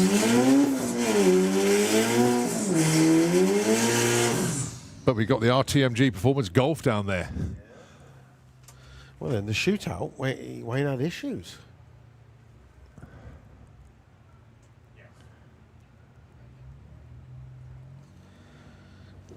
John Sleeth has made it down for another run. I mean, the only good thing is that I've forgotten my phone. Is I haven't been able to see an update from the boys, who are probably telling me my gearbox is broken. Oh, right. So, yeah, I was going to ask you, what did happen? I launched and it didn't. It just revved. Right. It just said over rev and didn't go anywhere. But then Okay. when I was sitting there, I was trying to choose a gear and it just wouldn't let me choose a gear. It Right. was just, so hopefully it's just Ooh, something that's come smoke at the top disconnected. end. Hopefully, no issues. Yeah, hopefully it's just something silly. Well, it's cleared the track, okay. But I Goes round the corner. yeah, we'll find out when we get back at the end of the day. No doubt, if it's gearbox related, then you've got me for the rest of the weekend. Don't forget, we've got our human race tomorrow. And thankfully, the forecast is a lot better than last year. Remember when we Yes. started the human race and it started drizzling? That's it. That was a nightmare. That's when people got to learn how greasy What's the racetrack can turn. Yeah, we actually had to stop, didn't we? Yeah. We stopped people joining in at the back. And we stopped them At the top at end. the top end. We were like, you need to turn around and just slide along the side. Yeah. Don't fall over. I don't think we had many injuries on that, thank goodness. No, that's it.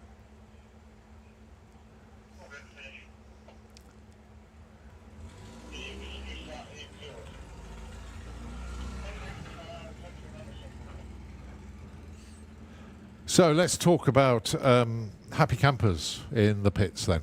Okay, yeah. So I was just looking to see if the Rob and Polly feud has gone up, but no, we're still on number 5. Right, okay. So, obviously VW Pro very happy they took the shootout, so Yep. congratulations to them. I've got to give special mention to the Wilson family Yep. for getting the Outrage Beetle looking so cool. You know, we're like stripping all the layers of paint off, and to get the car to be going in the right direction, I think is the best way to categorise it. We know there's lots more to come, but to go into the 10s now, very, very good indeed. It goes without saying, Thomas Cook Abbott, that was phenomenal on the bike there.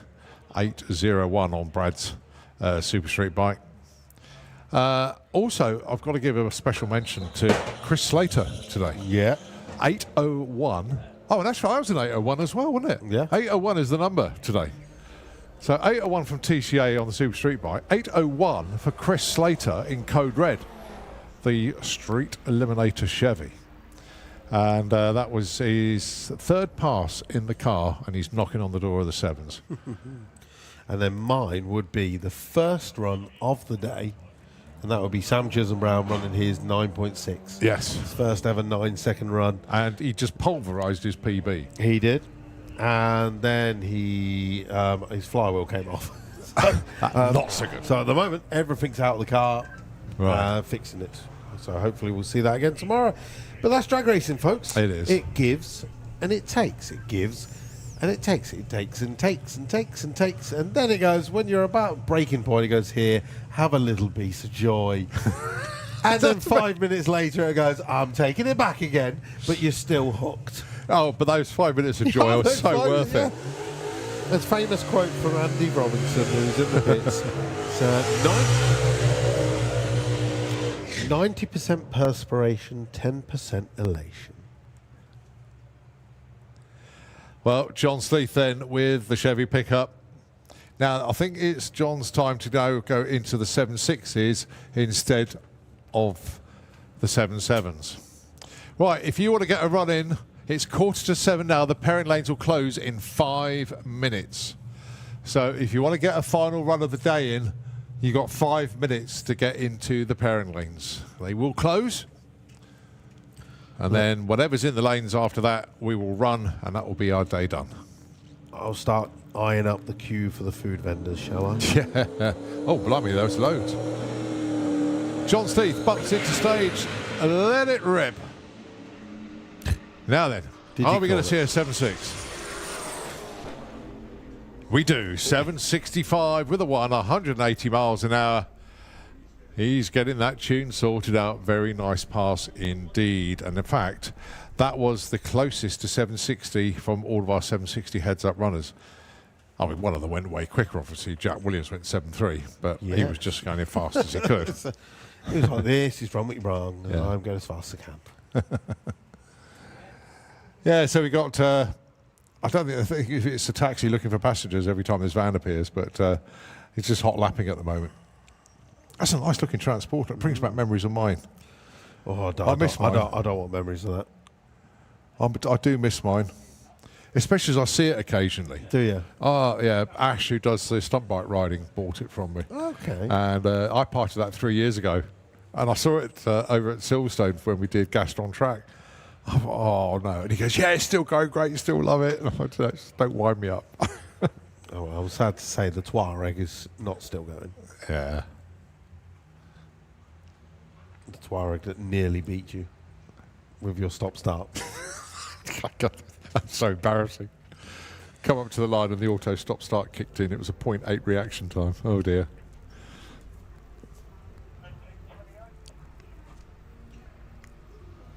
We've got betting on the start line going. 1960. Yeah, I was gobsmacked my transport when 16.8 actually. I thought, oh, it's got some oomph in it. Right, Tom Herbert.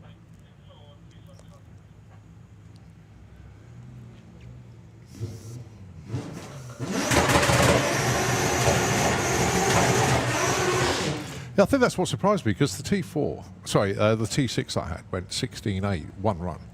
And I did the dial-in day in the Audi A4 I had at the time, a 2-litre TDI, and that had one of those little boxes under the bonnet to make it go quicker. They only went 16.04. Oh.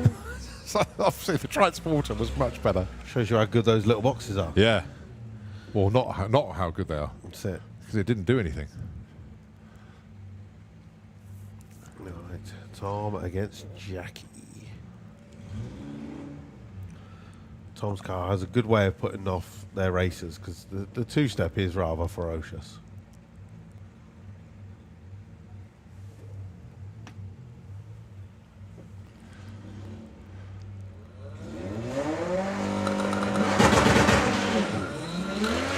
And another 0 light for Tom. And another 11.4 coming up.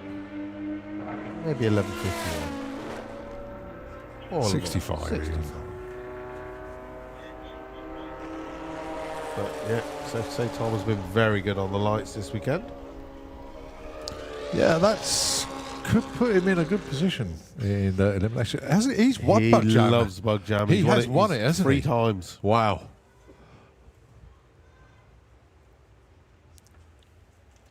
Right, so you've literally got 1 minute to get into the pairing lanes. And we do have a couple of cars coming round the corner.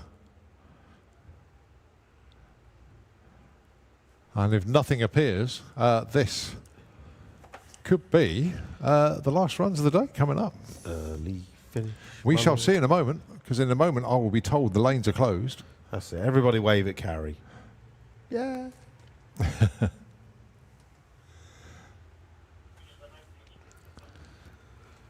But it's been a very good day, very small amount of downtime. Poor old Ollie, though. Yes. Oh, God, I feel for the guy. Spends all that time out. We shall go and see him this evening. Yeah, go and See commiserate what with happened. him. Yeah. See what happened to the flaming Ollie. Oh, one more go. Yeah, this lovely powder blue Beetle.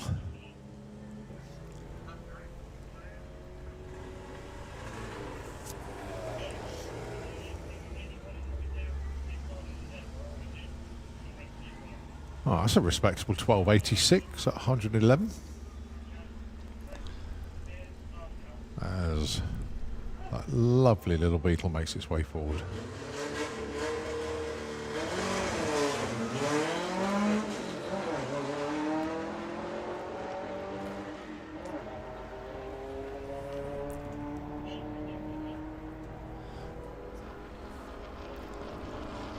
Okay, right, well, I'm just going to get word because I've got a feeling the pairing lanes could now be closed. Yeah. They are closed. They're giving them a sign. And there's nothing in the lanes. So that is it. It's game over. Huge respect and thanks go to our start line crew down there. They've been rotating around today. But a cracking job as always. Thanks also to the timing crew up here. Feeding us with extra information because obviously that got a little bit confusing with Funny Car today. My apologies for kept talking about one of the cars and it was somebody else that was down there. But I was looking at the pairing lanes. I didn't look at what was underneath me. So, yeah, sorry about the little bit of confusion earlier on that. But we've had a great day. We have, and thank you very Thoroughly much to, again, a shout out, Artisan Fudge. You have fed me throughout the day. Oh. And now I'm taking the leftovers back to my team in the hope that they can fix my race car. Yeah. Yeah, thanks. Yeah, the Artisan Fudge. Very enjoyable indeed. Although Luke had the bulk of it, I did try it. Yeah, I mean, Very nice. you are doing very well on your diet. Your willpower is so much better than mine. But yes, I'm going to go back to the pits and put on some pretty Yeah, blender. I'm going to go around mugging people for £5 in yeah. exchange for 2 I'm- Hall of I'm- Fame Benevolent I'm Fund poor. stickers. That's what I'm going to do. Fair enough. Because you never know. When Is that what might you need the call support. it when you're dropping into barbecues? I'm Well, just here to sell. Well, I used to stickers. raid barbecues. Now I try and mug people. So it all works at the end of the day. Fair enough. But in advance, apologies for trying to get money off you folks, but you know it's all for a good cause. So the British Drag Racing Hall of Fame Benevolent Fund.